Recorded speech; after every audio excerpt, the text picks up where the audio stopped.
Good Wednesday morning, everybody. John and Lance along with Del for the next 3 hours here on ESPN 97.5 and 92.5.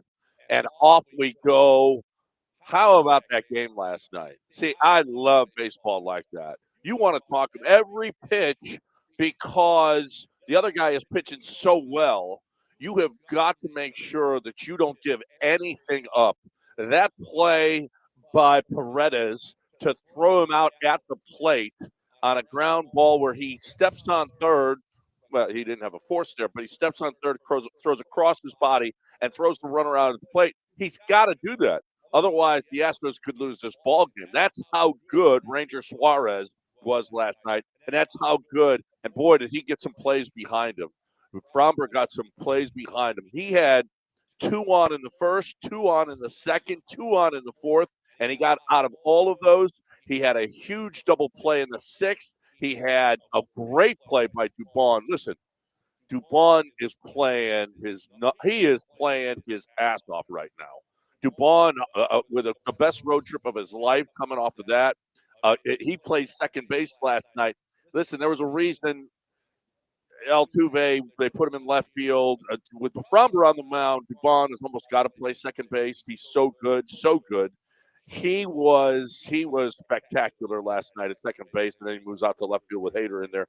But that was, I don't know about you, 2 hours and 11 minutes, Lance. That's a ball game. Man, and it would have been longer. I mean, Fromber put some people on with, just avoiding, just not giving in. But as you mentioned, got that double play, was able to entice groundouts, wasn't really threatened in terms of, I didn't get that. He wasn't a big swing and miss, strikeout type of performance for him. It was for Suarez, had a good one, but he's a pain. It was classic Fromber where he gets himself in trouble and then he battles himself out because he can throw ground ball pitches and he can bear down. Like he's got good mental toughness. But it was like a playoff.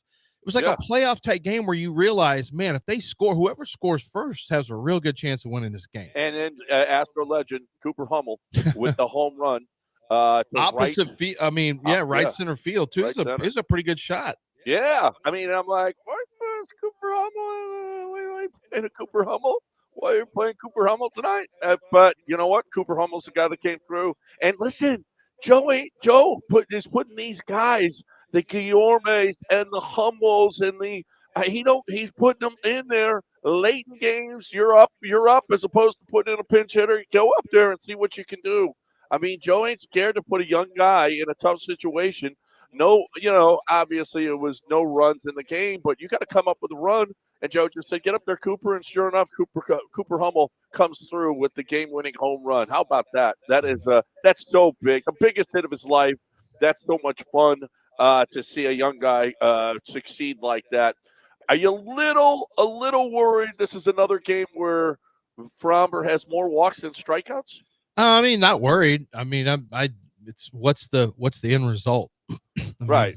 I mean, he not really with worried. The double play ball when he's got to have it. Why has this been something that's been a continuing? No. It's just he had 4 walks last night with 3 strikeouts, 5 walks with 3 the game before. Okay, well then, so there is a couple 1 in a row. 12 the game before that. 1 walk, 12 strikeouts the game before that. This is kind of who he is sometimes. Sometimes. I mean, but how do you get one? It was the White Sox, 1 walk and 12 strikeouts, but then you got 4 walks and 3 strikeouts in 2 games later. That's weird. But he's got, hey, listen, you got to give credit to Joe putting the best defense out there for him. Pena was busy all night. Paredes had the high throw, but other than that, that play at the plate was just perfect. He puts the best defense, especially in the infield, behind Fromber, and it paid off. That sliding, it came off the bat at 108 miles an hour. Dubon goes down and gets it, a bullet, and he throws him out. That's good baseball. Christian Walker, Christian Walker, it was Gold Glove first baseman. He really hasn't shown that this year. He had the error last night on a ball. It was hard hit, no question about it. It kind of handcuffed him, but he really hasn't acclimated himself yet. I think in the second half, if Christian Walker actually plays like Christian Walker, I think he's going to be a big addition. really good Christian Walker is going to be a big addition to this baseball team. One can only hope. Yeah. One can only hope. It's I mean, this has been a microcosm. Yesterday was a microcosm of the season. It was, difficulties getting hits. Then somebody steps up that maybe you didn't necessarily, is not historically the guy that's going to step up. In Hummel, you have enough, you have enough defense and you have enough pitching, and your pitching, you end up, Abreu did his job and Hader, of course, did his job. Yep. When it's on the line, Hader's going to do his job. When it's not as tight, when you got a little wiggle room, he'll be a little sketchy sometimes. But it was, right now we're 2 games away from being at the official midpoint, and they have 46 wins. Let's say they go 1-1 in their next 2, and they get to 47 wins.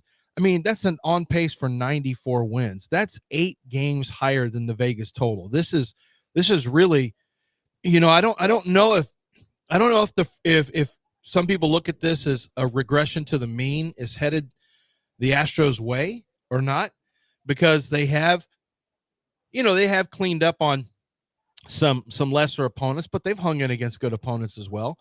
And by far they have the easiest schedule by far they have the easiest schedule going forward. Yeah. And they played all their tough teams, and they're, I mean, it's just ridiculous. They're 13 games over. I mean, 500. they faced a ton of adversity, and they have not, even though there's small margin for error, they're still winning. Yeah. They don't really have any margin for error left anymore at all. There's too many injuries. Too many good players have gone and departed, and Bregman and Tucker. They don't have any margin for error, and they're not really needing it. I mean, Fromber is turning in another strong performance. Hunter Brown is turning in a strong performance. The bullpen, for the most part, does their job. Defensively, you are a solid defensive team relative to expectations, especially in the outfield. There's not a lot of wiggle room for mistakes and things like that, but they're not really making them. And when they have a chance to win late in games, they've pulled enough of them out. And I think that's been, the difference, besides the fact that they're not giving up a bunch of, they're not blowing a bunch of leads. I think that's the real key. When they get beat, they just don't hit. Typically they just don't hit, or, one of their young pitchers gets roughed up a little bit early on. But it's not like they take 3-run leads and then blow it, with the 4. They don't have a lot of that this year at all. It's really, they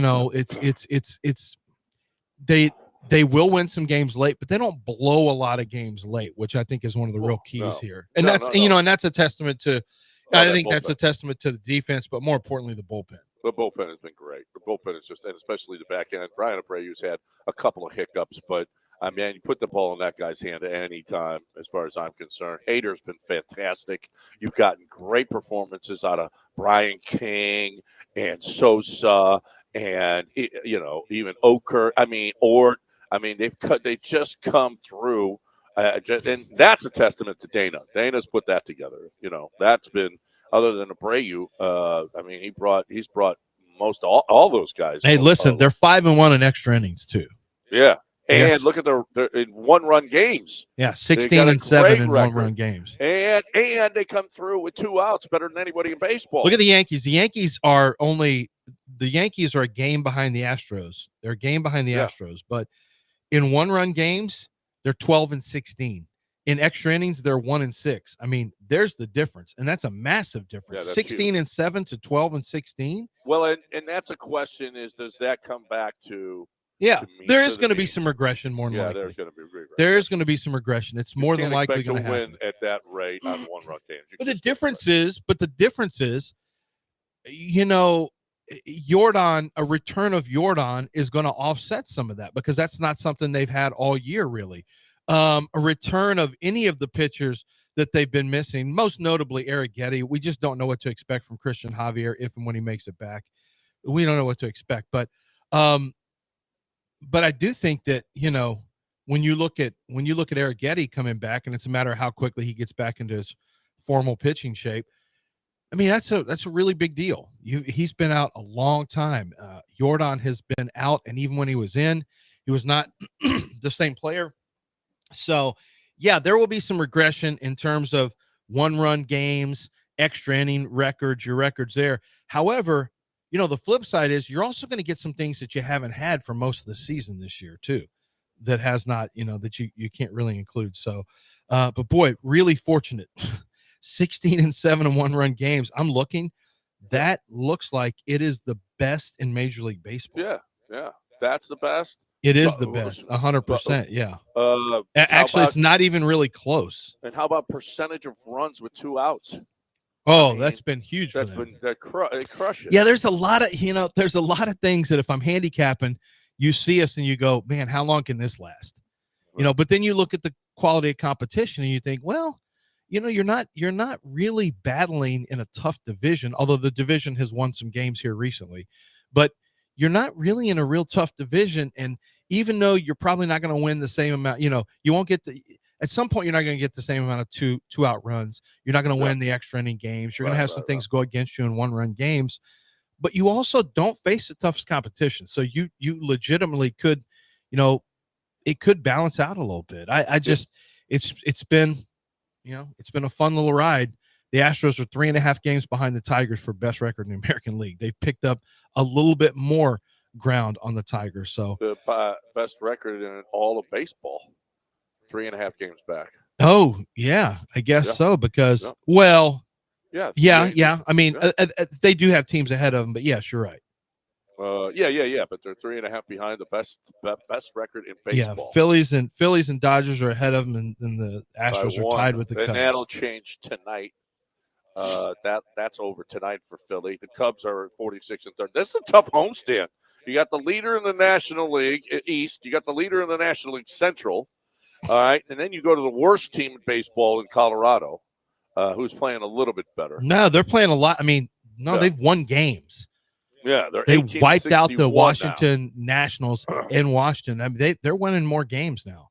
Yeah, no. They've turned it around, and who knows? This could be one of the great turnarounds in baseball history. Well, we'll see. Well, yeah. I mean, it's trending in that direction. Obviously. They're playing 228 baseball now, which is fantastic. So your boy Colton Gordon is on the mound for the Astros tonight, and I can't be happier about it. Yeah. No. Yeah. So that's hey, listen. He's taking on Zach Wheeler, who's been pretty good. .91 WHIP. He's 7-2 with a 261. On paper, on paper, it's not a great. I mean, Philly, without even looking, Philadelphia should be. I'm guessing Philadelphia is going to be about minus 125, minus 130. I don't know. We'll have to look that up, but yeah, I mean, on paper, yeah, Zach Wheeler is pretty damn good. Ranger Suarez has been a pain. I hate Ranger Suarez. He always pitches well against the Astros, and to come up with that performance by Framber, just fantastic last night. Your Houston Astros, Philadelphia's minus 155. Philadelphia's minus 155. Uh-huh. Well, they have won 1, 2, 3, 4, 5, 8 of Zach Wheeler's last 9 starts. Yeah, 8 of his 9 starts. So what you're saying is we got our hands full today. That's what you're talking about. I mean, he's had one hiccup, basically against Atlanta. He went 5 1/3. That was 4 games ago. 5 1/3 and gave up 600 runs. Otherwise, it's 0-1-1, 0-0-0-2. I mean, dude has been another 2. Dude has been fantastic. So, Zach Wheeler, after last night in Ranger Suarez, who's filthy. You got Zach Wheeler, who's filthy as well. There's a reason Philadelphia is up there at the top of the National League East. They're really, really good. And you came away with the win last night. Nice job by the Astros. That's fun. I love that 2-hour and 11-minute game. Boy, that sucker was quick. Yeah, and Framber had some trouble. Framber had 2 men on a bunch. How many double plays did he have yesterday? 2? Was there 2? There was one huge. I remember the one in the 6th.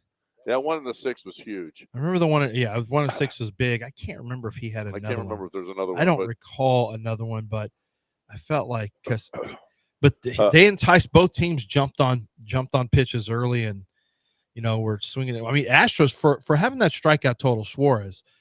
that went pretty. Sometimes the strikeout total is going a little high, will slow games down, but it was still Yeah. flying. That's the fastest game of the year I can remember for the Yep. Astros. That was fun.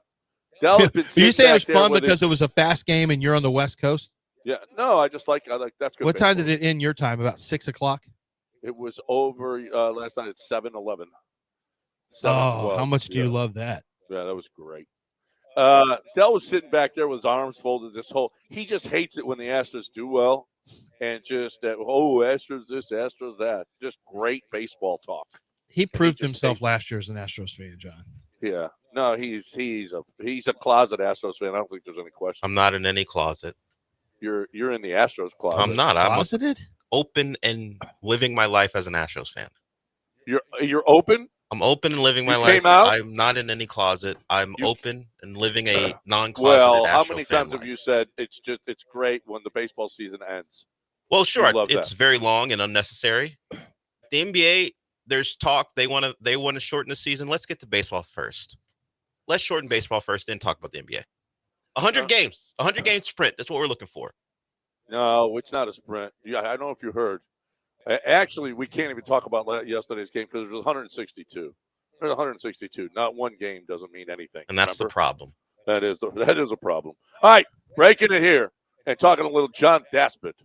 So John Daspit, personal injury lawyer, you've talked about him for a while now. When I first met him, as I've said this before, when I first met him, there was a lot of talk about the fact that he didn't want to be tied in with the other personal injury lawyers, the ones who have the goofy commercials. And he made a point of that, just said, look, I'm different. That's not how I operate. And we had a good talk about it. I got to know him over the course of that first year. I was helping him with some NIL stuff. He was, it was really, he was busy on a lot of fronts, but I got to see how busy he is. Like this is a guy with 2 kids, married. He, is a huge sports fan. So he gets to some, sporting events as well, but he never, it's always primarily about his cases.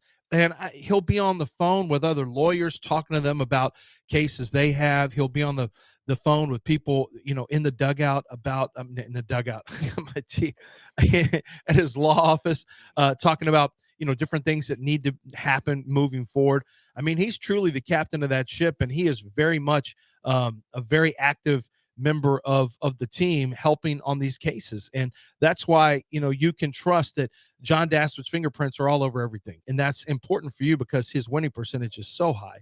He gets strong settlements for his clients. When you call him and when you sign up with Daspit Law, they are going to handle everything. All the heavy lifting is taken care of. They leave no stone unturned, and they will make sure that you are treated right, not taken advantage of by the insurance company when someone else is at fault and negligent in their activity, and it causes injury or harm to you. So make sure that you go to the website, look at everything, all the areas that they practice in, to find out how they can help you out by going to daspitlaw.com or call 713 call now.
You are listening to Houston's longest-running sports radio morning show. From the Veritex Community Bank Studios, here's John and Lance. All right, big ups to Paul Gallant. He won the New York primary last night and is possibly going to be their next mayor. Big ups to him. That man was a little darker than Paul. Yeah, I don't know. He just looks a lot like. I thought it was Paul. Well, they both have beards. Well, yeah, but he looks like. I thought it was Paul when I saw him. I said, Paul is run. No one knew. No one knew Paul was. Paul running. is Irish or English or something like that. His skin burns easily. There's maybe, I don't know. You don't know if he's Muslim. You don't know. Well, I don't know that guy is. Yeah, he is. Okay, I didn't know that because names Muslim aren't has Muslim. Nothing to do with skin tone. What's that? Muslim has nothing to do with skin tone. You said he was pale and burns easily. Because the guy who won, does not look like the same tone as Paul. I know, but his religion has nothing to do with whether he burns or not. Is what I was saying. Oh no, yeah. his Irish blood, English heart. That gets you. That gets you burned. That burns you. That was my point. The Irish burn easily. Understood. I don't know. I just thought Paul, and the English burn too. Paul won. That's all. I don't know if Paul would be great as a politician. Yeah. I don't know if he'd be a socialist either, like Mamdani. I just think he's a little. I think anybody can be a politician. Sure, but it's kind of you can be volatile. But did you see the documentary on Rob Ford? Rob Ford was Trump before Trump. Did you see that train wreck Rob Ford? No, the mayor of Toronto. Oh yeah. Oh my God, I remember the story because we talked about it a little bit. Holy crap! His people, his followers, he got caught smoking crack cocaine. They're like, and this is before deep fakes. And now they're like, I just don't think that's real. I think that's that newspaper they're out to get him. He's like, and it's just every episode, every time you see him, he looks just like Matt Foley, the character from, who was it? Down by the River? Down by the River, yeah. Right. He's like, I didn't smoke crack cocaine. That's not me with a crack pipe. That's just edited. No. Multiple crack pipes. Then he'd fight people like he was out of control. And he was the mayor. Dude, he was the mayor. And that guy had a chance to come back and win again. Or he did win again. Yeah, he won. Yeah. Right. He won a second time. Then he died. And then he died. Yeah. And his whole family was just, oh, what a mess in Toronto it was. That documentary is pretty interesting. Yep. But that guy was literally a crack smoker. Yeah. Multiple time crack smoker. And that's just some of the bad stuff he did. Right. Speaking of which, congrats to Paul. Congrats to Paul on his victory last night. So here is a little update on the Astros injury front. The Astros put it out last night. Jordan has apparently began swinging a bat, hitting off a tee on Sunday afternoon. So are we sure it's healed enough for him to swing a bat? I have to check on these things. He swung a bat. He is scheduled to hit off the tee in the batting cage. Again, he was scheduled again yesterday. Spencer Arrighetti reported to Florida last week to continue his build-up to game action. JP France threw 28 6-pitch live BP on Friday. Luis Garcia threw his first live BP, 20 pitches. Christian Javier threw a 20-pitch live BP on Friday, his first live BP since surgery. Lance McCullers is playing catch. Congratulations to him. And then the rest of the guys, Jacob Melton, Pedro Leon, Chas McCormick, Zach DeCenzo, Brendan Rodgers, not doing anything. I would have thought. I forgot about Brendan Rodgers. I forgot he's on the team. Yeah, another guy. Just another guy. The Astros, I was shocked to find out the Astros were like fourth in the league in missed games by players. I would have thought they were number one by far, but apparently the Dodgers are number one. There were a couple of teams ahead of the Astros. The Astros were fourth in the league in games missed by players.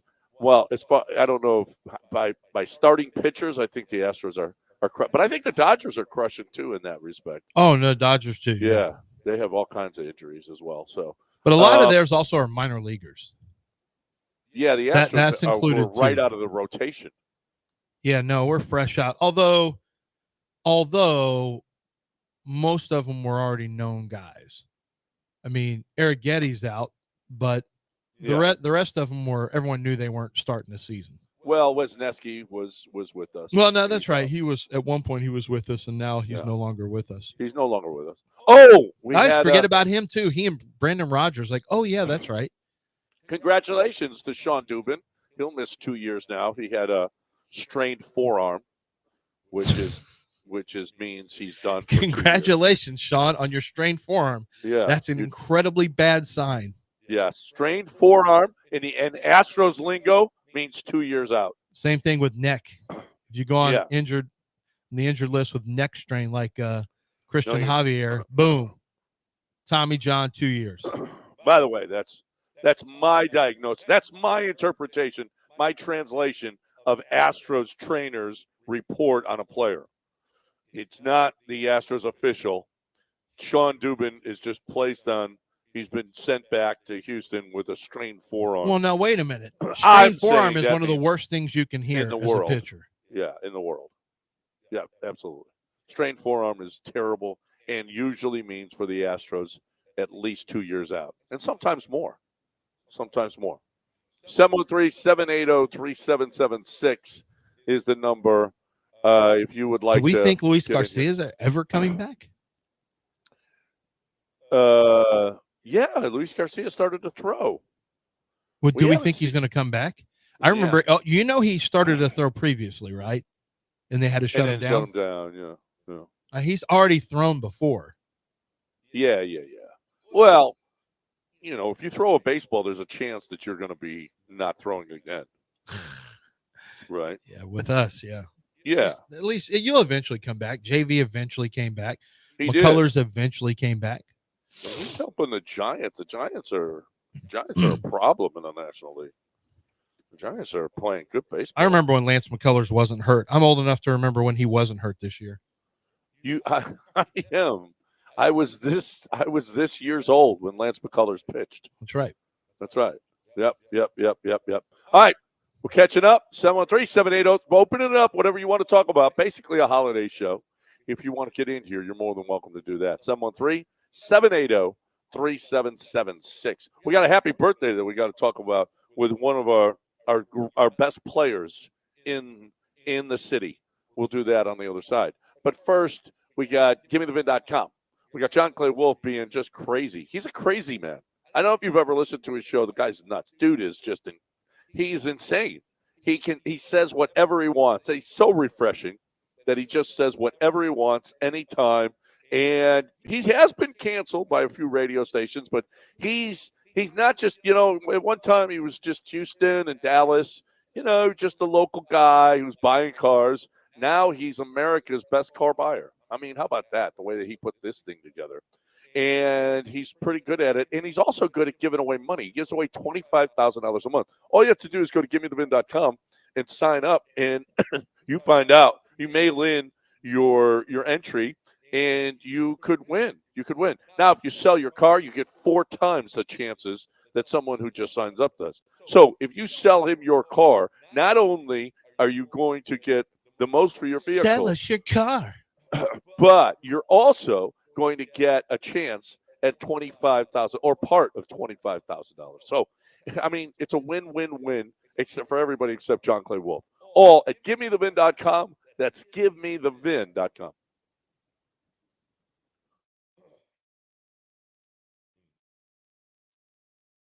Hey guys, Lance Zerline here from ESPN 97.5 and 92.5. You can catch me arguing with John Granado and Del Olaleye on the radio on a regular basis. But when you miss the show, how are you going to know what you missed? How are you going to know about our conversations and what everyone's talking about? Well, you can follow us on our social media pages, and I'm talking about for the radio station. We do a great job at taking all of the show content that you see on our show and all of the great shows on ESPN 97.5 and ESPN 92.5 lineup, and we will recycle and let you hear the best of the best. Conversations about big wins, the most disappointing losses, who's doing a good job as manager or head coach. we're talking about it all. Do not miss it. Listen to the radio as often as you can. But if you miss it, follow the social media pages, like, subscribe, and never miss a second of the great content right here on the station.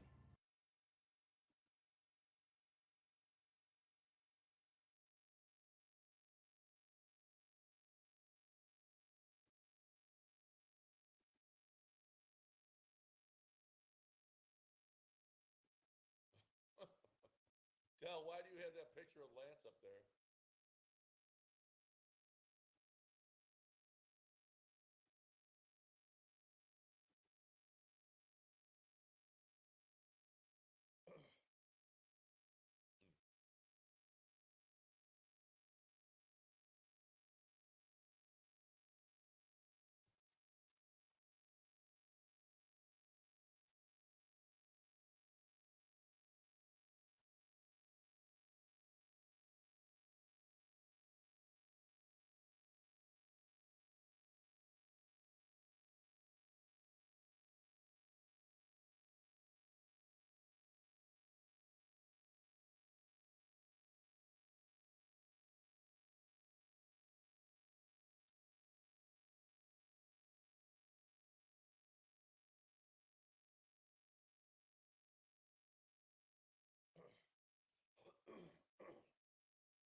You're back in the Veritex Community Bank Studios with John and Lance. On ESPN 97.5 and 92.5.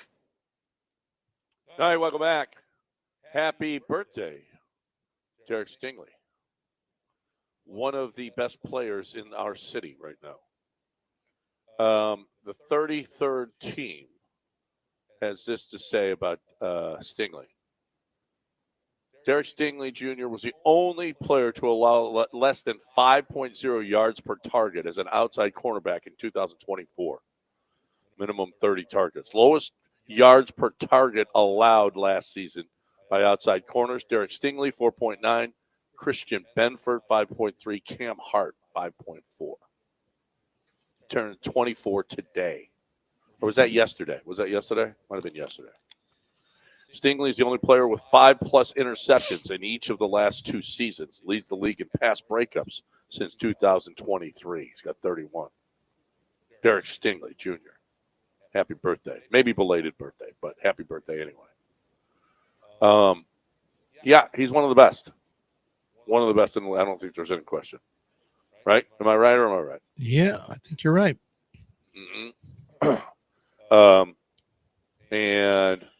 And you know what? What was a weakness, with the addition of Kamari, with all the additions that they've had. What is anything going to happen with Jimmy Ward? Well, I mean, I don't know. The league is typically, we'll see if they put him on suspension while they investigate. My guess is he'll be on, what's the phrase they use? The league, they'll put him on that list where basically he doesn't. I can't remember. I don't think he counts against your roster count, although it's not really going to matter at this particular time. So I'm assuming that the league will basically take him out of commission until this investigation's over. I mean, they got strangulation. They got a felony count. So I don't think you can just let him roll in and play business as usual in camp. I think they have to, it's not like the NFL just sits around. Their security department gets right on it and starts digging in and trying to find out what they can find out. Obviously, they have police report. Other people, we've already seen police report, or at least I have. I think he came out publicly. It's not good. And so, yeah, I think right now you count Jimmy Ward off the team until you are notified, until you're notified differently.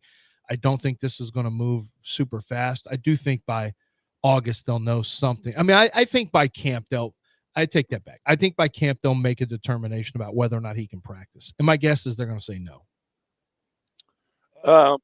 So who is this that put this out, Del? Wager Talk. Wager Talk put out the Texans' schedule and what DraftKings has them. DraftKings, the odds that they have for the Texans.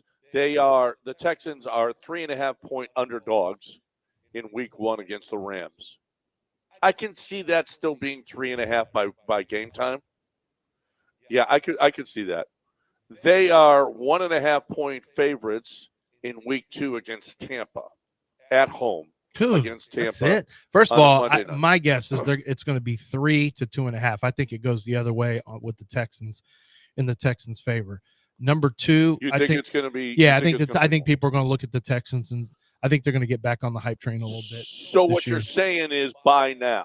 If you want the Texans, if it's available to you, yeah. If there's 3.5, absolutely, that half point's huge. And then Tampa, to me, where are they getting 1.5?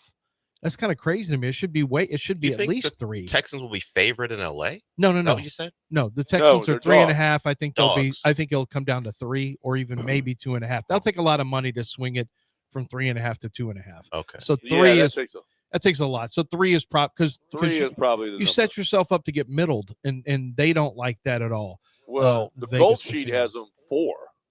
Yeah, I don't like it. That's irrelevant to me. I think bettors are going to be on the Texans. The Texans everyone's going to want to jump back on them. Why this year? Well, I think because last year they were a hot team and they disappointed. And historically, what you see is people like to come back and because a lot of times it actually does happen where you expect one thing of a team or a player in one year, and then the next year is when it comes in. The Rams are still older. They're secondary. They have holes in their secondary. You have a good front for the Rams without question. And you got a weak offensive line. You got a weak offensive line. You got good receivers. You got an old quarterback. You got pretty good running game. But the Texans are that. I think I think the 3.5, that hook is just too much. I think I think they're all looking. Well, listen, this can all change depending on how well that offensive line plays. But if that offensive line doesn't come together in a hurry, the Gold Sheet. Or same thing can be said for the Texans, though. The Gold Sheet has the Texans favored in one game, one of their first 7. That's it. Tampa? No, Tennessee. Well, the Gold Sheet's irrelevant. You got power ratings, but are you giving them the home court, the home field advantage? Well, they got Tampa as a pick 'em. They got Jacksonville as a pick 'em at Jacksonville to pick 'em. They got Baltimore a big favorite, 7.5. They got at Seattle 3. San Francisco. So they're a 3. So they're a 3-point dog in Seattle. 3-point dog. Yeah, I'm not. I mean, the Gold Sheet that's their power ratings. That's fine. That's not what it's going to be in Vegas. No. Well. Yeah, I can see them being a pick 'em in Jacksonville against that team. DraftKings has it 1.5. They've got San Francisco actually a favorite in Houston. Sure. Why not? That team's been impressive. Denver. None of their wide receivers. They've got Denver as a favorite in Houston. Yeah, both of What's the next segment we can do? Because none of this makes any sense, so we can move on to something else. This segment lost its credibility. So was Houston. Houston's not going to be a dog at home to Denver. That's stupid. That would be 7 games in. We don't know what they'll look like, so we don't know what they would be. We know right now in Vegas, you're not in Vegas. I promise you, they're not a dog. Yes, at home but if they struggle early, we don't know what they'll be. Yeah, but right now, setting the line is ridiculous. To set the line, what we're doing is we're talking about preseason lines. That's their preseason power rating. There's no way Houston's behind Denver.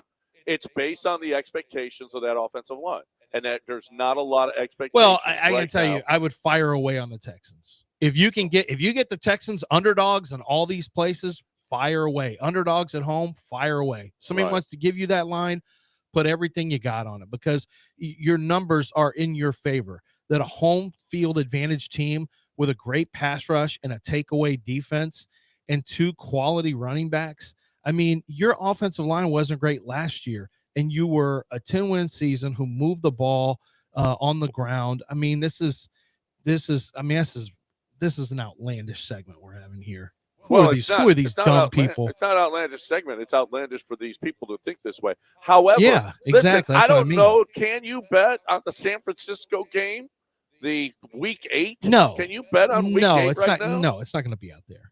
Yeah, I don't. That's the point. And you won't even be. And even if you could get anything beyond Week 1, it's typically with a circle where you can barely play anything on. It's more just for attention and show. Well, it's not really for real. I would tell you now is the time to get the Texans plus points against San Francisco and Denver.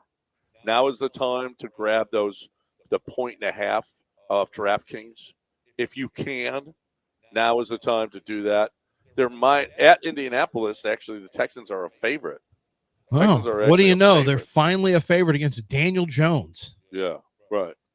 That's all it took was going against Daniel Jones. They're big dogs against Baltimore, and rightly at Baltimore, they're 7.5. I think that's probably going to be the neighborhood. Yeah, that sounds right. 6.5 against Kansas. I mean, City. The numbers that are puzzling to me are these home numbers that you have for me.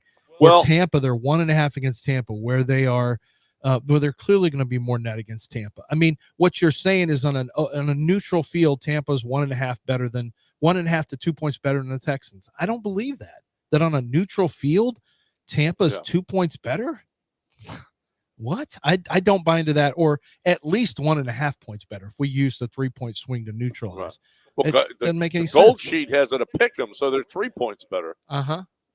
Yeah. Okay. If that's the way you think, that's fine. What do you think about this line? Home against Buffalo. Buffalo's a 3.5-point favorite. I'd make them 10 against you. I'd make them a 10-point favorite against the Texans. The Texans are one of the worst teams I've ever seen. I'm looking at an actual spot, an actual place, not one of these places that you say, well, the gold sheet says this. Well, this email says this. I'm looking at a place where you can actually get down right now what you want to, and it's Texans are 2.5-point dogs against the Rams. Against the Rams. 2.5 right now. Go look at your boy spot. It's 2.5. Okay. So that's what I thought it what should be, not 3.5. You can find 3.5 anywhere. Unload. This is what I thought it should be, 2.5, and that's what it is here in a real place where real people have to put real money. DraftKings is a real place. Fire away. Play the Texans there and play the Rams at this one and try to middle a 3. This has pissed you. The DraftKings and Gold Sheet are pissing you off. Hey, not only that, as much as Jeremy Branham pisses you off. No, this is because this is hazardous. You're giving out bad information. No, I'm not. Yeah, it is. The Gold Sheet this isn't even real. I'm looking at numbers. The Gold Sheet's not even close. These are their power ratings, and they're not even close to what Vegas is going to have. It's what the Gold Sheet is saying. The Gold Sheet is not a handicap. The Gold Sheet is just a handicapping publication that has power ratings. It is not a place you can wager. The Gold Sheet is. That's DraftKings is a place you can wager. Go ahead, fire away. Then I'm just telling you, in real life, it's 2.5. Not bad information. It's maybe DraftKings. In real life, it's 2.5. Well, DraftKings isn't real life. I don't see where do you see? Hold on, I can't. I couldn't even open DraftKings here. You can't even open it in this state. I don't think, because where are you looking at DraftKings right now, John? No, I am. I don't know if he's looking. I'm looking at the article, and it has the DraftKings number next to what the Gold Sheet all of them. Yeah. NFL previews. Okay, yeah. I wonder how old is that? Wager. It is from yesterday. Yeah. Okay. I don't. Maybe it's obsolete because it was yesterday. I don't know. I'm just telling you, this is unusual because this is a real place that has 2.5, and not only are they're getting 2.5, and it's plus 103. So I'm on DraftKings right now. Yeah. Okay. And it's I can't -3 Rams. Okay, that makes more sense. 3 makes more sense than 3. 3.5 is a lot. For there to be a difference of 3.5 at one place and 2.5 at another is almost unheard of, because that is a massive exposure to books because you can get middled there. Do they have the rest of the lines on there, Dell? Let me take a look. I just pulled up that one Rest of specifically. the Texans lines you're talking about? I just have week 1 lines. They don't have anything beyond week 1, it looks like right now. No, I don't. Wager Talk says, boom. You know what? Boom. Take the Your Texans aren't as good as they think they are. Yeah. So except the line is exactly what it should Lance. be. The real line is exactly not one Maybe of your you fake. Think they're better than they where's are. Your fake? Where's your fake news 3.5 at now? Doesn't exist. I don't know when they grabbed it, but now it's at 3. Now it's at 3. Maybe everybody It jumped on moved 3.5 and it they moved lowered in it. 7 I don't hours. know if you heard, but lines move. I'm sure you heard. Not really. Not we like that. Yeah, they do. Yeah, they really do. in They the move off season all the in June they're moving a half point. Move No, they're it. not. Move it. Time to take a break. Sorry, that's the Cam Robinson effect, Lance. 3776. It's the the number. Jalen effect. 713-780-3776. Jimmy Ward's out. The Texans are people actually fired on the Texans with Jimmy Ward out. Yep. Yeah. Well, I don't know if you heard. They got CD. I don't know if you heard. I know he's better. Picked up CD. Yeah, so they're better, and that's why. And they heard that Cam Robinson's playing left tackle. Boom. Bet on the Texans.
You're listening to Houston's longest-running sports radio morning show. From the Veritex Community Bank Studios, here's John and Lance.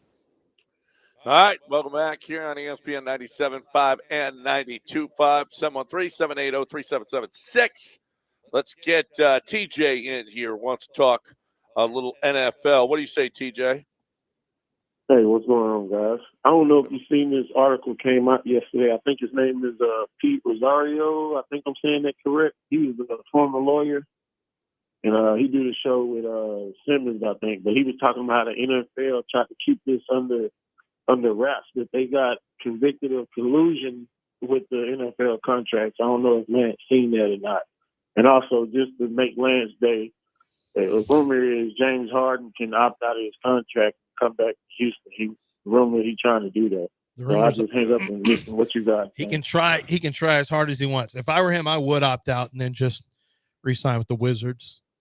Get you a new contract. The with Wizards the are looking better now. Yeah, the Wizards. Apparently, Ace Bailey wants to go to the Wizards. He won't go anywhere else. He won't give anyone else from Rutgers a freshman. He won't. That dude is just, I don't know. He's like, I don't want to go anywhere else but the Wizards. Well, he wants to play there because it appears he will have the NIL? ability to be the guy. Like in other spots, like Philly, he would have to fit in. He wants the room to be the guy. You better really be sure on him. That's why he As wants a to go. 19-year-old. That's why allegedly he's not showing up for workouts, because he wants to find a spot where he can have the ball in his hands all the time. No red flags there. Yeah. So yeah, Did James. they just pick up McCollum? No, listen. Yes, they did. They traded There was a Jordan trade Poole, just yesterday. Yeah. Kristaps Porzingis was traded just yesterday to the Atlanta Hawks as the Celtics continue to dismantle because they can't afford their roster. I think James should opt out, get away from LA, go to his 9th or 10th team, whatever he's on now, and go to Washington, because he ain't welcome here. Ime already curved him once. I don't know why I wouldn't do it again. You heard what our guest said yesterday. What did our guest say? Who was our guest? We shot that down right away. Yeah. Roosh? You shot it down. Yeah, I shot it down. Okay. Yeah. Well, a point guard who just got an extension was Kyrie Irving. And does that suggest he'll get less what Fred will get? Because Kyrie was a $43-something million option. Nice, coming off. He's an ACL that'll miss half a year. He turned it down. Well, maybe not half a year. He opted out, and the Mavericks gave him an extension for 3 more years. What is it at what's the number for Kyrie? 3 years, 119 is what he's getting. So Fred, that decision to opt out or team option thing is coming up in 4 days or so. $46 million for Kyrie. So 4 days before the decision for Fred has to be made, I believe, since they extended it. What are they doing? Kyrie. 2 They're years. giving him the Kyrie bag, or what are we giving Fred? You can't afford to. Well, it's not a question of afford. They can pay the tax they want. They could do it if they wanted to. But they're not going to pay that tax. The question is, how much is Fred getting? Is he getting an extension? I mean, if you work off of Kyrie, then Fred's got the 40's got to come down. You give him 2 years, 38. 38 is still a high number for what he brings to the table. He'll think it'll be 2. Well, I wouldn't give him 3, for God's sake. That's the going rate, apparently. Yeah, but I don't. But I don't know why. Why do you want to tie? Like, I'm not going to be able to do this show today between these stupid gold sheet thing and dumb ideas about James Harden and giving Fred VanVleet. You can find a million Fred VanVleets. What he brought to the table was leadership. Guess what? Mission accomplished. He is a substandard shooter. Inside the line, he is a terrible shooter for his entire career. He's a squatty body little poor man's Jalen Brunson. Mm-hmm. He is a champion. He is an up and down a champion. He is a champion. He's an up and down. He played a huge role in it. He's an up and down. He had a nice Game 7 for sure. And by the way, he was How about the way that's great. That was before COVID. In the that was literally before COVID. That was 6 years. We saw ago. what Siakam was like in the finals. Terrible in Game 7. What about what he did last year for the Rockets in the postseason? He was a nice little player for the Rockets in those 2 games for sure. Just telling you, he was really good in those. Kelly Eco is reporting. When you say something is a nice little, it's insulting. Like you talk about my show, yes, insulting. Yeah, right. We all know it's insulting. But I say that it's not insulting when I say it about Jose Altuve. Well, because he's That actual. little guy. I say little guy. It's demeaning a little bit to say call a grown man a little guy. Just if you're not aware, I'm just telling you. He's a Hall of Famer. That's not demeaning. Although you are. What did Kelly Eco say? You guys are Hall of Famers too, so I'm You're not about sure to what tell that me means. something I don't want to hear. He on Monday reported, yes, the Rockets are going to decline the team option, but they're going to work out a long-term deal. That is not 2 years. That suggests 3. That's in NFL, NBA terms. Long-term suggests 3 years. I'm honestly. Mark Stein what does he corroborated do it as that well. Someone else can't do for a cheaper. This is all about leadership, and it's all about his. And I'm good with all those intangibles he brings to the table. Are the intangibles worth this much money for this long and locking your roster up? Strong expectation. They will have a long-term deal done. He is not a good NBA shooter. He is an inconsistent, streaky shooter. He has his moments without question. Listen, but he also has the downhill moments. 3 years, I 100. don't get it, but Ime loves him. Well, who didn't know Ime wasn't going to love a veteran point guard who's tough and all that stuff? He has all that. Feels like the team. Van Gundy loved his. Van Gundy loved his dad. Loved Brunson. Loved Rick Brunson. Hey, we saw how stagnant the offense got when he was hurt. I mean, they couldn't. Yeah, but offense. the offense also got stagnant when he played in the playoffs. The offense was also stagnant there. There's no argument there. There's no argument except I don't know what he brings to the table. He was one guy who came through. But why is he $40 million? Well, he got the lucky contract. Come down. It might be 3 for 100. You think that's what it's going to be? 300. Well, yeah, that's fine. That's fine. I mean, you're going to regret it by year 3. Like, we're older. We're not. Blah blah blah. I already see the. I'm sure it'll correspond with KD's window. You know, now as long as you get. Now, I will say, actually, as long as there's not a no trade attached to it, and I don't see how there could for Fred VanVleet. I mean, this is not a star.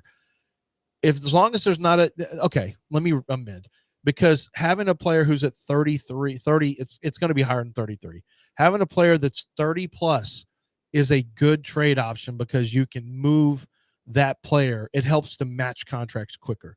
So it's actually not bad to have him for 3 years, provided you look at him as a potential trade piece and trade chip. I think you have to do that. He might get a no trade. I don't see how. Most really good players don't get him. So I don't know why the Rockets would give it to Fred VanVleet. Well, you wanted to hold you over a barrel, Fred VanVleet? Well, Ime's not getting rid of him. You give me a no trade clause. Ime's not getting rid of him. You are. I mean, what? Ime's not getting rid of him. He got rid of Dylan Brooks. Yeah, but not Fred. Love Fred. Love Fred. So there's a billion Fred Van. There's a Tell billion it to Fred the Rockets. You might get a 2+1. Let's just find out. Where you get 2 years and then a team option for the final. That could be probably something more like where if it goes now 2.1 is I'm fine with one. that. Well, they just gave him a 2+1. Yeah, so they might do it again. They just gave him one, and they maybe do the second down though. The numbers got to come down. It will.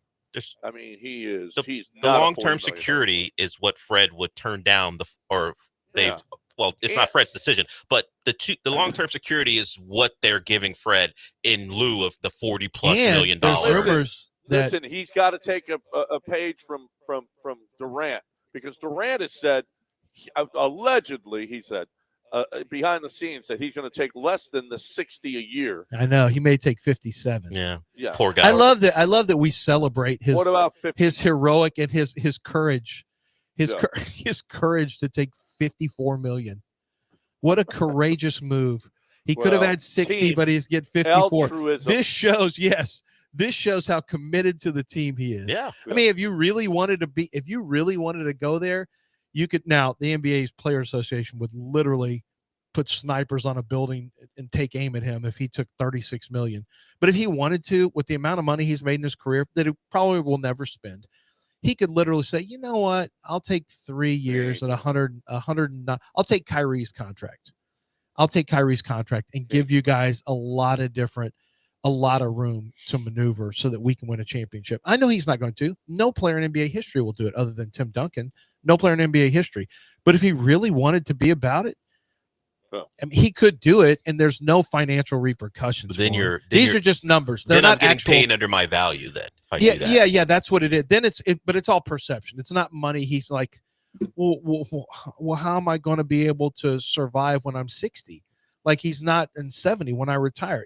That's not even a conversation. He's got more money he could ever possibly spend. You don't know what that man spends on. Yeah, I got news for you. Know. The amount of money. How much do you think he's made for his career? It all already. How much do you think he's made for his career? You think Kevin Durant? What do you think Kevin Durant's made for his career? He continues to play to cover his nut. Is what you're saying? That's all. He just has to keep playing. Check to check. Okay. Well, they only get paid during the season. That's right. So he may be struggling right now.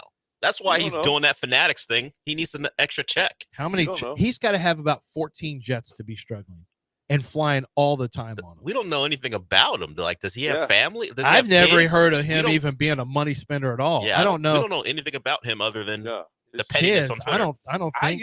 That's true. Kids. What other than having a burner account, we don't know anything. Well, that's what leads me to believe that this guy doesn't spend a bunch of money frivolously. Would you see anything on social media about him? Yeah. You hear about him having a bunch of kids to support. A bunch of kids. Any kids? Does he have children? Yeah, I don't think. Wife? We don't know anything about him. This guy's got all the money in the world because he has no kids. Well, trust me, that's how that works. That seems something very personal. You know who can't take pay cuts? Jalen Green in the future. Jalen's going to have to. He's got one. What are you talking about? What? He's got one. The other kid. No, he's got a stepson. Well, that's not really his. Wait. Wasn't there rumors that he had about three? I don't know about rumors. I know what he's acknowledged. He's got one. I know what he's child. acknowledged too. You're the one who brought that tea to our show before, where you said three of them came up all at the same time. All I know is what I see on Instagram. He's got one kid. Kevin Durant up to this point has made $400 million. He doesn't have a kid from that video we saw with. Shut up. No, that's not. Shut up. No, I don't believe. Shut up. That he does not have Josh Christopher's kid. No, I'm not doing this show anymore. This has really been a poor hour. You don't know that you can't have kids that way. That's not biologically possible. All right. If you're gonna have, what if you need? When you went to health class, did they say dry humping one of your teammates created Please kids? Tell me this is like Dr. Manavis and not one of my advertisers. John School. Zadig. Great. Listen, if you get traded from your team and you want a great goodbye gift, you got to give Josh Christopher a baby gift. No, you don't have to say people's names. Gilad Zadig doesn't want these names in his spot. You want to pause and go again? Start over. Yeah. All right. 1, 2. Hey, guys. Lance Erline here. Thanks for listening to the show today. I want to talk about Zadig Jewelers, a spot that for any occasion, and I mean any occasion, you can find a great gift. Maybe a tennis bracelet. Maybe that's what you want to do. You want to do it up big. Women love tennis bracelets. Your wife is going to love that diamond pendant. Maybe it's stylish hoop earrings, different types of precious metal. I know my wife loves these hoop earrings right now. And there's a lot to choose from. There's even a Longhorn pendant on there I saw, and I thought about, I'm still thinking about it. Maybe you need to know a little something about your wife if you do and what she loves. When you go into Zadig Jewelers, one of the experts there is going to walk you through the process. They will help you find a gift that's going to be perfect because they know what the trends are. They know what the, what class designers look like and who they are. They've got exclusive pieces for you because they're boutique location for so many different jewelers. And at Zadig Jewelers, you're getting the best selection in the city of Houston. I mean, it's not even close. And it is class, high class. When you step through the doors, you know you are in a location where you are going to get the best of the best, and they're going to treat you right, and they're going to treat you fairly from a pricing standpoint as well. If you're looking for luxury items or you're just looking for something smaller to say I love you, you can find that at Zadig Jewelers, 1801 Post Oak Boulevard, or go to Zadig.com.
All right, welcome back here on ESPN 97.5 and 92.5. 713-780-3776 to get in with us here on the show. You're more than welcome to get in. 713-780. We got a nice long segment here. So we will continue pissing Lance off this morning. It has been rough for me. The James Harden stuff is never – the idea that somebody could do that, like in real life, is just so troubling to me. That James Harden would be doesn't play well in the playoffs, hasn't done anything No. when he's been matched with other super talents. I don't understand. And I don't either. I don't get it. And it makes me sad that Rafael Stone and Tillman Fertitta and Patrick Fertitta might actually, I mean, you watched it with your human eyes. I don't know what else you need to see. No. I mean, you want people who are team first players. That guy was never team first in Houston. Never, ever, ever. You got something you're building that's got a chance to be special. Don't jack it up. Yeah, I don't think that's a possibility. I think he may pretty much put the kibosh on that. It's over.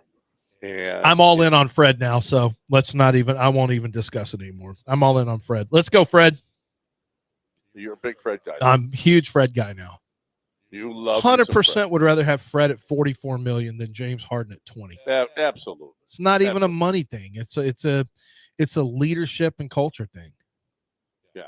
No, absolutely. The culture was rotten well, it wasn't rotten. I mean, you had some good veterans on this team with James. You had PJ Tucker, although I did hear some things about PJ Tucker maybe not being the perfect little soldier like we pretended. Oh no, he had. Well, I didn't pretend. That's what I thought it was.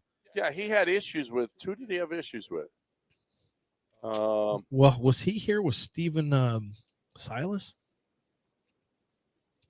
When James wasn't he here, and then James got out, and then they ended up getting rid of him as well. I want to say he had. Well, I just heard behind the scenes it was he wasn't just this perfect, this perfect leader like I kind of assumed he was. But they did, for James being as selfish and kind of me-centric as he was, you had Chris Paul, but this is why Chris clashed with him. So I don't know. Hopefully none of that's real. No. Hopefully none of that's real. And I don't care if he. I know TJ's just digging at me. He knew what he was doing. Yeah. I mean, James could opt out, but literally, this is very puzzling to me because James. I mean, I give him credit. He's at least chasing a ring. James is from LA. That's his spot. He's back there. I thought this would be James's final destination. If he opts out, he's doing it to chase a ring because I don't think he's going to get, unless James thinks this is the last contract he's going to, unless he's trying to do it to get another contract. Oh, here's another one. Does he need another? I mean, honestly, no. What do you need? What do you need? And no, we don't want you to stop talking about that. This conversation's over. He's not an email guy, period. TJ even said, and this is going to make you happy, Lance. And he knew what he was doing. Well, that's in my head. It's in my head. Or maybe you distracted us from his real question. Oh, yeah. Did what you was see the NFL collusion stuff? Oh, that's irrelevant. Yeah, we talked about it a little bit yesterday. And you poo-pooed it. It's all a bunch of garbage. Mm-hmm. So when Bidwell and Spanos are talking and congratulating each other on keeping the guaranteed money down for their quarterback. Yeah. And hey, man, that's really going to help me out. Doesn't mean you had to a collusion requires a Does it require a governing body to instruct the owners to go about business lowering guaranteed money? Does it require that? It's whenever the courts step in and punish the league, then you got a case. And if you don't, and they say you can prove it, I don't want to hear it. They didn't say you couldn't prove it. They said no face, no case. The only reason it wasn't deemed collusion is because the owners wouldn't listen to the instructions. But the instructions were there. Because the owners are good people. I've said this millions of times. The owners are morally. So first of all, they're owners of the people in the NFL. Well, they're owners of people. They're not governors. Well, not in the NFL. They're owners in the NFL. Yeah, they don't even. So when Cal and Hannah are asking for money to build a stadium, are they good people? Well, they're just doing that's just the NFL move. You just go out there and try to create a new revenue stream because you get how are you going to stop? You can't like you got to keep making more. So this is a different energy than when that story came up the first time, when you were vehemently against this. Well, there's facetiousness attached to it too. Oh, is that you got to keep making more? Ah, gotcha. And who do you do it off of? The backs people. of the backs of the people. The people. It's always on the people. Once I got old enough to realize at first, there was a time. I realize now, this is just pure money grab. Right now, what's going on is I'm watching people struggle to pay bills, and I feel for people who struggle with their everyday life, everything's getting more expensive for them and their salaries aren't going up. And you have owners in sports who are literally just trying to, maximize squeeze the most possible. We're such a golden goose. We're such a golden goose society in sports right now. You got to squeeze out the most possible money possible. And the only way you can do that is if the fans start to foot the bill for you and really foot the bill. And that's what happens with player salaries, with owners, luxury suites and everything. I know it comes off as you're not, but really if you're a consumer of the product and you go to any games, you do, the prices for your streaming services or your cable and satellite, they go up. For sports stations, you know why? Because of TV deals that are given out for live sporting events. Everything's tied to it in some way. It is passed down to you. It's the tariffs that are passed down to you from sports. It's just true. Now, you have them directly. There's going to be, and I'm sure Hannah and Cal will have it to where you're not directly, the Harris County is not directly impacted. You will, it's going to be a visitor tax or whatever the case may be, something like that. But, eventually you end up, the people end up paying. And it's just like, I'm just getting sick of it. I'm getting sick of the fact that people struggle to make ends meet. And we're so worried about making sure they get theirs. Like, the disconnect is terrible. I'm just being a little serious here. The disconnect is really a problem for me right now with society and sports. Sports doesn't seem to give one flying about you, or you. Well, but the good news is politically we've come together as a nation. Yeah, we are. We're one. Everybody's rowing the same way. So while sports is driving us apart, politics is bringing us together. Yes. Bringing us together. That's not usually how it goes. That's what it does. But I'm glad things have changed. That's why. It's never been more. It's never been better. Never been better. Never been better. Nothing that's polarizing right now. That's the best. All right, we haven't talked about the Astros in a while. The Astros won last night, 1-0. Great defense, although they did have a couple of errors. One by Paredes, a throw, and one by Christian Walker. I think they had 3 errors, actually. But they still came through, and Fromber came through. He got the big pitches when he had to. Especially, he got the double play that he needed in the 6th inning, which was huge. He got a great play by Paredes to throw the runner out at the plate. Yiner barely got that tag in. I thought maybe it was a little late, but he got it in there. And then, you came up with one hit. Cooper Hummel comes up with the biggest hit of his life with the home run to win the game. And the Astros win it. Josh Hader looked great. And the Astros win it 1-0. And our 13th, this team that was 5-9 and was and even worse at one point. We were saying, this thing, you know what? It's over. The run is over. Nah. It ain't over. It ain't over by a long shot, despite all the injuries. And we got some injuries updates, too. Jordan swinging a bat off a tee, hitting off a tee. We got guys throwing. Christian Javier is throwing. Luis Garcia is throwing. They're throwing live BPs. Lance McCullers is playing catch, which is a positive, playing catch. So we got a lot of good stuff.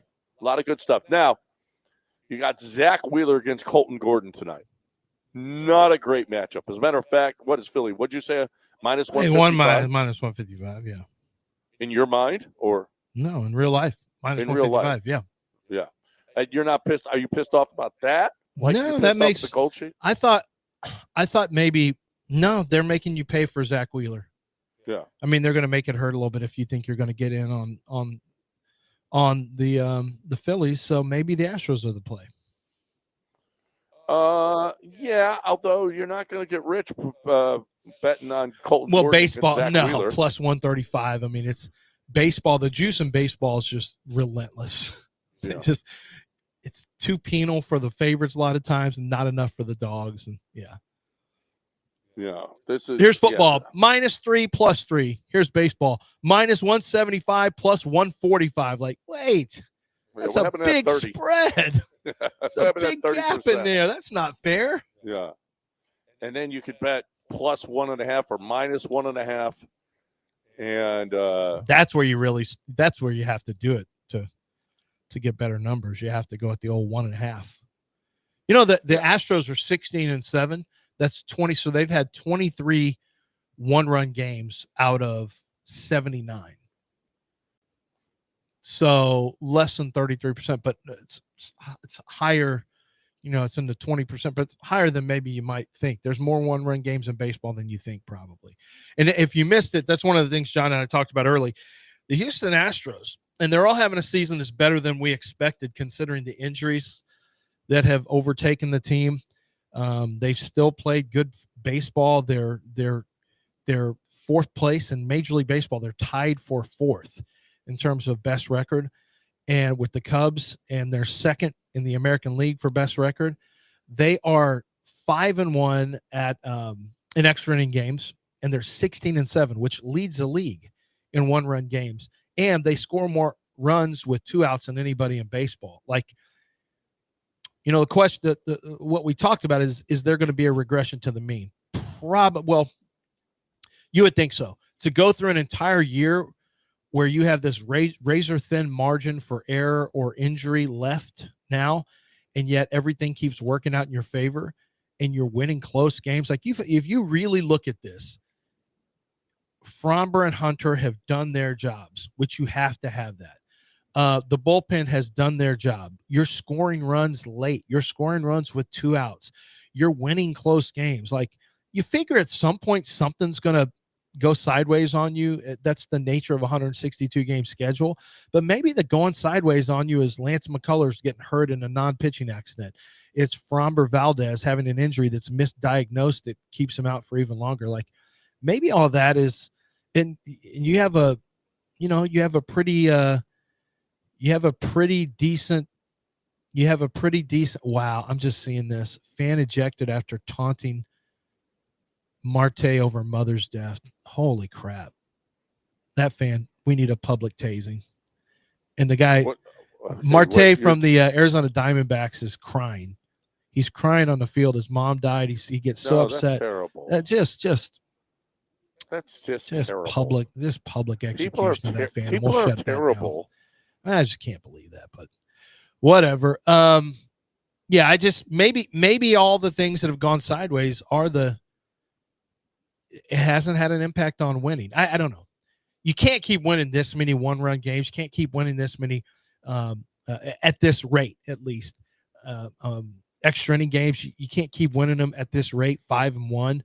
But at the same time, you don't have a super hard schedule in the second half, and you're going to get Yordan Alvarez back. And Yordan, I'm presuming he's going to be healthy this time. And you have to think at some point he's going to hit this year. This can't just be a wasted year. He's going to show up. And when he does, he goes on tears like you can't believe. So I'm looking forward to that.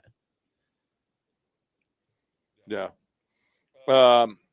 Jordan, when we're going to have a couple of acquisitions. How about we could have Christian Javier acquisition. We could have Luis Garcia. We could have a Lance McCullers Eric Getty's acquisition. the one that I'm excited about. Eric Getty acquisition, a Christian Walker acquisition. It's just there's a lot of acquisitions to be made without a signing. A lot of acquisitions that could be made. Good Christian Walker. I know he's playing right now, but good Christian Walker is going to show up. That's going to be awesome when the Gold Glover and the big hitter when he shows up. Who's that? Christian Walker you speak of? No, considering he's a player the Astros are going to acquire after the All-Star considering break. Where he played and how we don't care about other baseball teams. I haven't met good Christian Walker yet. I don't know that he exists. In theory, Well, I you guess. didn't watch Diamondback baseball then. Exactly. Right. It's National League Baseball. Why the hell would I watch Diamondback baseball unless they're in the World Series at one time? But I haven't met good Christian Walker. Does he exist? Yes. I've never seen him. I don't know him. Yeah. He's never come to a dinner party at my house. Watch and learn. Watch. I've been watching and learned nothing. I got to see. I don't think, you know what? I don't think Pena is going to make the All-Star. I don't think Altuve's making the All-Star team. Well, who's making it from the Hunter Brown? That's it? Yeah, Hunter's making it. Hunter's making it. Jeremy Pena's going to make it. Yeah, you have to. Vote-wise, I don't think he's getting there. Why? Vote-wise, he's not getting there. Oh, no, not vote-wise, but he'll be put on the team. Well, but don't the players have a say? And they're gonna. He's gonna. Jeremy Pena had like one of the greatest months in Astros history last month. Look at this. You see this heart? Who doesn't love a guy who does the heart? Guy off you can't keep the this All-Star off. team who does this. You can't keep this off. And he looks super friendly in all of his HEB commercials. Yeah, he's making it. Don't worry, he'll make it. Man. He ain't going to start. But he's going to limit the handsomeness of the All-Star game by not having him. He's bringing handsome back. That's all you can hope for in the middle infield. The girls, the ladies want to watch the All-Star game. When Mauricio Dubon and Jeremy Pena are in the middle infield together, forget it. That's handsome. Yeah. Doobie and Pena? Yeah. Up the middle, Caratini. Get a little Caratini in there to throw a little, just mix it up a little bit. Mix what up? Well, he's not as handsome. Oh, okay. Caratini's like, why did I catch a stray? So it's Jacob Wilson leading the way. Well, Caratini's not terrible, though. Bobby Witt is second. Jeremy Pena is third. Gleyber Torres, Jackson Holiday, and Jose Altuve at second. I mean, we got nothing. Paredes is fifth. Jordan is fifth. Hasn't played, and he's fifth. Yiner's fourth in balloting right now. We got no outfielders. I mean, not even a vote for. I don't think Jake's gotten a vote. Oh, that's terrible. Pretty anonymous outside the city. I will say in the American League, your top shortstops by fantasy baseball: Bobby Witt, Gunnar, Corey Seager. I mean, it is a loaded position. Yeah, it is a loaded position. Gunnar Henderson's ninth in balloting right now. It's Wilson, Witt, Jeremy Pena, Bo Bichette, Trey Sweeney, Anthony Volpe, Zach Neto. Trey Sweeney. Yeah, the Tigers. Tigers are out there, but their fans are voting. Okay? Yeah, obviously they're voting. Yeah. Gunnar Henderson, Corey Seager's 10th. Gunnar Henderson's 9th. It is a loaded position, that's for sure. But it doesn't look like right now. It doesn't look. I like that Trey Sweeney's hitting right now 221 with an OPS under 600. That's my favorite part about Trey Sweeney. Trey Sweeney's one of the greats, and one of the reasons that Detroit is up there with the best record in baseball. Bo Bichette has an OPS of 764. Yeah. 11 home runs. He can't even hold Jeremy's sack. Wow, this is ridiculous. That's different to say. I'm just on one today. I don't want Ken Jones to be around something like this. Corey Seager, 709 OPS with terrible. his 7 home runs. Get his punk ass out of here too. I'm not putting up with this today. He's 10th. Oh, that's right. He should be 10th. See, the baseball fans know. Here we go. Gunnar Henderson with his 8 homers, 23 RBIs, and 780 OPS. Boy, yeah, Jeremy, it's a loaded position with names, not necessarily play. Yeah. Well, he's not. I mean, Bobby Witt obviously is an absolute killer. Bobby Witt's the best. I can't stand Bobby Witt.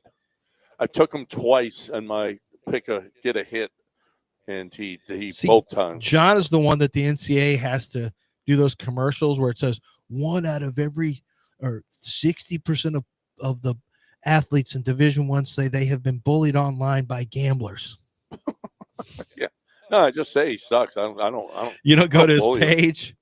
Oh, he ain't my cup of tea. I'll take my Jeremy Pena all day. Yeah. I've taken him a couple of Jeremy's times. really struggling. 877 OPS with 11 bombs, 40 RBIs. He's stolen 15 bases. Like, if he doesn't make the All-Star team, seriously, if a manager puts one of these other slap nuts on the All-Star team ahead of Jeremy Pena, then they can get F2. I don't care. Wow. I don't care. Wow, This is is he I'm aggressive tired of today. why are we jerking around with Whoa, this? whoa. Wow. Why are we Wait, jerking around with this? Jeremy Pena's an all-star. So okay, why are we talking about other crappy players? Did Snacks come home with No, a bad I grade haven't from summer school? No, I haven't gotten any sleep for like the last 5 I days. guess It's not. been You missed terrible. it, John.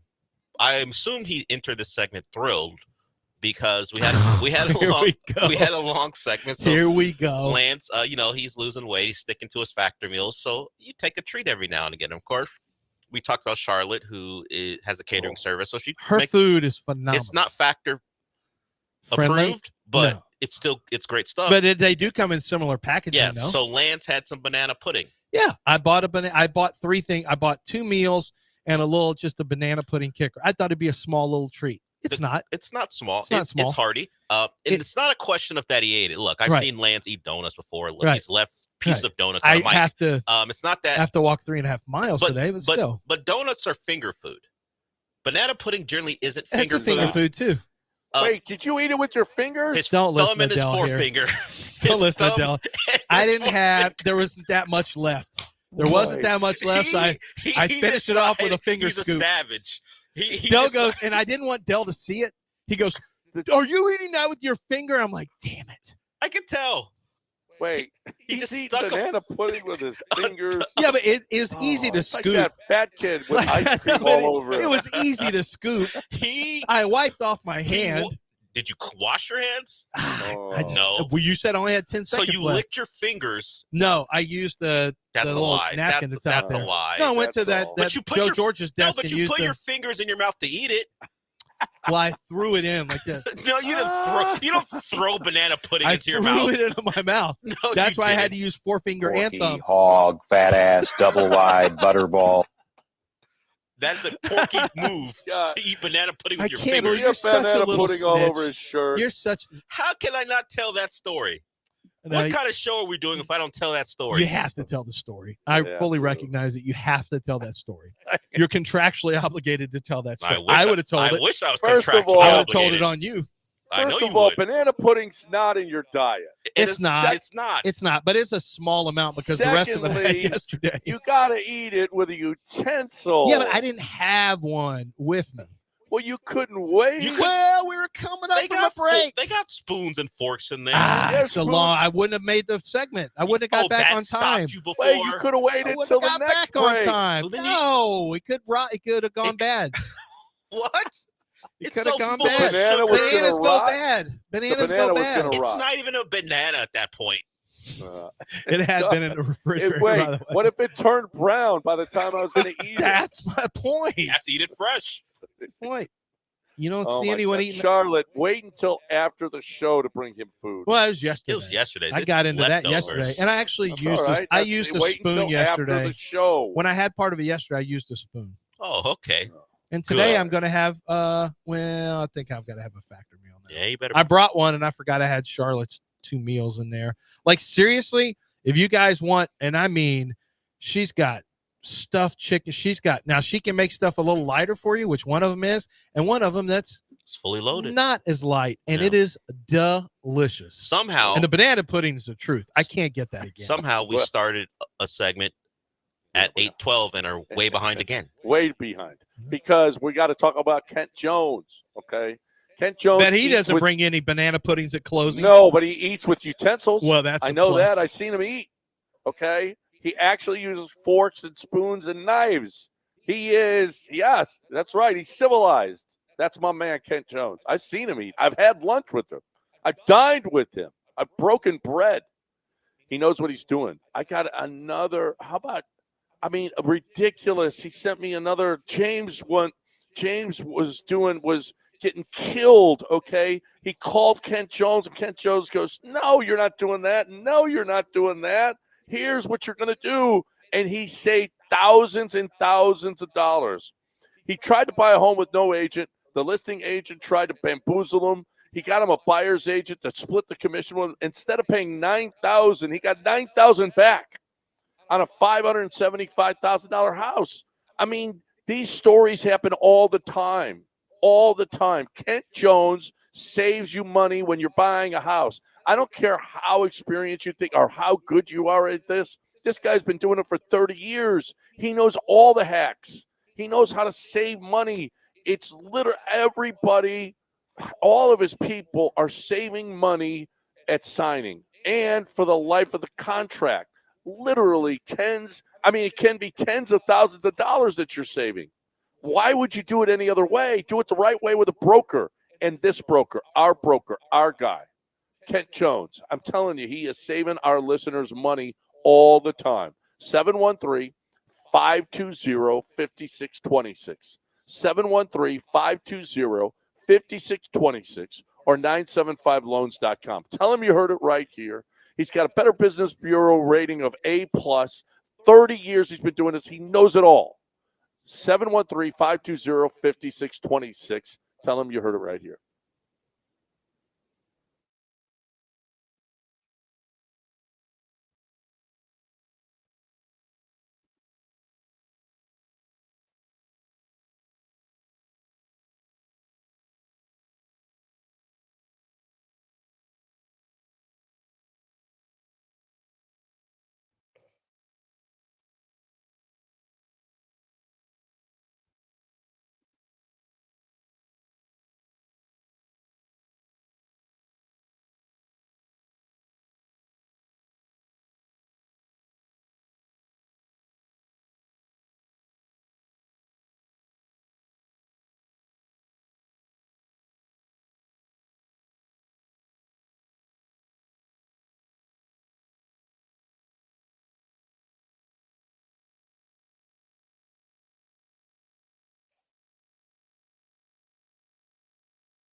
You're back in the Veritex Community Bank Studios with John and Lance. On ESPN 97.5 and 92.5. All right, welcome back. Right here during the break, I'm looking at some. By the way, YouTube's calling me the Chaz McCormick of Gal because of banana puddings. That's right. Charlotte's Dusty Baker. Charlotte is Dusty Baker. Bringing you banana pudding. Charlotte listens to the show, by the way, so you better check if you got anything negative to say, you better check yourself. Well, tell people how they get Charlotte's food. Cajun Cooking with Char. I don't know how. If you just search on Instagram, Charlotte, just put in Charlotte's food. Well, no, Cajun Cooking with Char. She didn't want you on a regular page. Okay, yeah. She didn't. She's like, don't give out my regular page. Yeah, do not drop into her DMs. Yeah, we had her on the air, and she let it be known. Don't do that. No sliding in. It's just, I can tell you right now. Here, like this is what I got. Tell me if you like this. Stuffed chicken breast.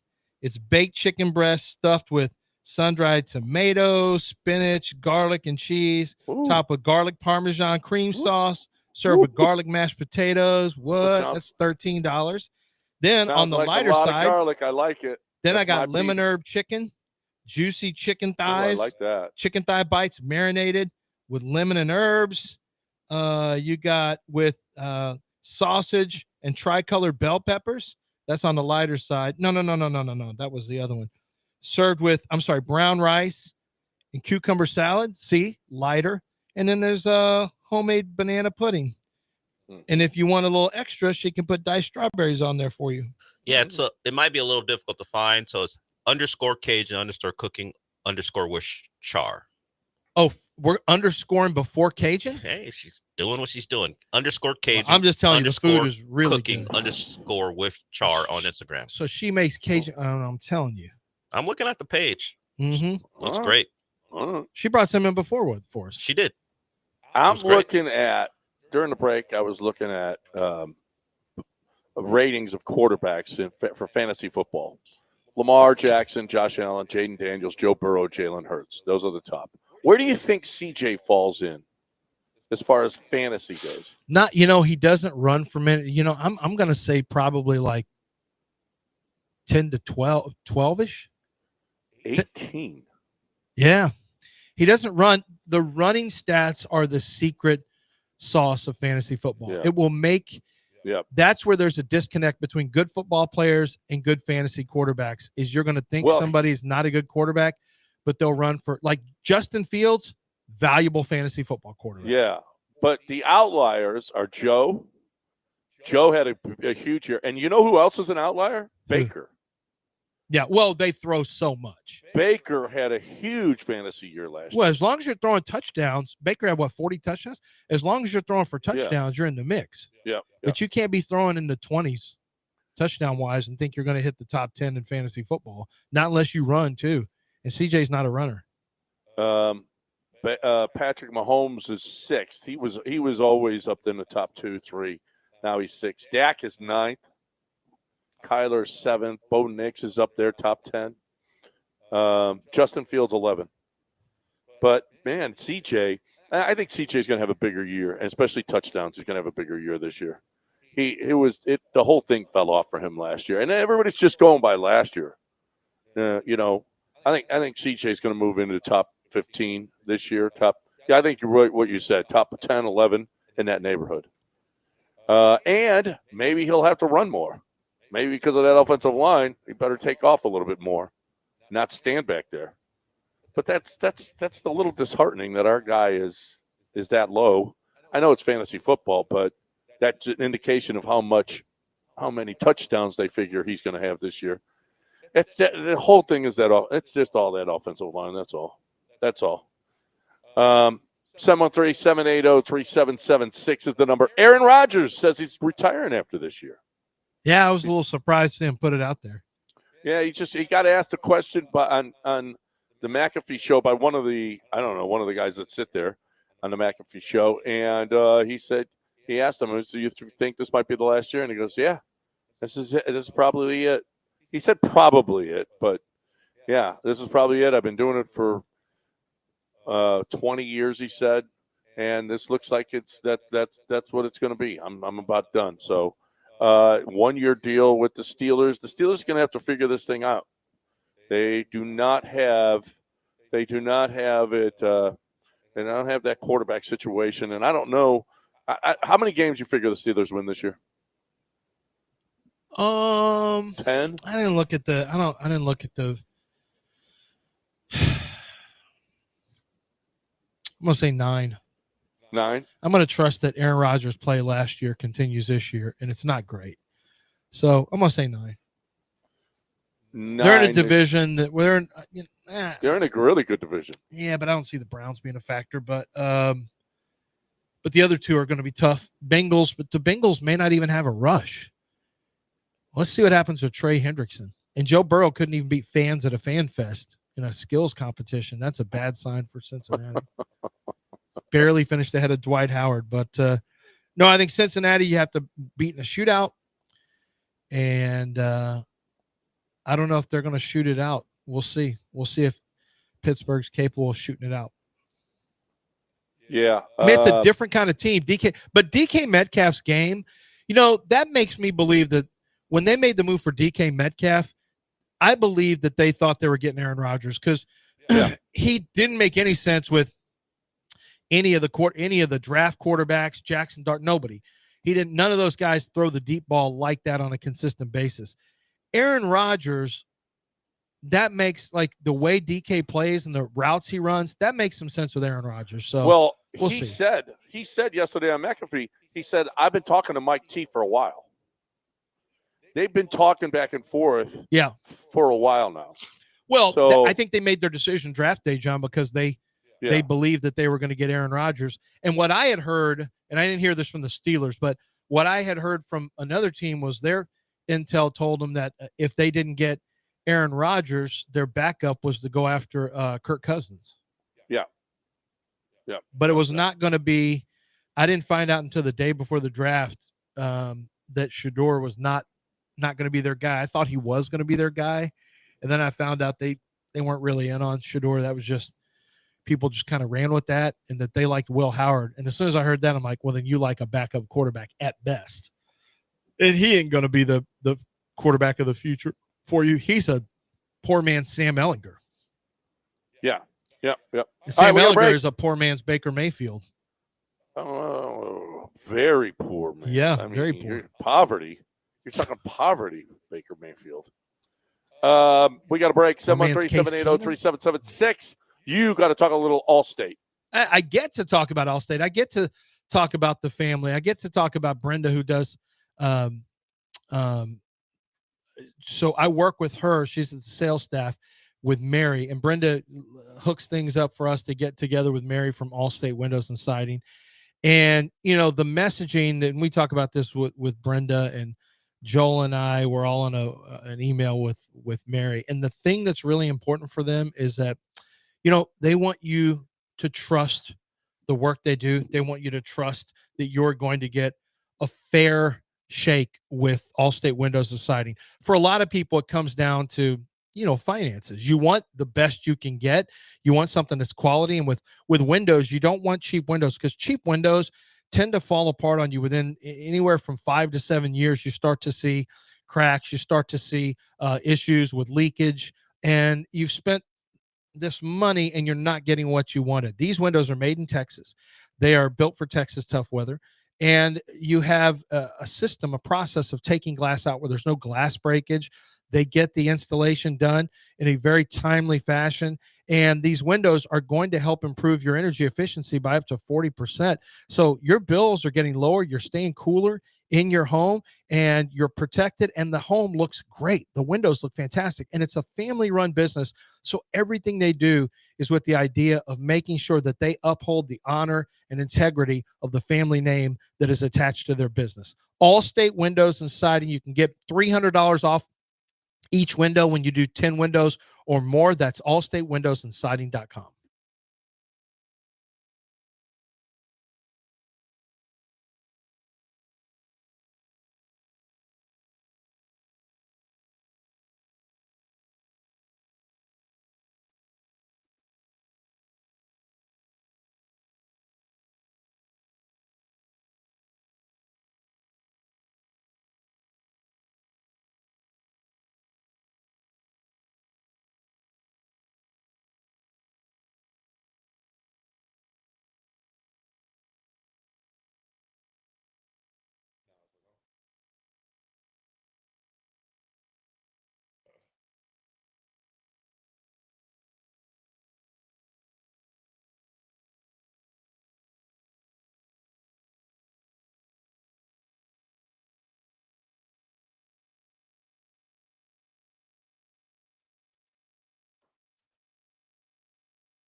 All right, welcome back here on ESPN 97.5 and 92.5, our final hour of the show. If you want to get in, 713-780-3776 is the number to get in, to hang out with us, whatever you want to talk about. You are more than welcome. Astros won. We've got some football stuff to talk about. We still got some basketball stuff to talk about as well. We haven't hit on Tim Legler had some. It'll be interesting. We'll play that. He had how to use Kevin Durant in the Rockets offense. We'll get to that. Also, the Nuggets owner. Very interesting stuff about Nikola Jokic, and we'll get to that as well. Keith wants to get in here and talk a little NBA. What do you say, Keith? Hey guys, thanks for having me on. Just want to get you guys' thoughts on the Boston Celtics, Tatum's out next year with the injury, obviously. They move off of basically 2 starters in Drew Holiday, Porzingis to get under the salary cap, bringing in guys like Georges Niang and Anthony Simons. Horford may not be back. I think they got to re-sign Hauser. They're basically going to be down 3 starters from a championship team.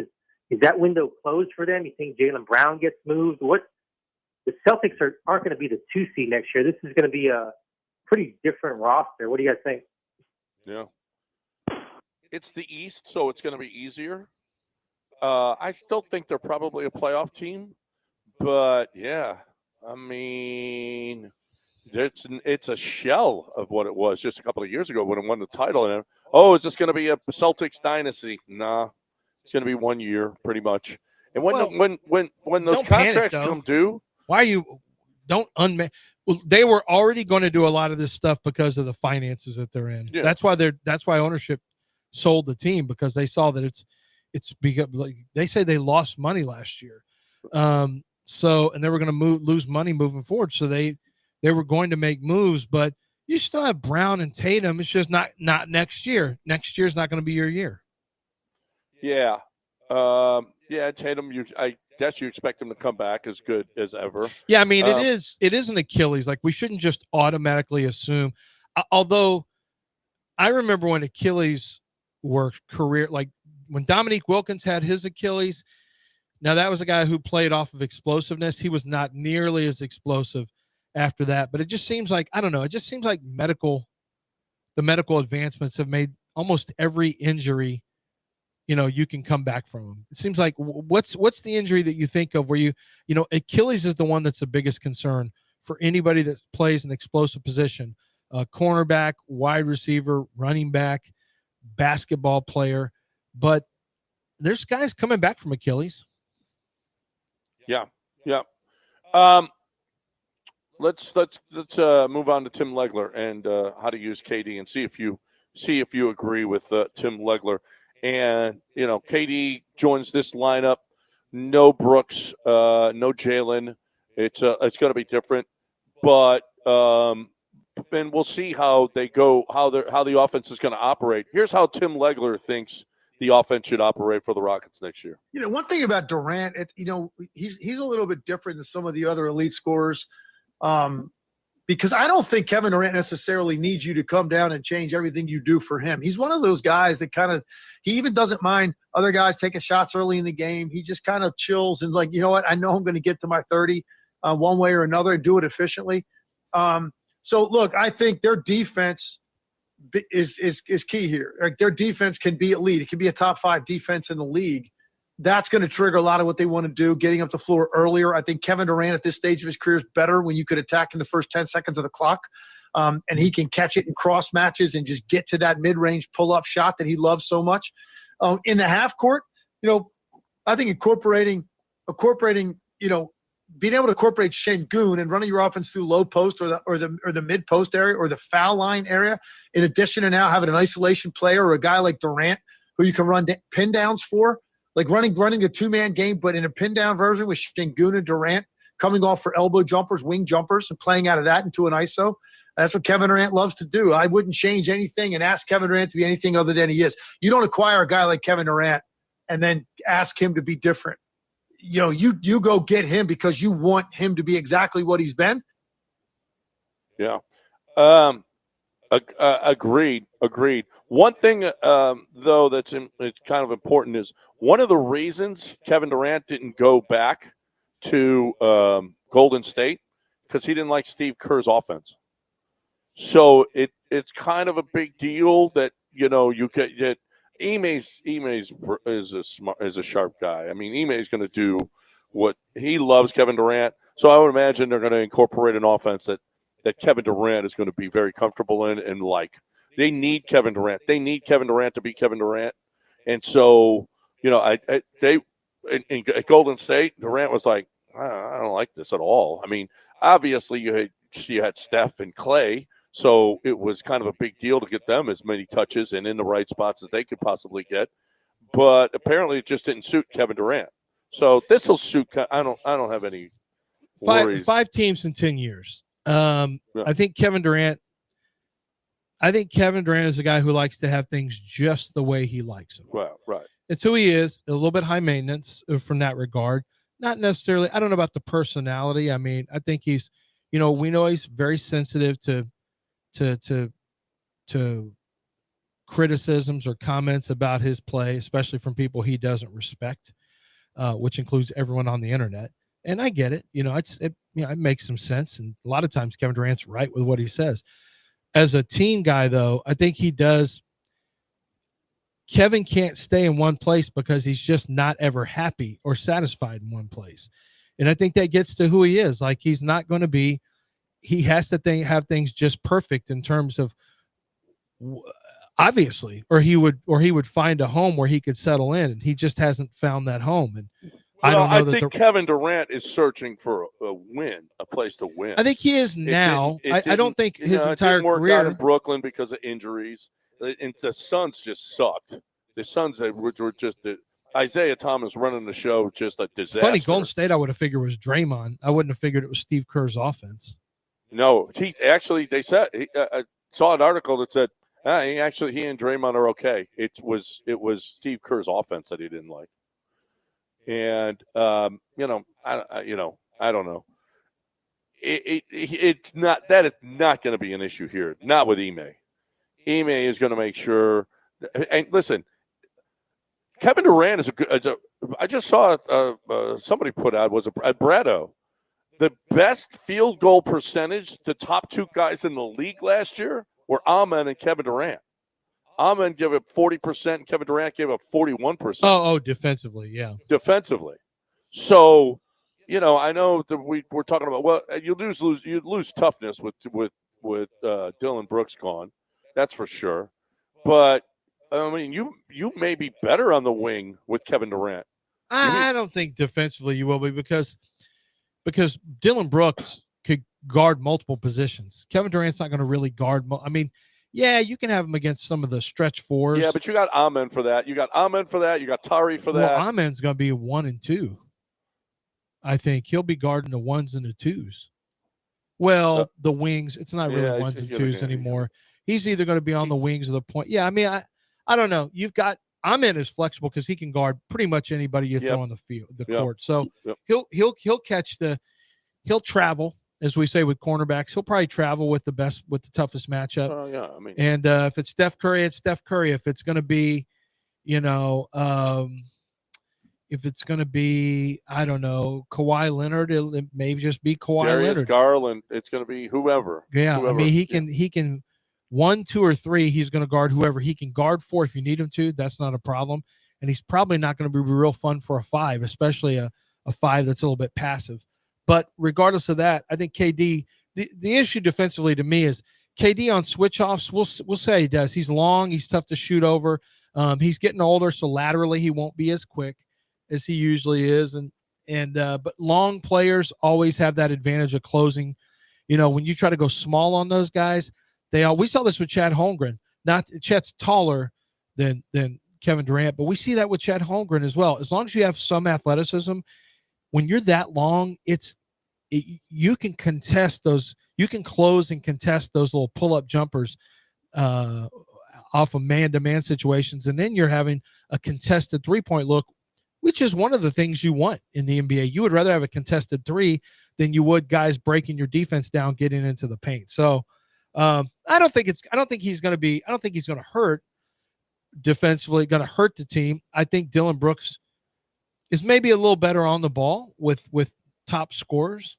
But you had some defense that you could, even if it's a little defense, what you sacrifice on defense, you make up more so on the offensive end what he provides. Legler sounds very positive.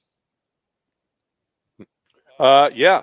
Well, I mean, it's hard to not sound positive about the Rockets right now. Yeah. Brian Windhorst has said a lot of positive things about the Rockets as well, and they've been picking up Kevin Durant. One thing he did say that was really stupid, that kind of pissed me off a little bit. Brado put this out. Brian Windhorst had his list of the 5 greatest individual seasons in NBA history. Number 1. Who did this? Windhorst? Brian Windhorst. Jordan in 96 was the greatest season ever. Kareem 71. LeBron 2013.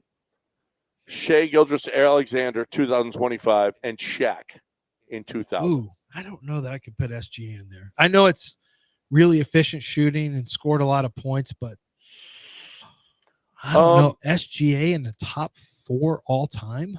I mean, the point bias is I don't love the point bias. More points are being scored right now.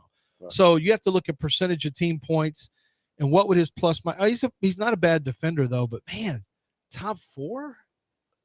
In 1994. Jokic isn't in there anywhere. No. How about that? 1994, the dream. NBA champ, finals MVP, NBA MVP, defensive player of the year, NBA defensive player of the year, all NBA first team, 3rd in scoring. I mean, how is the dream 94 season not comparable, not better than Shea this year? Yeah, that's to me that's now, you want to know why? What did Dream shoot from the field that year? What was his true shooting? Because what Wemby and what a lot of analysts are going to rely on now is going to be true shooting percentage, which is always going to benefit. Well, his true shooting was what he shot from the field. Exactly. And Right. what did he shoot from the field? What did he win? What did he do? I'm telling you right now, I deal with this all the time and I hate it. When you have arguments now, it always goes back to points per game, which is going to be in SGA's favor, and then like data dredged analytics numbers, which typically the easiest one is just true shooting. So if that's going to be the case, then the big is never going to have an advantage, even though he's going to fill up like Dream filled up multiple stat columns. I mean, defensive blocks. I mean, come on. The Dream's 94 season was. He was everything on that team. Everything. He was everything. He did shoot 21 shots a game. From the field, he shot 51%. He shot against one of the best times for Right. centers in the league. Yeah, but we have to realize that 94, 95 means little because the guy from Chicago wasn't playing. Oh, yeah, that's right. So He none of guards, that matters. That's right. He guards Dream. I No, forgot. his mere presence would have affected Dream okay. more than anything else. So he wouldn't have won a and championship. he wouldn't have won a is the finals. argument. That's He wouldn't the have been finals argument. MVP. Dream would have been finals MVP. And So that's the argument. The guys that Dream had to play against night in and night out. Oh, I mean, Say are it you now, kidding? John. If number 23 was on the Bulls, would Dream have that finals MVP? Yes. So you think they beat the Bulls? They beat the Bulls. Well, no, wait a minute. You didn't believe that earlier in our show history. Yeah, I believe that. Caught him in a lie. No, I believe that.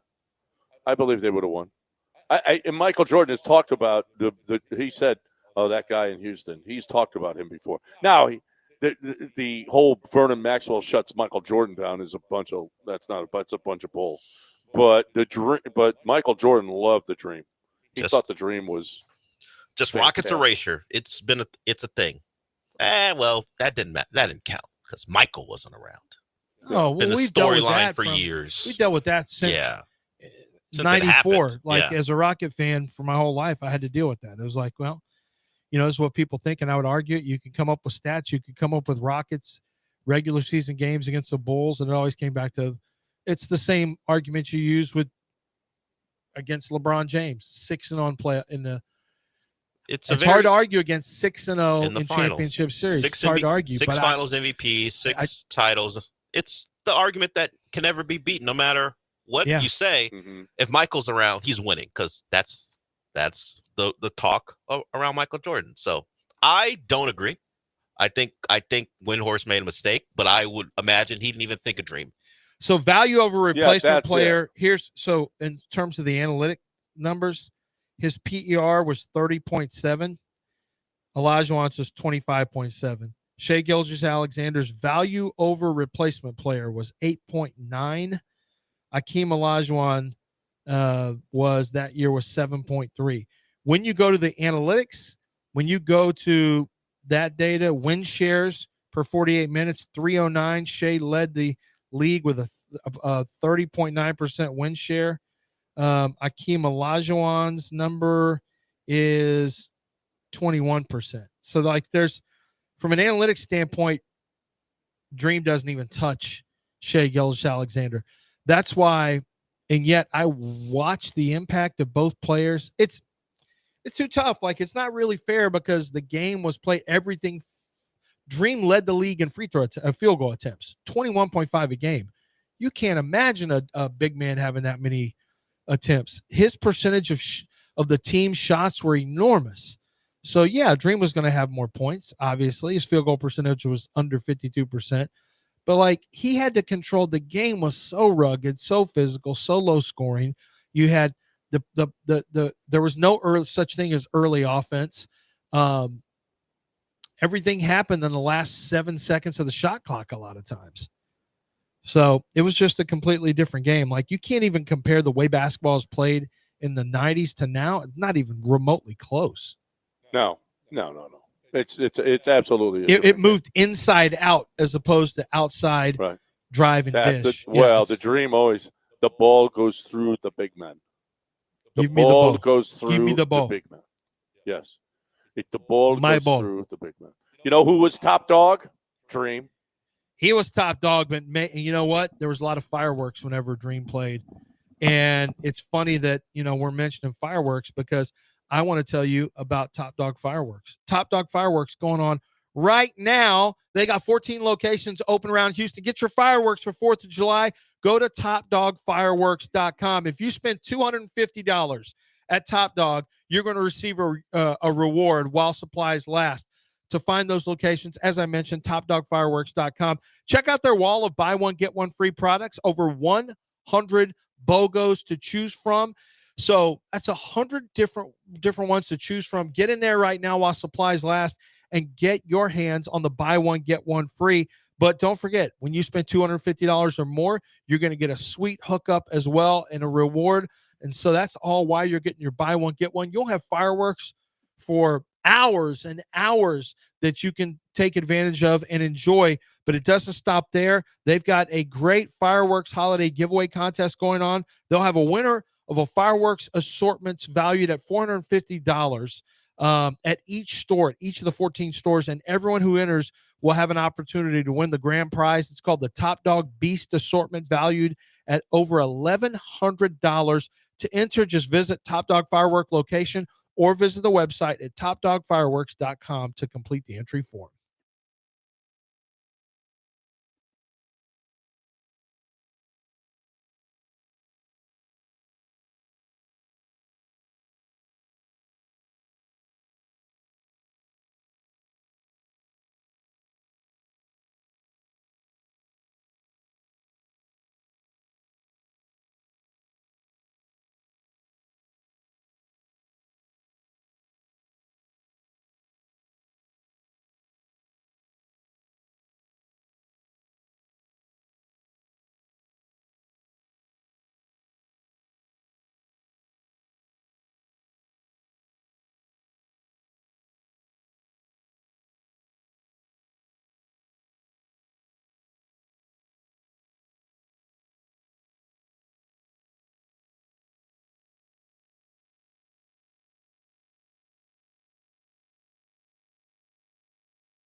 You are listening to Houston's longest-running sports radio morning show from the Veritex Community Bank Studios. Here's John and Lance.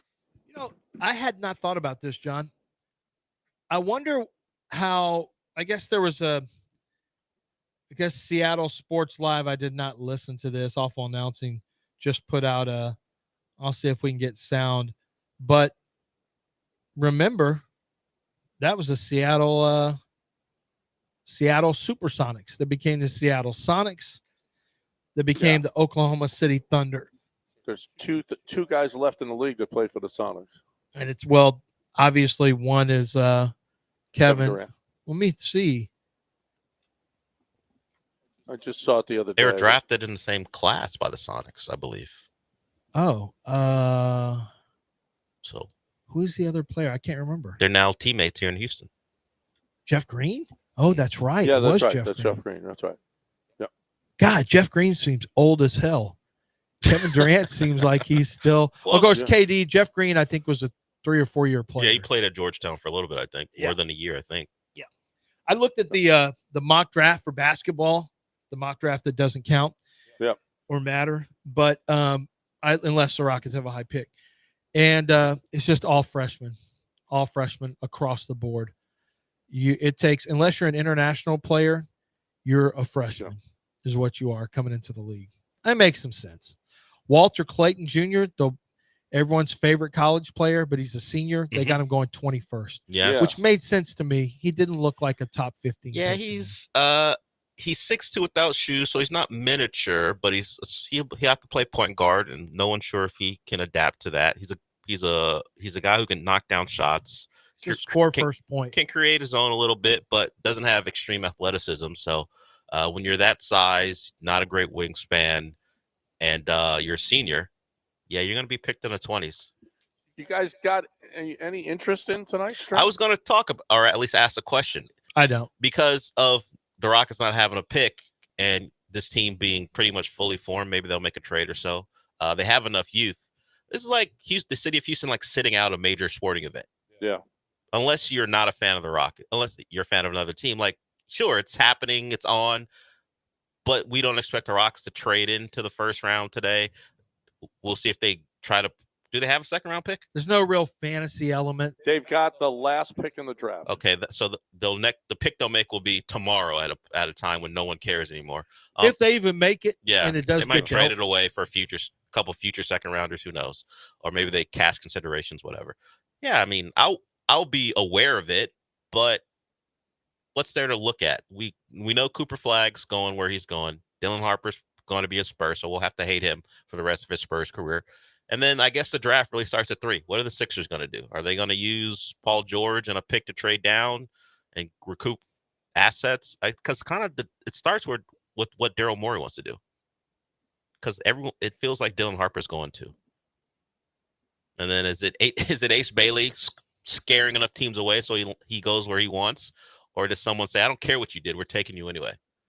I got a feeling if Ace Bailey doesn't land where he wants, you're gonna be able to tell on his face. You know, this draft, though, the NBA draft is it's such a, in the NFL draft, guys have been there at least 3 years, sometimes 2 that you've seen them on TV. If they're a redshirt freshman, you have to be 3 years removed. But you've heard in the first round, if you're a college football fan, you've heard of all those players. You can be, if you're a college basketball fan, you will have heard of all of these players. If you're an NBA fan, you don't necessarily know any of these players other than a couple of them from March Madness. You'll know a few from the March Madness games you've watched. And that's, unless you don't turn in and tell, if you're filling out brackets and all that, chances are you've heard of a lot of the guys in the first round. But I think that just the average NBA fan, they're not going to know. The average fan is not going to know most of the players because there's only been 1 year. Like, you just don't have, there's only been 1 year of these players. And college basketball is kind of, a lot of people don't even watch regular season anymore for college basketball, not to the postseason. So it's been like that for the draft for years and years and years. That's one of the disadvantages. And trying to hold a draft over 2 days, I think it helps the team, honestly.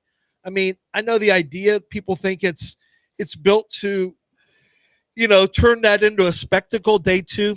That's never going to be the case. So my guess is it also helps the teams formulate potential trades, and it's maybe better for the team so that they can regroup and create their day 2, their second round, really give it more thought in terms of what they want to do. Yeah. And maybe you have, it's like Major League Baseball. Do you care about the MLB draft? You don't really know a lot of those players either. A lot of them come from high school. You've never heard of them unless you're really studying the draft.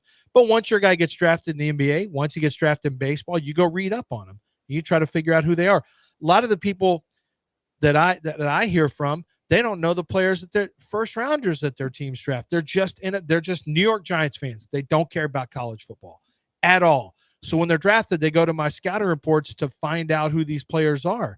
And for those of us who watch college football, we're like, how do you not know who, Emeka Egbuka is? Well, because I don't watch college football. I only watch NFL football. And there's a lot more people like that than you think. No, I went up to when we went up to see JT play up at Army.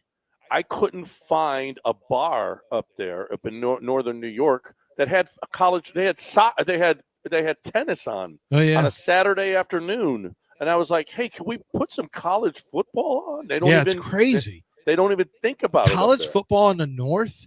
Boston, in the Northeast, not the North, but the Northeast. Yeah, now college basketball. Philadelphia. You're having a lot harder time finding college basketball games in Houston, unless it's, the SEC, it's a big deal, but that's its own little bubble. But college basketball is not nearly the sport it was in the South and Southwest, not the Southeast. That's, like I said, basketball. Although I'm starting to think that baseball is as big as basketball in the Southeast Conference with the fan base.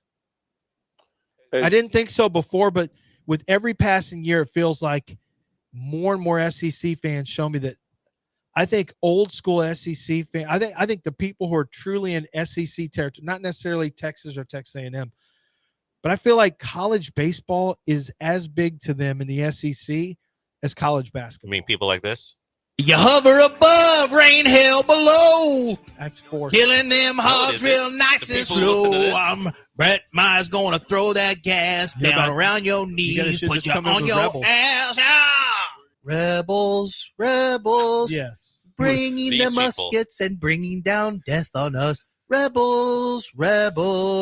Keep everybody in bondage. Oh, way down south in the land of cotton. Old times there are not forgotten. Look away.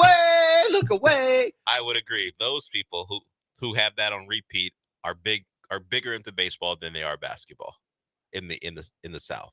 Yeah. Sometimes I wonder what our interns think of our show. There's a lot They'll of hear white things guys with no that play context. baseball. Our interns out there like, why is he singing? She has no idea where that came from. I wish I was in a land of cotton. Yeah. Who's Brett Myers? Who's Brett Myers? Just really bad guy. Yeah. So to your point, Lance, I pulled up one mock draft. The first non-freshman is Colin Murray Boyles, who you probably have never heard of, from South Carolina. He's a sophomore, not you specifically, but the general people. And the first senior, is a guy named Cedric Coward, who played 6 games at Washington State before he got hurt. He rose up the ranks. He's like a D3 player and eventually got to Washington State's not a Power 4 school anymore, but you get it. And he's a senior, late riser, barely played, was going to go to Duke and transfer there until he realized his stock was going up. So that's the first senior, number 14 overall. And that's a guy who only played like 6 games. They're taking him on potential more than anything else. Yeah. Yeah. I got Philadelphia taking Edgecombe. Yeah, I see that in the mock too. Yeah. Yeah. VJ Edgecombe. I think Ace Bailey is definitely going to fall. I mean, you can't have that attitude. He wants to, though. I know he wants to, which is odd. But but if you're doing stuff, it's kind of like, I mean, I'll be honest.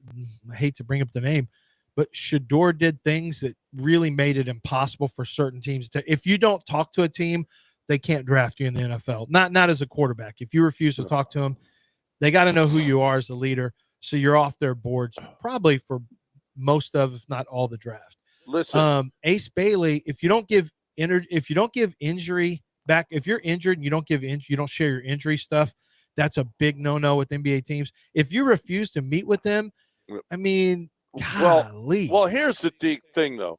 This is the first player ever that actually wanted to go to Washington. I know. So they should just let Washington. Let him have them. Take Ace out of everybody. Washington. Thank you. You actually get the first pick.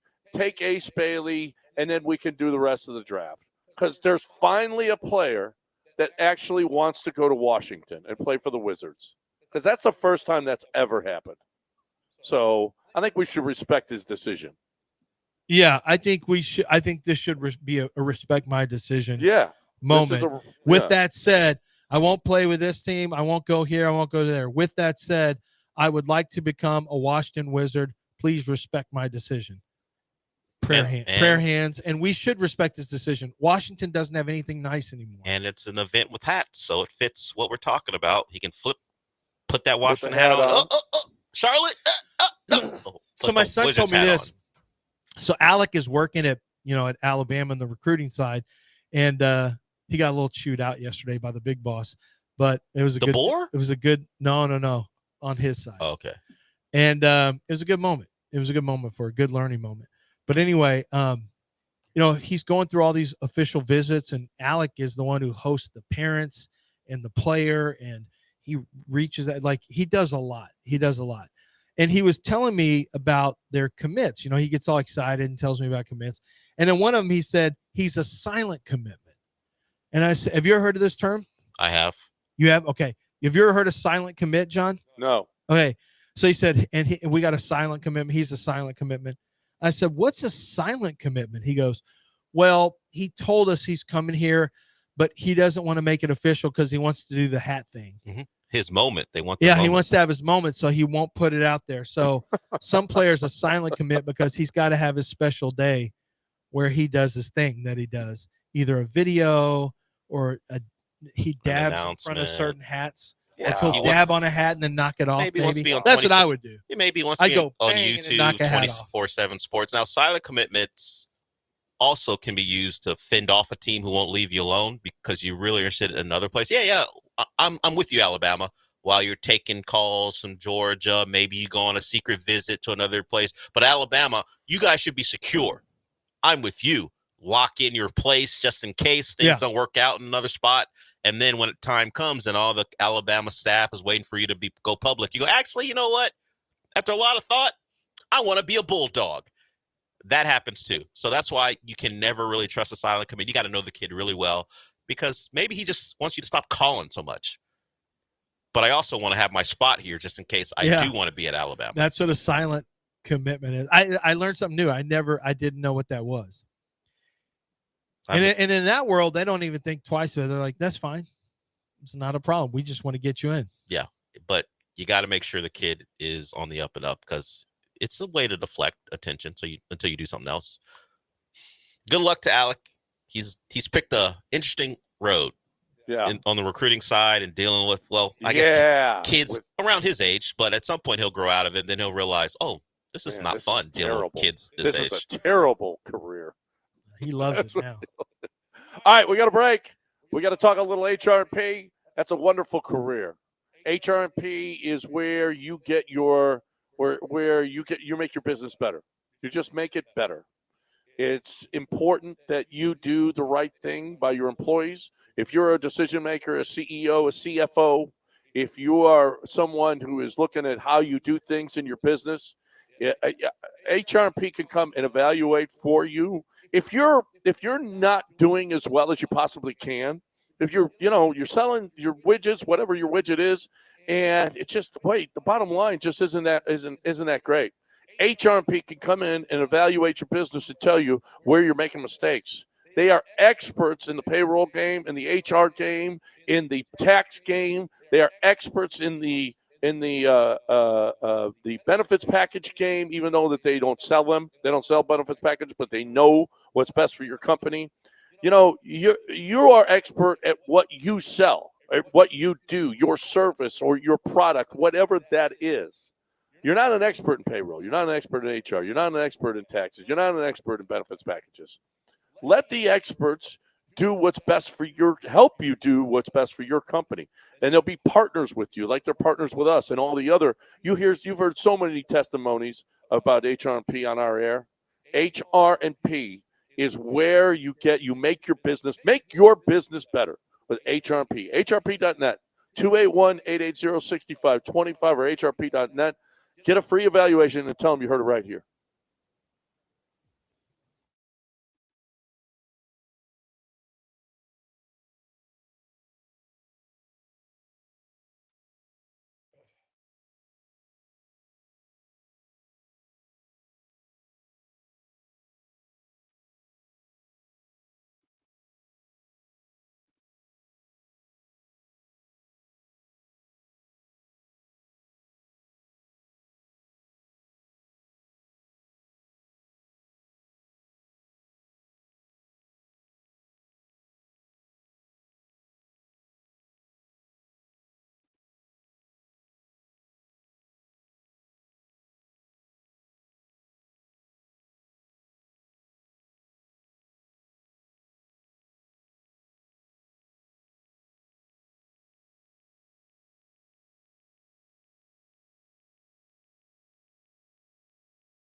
You're back in the Veritex Community Bank Studios with John and Lance. On ESPN 97.5 and 92.5.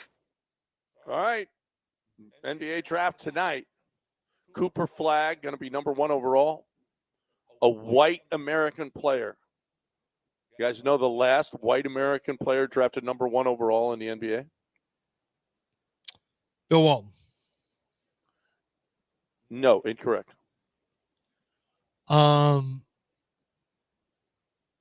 Bird wasn't. I don't know. Kent Benson, 1977. Wow. Whitey has struggled. Hey, we got something. 48 years. Tonight's a win for Whitey. Yeah. Okay. We We finally got a W. A lot of big things are happening for Whitey in basketball. First, Reed Shepherd, and now this. Top 3, Reed Shepherd, and now Cooper Flagg. There's a lot of momentum for white basketball players. Whitey and you got with that the W. And you got Con Knipple is going to go in the top 6. Yeah. You got that one kid who's really not that good and should have gone back to school from oh man, where is it? Another white guy headband guy who looked weak in the tournament. I'll find out here. Liam McNeely? Yeah, him. Where'd he play? Connecticut. Yeah. But for the purpose of this argument, yay, Liam. Unless he's from Ireland. Unless I haven't heard him speak. Liam? Unless he's from Ireland, and then I'm not in Yeah, favor of this. played for UConn. He'll be a first rounder, at least. There's a lot of white guys from this country getting drafted now, and they're not all from like Germany or parts unknown. Liam's from Plano. Plano, Texas? Of course, he wound up at Monteverde, one of those academies in Florida, but yeah, originally played high school ball in Plano. There's a Coward is going to be drafted. That's a guy named a guy named Joan. Not a Skeeta Chavili. Haven't seen that. None yet. of those guys. Nobody Greek. We don't have a bunch of Greek guys getting drafted now. We'll have Ben Seraph, a point guard from Israel. We'll have Nolan Traore, a point guard from France. That's not what we're talking about. What we're about talking about Danny, the white guys, Del. What about Danny Wolf? He's going to be drafted. That's a white guy. He sounds like a. I don't know. He sounds like a white guy. Danny Wolf. Danny is kind of.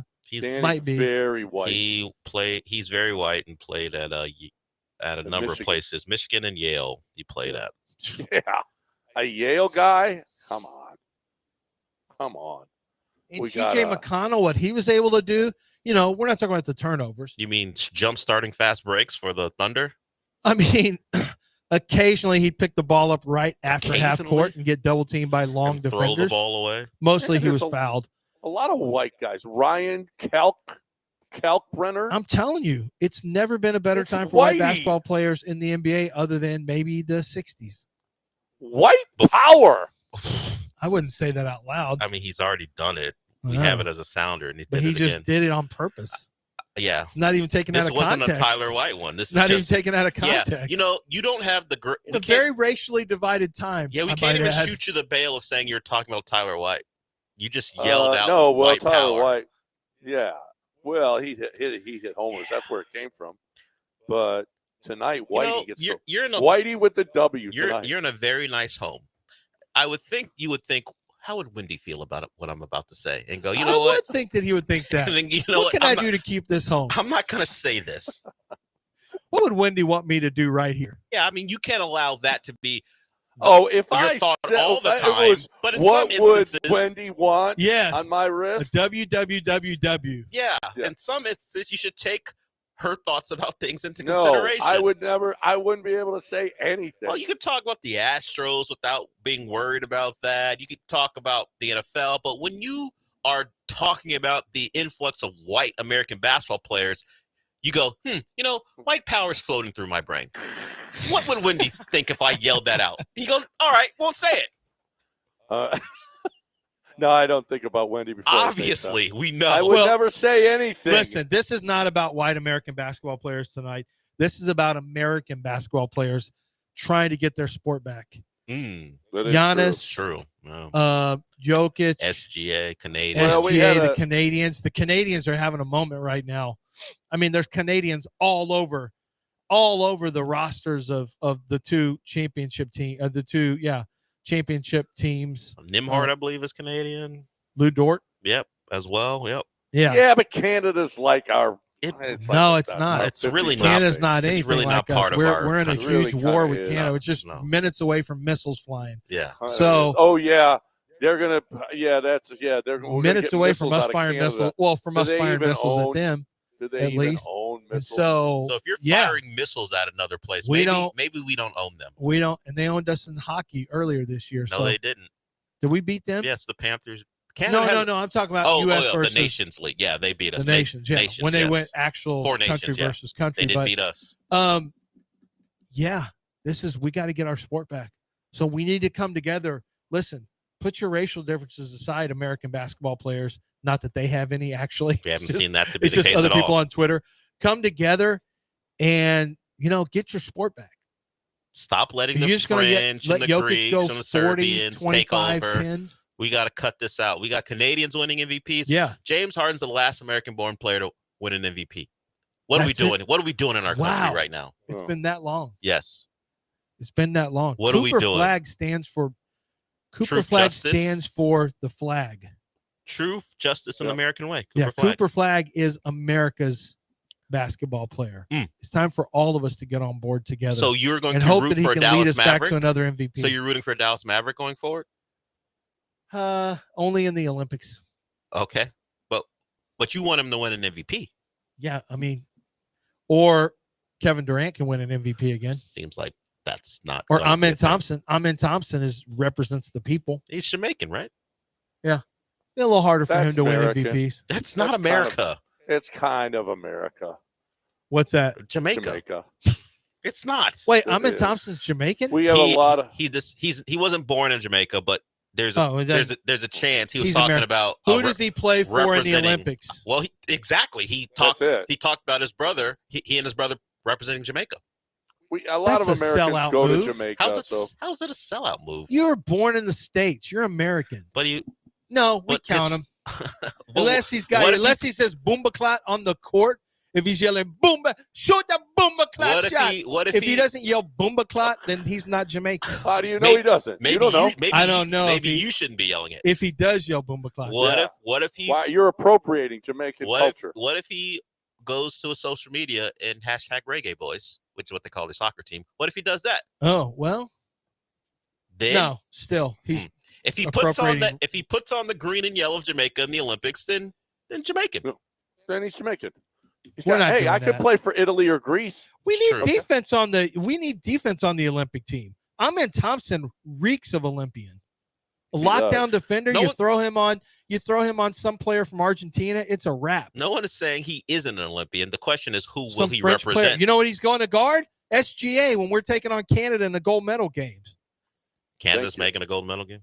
Well, they got some players. They've had those players for years and haven't been able to put it together. Shout out to Jamal Murray's awful Olympics. Yeah. Will you turn on Amen if he represents Jamaica in the Olympics? No, we're not turning on Amen.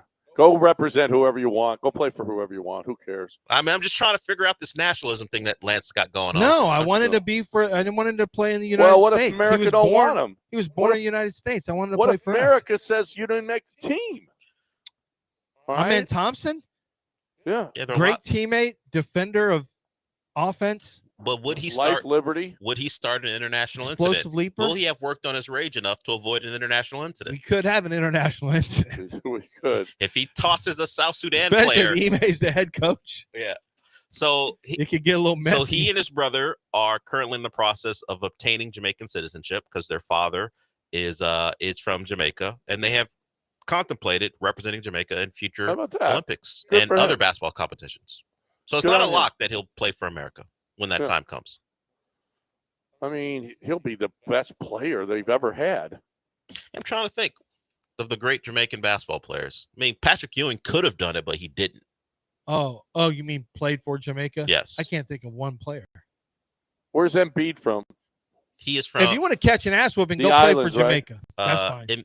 What did you just say? If you want to catch an ass whipping on the court, go play for Jamaica. If you want to win a gold medal, come to Death Row. Cameroon is where Embiid's If from. you want people on your video dancing, go to Jamaica.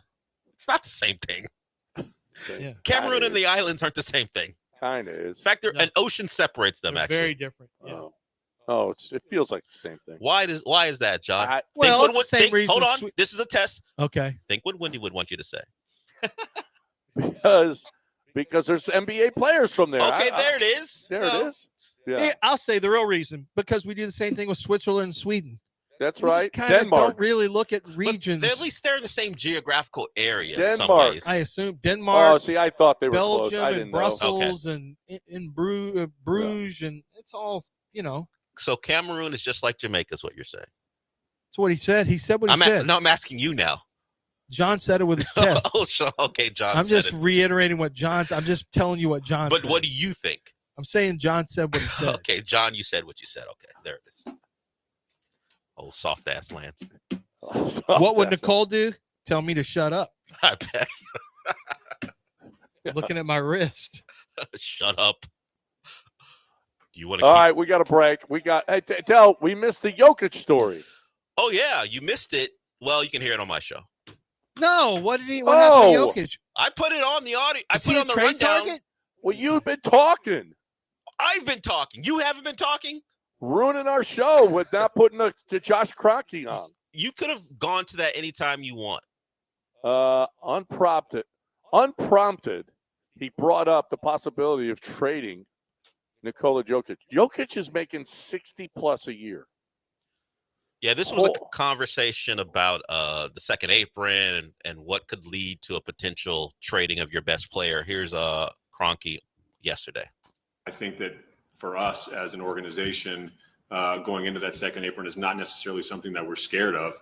I think that there are rules around it that we needed to be very careful of with our injury history. The wrong person gets injured, and very quickly you're into a scenario where that I never want to have to contemplate, and that's trading number 15.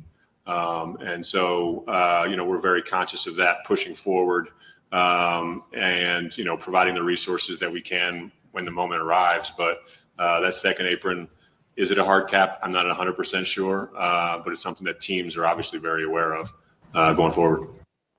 So I don't really think he said. Well, I mean, I guess he's open in case if somebody gets injured and they're the thing is falling apart. I guess. So should we trade who do we trade for Jokic right now? Ooh. Alperin. Tari. We're trying to hang on to Amen. Picks. All the picks. Fred. All the picks in the world. Yeah. We hurry up, Fred, and get him out of here. No, Fred ain't going nowhere. All right, KD. Oh, okay. Whoa. Just brought him in. You want to send him out? KD and Tari. KD, Tari, and picks for Jokic. I do that in a heartbeat. I wouldn't even. It's done. Let's move on. And Alpy. You can't. You want to duplicate with Alpy? You got to move. No, you Well, move you got Alpy. You replication move now. Alpy for a shooting guard. Now that you have Jokic, you can move Alpy for a shooting guard. They're going to want Alpy Would too. you do Alperin, Amen, and all those draft picks? I mean, first of all, you couldn't make it work financially. But let's just say just the concept of Alperin and Amen for Jokic. Yeah. You have to say yes. Yeah, you would. As much as we love the Amen, you have to say yes. Yeah. I mean, he's the best player in the league. He's the most impactful player in the world. Yeah, right. Well, that's a fantasy. Oh, another 50-point triple-double for Jokic. But he's not on Wendy's list. Okay. All right. Yeah, that's pretty crazy. That is pretty crazy. All right, we got a break. We got News of the Weird coming your way next right here on ESPN 97.5 and 92.5. Don't you go anywhere.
We got a new star, everybody.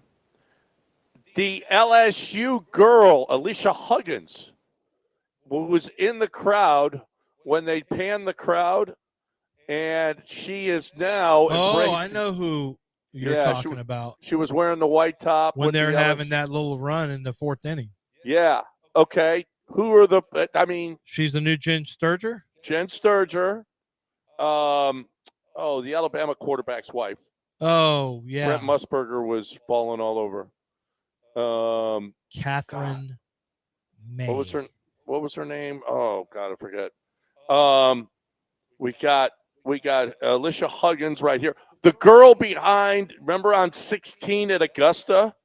She became famous for a while. Who? She was, go look up behind the girl behind.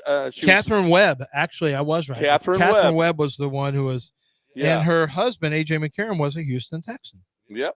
So for a while, she was the Texan wag. Yep.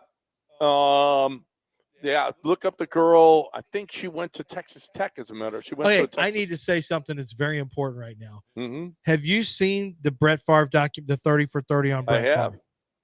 You have? I have. Okay. So you know the Jen Sturger part? Yep. The most, looking back at that, and they talk about how Jen Sturger came up was was when she got something all over her shirt, she took it off and just wore her top, her bathing suit top that she had underneath it. Yeah. Because she had been bartending that day. And looking back at that, the biggest for me riddle and puzzle is, what about the girl next to her, her friend? Yeah. How did she not get famous? Yeah, she was good too. She was very better talented than Jen Sturger. I don't know how she didn't, how is she not doing stuff on TV or whatever? Well, on TV, how did she not get some kind of notoriety? How does she not have an OnlyFans page? Well, it's pretty simple. She didn't sign up. And it was long. And at the time, it didn't exist. No. Well, that okay. There's 2 hindrances, but other than that, she probably could have. Who was the girl with Jen Sturger? Because she at needs Florida to be famous. State. Who was the overlooked girl with Jen Sturger? And it doesn't say. It doesn't? This is a joke. That is terrible. She needs to AI sucks. AI doesn't know anything. But apparently, Miss Huggins is got a lot of fame right now. All you have to do is be standing there, looking good. Boom, not guilty. Boom, immediately not guilty. What country do you feel like is the best place in the world to have herpes? Well, someplace with free health care. Well, I'm going to say Canada. What's the context? I'm going to say Canada. It's less likely to spread because it's super cold, so you're not going to go out and do stuff. There are people there who don't care if you have herpes and are willing to have relations with you. I'm trying to figure out what's your context. Someplace with a lot of other disease. Yeah. Is that Sir Graham Henry, the former head coach of the national rugby team, he's kind of pissed off. He says there's an embarrassing low sheep to human ratio in New Zealand. Okay, and pies that are expensive, pushing $7. We need to do something new to be proud of, and we got to get back on the map. And he scrawled herpes in all caps on the chalkboard. It's time for New Zealand to become the best place in the world to have herpes. I'm glad this is where this went, because I know. When as soon as you heard sheep, lack of sheep or whatever you said, I immediately bailed out. out. What are we doing? I know. You should have seen the look on Dell's face. Well, I don't know if the sheep have played a role. I don't know. Well, no, you don't know. I don't know. I don't, but it just seemed like we were going to a place none of us wanted to go. Yeah. Right. Yeah. There have been some things said on this show today. So men are men. Sheep are scared. I've heard that somewhere else before. Where? What region of the country? Don't say it. I'm not saying anything like Go that. on. I'm not saying we're anything. The home of what? Hey. Yeah. What are you doing? I forget where it was. Do you guys remember? No. That's why I'm asking you. Oh, it's 10:03. What are we doing? It's your show. What are we doing? Mapes wants to get on the show. No, he doesn't. Yeah, he does. We had a conversation. He goes, I'm here for 5 hours. You want to cut a segment off my time? Cool. Time to talk about Chastain Ford. My people, love those people. Love what Chastain Ford has done for me. You will love what Chastain Ford does for you. Look, if you're in the market for a car, it has been going on for a while, but employee pricing is the best time to buy a car. It is the best time because employees get the best deals. In restaurants, they get $5 meals and what. If you're an employee somewhere, you're going to get the best deal, and everybody gets employee pricing right now at Chastain Ford. I know other dealerships have employee pricing as well, except not really, because they're going to mark up, they're going to add on. By the time it's all said and done, you're like, wow, that's a lot more expensive than we agreed on. What happened there? And they're just going to, their goal is to make your car buying experience as expensive as possible. And that's not the goal of Chastain Ford. Chastain Ford wants to get you in that Ford SUV or pickup at the best price they possibly can. They want you to come back. See, they work these deals, they work the financing so that you will come back to them. And people do all the time. I have bought 4 vehicles from Chastain Ford. That's where I'm buying my vehicles because I trust them. I like them. Everything is transparent. No markups, no add-on. ChastainFord.com. It's on 610 at Homestead, not Hempstead. Tell them you heard it right here.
We haven't been able to talk about an Astros game for a while. Friday, of course, we did the show. And then we had the weekend. And then Monday, there was no game. So we didn't have anything to discuss. We talked in some ways about the Angel stuff, but more about I was more interested in etiquette when it came to getting beamed by a pitch and how you respond. So we did have the opportunity. I just found something more interesting to discuss, at least in my eyes. But the game was fun yesterday. You had the Astros being shut down by someone who has the hair of a guy who's in a TikTok content house. Have we seen Ranger Suarez do?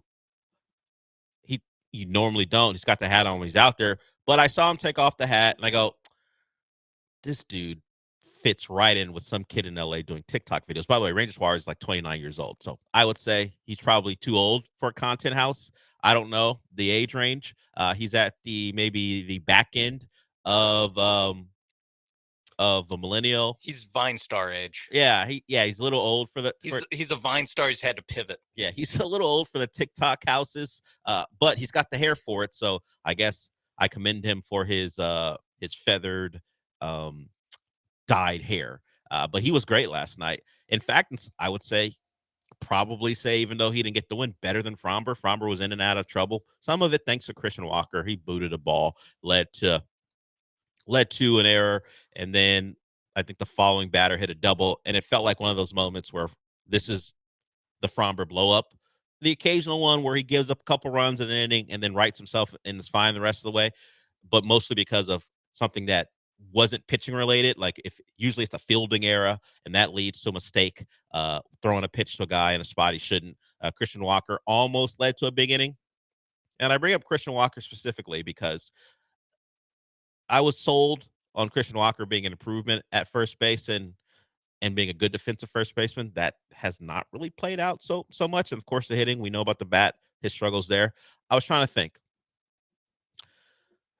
I'm sure people bought Christian Walker jerseys. I shouldn't say I'm sure. I imagine some people bought Christian Walker jerseys once that signing was announced. Hey, a new player. I want to get a new jersey. People love buying jerseys. I'm going to get a Christian Walker jersey.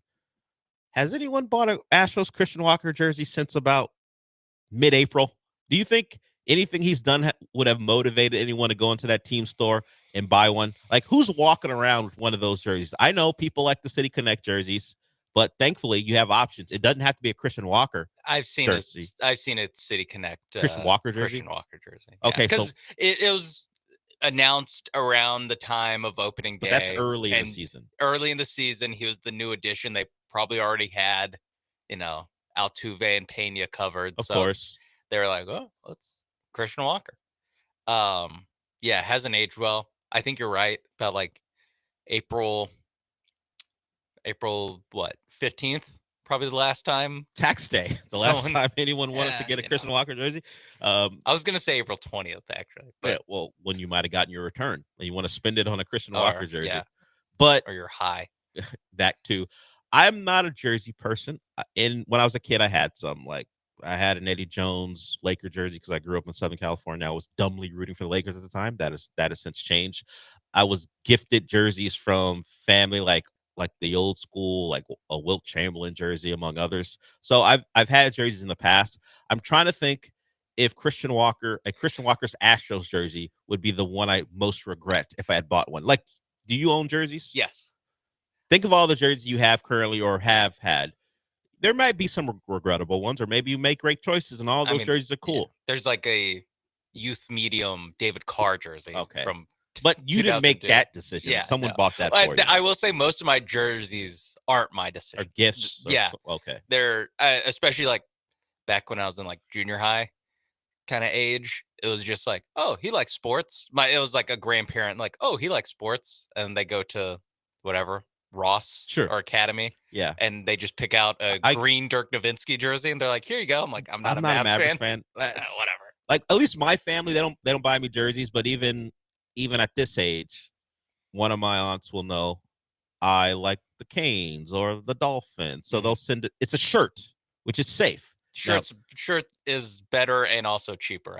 Exactly. I'm not looking for them in that direction. Yeah, I'm not looking for them to go get the authentic Jalen Waddle jersey because I don't wear jerseys and football jerseys aren't great to wear, at least in my eyes. You on a football Friday coming in with your Tyreek Hill replica. Sorry, I'm not a bartender at name a restaurant that features women in little clothes. I'm not there, so I don't need to wear on Sports Friday. I don't need to wear a jersey. I don't need that. So no, I've told them don't buy me one of those jerseys. It's fine. Yeah, a shirt is cool. I can wear a shirt no matter what the day is and get away with it. I have a Rockets number 25 Mapes jersey. I have an Olaleye. I don't have a Mapes one. That'd be weird. I have a 25 Olaleye jersey thanks to the Rockets. They gave those out to celebrate the playoffs, right? Yeah, that was before. Yeah. Yes. We also, both of us, I think, have Rockets backpacks as well. Yeah, we do. So the Rockets have given us some swag. I will never wear that jersey because I don't wear jerseys, period. But I think my Rockets Olaleye 25 jersey is something I would wear before I wore or bought a Christian Walker jersey. Just because it's way funnier. Yeah, it's way funnier. Look at me. I've got a jersey with my name on the back. I'm one of those guys. Yeah, I'm the least likely to be one of those guys, but in this case, because I think it's really funny, I am one of those guys. I'm doing it for comedy, not because I really wanted a vanity jersey. Yeah. So while the Christian Walker thing popped into my head because his performance this year hasn't been one that would elicit people going, yeah, love me some Christian Walker. The pitching made up for it yesterday, and you had the perfect 7 innings from your starter, your ace, a scoreless eighth from your setup man, and then Hader closed it out. If we're talking about the perfect way to win a game, that's what you want. Of course, you would have liked to score more runs. You wouldn't want to depend on Cooper Hummel. Shout out to him. Speaking of guys who not a lot of people own their jerseys, shout out to Cooper Hummel for that Oppo, as they say, Oppo taco, as baseball people say, that Oppo taco to win the game. So it was tight. It was a tight game. The pitches mattered. It was tense for a regular season game. And you got an unlikely hero in Cooper Hummel as the Astros keep finding ways to win games. They're great in one-run games. They're great in extra innings. And that's why when you look at their record, you see that they're one of the best teams in baseball. Run differential doesn't mean anything. We've talked about it before. It's not a giant run differential compared to the rest of the division leaders. They have done really well in tight ball games, and that has a lot to do with their 8 and 9 guys. And in some ways, the surprising pitching you're getting from guys you didn't expect, mostly because in some cases you didn't know they existed until they got called up because of all the injuries. So they get a win. They start this series off against the Phillies with the win. Did anyone at any point say World Series? It wouldn't. How would you put it? Rematch. Yes, that's the word I'm looking for. Thank you. I hope 3 years later we don't say that anymore, considering the teams are very, very different. But I'm sure it was said at some point. A World Series 2022 rematch. World Series rematch. Yes, I'm sure someone put it out there, even though how many guys are left even from 2022 at this point? I know. I think that's the reason that this Astro team actually feels different and definitely more surprising is that it is the DNA is actually very much different than the 2022 team. Although I'm sure if you counted it up, there's still a good amount, but you'd be counting Chas McCormick in that, who has been de-emphasized, I'll say. Yes. He is less important than he was even in 2022. Yes. De-emphasized. That's a nice way of putting it. The other word is benched, but de-emphasized. And now hurt, and we kind of forgot about it. Yes. Who's Chas McCormick? You guys remember him. He was the surprising outfielder that you wanted Dusty to play more, but he didn't because Jake Myers had to play, and look at the fruits it's bearing. Was Yainer? No, I guess Yainer was 2023. Yainer was the guy people were furious about not playing more, and Dusty said you would thank him for limiting Yainer's at bats because he would become what you would want from a catcher, but he wasn't right for the moment because Maldonado was still around. Yeah, and they had Christian Vasquez. Yeah, they had multiple. So 23 was his first year. Yeah, they had multiple, and Yainer became a guy. Oh, look, a catcher can hit. We like those. Yeah, can that guy play more? They just DH'd him in 2023. Yeah, Dusty had his way. That's where Coin Boys came from, because the thought was all Dusty did was flip a coin to make his decisions. And Dusty did get his World Series title, so he'll ride. He's ridden off into the sunset happy. The coin has spoken. There it is. That's not where it originated as far as it didn't come from Dusty, but we associated Coin Boys with Dusty, and we grabbed that clip. So when we talk about Dusty, and now when we talk about random decisions, we play that thing. We will go to break with that. Appreciate the guys from the morning show doing what they do, extending their show deep into our show. So less time for us means less time for Sean, which is more important. I'm on the back end of my time. I start this show already more than halfway through my day. Sean's just getting started. He loves a news of the weird that begins at 9:56. 10:04. Keep going with this. Hey, what are we talking about? Yeah. No, ain't no one More sheep talk. Ain't no one. Well, we had to get away from that at some point because it was going to go to a place where actual people who matter would have been offended if we kept going there. So we got away from that. But if you want to get in and call in, maybe you missed out on calling in earlier. That happens. We get carryover. If you want to do that, you can call in. 713-780-3776 is the number. Sean, we got a quote from a SEC legend that you're probably not going to like. Maybe he gets put on the Texas bleep list.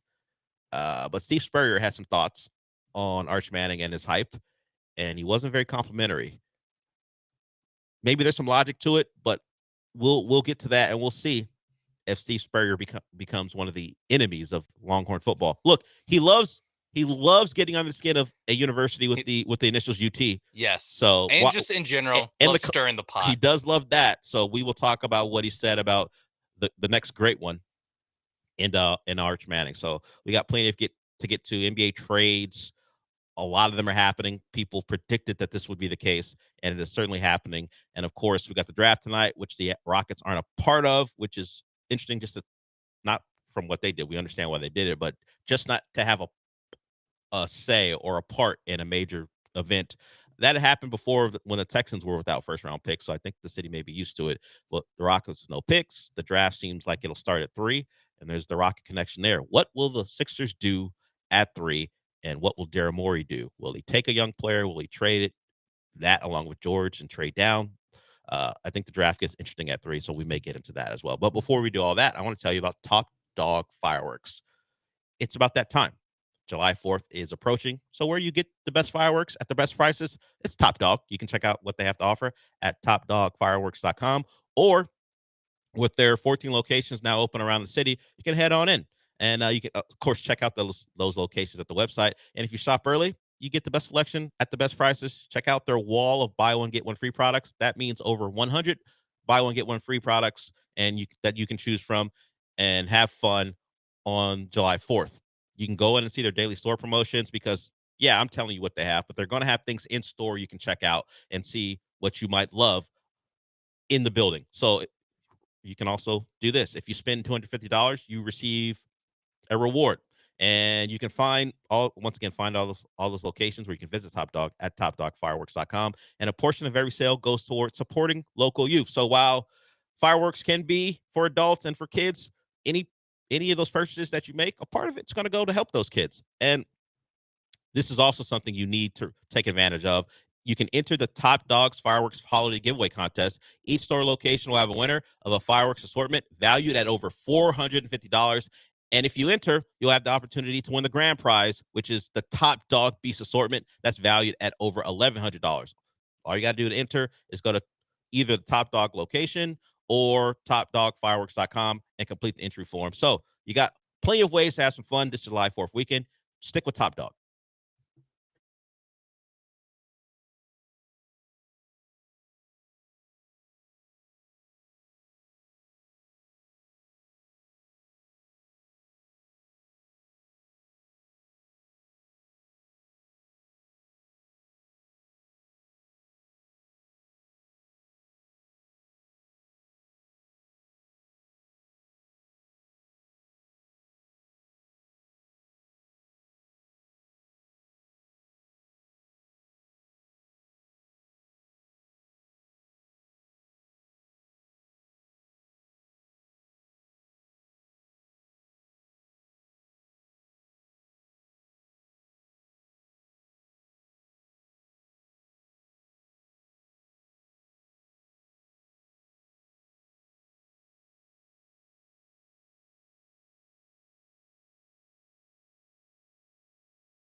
This is the Del Olaleye Show. On ESPN 97.5 and 92.5. Broadcasting live from the Veritex Community Bank Studios, here's Del Olaleye.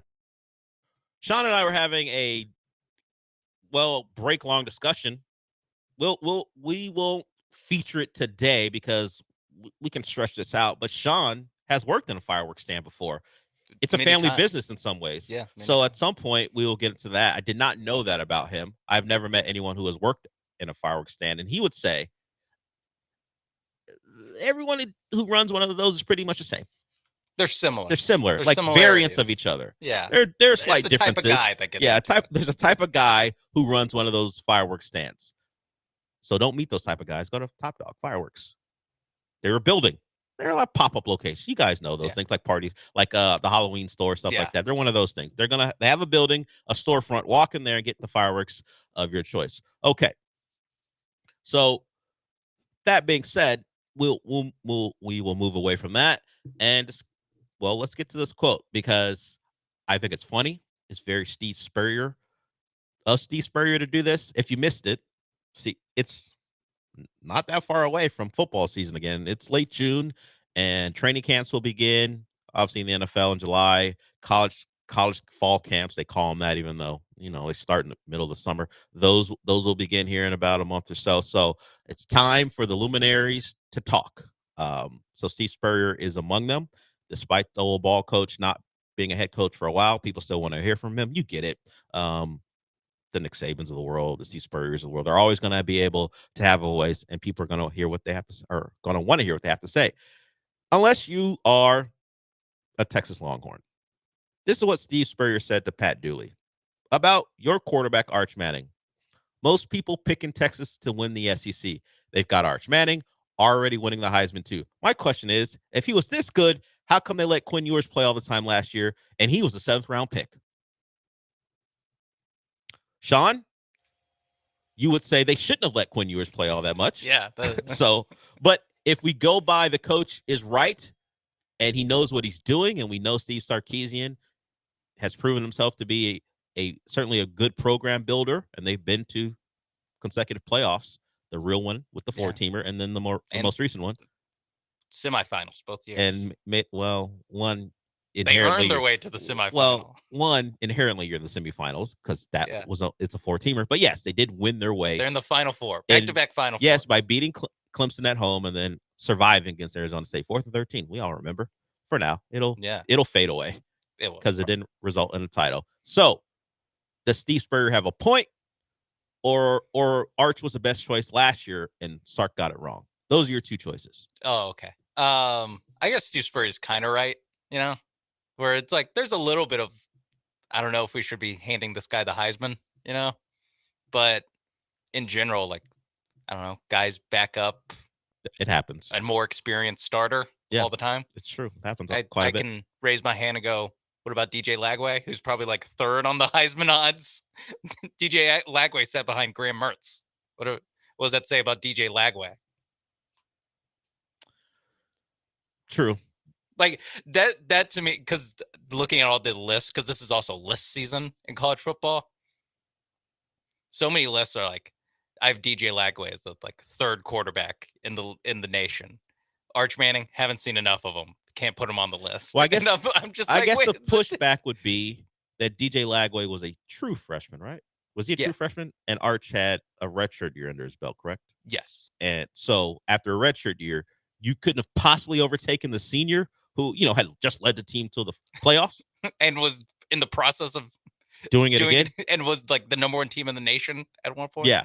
So I appreciate Steve Spurrier mucking it up. Yeah. It's always welcome. I don't take it personally. Yeah. I'm just like, this is what Steve Spurrier, this is part of being in the SEC. Yeah. You wouldn't have caught it if you're still in the Big 12. He probably wouldn't even have acknowledged you. But now that you're in the SEC and he's hearing all this talk, he's a quarterback guy. He's going to take a shot at the University of Texas.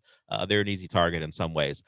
Logically, yes, Arch as an inexperienced player, even though the Quinn was only a 7th round pick, Arch sits behind Quinn Ewers, the veteran quarterback who had success, sits behind him. And look, it wasn't like the season turned into a disaster, as we talked about it. They made the playoffs. So is the coach going to remove Quinn Ewers from the equation to start the inexperienced Arch Manning?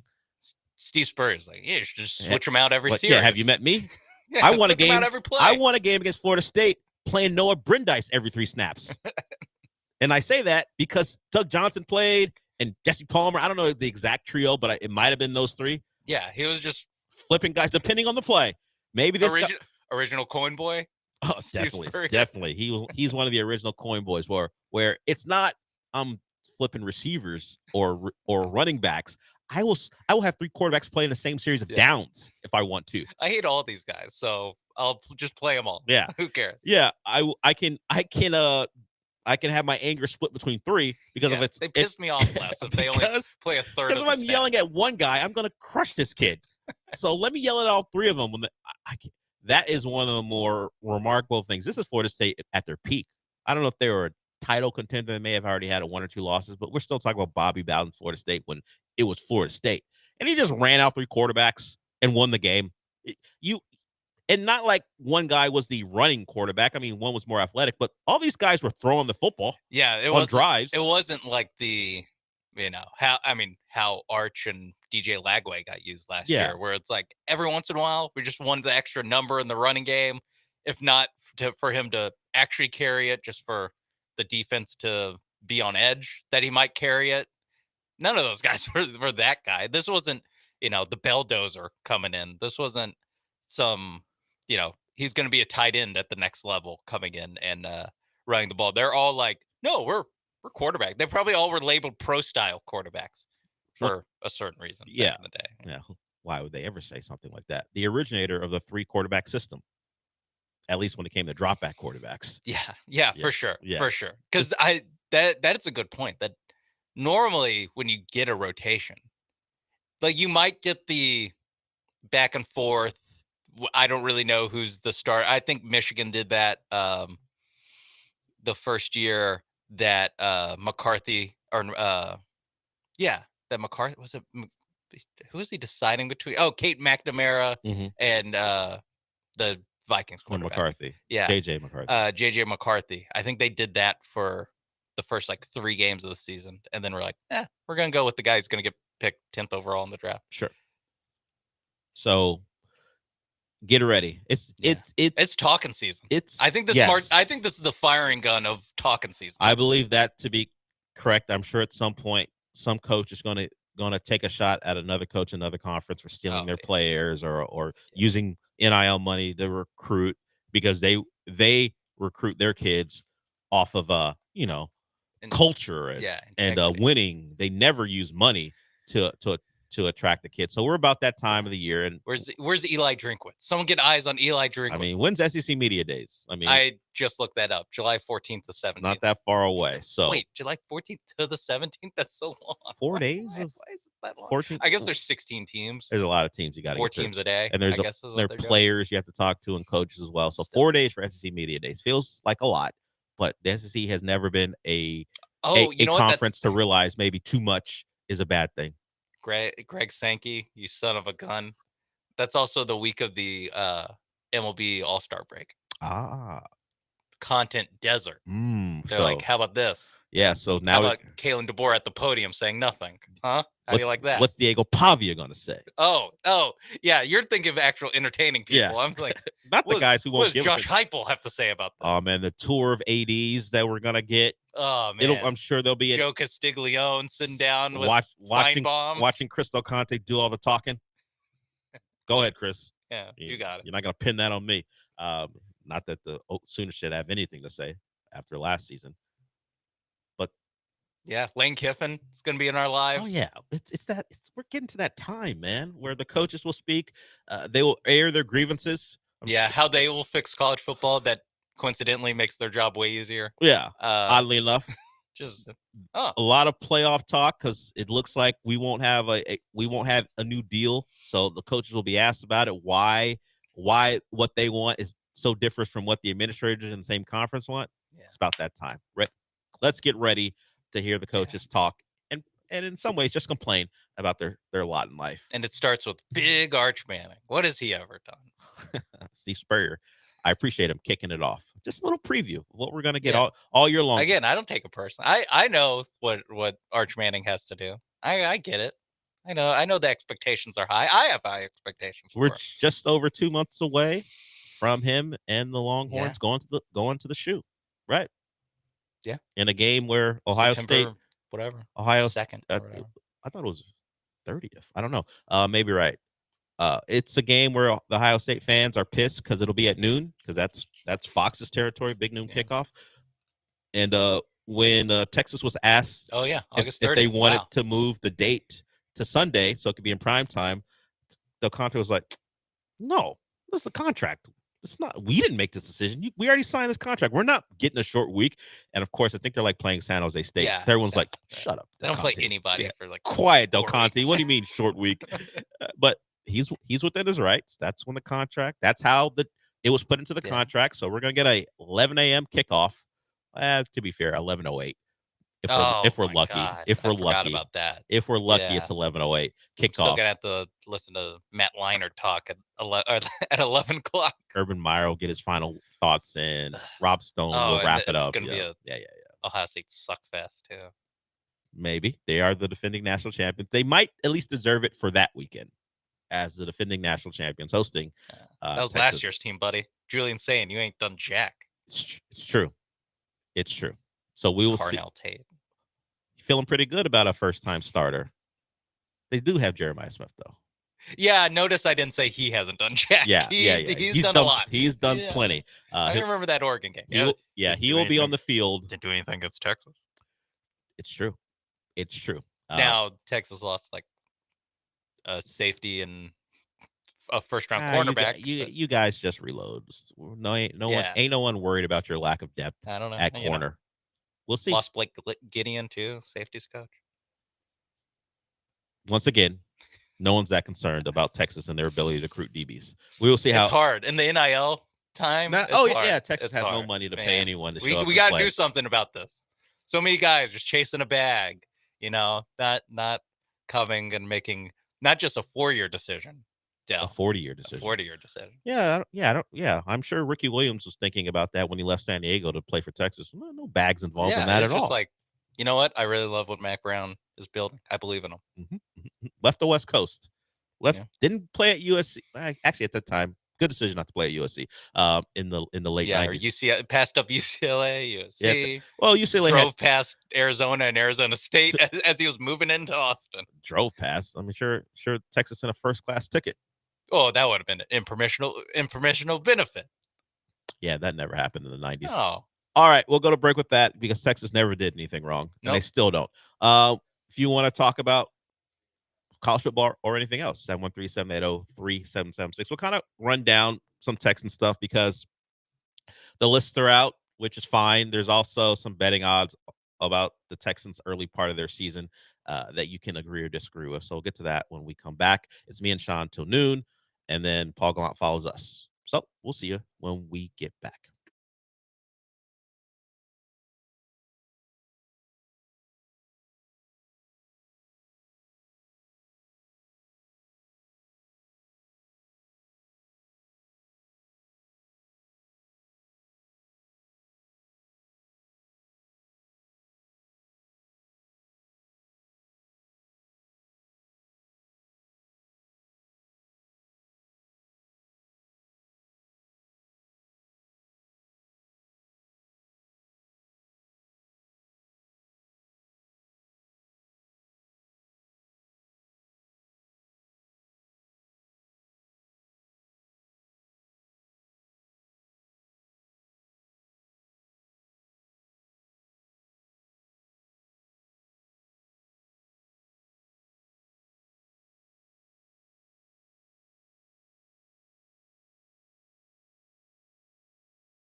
You're listening to the Del Olaleye Show. On ESPN 97.5 and 92.5. Live from the Veritex Community Bank Studios, here's Del Olaleye.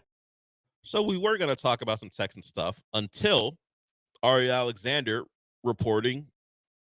He works for NBC until his reporting tells us that Jeremy Pena and the Astros were in deep conversations on a contract extension for 5 years, $105 million. And the operative word is were, because once you click on the link and read the article, they were in those conversations before Scott Boras was hired. And you might imagine those conversations are now over. So the average, I can't say I did the quick math. I did it on the calculator. I'm not ashamed. It's 21 per year. That might have been the old price. But the way Pena's playing now, that will stay the old price. He is not signing for $21 million per for 5 years. Now it's got Boras in tow. So the Astros are like, hey, we might get this done. And then I imagine someone close to Jeremy Pena said, are you looking at the year you're having? Are you kidding me? A shortstop with your range, your arm, and the offensive numbers you're putting up at 27 years old, you think it's 21 per year? It should get to your actual age at a minimum. Yeah, you're gonna get 150 minimum. Like if he was a free agent at the end of the season, like he would be getting, like if this was his contract year, he'd be getting so much more than 105. Do you think that when, I don't know if he heard the news or if Scott Boras just called Dana Brown and was like, hey, I'd love to talk to you about the Jeremy Pena extension. He was like, stop messing with me, Scott. What are you talking about? You don't represent him. He's like, actually, I do. Do you think he had a split second of like, damn it? Like the LeBron thing when Kawhi entered during the finals and LeBron's at the free throw line and Kawhi's checking back. He's like, damn. Wouldn't surprise me if that was his. Maybe he doesn't vocalize that, but his internal reaction, knowing that they were in deep conversations until Pena was like, you know what, let me reconsider. And then and Boras is now his representative. I could imagine some frustration there. So we apparently were very close to having Jeremy Pena locked up until someone figured out that the Astros were getting him on the cheap. And now Scott Boras is in play, and it feels like we're going to be a long way away from Jeremy Pena signing anything. Years away, maybe even. I think Scott Boras is going to tell him, bet on yourself. Yeah, he doesn't become a free agent until after the 2027 season. A long way away. So at some point, if this continues, and now sure, Scott Boras will negotiate with the Astros, and if they give him a deal that he thinks makes sense, sure, he can sign and be an Astro. But generally, when Scott Boras is involved, he's not asking for things that the team deems reasonable, at least at this point. Like, we know Altuve got his, others have gotten theirs early, but a 27-year-old shortstop in his prime playing the way that Jeremy Pena is suggests that they got to come correct, at least in Scott Boras' eyes, or this is going to stretch into next season at a minimum. And then we get into the whole thing that we did with Kyle Tucker, although that would be 2 years away. Do we trade him before we can't pay him? But we've talked about this before. Just enjoy Jeremy Pena now. It is interesting to know that they appear to be close. At least someone is saying they're close. Sources telling KPRC. I wonder what close actually means. Is it like Astros close when they're talking about injuries, or is it actually like at the finish line until maybe said someone hold up? Yeah, because we're in deep contract extension discussions. That, like you said during the break, that's something where if Woj or Shams tweeted that out or Schefter tweeted that out, we're getting finalization within hours. Yes, you're getting, the follow-up tweet about the article about how it's happening, like you said, within the hour probably. But this being in past tense does make it seem like it was a little bit farther away just because like we didn't hear about it in the moment. Mm-hmm. And that we're farther away now than we were when they were in deep contract extension talk. And it sounds like if we're doing the reckless speculation, this came from the Astros side. Like, hey, we were working hard 105 to get this deal done over 3 years, and we were close. No, over 5. And hey, we were Jalen Green got $100 million over 3. Different sports, man. Just different sports. Do you think Dana Brown's like should worked on your jump shot, Jeremy? Hey, I know all that work you did on your hitting, and you have a new approach and new mechanics. Maybe you should have worked on the mechanics of a step back jumper, where we just hand out deals to guys who are. Yeah, we don't even know if you're good. We don't even know. We'll give you 30 plus a year. We don't even though we don't know you're good. In fact, we're so unsure that you're good, we're going to trade you less than a year after we sign you to the deal. And the team that gets you is going to be pretty tepid about it. Yeah. We're backed into a corner because no one wanted their guy, so they'll take you on. And then, I won't say lie, but put out word that they're really excited about having you. Yeah. Just how the sports are crazy made. To like it, especially at times like this where we're both just so in NBA contract brain. And it's like this guy turned down $25 million per year, or was offered and was close to signing it before the one agent who's like, no, what? In the sport comes along. Knock it off. You could get paid 21. 27-year-old shortstop.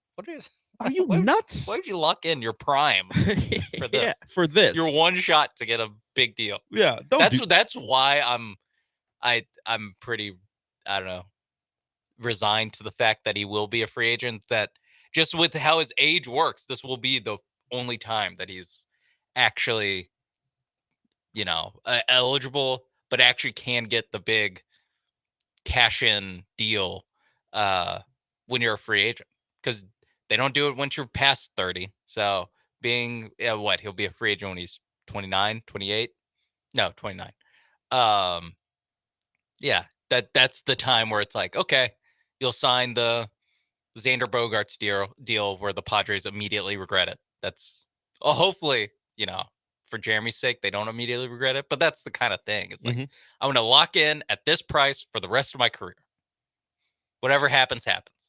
Just maybe I'm Trey Turner. Whatever it might be, long-term deal, lots and lots of money, and we'll see what happens as my career goes on. So, exceeds 105. Keith, we see you. We're going to go to break and we'll get to you. Hang on. You want to talk some NBA? Exceeds 105 million. Means less than 110. Okay. I'm trying to figure out what does that mean? 105 and a half, 108. Is that what we're saying? Just I 105 over 5 is it's a nice solid number. Yeah, 21. They want to go like 106 and a half. Yeah. Exceeds 105. Yeah. We'll just say that. It's better. It's also probably was more loosely negotiated. Like it could have been some fluctuation. They probably weren't actually super close. Yeah, he wasn't about to put pen to paper, but they at least had a framing of what the deal would be until the numbers, until he kept hitting the baseball, and then things had to change. Imagine if he signed that like in spring training, and then he got off to the season that he started. We'd all just be like, fleece this guy. Yeah, and that's why players have guys like Scott Boras to represent them, and Jeremy Pena did that immediately. I think Scott Boras is like our, he's like a roving superhero, just going from town to like Reacher, going from town to town. Yeah, he's more like Reacher than the superhero because in some ways he's beating the crap out of people, throwing people, leaving guys for dead. Guys are dying, and he just walks away. Just punches Hal Steinbrenner in the face. Yeah. I think Reacher is a good way to put it. It's just and more vagabond. Like he just comes in, had never met Hunter Brown until last season after Hunter Brown had a good year, and he's like, let me make you $250 million. Scott Boras looks at it. I see an injustice. I'm going to wreck this town and change it around. Then I'm going to leave. And that's what he's going to do to the Astros for Hunter Brown and Jeremy Pena if he has his way. All right, we'll go to break. If you want to call in about this or anything else, 713-780-3776. Keith, I see you. We'll get to you when we come back. You want to talk some NBA. But first, let's talk about Monument Chevrolet. You don't need a Scott Boras when you go to Monument Chevrolet. They're not looking to, let's just say, screw you over like maybe an MLB team would do, and get a deal that benefits them. They want a deal that benefits you, and that means getting you in the best car possible at the price that you see once you take a look at what they have to offer at monumentchevrolet.com. The big part about them, or the big piece of the Miami Chevrolet experience is you see a price. There's no upselling. There's no hidden fees. The great salespeople there aren't trying to trick you. What they're trying to do is get you in the best car for you and do it as quickly as possible. They understand car buying can be a little testy, a little weird when you're fighting for what you want. It won't be a fight there. Now, they're not going to rush you. They're not going to bum rush you on the lot. They understand maybe it's something where you're browsing. They're just going to be there to help you whenever you need it. So understand, you get on that lot, you're now like family, and they treat you like a family member that they want to come back. You're not an in-law. You are your blood relative that they love. So you keep coming back, whether it be for your car or your kids' cars. Like generations of families have bought cars from them because they've been in business for over 50 years. So they're in Pasadena off of Beltway 8 and 225. And whether you want a new car or pre-owned or something for your business, they have great cars for all those things. And of course, they got a good sales department, but their parts department and their service department is there for you too if you need anything. So remember this: Monument Chevrolet is monumentchevrolet.com is a website. They're in Pasadena off of Beltway 8 and 225, and Chevrolet. Together, let's drive.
All right, welcome back to the show. We'll get to one person's response to our conversation regarding Jeremy Pena and what the deal would have been if he would have agreed to what the Astros were proposing. And now that Scott Boras is around, how Dana Brown feels about it. We'll get to that. But first, let's talk to Keith. Keith wants to talk some NBA. What's up, Keith? Hey, Dale. Thanks for having me on. I had a question about the Washington Wizards. They made a trade. They've now got like 5, really quality veterans: C.J. McCollum, Kelly Olynyk, Middleton, Brogdon, Marcus Smart, to pair with some young guys like Alex Sarr, Bub Carrington, Corey Kispert. Do you think any of those 5 veterans are going to be potential buyout candidates where the Rockets can maybe add to their bench? Because surely with the number 6 pick this draft tonight, the Wizards, are they trying to stay young? Are they trying to stay compete? Are they trying to do something this year, next year? Because those 5 veterans can easily go on some playoff quality teams, right? The Wizards in the latter stages of last year were better than you'd think if you actually watched them play, which I understand if no one was. They played the Rockets early in the year, and we talked about it felt like just a bunch of guys trying to hoop. Like there was no real system. We're just out there hooping, and they get rid of their primary real hoopers in Jordan Poole. He's out. He's with the Pelicans. CJ McCollum, as Keith mentioned, is there. As far as what could happen for the Rockets, I think considering the guys they brought in, some of those guys are going to want to stay. They're going to want those guys to bring up a professionalism to that roster because of all the youth, and they're going to add to it tonight, whether it be an Ace Bailey, who, considering what he's up to, feels like someone who may need some guidance, some guidance, some Marcus Smart put his arm around him, some CJ McCollum, whatever. And CJ McCollum's, by the way, considering all the moves that are being made because of the CBA, is being looked at as one of the forefathers of this terrible time in the NBA when you can't keep your players because they cost too much. He was the president of the Players Association when they signed it, or vice president, whatever. Yeah, people are saying it's perfect that he's in Washington. Yeah, because think about what you did. Yeah, to answer Keith's question, because I agree with you that I think they're going to keep these guys at least until January, February, closer to the deadline. Or they might ship them for picks, a second-round pick here if they send them to a team who needs a veteran or two. So there's some ways for them to make moves that don't just mean cutting these guys for nothing. Yeah. I'm thinking of cutting. If they do cut these guys, it'll be later after they tried to, then they can't get 2 seconds, or if they can get 2 seconds, they have to take back worse money or something like that.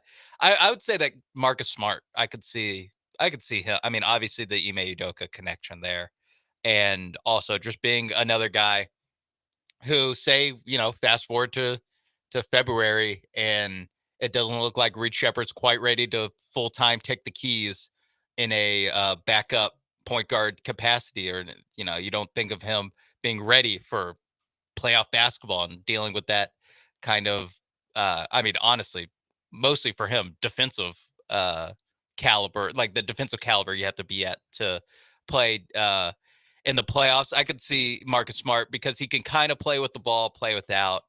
Not a terrific shooter, but he's all right out there.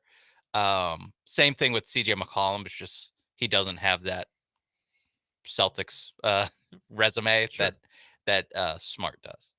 And when I said they've been playing better, I didn't mean they were winning games, but the brand of basketball they're playing, they're less buffoonery. Yeah, even Jordan Poole was less of a clown. Yes, they're more cohesive. They look like an actual basketball team. Sure, they're losing games. They're just not talented enough. A lot of young guys. Worst record in the league. Yeah, they're bad. They're bad. So, but yeah, they looked at least like they had some idea of what they were doing. Jordan Poole, looked at as a bit of a clownish figure by the regular NBA fan. Doesn't help that he got punched by his own teammate. Some of that adds to it. But being a clown. well, court, yeah, pretty. Did he call Draymond a backpack in the practice, or was it more about I'm getting paid? I forgot exactly what led to the punch. I thought it was money. Yeah, Draymond has since talked about it quite a bit. In fact, he was doing the rounds. I think he was on the pivot and talked about that punch and what it meant, and obviously some regret there. He also spoke on Fred VanVleet and their conversation in the playoffs, because there was a time where Fred VanVleet wanted every piece of Draymond. Apparently, they're boys, they're good friends or whatever, at least close enough that Draymond can call him a friend. So Draymond talked about it. He said, I crossed the line. I said something going back I shouldn't have said to Fred. And he said it was because of his interactions with the other Rockets. Like, I'm talking to these guys, they're saying stuff to me I don't like, so I'm saying stuff to them. And of course, Fred is as a teammate, is jumping in, and then Draymond's like, I'm in that mode where I'm saying all the stuff to them, and now you're defending them, and he understands that's what you're supposed to do. So I said something to him, and I regret it.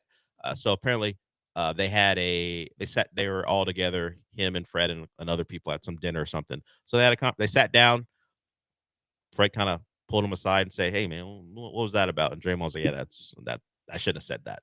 So that's what I do. I'm Draymond. Yeah, he goes, "I understand. I shouldn't have said it. They were saying all these things to me, all the young Rockets, which is pretty much all of them. And I was just in that mode where they can't talk to me that way without me saying some stuff back." And he pretty much just said Fred just caught a stray because he was around at the time. And so they apparently have pieced that up. And speaking of Fred, since we're talking Rockets and guards and who can help, with Kyrie getting his extension, Kyrie had a large team option, I believe, or was it player option? I forgot exactly what it was. I think it was a player. Either way, he opted out. Yeah, you're right. It was a player option. He agreed with the Mavericks to opt out because he was going to get a long-term extension, 3 years. What was it, 119 million is what I said? Yeah, I think it was close to 40 per year. Yeah, so less than what he would have made next year on a 1-year deal, which comes to what Fred is going to do. We know the Rockets extended their window to make a decision with Fred VanVleet. Of course, they had moves to make. The primary one was acquiring Kevin Durant. I think it's the 29th before they have to make a final decision. Yeah, it's the day before free agency. Yeah, so Kelly Iko reported on Monday, Mark Stein corroborated it, that by all accounts, this isn't a thing where they're just going to say goodbye to Fred. He's going to get a long-term extension. So it won't even just be 1 year. He'll get a 3-year deal. That's kind of what the long-term, when you talk about player extensions, are right now when there's a team or player option. So he won't get Kyrie money. But we talking like 3 for 105, 3 for 100. Jeremy Pena money? Pena said, no, Decline not my money. type of money. Yeah, I guess. Jeremy Pena, almost Jeremy Pena money. Yeah. Yeah, I'd imagine I've just kind of like mid 30s per year for 2 or 3 years. Yeah. You have a line. You're not Kyrie. Yeah. You're healthy, but you're not Kyrie. He's hurt. He's going to miss at least half of next year, probably. But you're not him. And that guy's getting 40 plus. You, 35, 36, may be where he comes in, maybe a little less if he wants to cut the Rockets some slack. Yeah, I do wonder if it's going to also be another team option. 2 plus 1. Yeah, if it's 2 and then an option for a third. I can see that. Would make them also more tradable that way. Yeah, I think that the Kyrie Irving thing is comparable to what the Rockets are looking to do with Fred VanVleet. And I would say that, yeah, you probably just shave off maybe not 10 per year, but like 8 per year. Like, could you get him for 33 for 3 years? That actually is Jalen Green money. Yeah. Like 300 for 100. Yeah, something like that. 2 plus 1, you get the team option. If you're the Rockets, you would like that. And you bring back Fred for a couple more years at a reduced rate. I think as long as you keep it under like 37, 38. Yeah. Because at that point, it's like, I'd rather you just opt in, spend that extra $5 million. Yeah, and then this year, and then we'll see who you are as a player and how you fit with us, and then we can make a decision about our future with you. Because even if he opts in, like, they could just re-sign him again next offseason if they need to. I think it would be less likely that he resigns, just because you would hope Reed Shepard 1 year closer. Sure. All that stuff. Or Min Thompson 1 year closer to taking the reins at point guard, although I'm more dubious of that, just of him being like an actual point guard. I think he'd do point forward stuff. I would agree. I just don't know if he can like be Shai Gilgeous-Alexander. You know, like bring the ball up every single time. Have that on him against pressure. Like I feel like he's more of a night, more of a. If he is a secondary creator or a primary creator, there is a point guard on the floor with him. Sure. And his size allows you to do that. Or at least another ball handler that you really, really trust. Either way. So the Amen Thompson point guard stuff, I think we're probably years away if it actually is a thing. Well, funny we're talking about. I think, I don't know. Are we wiretapped? Does Rafael Stone listen? Actually, it doesn't make sense if he listens. We got news? We have breaking news from Shams Charania. The Houston Rockets intend to sign Fred VanVleet to a 2-year, $50 million contract to stay with the franchise with a player option for 26. So they got him cheap, though. 2-year 50, right? Yes, but it looks like would that be a player option? No, it's a 1-year deal with a player option for a second year. So he is taking. It looks like. Hold on. It's. So we go crazy. from 1 year for 40 to 2 years, 50 over 2, if he wants to take that second year, is what that's phrased as, right? If we go by what Shams and what you said, 2-year, $50 million contract to stay with the franchise with a player option in 26-27. Player option in 26-27, is that before 26-27 or after? That I assume after. But so Fred gets. I don't think that Rich Paul just got taken to the cleaners like that. Yeah, because that sounds like Fred signed a 1+1. Yeah, and for $25 million a year, which would $10 be, million less than I said would be okay. Which would be crazy because you just take you must, if that's the case, if it's like 1+1, he must really love being here, because what you're saying is we're talking instead of making 40 whatever, although that was a team option, 40 whatever next year, although they had said they wanted him, and then he would be only making 6, like in a scenario where he makes 40 1 year and then he's a free agent, then he's I get you. So he declined 1 year, basically $45 million to sign 2 years, $50 million. So that was was it a team or a player option?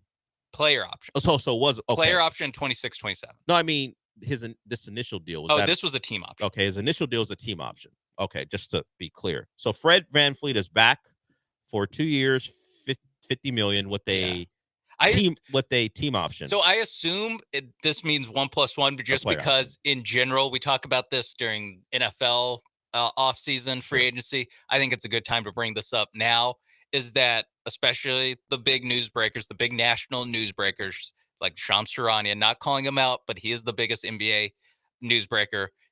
A lot of these times, these deals get broken through the reporters' connections with the agents. Sure. And so you will be getting the most beneficial to the agent. You'll get the number that is the biggest because it makes the agent look the best. And then in the next hours or days later, you'll find out, oh, actually, it's less of a player-friendly deal than we think. So the fact that he's framing it as 2 years, $50 million contract with a player option in 26-27, that to me makes me think it's a 1+1, because you would say 3 years, 75. Yeah. You just use the bigger number if there's a third year. So just to clarify, Fred VanVleet went from a potential team option of 44.9 to a 2-year deal that involves a player option. So he is guaranteed, I don't know what the first year salary would be, but an AAV of 25 per year if he chooses to exercise his player option in the second year of the deal. Yeah. So Kelly Eco is saying that it's a 2-year, $50 million deal. But includes the player option. Yes. Okay. So it sounds like it is basically a 1+1. Yeah. So Fred VanVleet is taking a lot less. We can frame it that way, but there's no guarantee if he decided, no, I want my 44, that he would have been back anyway. So still, it is set up for him to sign for 1 year and then be a free agent, unless the Rockets sign him to another extension. Because I'm not crazy. Next year is 25-26. Yeah, and then the year after that, 26-27. Yes. So he keeps saying player option in 26-27. I think that simply means for 26-27. Okay. Yeah.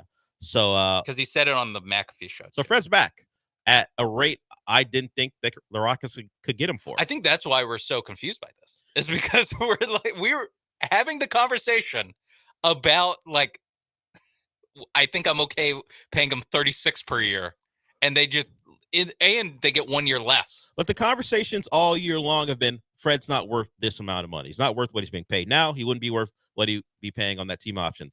So maybe Clutch and Fred, he's a $25 million, knew what his value actually was. Yeah.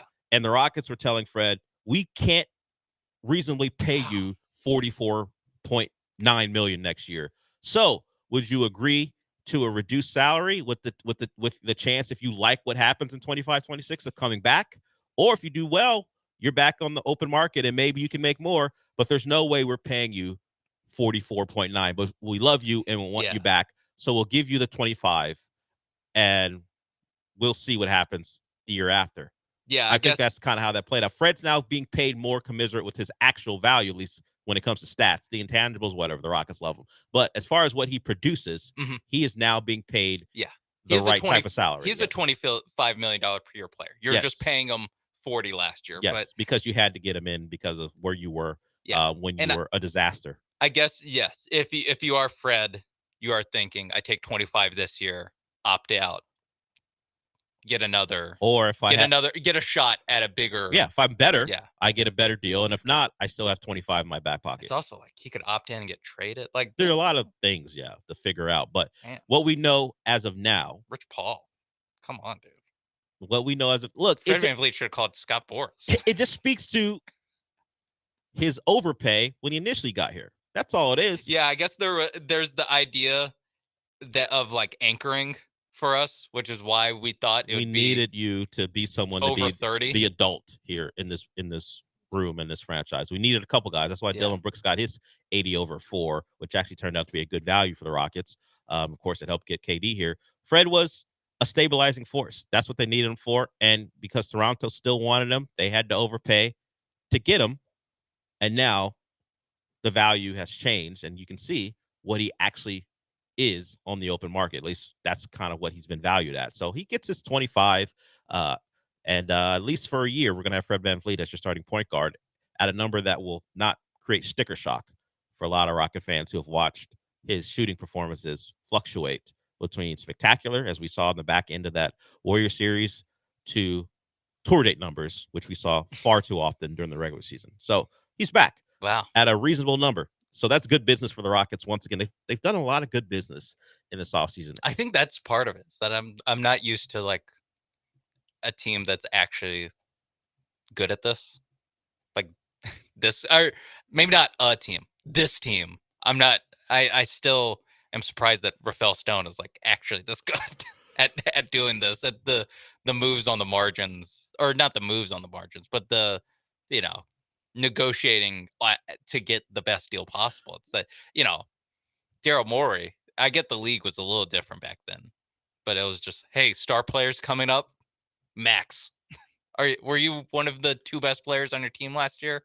You're getting the max. Yeah, that's true. Where now it's like, oh, this guy actually like negotiates and tries to get good deals. Yeah, I don't know how the team who negotiated this could look Tillman Fertitta in the face and say, sure, Fred's not a $40+ million player, but he's 36. I don't think watching him play that is something that they could have got off and would have made a lot of sense, other than, hey, we can't reduce his salary as much as we should because we started here. That's what I thought. That's what I was that thinking. was my line of thinking. Was why would you opt out if you're not going to make substantially more than 50 or 45? In a world where there's not a lot of cap space, if they say no to Fred and he goes, all right, I'm on the open market. Yeah. What is Fred VanVleet getting as a poor shooting small guard? Yeah, probably 25. Yeah, so he'd rather be here than be shopping his wares and wind up in Brooklyn or someplace.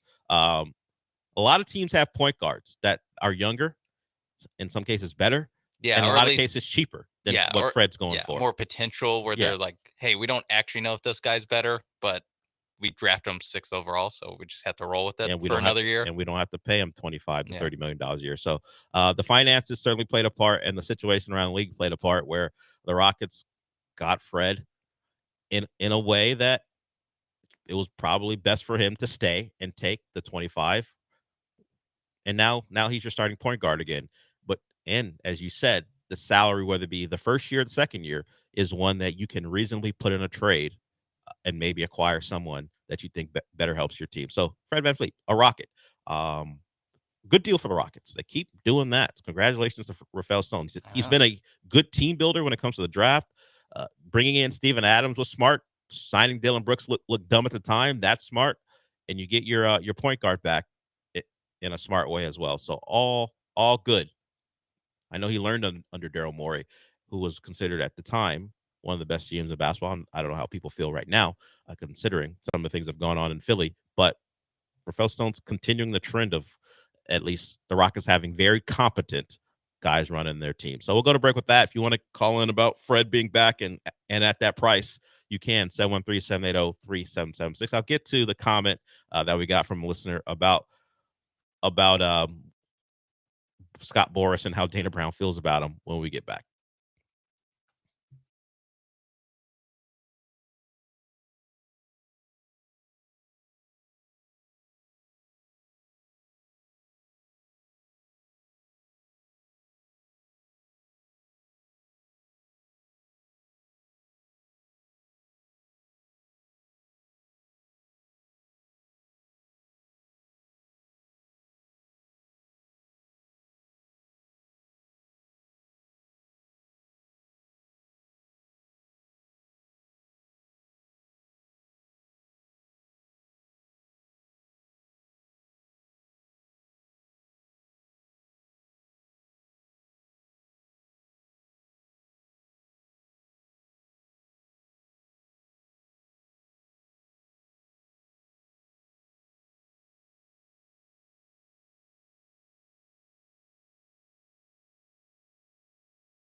The Del Olaleye Show continues. On ESPN 97.5 and 92.5. Live from the Veritex Community Bank Studios, here's your host, Del Olaleye. So we got some reaction to the Fred VanVleet news, but this was from Art about Dana Brown when Scott Boras is involved. It's Bryce Matthews season. Kind of. When it's time for the Astros to deal with Boris when it comes to position players not named Altuve, it's who's next up is pretty much how it goes. Who's next? And now, well, not now, probably a couple years away from that now, but it'll probably be Bryce Matthews' season. Yeah. I mean, you could have played Matthews at short, or at Matthews at second and Pena at short, but I guess get ready to learn shortstop, buddy. Yeah. I don't know if you already know shortstop. He may very well. I know he was talking about at third base if Bregman left before the Astros ended up getting Paredes, but he's only played 5 games at shortstop this year for Sugarland. Yeah, he's not 49 very at experienced. second. He's not very experienced, but maybe. I mean, there probably still will be overlap because I imagine he'll be up. Matthews will be up next year.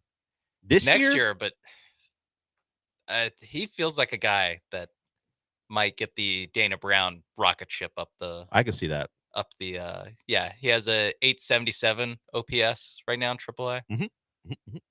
Not bad. Yeah, not bad. Yeah. So whether it's years from now or maybe they're playing together, I think Bryce Matthews. They might come up playing together. Yeah, we might see Bryce Matthews. That's when I meant years from now, whether he's replacing Pena at shortstop or actually playing with him before Pena, which feels inevitable, leaves. I think we're going to see a lot of Bryce Matthews in that infield, whether it be at second or shortstop going forward. So that is likely a guy you can look to as a possible replacement. But as we said, that's years away. Even with the Scott Boras news, you're still going to have him for a couple years. Yeah, at end least. of 27 is when his contract comes up. So 2.5 more years. Yeah, nothing to concern yourself with now. It's got to be a tough life to be worrying about player departures 2.5 years from today. Just watch Jeremy Pena light it up. Cam Smith, you only have 5.5 more years. Impending doom with Cam Smith already. We can discuss. We can discuss when Scott Boras takes him under his wing. When he switches agencies in 3 years. Start worrying about so that's just baseball, as they say, just in a different way. Okay. Also, some reaction to the Fred VanVleet news. Dream Shake loves to talk basketball. We appreciate it. Says he believes the deal is fair, but if Reed develops, I hope he's willing to come off the bench if it helps winning. I think that if Reed is so good that he's a starter at the end of the year, they'll. I mean, because the contract's very tradable, so I imagine he would be in a trade. 25 million's good matching salary too. Yeah, he can get some things done there, and they traded for Giannis 1-for-1. The salaries don't match at that point. Oh, okay, then Jayshawn Tate. Come Jock on, Landau, keep going. Cam Whitmore. Actually, let me get the trade. If you keep going with the small contracts, you're gonna trade. I don't want to trade the good guy. I know, but you don't have enough salary. I just want to get Giannis for free. Yeah, you want to include Jabari in with his money you're gonna have to give him with his extension and throw him in a trade. Also, we talked about this morning because Lance was very fired up on a lot of things, with the possibility of Fred being a long-term extension, which is kind of 3 years in this case, 3 years, 100 or so. Yeah, he gets his wish, but Art wishes he did get 3 years to see Lance lose his mind. But it's 2, so Lance Zierlein will be a calmer person. I'm sure he'll be full of banana pudding like he was today. He ate that with his fingers today. You heard me. He used his thumb and his forefinger as like a spoon and scooped the banana pudding. Where did he get banana pudding? Charlotte. She's a caterer. So she gave him. He bought a couple dishes. Ain't no free lunch here. No such thing as free lunch. Yeah. So he bought some desserts, bought some meals, and he was without a utensil, so he scooped it into his mouth. Yes, I pointed it out. There are utensils in the kitchen. Yes, it did not matter. He's a 20 savage. steps away from Charlotte. He's a savage. Okay. That's the problem. Yes, us normal people would have walked down the hall. It's like an extra 30 seconds. It's just laziness and savagery. It's all. Okay. I'm not married, but I get why wives lose their minds when their husbands do stuff. Like, couldn't you just gotten a spoon or a fork? Why are you eating your finger? Why are you eating with your fingers? This is the guy I married, and this is not a Lance specific thing, but just in general. Yeah. So now he's humming "I Wish I Was in the Land of Cotton." Yeah. Yeah. If we got a soundbite of him singing songs about rebel, yeah, all these things. You get why picking banana pudding off his fingers. Yeah, you get why at some point wives and girlfriends are like sick of their significant others. Of course, it flips the other way too sometimes, but for much different reasons. Like, I don't know many guys who are sick of their significant other who's a woman because she's a slob. It's generally not the way that goes. I mean, it's happened. I'm sure it's It happened, but it's generally not the way it goes when you're numbers game in your 30s and unlike 40s and you're married. It's generally the other way by a wide margin. And we got an example in the building. I looked at him, and out of the corner of my eye, are you using your thumb? He goes, I wish you didn't see that. Of course you did. Why would you? I would assume you do. He said his forefinger and his thumb. He was using it to See, shovel. I would do middle and index. Well, I mean, Because you get a little more scoopage. Understood. Like that. He's like picking at it. That doesn't make sense to me. It doesn't make a lot of sense. I'll walk over and let him know. Explain it. So, hey, for next time, if you're not going to use a fork or a knife or a spoon, this is the way to do it. These two fingers. There are things rolling around in my head that I won't. You don't have to. I won't because I'm not John. Yeah. I won't do that because I'm not John. But the motion you were making was like, yeah, some things you just keep to yourself. I also would get a spoon. Yes. Yeah, you wouldn't use your fingers either. You'd get a spoon. But if I were to have to use my fingers. If you, for some reason, with the kitchen in the building, in our area, and there are no spoons or anything, you would do that method. Understood. Okay, we'll go to break with that. We got a couple more segments to go. Fred VanVleet is back at a price that's very reasonable. Good deal by the Rockets. If you want to talk about that, you can 713-780-3776. We got a couple more things to get to before we wrap it up and Paul takes over. We will be back.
Broadcasting live from the Veritex Community Bank Studios, it's the Del Olaleye Show. On ESPN 97.5 and 92.5. Now back to Del Olaleye. We should have pointed this out, but we didn't.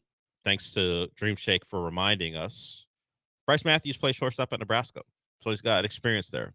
Now, he has not played a lot of games there this year, but he's got plenty of experience playing there. So if it comes down to that, if he is a Jeremy Pena replacement, he's done it. So no worries there. If you missed it, Jeremy Pena could have been an Astro for the long term. They were working on a deal for 105 over 5, 105 million over 5 years. They were deep into discussions. The deal would have exceeded 105. So take your guess, 108, 110, whatever it might have been. And we know that Scott Boras is now representing him. So don't expect that deal to be the deal that Jeremy Pena signs, if he even signs with the Astros. But they were working on something to get him done before he would hit free agency, which is a couple seasons away now. They just didn't. And now you have a shark in the water, and Dana Brown's bleeding. Yeah. Yesterday's price, definitely not today's price. Yes. So that whether it's the play on the field is the reason, or the guy in the suit in the boardroom standing next to Jeremy Pena. Yeah, things have changed for the Astros and Jeremy Pena as far as contract negotiations. Also, of course, Fred VanVleet's back in a deal that Scott Boras may have been forced to agree to, but wouldn't have wanted to agree to because it's reasonable for the team. So Fred's back as well. So those are the couple of news items that happened over the last couple hours as we've been on the air. Let's talk about the Texans a little bit. We haven't mentioned them really at all. I did say we would get to some stuff. So as we always talk about, summer is list season, or season if you prefer, and the Texans have 3 players on the top 25 players under 25 list on CBS Sports. Of course, they are Will Anderson, CJ Stingley. We have talked about these lists in the past. No surprise. You've got guys at premium positions who are very good players, so they're going to be put on these lists. A guy who's too old for the list is Nico Collins, and he's had 2 really good years in a row. Now one of the top receivers in the game, and that means you're going to get compliments from even guys on the opposing side. Here's Darius Slay on Nico Collins and what people thought of him before and how he's changed those perceptions. Okay, well, let me flip it. Who's the most underrated receiver? So like people aren't starting. It's a good bit of those now. The most underrated one, I feel that's who I went up against one time that had I was like, oh man, this man got some stuff to him. But dang, at that time he not who he is now. Nico Collins was so underrated to me. He's not underrated anymore, I feel not no more. That's why maybe year one though. He's the first one that came to my mind was like, yeah. What is it about his game that makes him so good in your mind? The fact that he's big, he can run, and his routes look like he's running at like he's 5'8". You know, so like he can stop on a dime. Like he was very underrated for a minute, but now it's like he's where he's at. But he might run the best dig in the NFL, I feel. I'm telling you, like he get up out the breaks and like when he catch it, he gets vertical, crazy. Yeah. He at his vertical. Size, 6'4", the breakaway, it's crazy. Yeah, and he running past a lot of guys. Yeah. Like he run past him with big boy posts, like you wouldn't think it. So he was my real true underrated, but now he's who he is, so he's not really truly underrated no more. I believe that's Darius Slay with Mina Kimes. That sounded like her.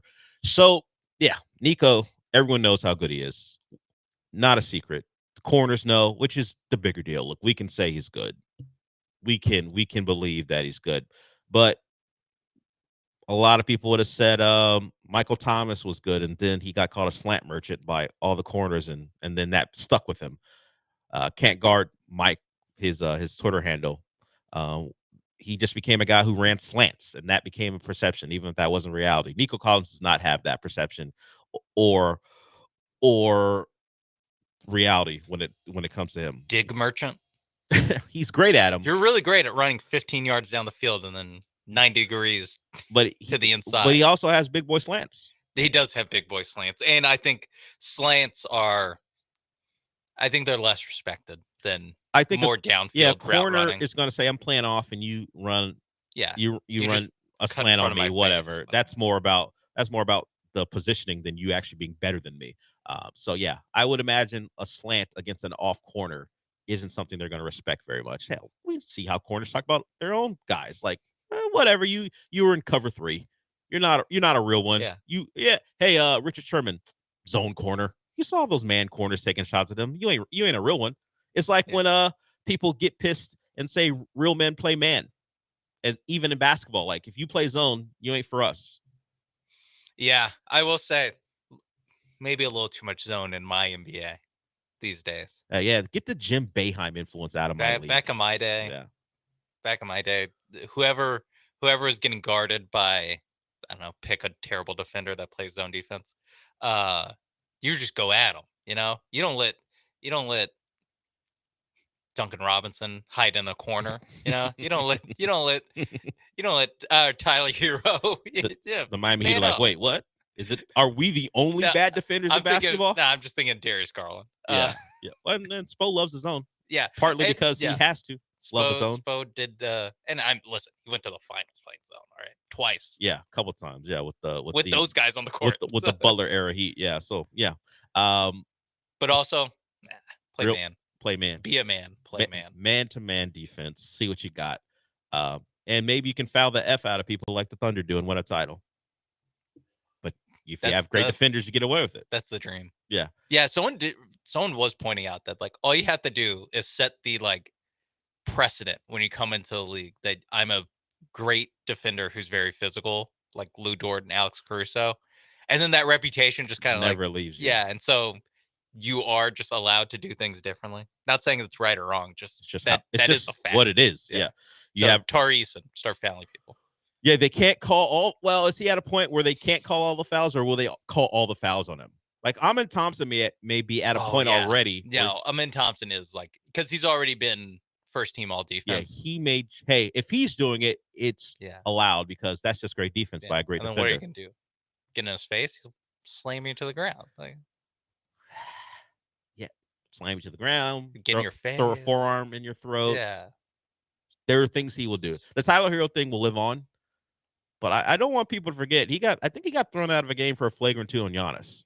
Oh yeah, he did the classic like grab him from the shoulders, from behind from the shoulders, and just like as he's jumping, just pull him back down to the ground. Yeah.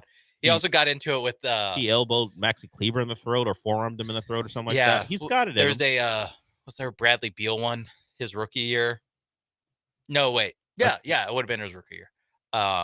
Maybe that was Jalen Green actually. Now that I think I don't know if Amin has a Bradley Beal. I think that was Jalen Green. Like got into it with new teammate Bradley Beal. Bradley Beal. I'm not effing leaving. That's just show Leo and anytime you mention Bradley Beal, run the GIF because that's who he is. No, we'd like you to go. You know what the deal is? Yeah. I got the no I'd trade like clause. a lot of things. Yeah, I know. Luckily, I have most of them. Yeah, I mean, I like to be a full-time starter. You guys don't want to do that anymore, so I'm gonna stay. I like Arizona. It's fun. It's not that far away from LA. Play a lot of golf. Yeah, I don't know where you're gonna send me, but I know where you're not gonna send me. Anywhere I don't want to go because I got the clause, and you agreed to it, so we're good here, right? I can go. Yeah, Bradley, you can go. Does Fred VanVleet have a little bit of the? I think he doesn't get the I'm a good defender, therefore I play with physicality, therefore you can't call fouls on me. Mm-hmm. I think he's more of the I am at a size disadvantage, so I'm allowed to hack a little bit more. No, it's like when centers get pissed off because they don't get calls because they're bigger than everyone. Yeah, you'd think it's the opposite Shaq for Fred. With a 2x4 to get before they get a foul. Yeah. So you think it's the opposite with Fred because he's small? I think he benefits from that. Is that it's like when he's getting posted up by Jimmy Butler, he can be more in the physical. Playoffs, yeah, he can just be more physical. Throw a forearm right in his back.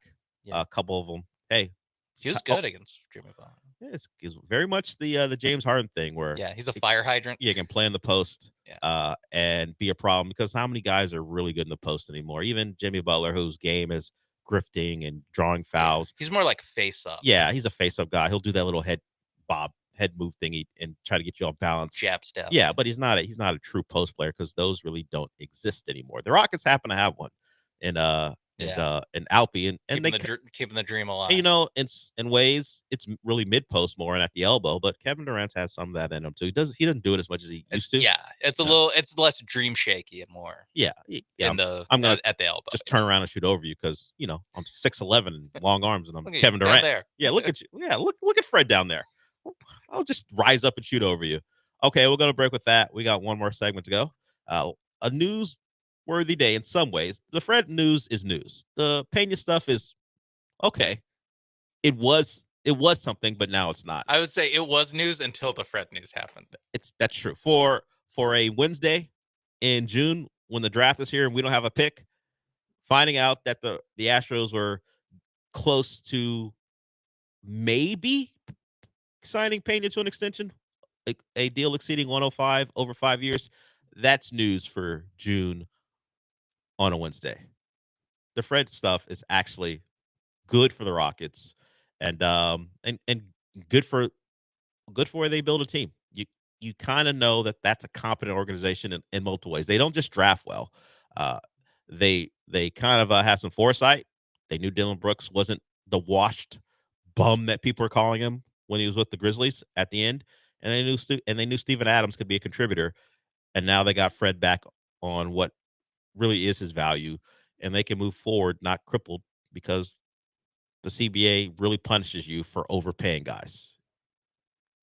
The Celtics weren't really in that consideration until they gave Drew Holiday his extension because he helped them win a title, and we've seen what happens to them. What's happened to them once they had to make moves. Two of your starters from your title team are now gone. Yeah, and they were going to do that whether Tatum was healthy or not, most likely. Okay, we'll go to break. One more segment to go. We will be back.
The Del Olaleye Show continues. On ESPN 97.5 and 92.5. Live from the Veritex Community Bank Studios, here's your host, Del Olaleye. Going to be real quick. We are just about out of time. I get confused sometimes. I don't know how much of our draft conversation is off air or on air, but I think I asked you off air, right? That Woj had retired after this last draft, so we won't have him tipping picks, which is the way I will be consuming the draft, particularly with no Rockets pick on the board. I don't need to watch this thing live. I know Cooper Flag's going 1, Dylan Harper's going 2. The draft starts when Daryl Morey decides what he wants to do at 3, if he hasn't already decided that, it feels like. But will it come to Shams to tip picks now? Is it going to be some off ESPN type? Will Chris Haynes be doing it? Will Jake Fisher be doing it? Will say, the guy Jordan Schultz is more an NFL guy, but he left Fox Sports, so I'm not sure he'll be doing it. Who's going to provide us with the tipping of picks this year and trades, which I find far more interesting? Yeah. Oh, yeah, by far. I think Jake Fisher, he's done it in the past. He does it for the NFL, doesn't he? Or is that Schultz? I think Schultz. You're thinking Schultz. Yeah. Jake Fisher is NBA only. You're right. And I think he screwed up last year. Didn't he? Or maybe 2 years ago, he screwed one up. Oh, it was Jared McCain. Was the Jaime Jaquez? Or Jaquez? It might have been one. No, I think he thought the Heat were taking McCain. They wound up taking Khalil Ware. It was something around. It was like in the pick 50. Yeah, around that range. It's not the end of the world, but just, we're used to the Woj standard, which is never screwing up. Yeah. 100%. So, that's also how I'll be watching the draft. Maybe I just kind of monitor the situation early as we see who will be tipping the picks. If it's not Shams, I imagine Shams will get you all the trades. Yeah, it's questionable to me whether he'll do the picks just because he is an ESPN guy. Yeah, I'm going through. There's an article on awful announcing of all the things Jake Fisher screwed up last year. Oh, was it more than just Khalil Ware? Yeah, he had he had Charlotte trading back from 6 to 9. They did not do that. They took a guy at 6 and kept him. He thought the Grizzlies were going to take Donovan Clingan and move up to get him. And of course, we know Clingan wound up in Portland. They wound up taking Zach Edey. And of course, he thought the Heat were taking Jared McCain. Turns out it was Ware. So maybe he's not one to be trusted. Jake Fisher's like, what do you say bleep me for? Well, why say bleep you? Because you're wrong. Yeah, that is. I'm coming to you for. You have a big enough platform to where we know who you are. And people are going to retweet what you say because you're out ahead and people want information as quickly as possible, and you're wrong. Could it be Brett Siegel? Could it be Brett Siegel season? I feel like he's more of an aggregator. I'm not sure if he's breaking draft news. I don't know. He works for Clutch Points, I guess, so maybe he does know things. Either way, maybe ESPN, if Woj is doing it, it should fall to Shams to break news. You know what? I'll do it. Draft pick tipping. Excuse me. I'll learn who these draft guys' names are, and then I'll tip the picks. Don't worry about it, guys. So 5 minutes before they're on the clock, you're gonna tell us Cooper Flag's going to the Mavs. Is that your first bit of business? You know what? I might not even wait. You're gonna do that now? Oh, breaking news! What's breaking news, Sean? Sources close to the situation tell me that Mike the Dallas situation Mavericks, or you the situation? Mike the situation. Okay. From Jersey Shore. Yeah. That the Dallas Mavericks will be selecting Cooper Flag #1 overall. You're going out on They like how he fits with Daniel Gafford and Derek Lively. Right. And give the context. Anthony Davis. He gives a defensive presence that Nico Harrison once said, defense wins championships. And the Mavericks keep adding to their haul of plus defenders. Busy offseason continues. They just got Kyrie back for multiple years, and they start their offseason with a bang and bring Cooper Flag in. Thank you, Sean, for that breaking news. We'll see if it plays out that way. You're really out on a limb. Paul Gallant's up next, followed by the Killer Bees. We thank you for listening. Thank you for contributing. And thanks, Sean, for being our newsbreaker for multiple ways. He brought us the Fred VanVleet news by looking online, and he also brought us the Cooper Flag news by, being a breathing human who knows what's going to happen, because everyone knows what's going to happen there. But since we're done for the day, Sean, what does that mean? I shouldn't be held accountable for a grown man's athleticism. That's what we're going to be saying if some of these guys bust. Certainly. And you know what you can also do? Listen to us on the new app for Apple. We're still working with that on Android, but if you have an Apple iPhone, excuse me. The new app is there. It's great. Podcasts are not there. But just go to the website for that. But all the other stuff, we're good to go. Check out the new app if you have an iPhone. We're done. I'll talk to you tomorrow.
In the air, center field. Rojas going back near the wall. That ball's gone!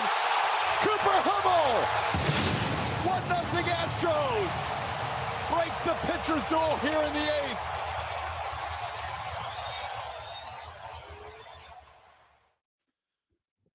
Once again, the Astros win a game, and I'm not really sure how they do it. All I know is they're going to keep on doing it. Why?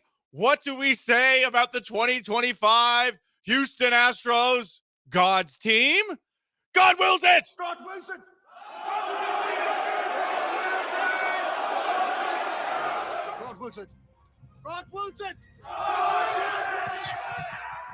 You got a quality start from Framber Valdez, 7 innings, but it wasn't his best 7 innings. The bullpen comes in, does what it does. Josh Hader, goodness gracious, what a year he's having. There's practically zero offense all game. No hit through 5 innings.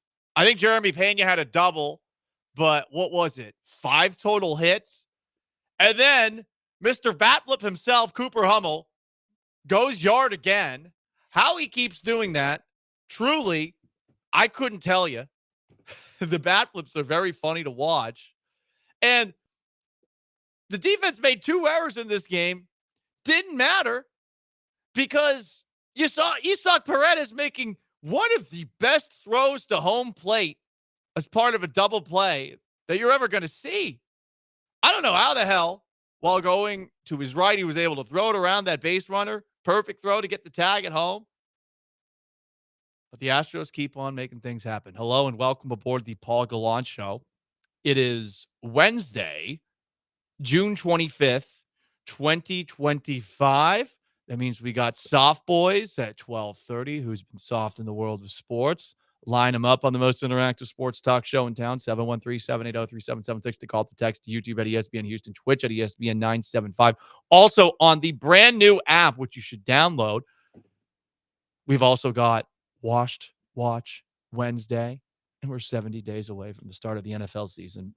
We've also got an NBA draft to discuss and a Rockets move that went down over the last hour. But I wanted to start by talking about this Astros game. Really, really impressive.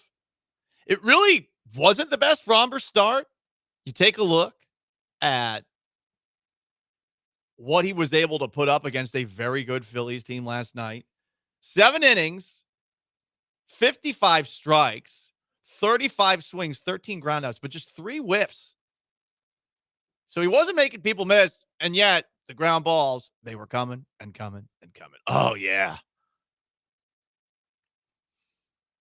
We now know with where the Astros are at this point in the year, there is no chance of some shocking trade where Framber Valdez ends up getting moved because he's on the last year of his contract.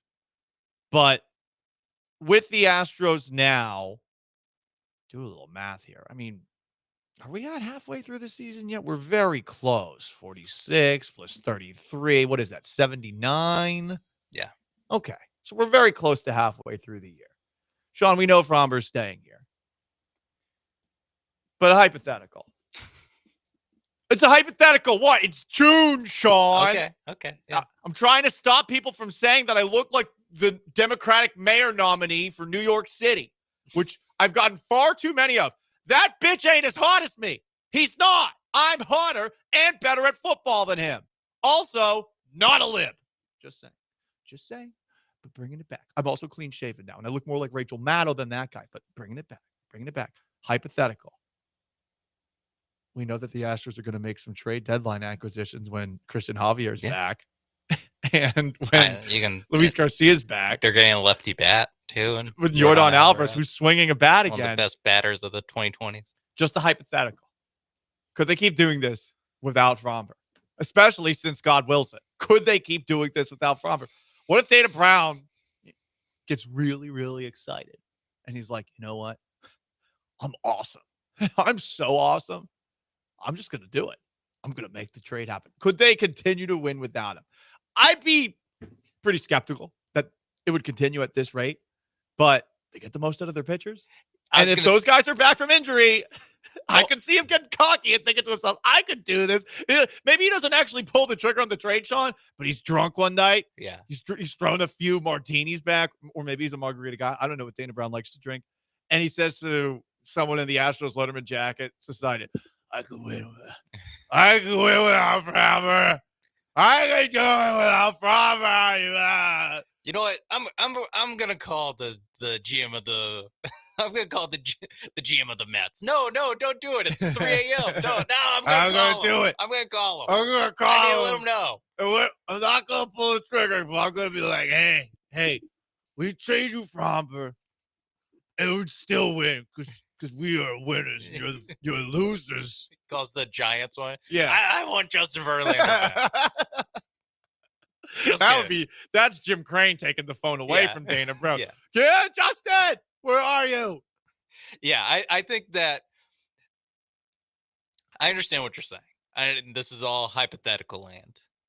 I would say I'm not sure if they could do it to this level, but if they did get just a random pitcher, a pitcher I've never heard of in the return who's like a major league starter or pretty close to a major league starter or Wesneski type, I'd be like, I mean, this guy's probably going to be pretty good. Yeah. The second he puts on an Astros uniform, they tell him, hey, you know those bad pitches he throws? Stop throwing those. Here's the 3 pitches you're good at. Only throw those. The only pitcher I've ever been skeptical about when he put on an Astros uniform was Rafael Montero because I covered him with the Seattle Mariners. And then he went to the Astros and had a really good season. Year 1 was awesome. I mean, he's then went back to what we knew him to be. But you could make up a name, and I'd assume that guy will pitch well for the Astros. You could just tell me and say, like, Patches O'Houlihan. I mean, that guy. Billy McGillicuddy. Right. Name. Lefty? Oh. Whoa. Oh, he could be the next Robert. Okay. At the Astros, it's going to happen because God wills it.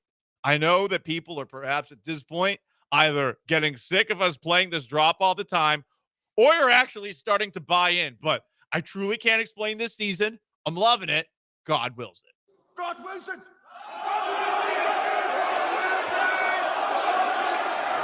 God wills it. God wills it.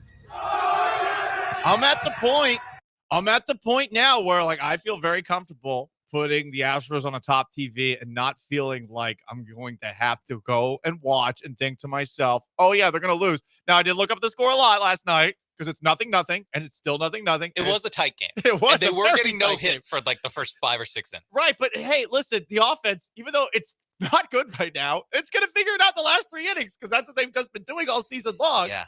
And it's so funny because the top of their order has been good. I mean, or they're the top of the order with Pena and Paredes for most of the year. That's been the offense. A lot of nights has been Pena gets on base, Paredes knocks him in, is essentially what we're maybe an Altuve, but it is, it's a lot of Jake Myers. It's a lot of guys that bat at the top of the lineup, but for some reason when they bat in the first inning, they're not good. But then it doesn't make any sense. But then 6th, 7th, that's around the turn when you get to Cooper Hummel range, where it's the 8-9 and then into Pena and Paredes, that's when the Astros offense comes alive in the 6th inning. For some reason, I don't know what it is. It makes no sense. They're the worst team in baseball in the first inning, and they have they're actually the worst. At 8:00, something changes, and they're like, you know what? Let's start hitting. Werewolves, vampires. I don't know. Ghosts, goblins, ghouls.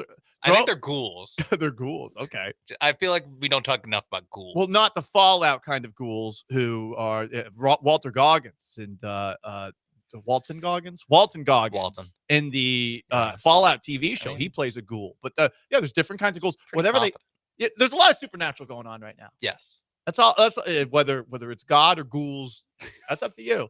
Is it God or ghouls? 713-780 Put on the poll. 3776 to call to text. It's the most interactive sports talk show in Houston. Sean Mapes is behind the glass. Some comments. J-Dog, congrats on your mayor nomination. Damn it. Poor Marine says I should be mayor. If I was mayor of New York City, the first thing I would do is move every single team to the crappiest place in the United States of America, which is, even though it produced both Michael Jackson, the Jackson 5, what's the Jackson whose boob we saw, strong, powerful, independent woman, Janet Jackson. Janet. My bad. Sorry. We're not the most cultured. And Mongoose, aka Alex Karras, as we found out yesterday.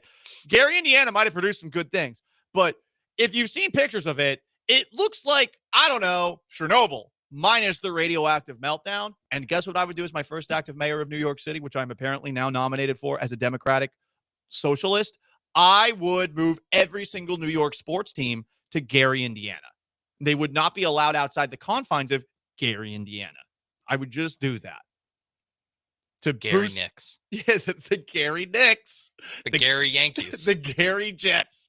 The Gary Mets. The Gary Rangers. Yeah, it'd be great. It'd be really fun. More comments here. Michael Myers was from Gary. Well, the murderer? Huh. Interesting. I was going to say Mike Myers is from Canada, so I assume it's the murderer. Yeah.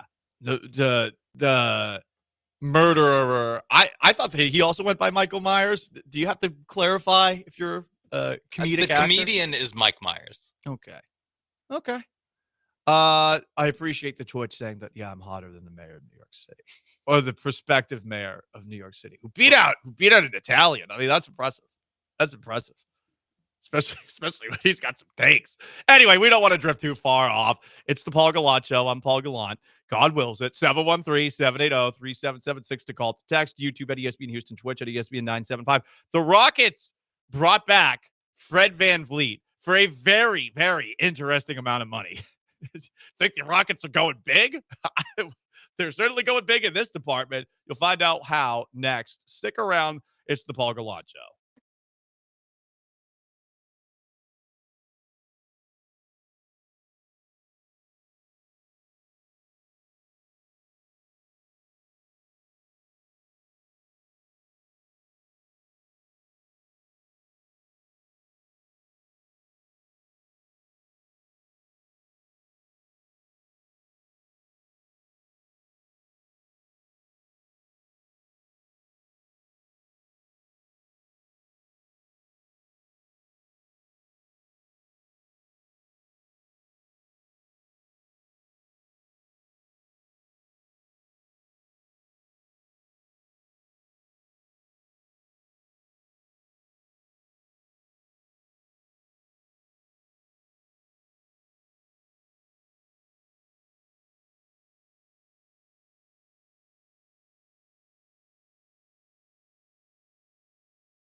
You're listening to the Paul Gallant Show, On ESPN 97.5 and 92.5. live from the Veritex Community Bank Studios. Here's Paul Gallant.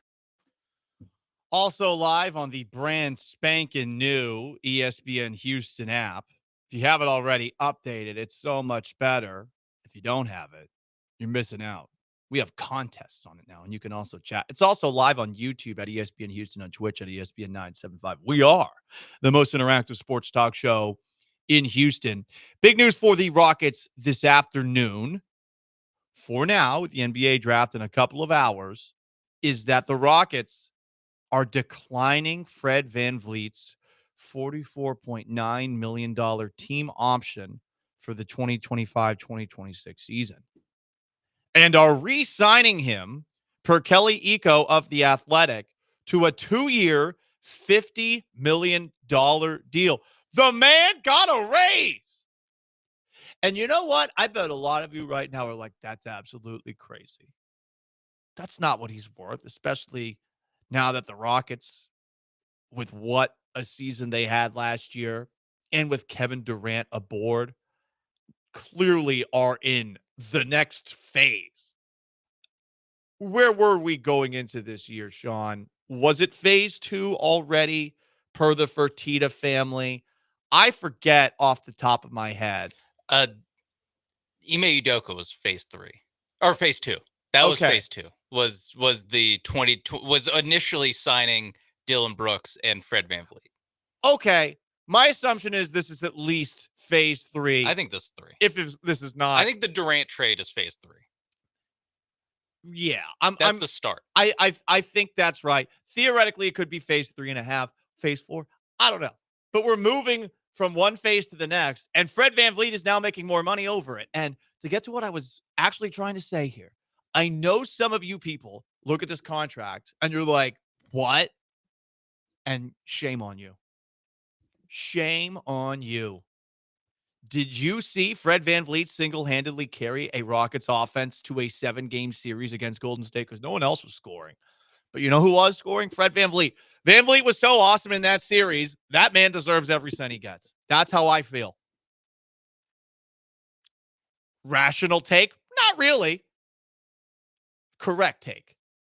The man, after a lot of guff that he got over the course of the past season, earned this with what he did in this series. Now, it's also $50 million over 2 years. Oh, I thought it was $50 million a year. Well, throw that all out. He's making 25 the next 2 years. Guess what? Daddy can't read.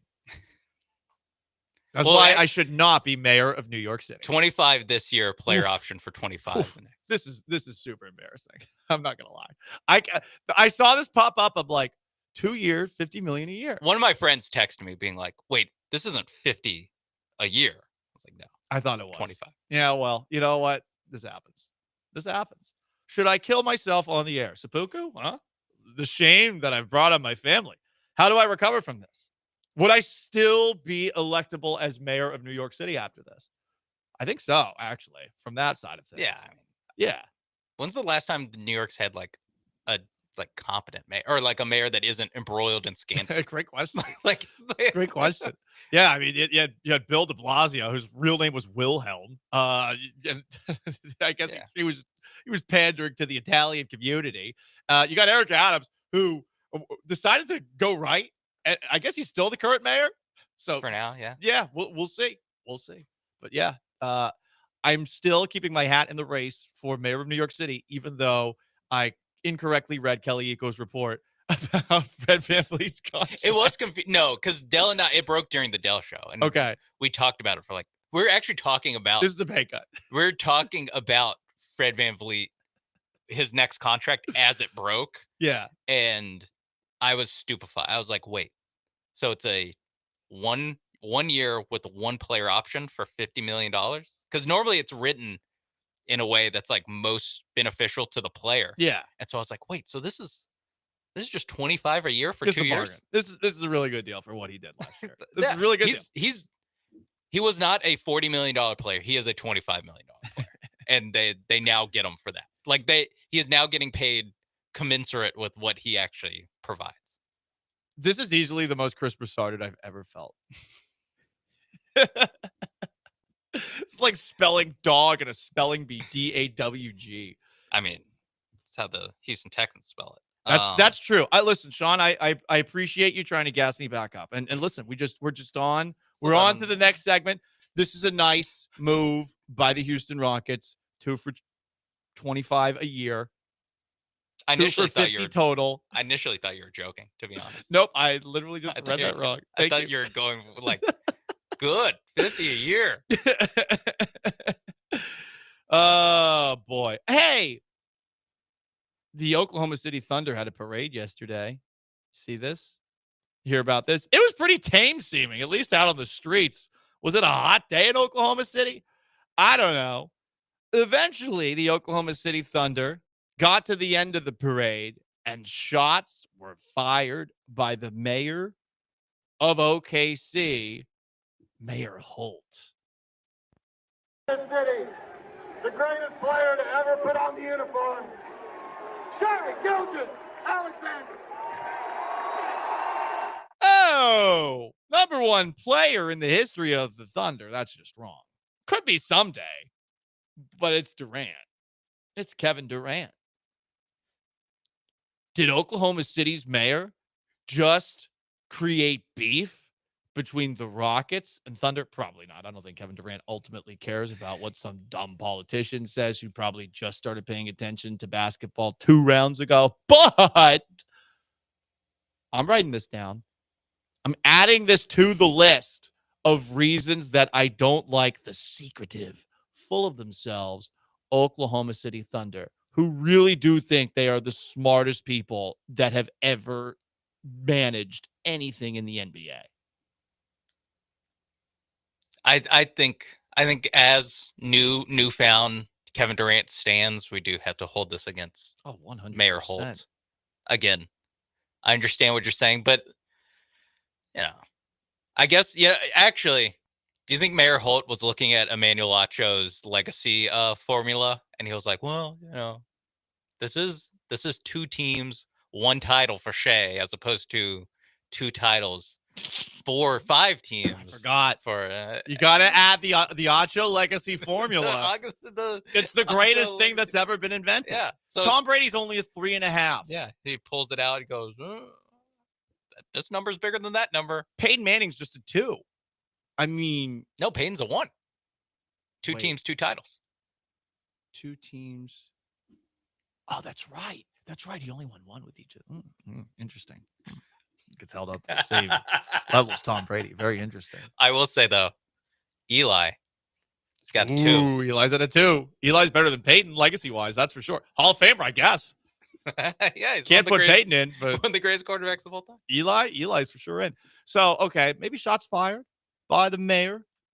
Little petty move. Shai Gilgeous-Alexander, the best player in Thunder history. I'm sure that this guy was not the mayor when Kevin Durant played for the Thunder. And on top of that, that he probably wasn't even living in Oklahoma City because this dude probably grifted in from some other town. That's what the politicians do these days.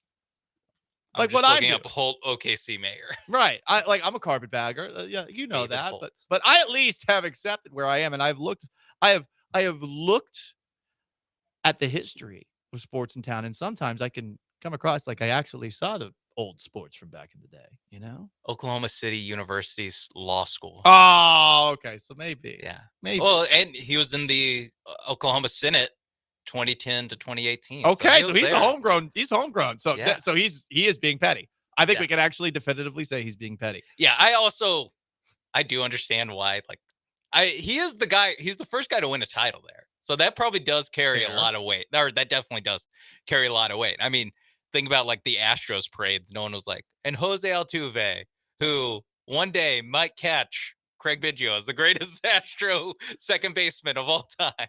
Well, I think in 2017 there was skepticism about that because he had the first MVP and check that. He's only had the 1, but he won the MVP. They win the World Series. He had won the batting title and had the most hits in Previous the American years, League 4 years in a row. I mean, it was at a point where he was on path. I was Then he gonna got the say, second one, and then Yeah. then we were officially okay. He's left Craig Biggio and every and Astro. Bagwell, yeah, in because the- Bagwell's in the actually dust. the answer before Altuve. Bagwell's probably the answer, but that's just how parades work. No one's like, he- Well, actually, he's not Kevin Durant or Russell Westbrook, but we still love It's him. not even James Harden. He's not even Serge Ibaka or Nick Collison, who Yeah. I think was there for a while. He's our Reggie Jackson.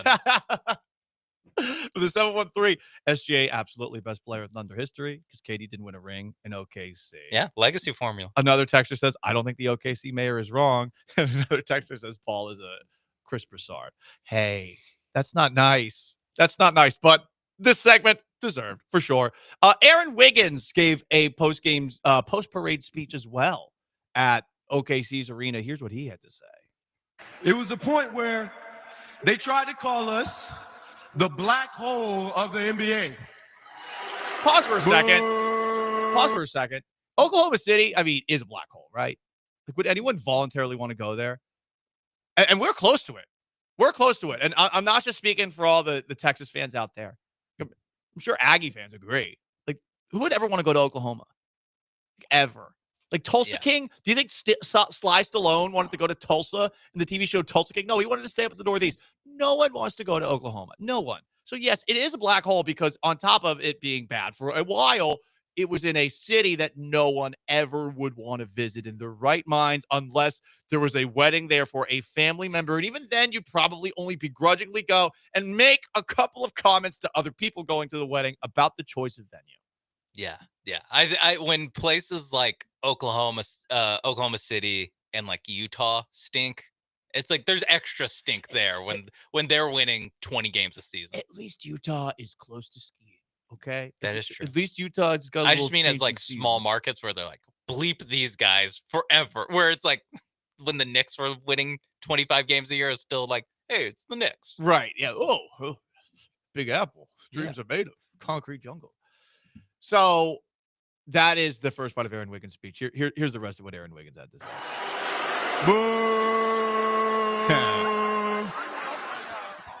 But 4 years later, when they mention the Thunder organization, when they mention Clay Bennett, when they mention Sam Presti, when they mention Mark Dagnall, and every single one of you in this arena, they got to mention you as NBA champ. That's a good speech. That's a good speech. That is a good speech. You got the range of emotions. You got them riled up, and then you go like, yeah. Yeah, we're champs. And Clay Bennett, champion for sure. He said the fans are a part of it. He did it in a politically correct way.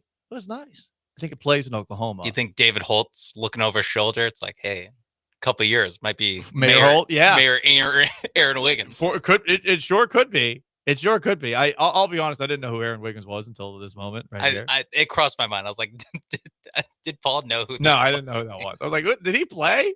But he gave a good Barely. speech. Yeah. He gave a good speech. It was like the speech I gave to my high school football team.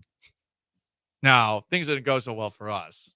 Well, in fairness, you made the speech before the game. It was before the game. It's easy to talk like this after the game. Right, it's season opener. It was a great speech. I nailed it. And then we lost 63-6. Wait. We didn't score. We lost 63-0. We lost 6. Yeah. Anyway. Hey, it's the Paul Gallant Show. ESPN 97.5, 92.5. 713-780-3776 to call, to text. ESPN 97.5, 92.5. The ESPN app. It's brand new on Twitch at ESPN 975, on YouTube at ESPN Houston. Up next, who's been soft in the world of sports? Soft Boys is next.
In honor of the time that Ime Udoka saw LeBron James bitching and moaning in the midst of a Rockets-Lakers game and called him a soft-ass boy, every Wednesday at 12:30, we tell you who's been soft in the world of sports. And we got a doozy today from an ex-Houston Texan who you will not remember at all because he didn't do bleep. And after the Texans had clinched the AFC South, the guy was crying in the locker room because he didn't get the ball enough. Is crying an overstatement, perhaps, but he actually had to be consoled by some veteran teammates because he thought that this was going to be his moment to, I guess, rehab the image that he has set on fire like that monk in the Vietnam War. Browns wide receiver Deontay Johnson was on a podcast. It's amazing that he's on a team, by the way. It was an episode called The Comeback. And while on this podcast, Johnson went on record saying he mentally checked out last year from both the Ravens and Texans. He refused to go into a game against, I believe this was against the Browns. No, check that. He refused to enter a Week 13 game against the Eagles because he was checked out mentally. He hadn't played before the team asked him to enter for the first time in the fourth quarter. Quote, I wasn't getting into like no run plays, no like passing plays, no nothing. It was cold.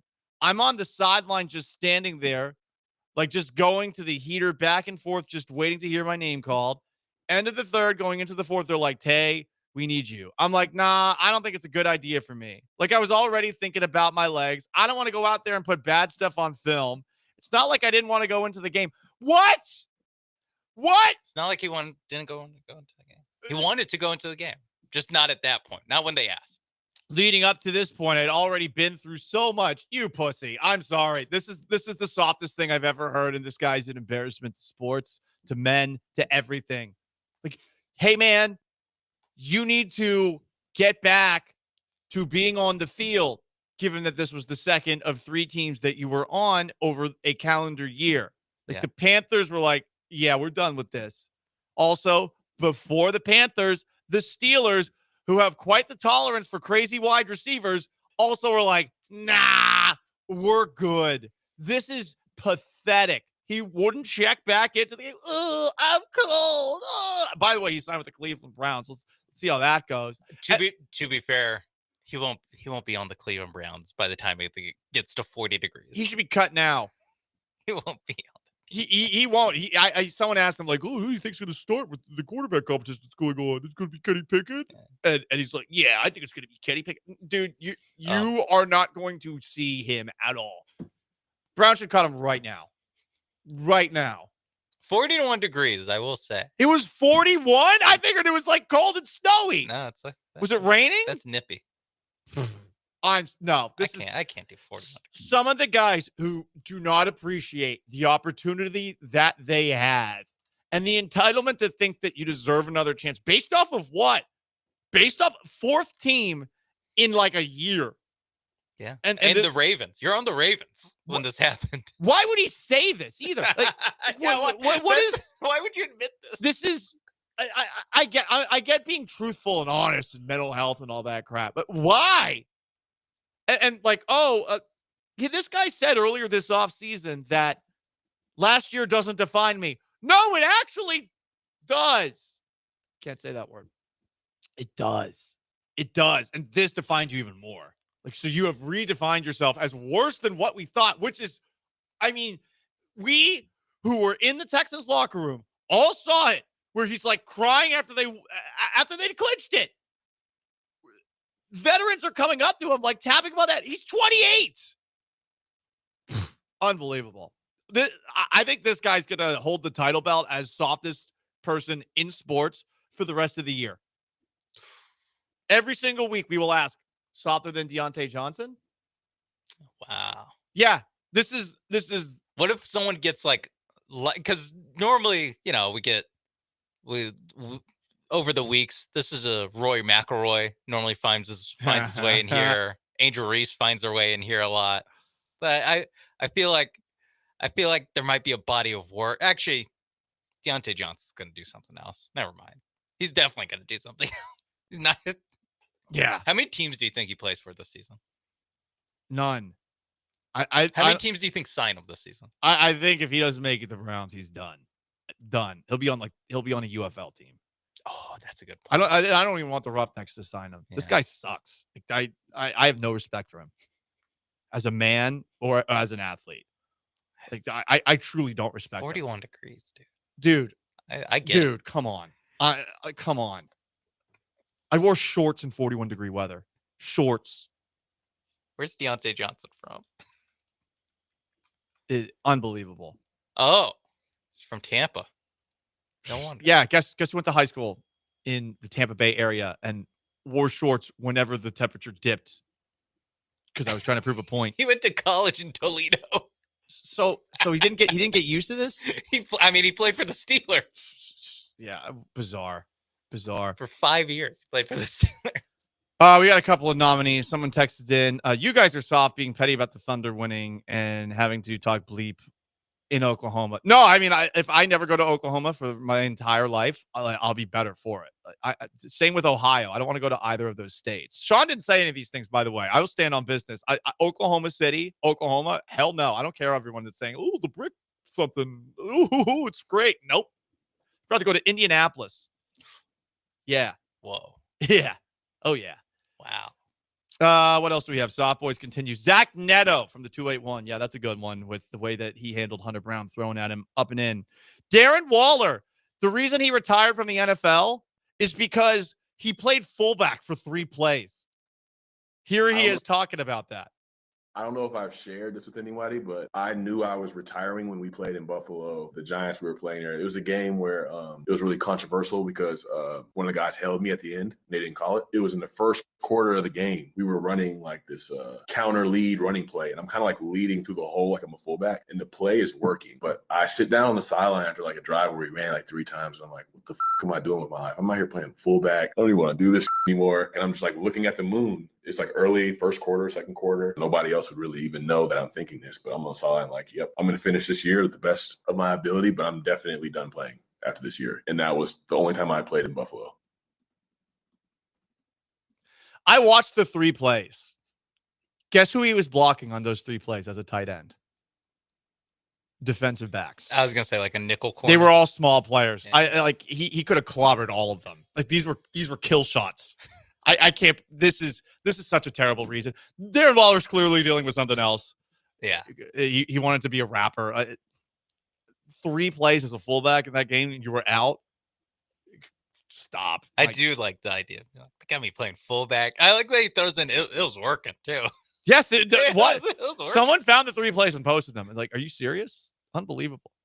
Angel Campos, the umpire who ejected Coastal Carolina head coach Kevin Schnall and first base coach Matt Schilling in game 2, which LSU won 5-3. Come on. Listen, conversations from the dugout happen. If you're an umpire, you can't throw the guy out immediately. I understand how it did get to a point where he was arguing calls and strikes, but it did seem like the umpire was being a bit dismissive of everything being said. You also had the first base umpire who just like tripped on his own feet and then said he bumped into it. It was like classic bad baseball umpiring 101. Yeah. Like making yourself the center of the story. Yeah. Angel Hernandez would be proud of Angel Campos for carrying on the legacy. yeah, for sure.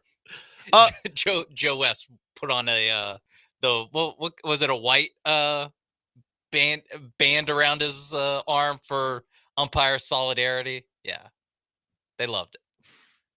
The thin blue line.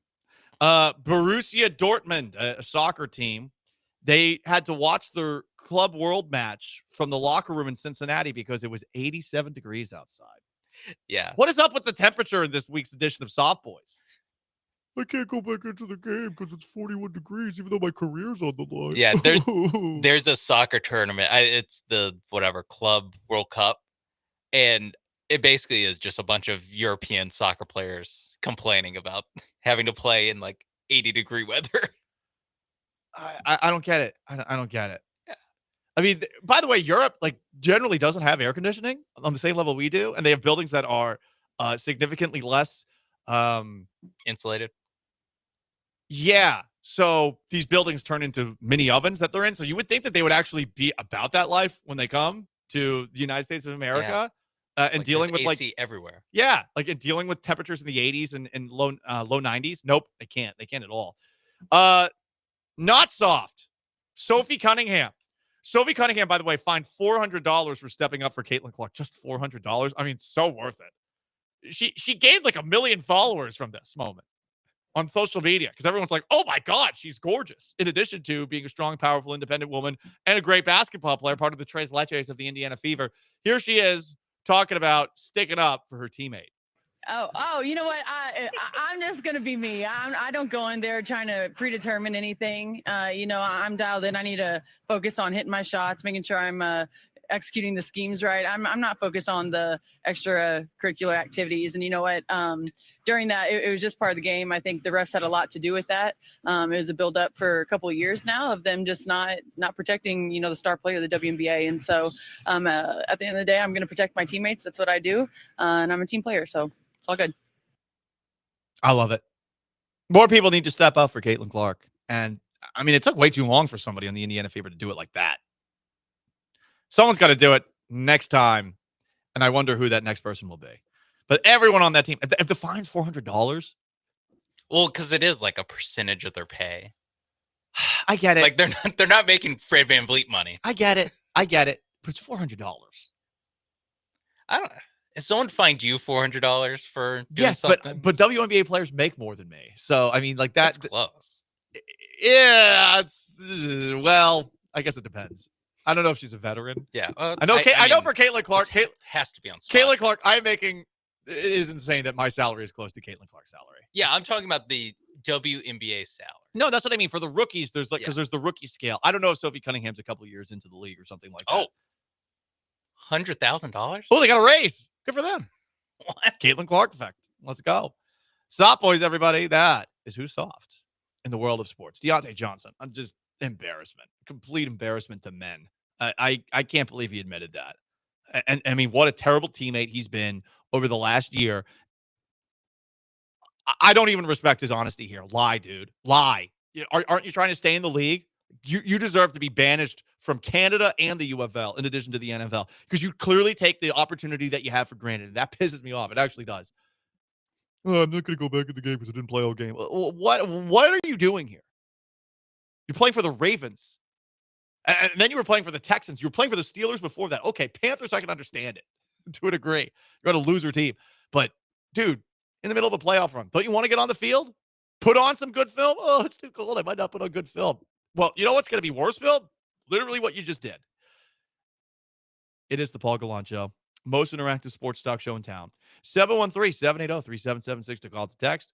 YouTube at ESPN Houston. Also live on the brand new and improved ESPN Houston app. Don't forget, tomorrow we're going to be at Cactus Jack's in Baytown as part of the summer circuit. Really excited for that summer circuit. Of course, you got to show up, sign up at our promotions table to register to win a pair of brand new e-bikes from Power On Electric Bicycle Company, a $4,000 value. Up next, how can anyone hate Kevin Durant when he's saying stuff like this? It's the Paul Gallant Show. Stay put.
This is the Paul Gallant Show on ESPN 97.5 and 92.5. from the Veritex Community Bank Studios. Here's Paul Gallant.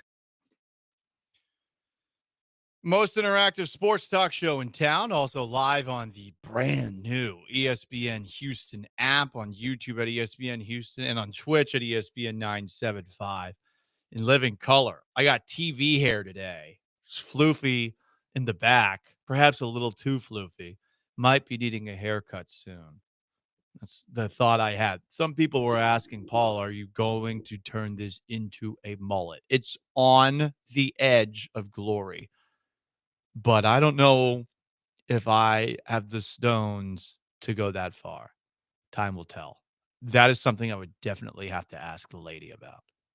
I would have to ask her. I don't think she'd like it. Anyway, decisions that you How now. mullet are we talking? I mean, this and see the little curlies. Like not in the like back? how like little kids have mullets. I would imagine a little more tight on the sides. Okay. And that would make it a mullet because I don't really want like I like how much volume's on top, but in the back. Are you gonna curl it? Like your Kenny Powers? Do you have to do that? You don't have to. You don't have to do anything. Just Okay. I'm just trying to picture the mullet. I've never grown one, and I'm kind of curious. I mean, screw it. I don't have a job where my appearance matters all that much. So we'll leave it up to you on the most interactive sports talk show in town. And listen, the lady will have veto power, but should Paul Gallant grow a mullet? Kevin Durant cannot grow a mullet. Not anymore, I would imagine. It's unfortunate when you play basketball and people can just see your hair at all points of And time. such a tough angle, like Right. overhead lighting. We're looking down at you. Just- Yeah, I feel for him on that. I even feel for LeBron on that. Like you can't control what's happening up top. Yeah. Propecia for all the guys out there who are starting to lose it. But Kevin Durant is somebody that is very polarizing in the NBA let's talk about it community. And I've always been pro Durant, except for maybe for a little bit of time when he joined the Warriors.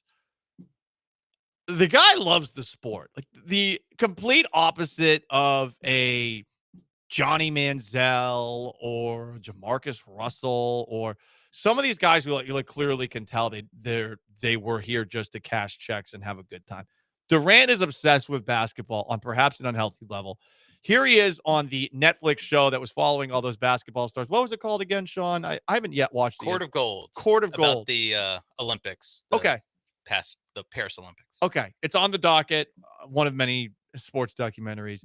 Here he is just talking about how much he appreciates the sport. I can tell how much he means to you, man. No, for sure. For sure. Because it's like, I come from neighborhoods where people don't even talk to each other. Like,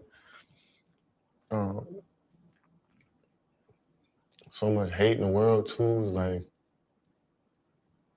when people get to start laughing and joking for the game of ball, like, it's cool to me. So, like, it get me emotional, dog.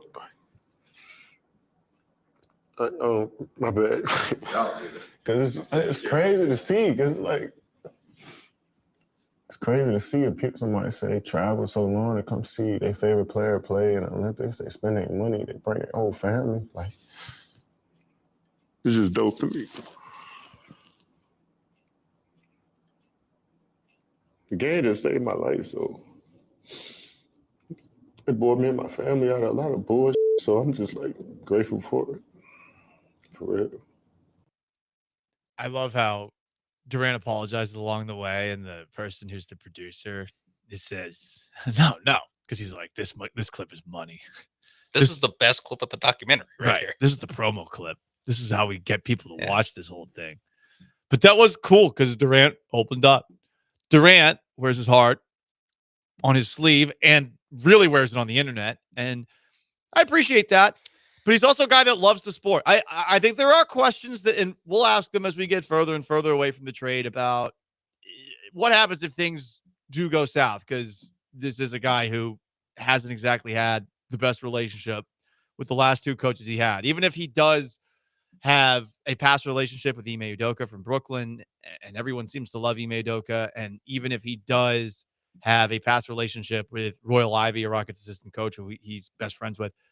There's always the chance that, being with that person for a long period of time sours in the same way that relationships with your roommate theoretically can sour.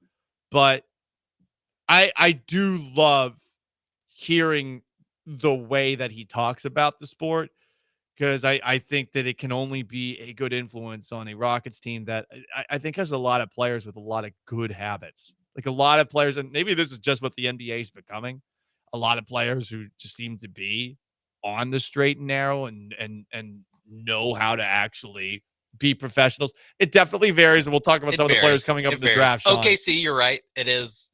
All those guys are like almost too nerdy. I'm like, hey guys, crack a Michelob Ultra. You just won the championship. Have some fun. But there still is like Zion and John Morant who like careers got derailed essentially from how much not on the straight and narrow they are. But yeah, I agree with you in general that the Rockets have a good group. I mean, even like Cam Whitmore is like the closest thing that you'll get to like a, kind of knucklehead or malcontent or whatever. And even him, like I still have hope. I mean, the issue is he wants to play more, like he wants to have a bigger role. That's why he's upset. So I think that, like you said, all the off the court things, same reason that they brought in Fred VanVleet and paid him all that money on his initial contract. It's getting a veteran in here, setting a good example. And to me, Kevin Durant is that, times 1,000 on the basketball court, like how he actually plays too.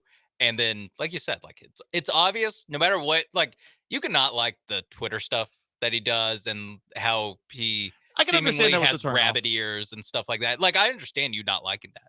Especially, I understand why people hated him for going to the Warriors, but like you cannot deny that he loves basketball too, and he's still a great crazy player. level. Right. Those two things, those are the only things that should matter. And maybe he doesn't exactly gel with all the locker rooms that he's been a part of, as he's looking for some sort of happiness that maybe he will get with the Rockets. But yeah, he loves this sport.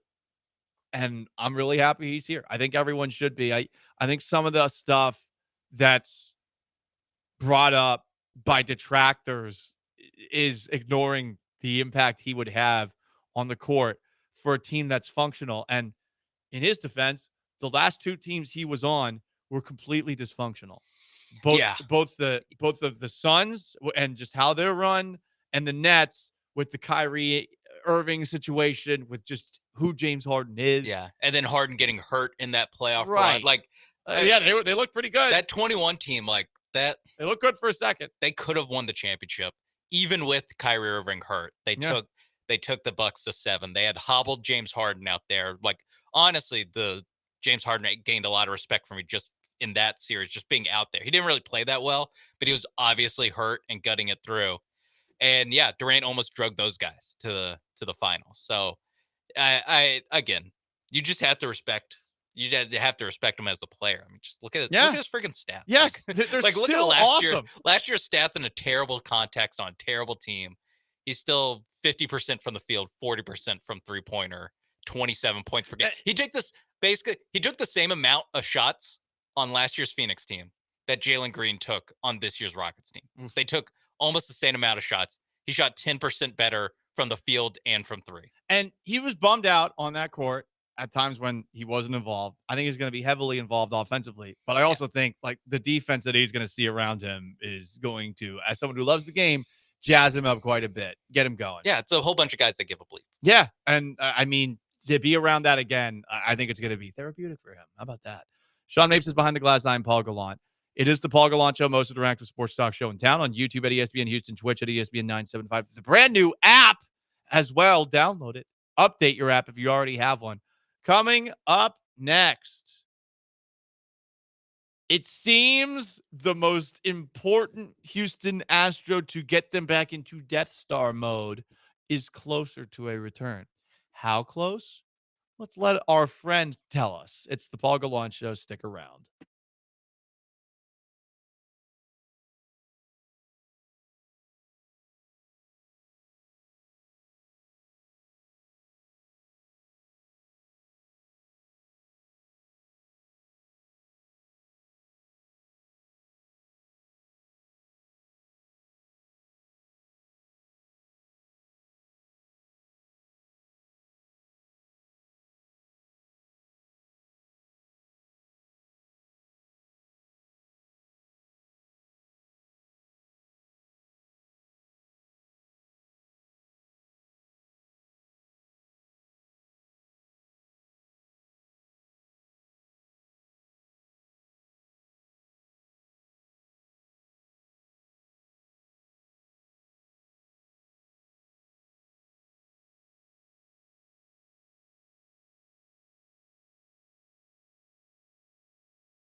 Astros took down the Phillies 1-0 last night.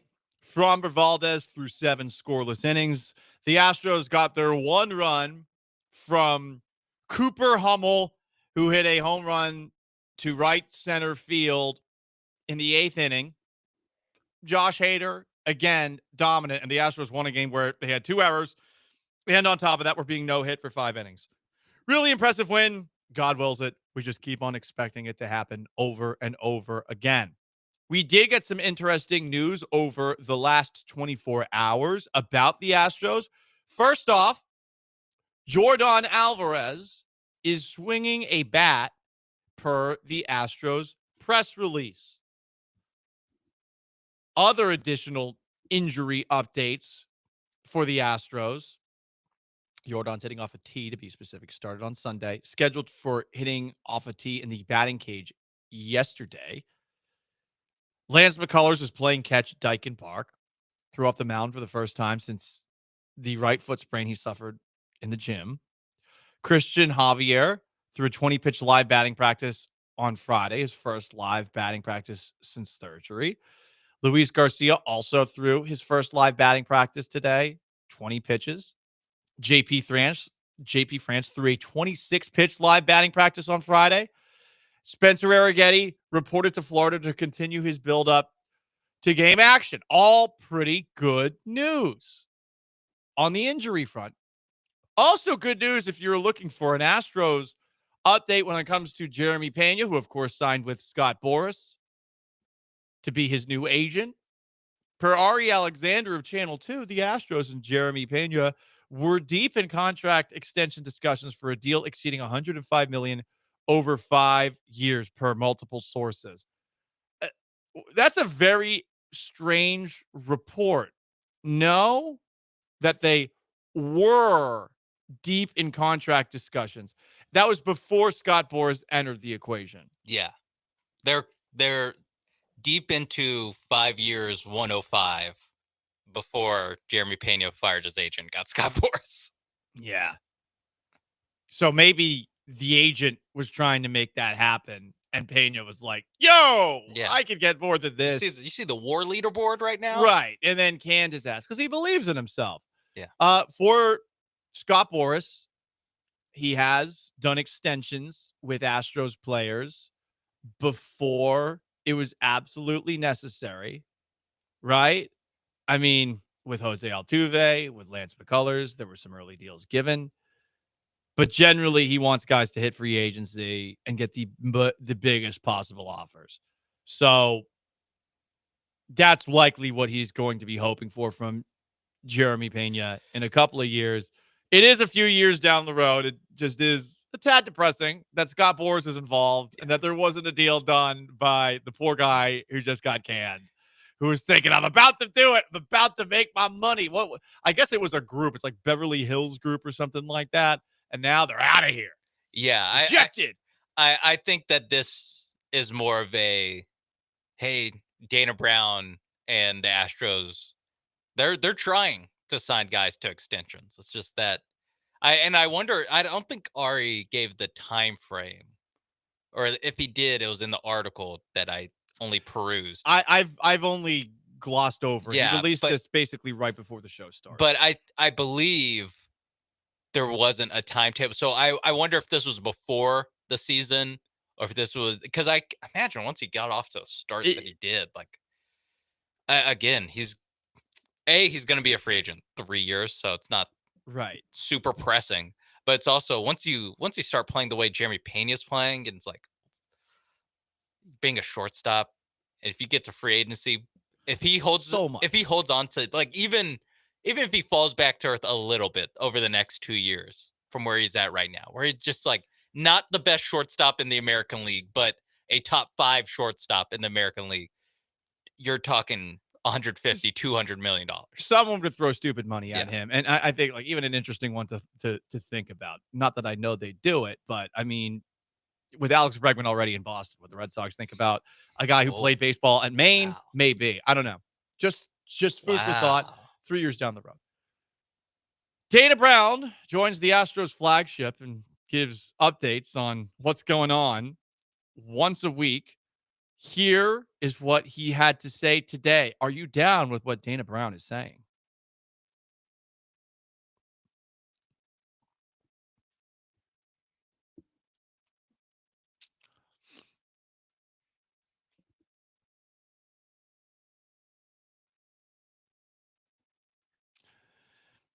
Dana Brown was asked about Yordan Alvarez's health, as he has been asked over and over and over again. No percentage as far as how close he is to being back on the field for the Astros. I agree. I agree. He said, quote, I feel confident that it could be before the All-Star break. I think there's a good chance we see him before that. I think we're going to ramp him up to take some batting practice. We're going to allow him to swing the bat. Started off Sunday on the tee. All right. I mean, am I buying it? Am I selling it? I don't even know. It's nebulous. He didn't give us really much of anything. I think I'm confident it could be before the All-Star break. Yeah. I'm confident it could be before the All-Star break. I think it's cutting it close. Even if it is before the All-Star break, I can't imagine it'll be that much far ahead because he's just now this weekend or the past weekend, he was hitting a ball off a tee. So he probably needs to face live pitching. He'll probably need a rehab assignment, like a week, maybe 3 games rehab assignment in Sugarland. Yeah, maybe. Like we're just, you're just adding up the weeks and it's like, well, there's only like 2.5 weeks until the All-Star break, right? It's like July 14th, I want to say. So it'll be tight if he makes it before this timeline. More from Dana Brown, this time on some of the injuries, some of the injured pitchers specifically that we mentioned. He was asked about pitchers who could return. Quote, I'm hoping we have Spencer Arrighetti and Christian Javier. They're looking really good. So didn't hear anything about Luis Garcia there. And I imagine with Lance McCullers, he doesn't think this is serious enough of an injury to be wondering whether or not he'll be back.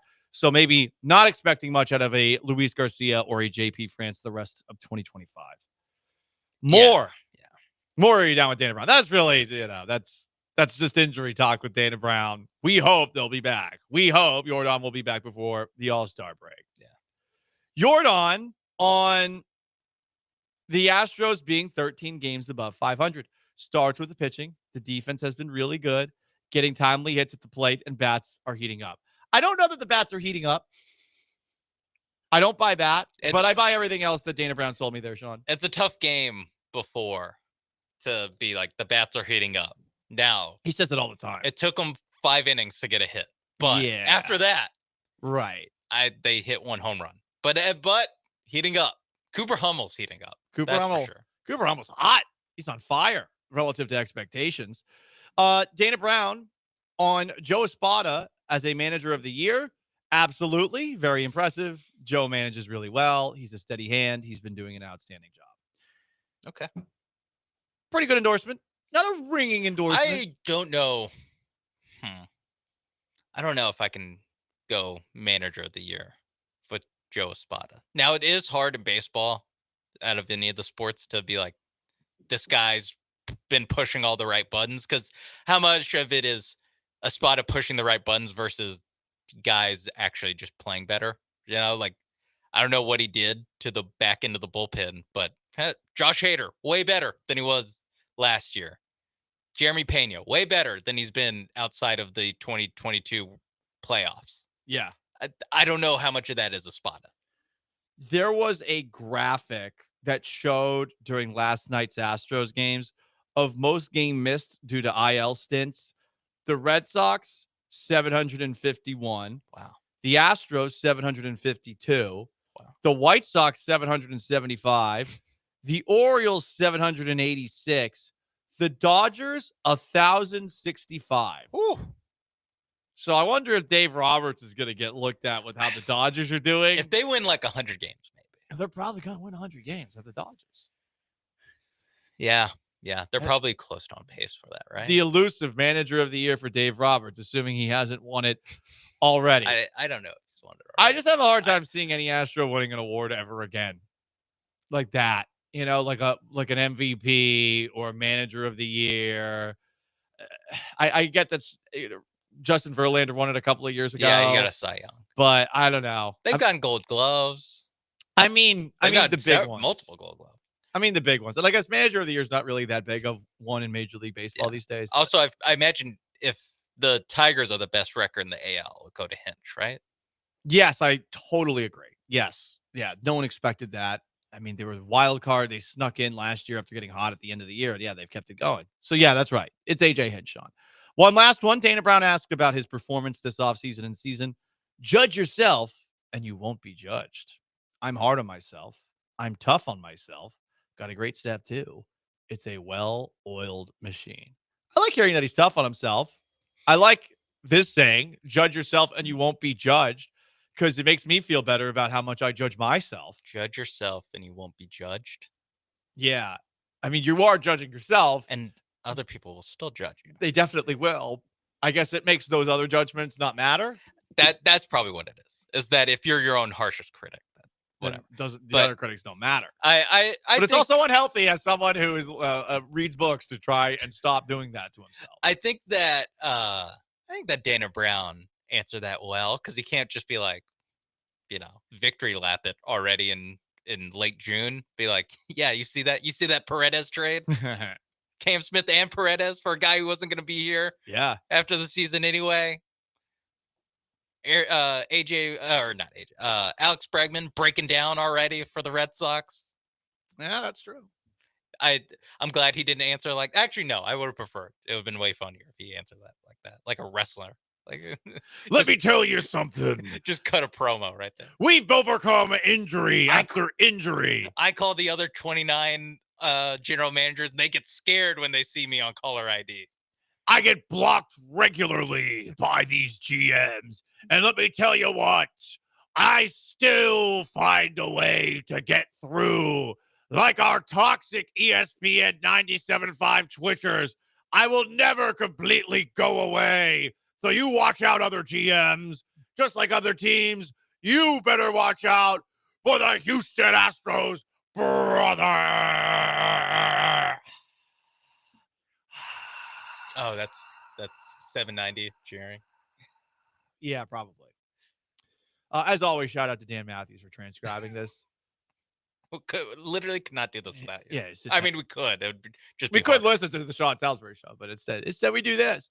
So we appreciate his service. It is the Paul Gallant Show, most interactive sports talk show in town. 713-780-3776 to call, to text, to YouTube at ESPN Houston, Twitch at ESPN 975. Let's go right through. I'm really enjoying the amount of glazing that the Houston Rockets have been getting since the Kevin Durant trade. Did anyone hear what Houston sports radio graduate Nick Wright had to say about the Rockets going forward with Kevin Durant aboard? I think I'll pick them to win the West. Really? I think they have a great blend of what we've seen works right now in the NBA, which is, you talked about the defense, bang. High-level coaching, no doubt about it. Depth, and a guy who can get you a guaranteed 25 plus, which Kevin Durant still is. Like, there's no question about it. He's picking him to win the West. That's surprising. Now, I saw last night that Shams Charania had hinted there could be another big move coming. And I know Nick on his podcast suggested that a Rockets Giannis trade is not impossible. I don't think that they're going to do anything tonight, though. I know there's also been talk, well, they might trade back into the first round. I think at this moment in time, the Rockets might be just trying to keep people guessing. But yeah. I don't think they need to do anything else. And honestly, I'd rather them not do anything else. Even if it means getting two guys I like in Giannis Antetokounmpo or a Jaylen Brown.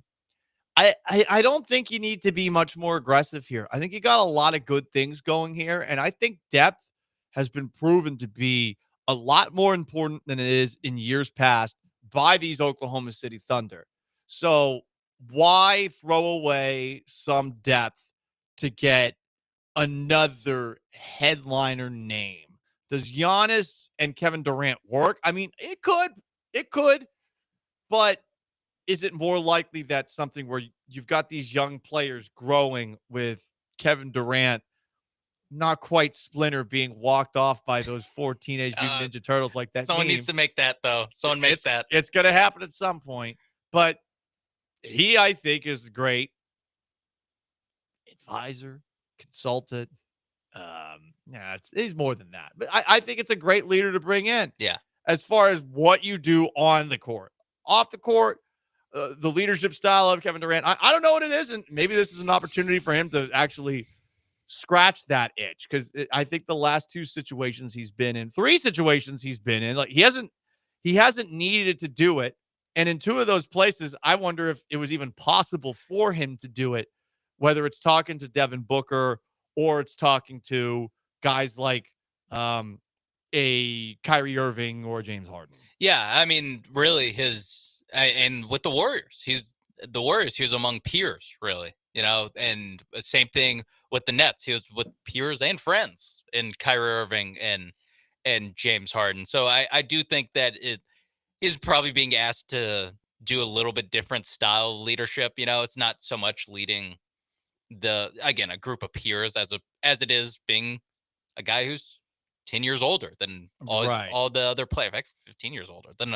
a lot of the other players that are on his team. And honestly, I don't really need him to do the Kevin Garnett stuff. Like, I don't need him to be, the vocal leader and Draymond Green. I honestly, it's more like the leading by example. It's the off the court stuff that is still on the court. It's here's how I do workouts. Here's what I do to get my body ready to play. Here's the type of dedication that you need to be Kevin Durant here. And now I am, sharing these trade secrets with Jabari Smith and Tari Eason and Amin Thompson. Like that to me is more valuable than the, let me put my arm around you and tell you what's what. That, I mean, it's a little bit of like, that's kind of what Fred VanVleet's been doing. Exactly. So I think it is interesting. I wouldn't have called, I still probably wouldn't call Kevin Durant one of the best leaders in basketball, but I think it's a different style of leadership that he's having to do now, as opposed to what he was asked to do again when he's playing among guys his own age. That makes sense.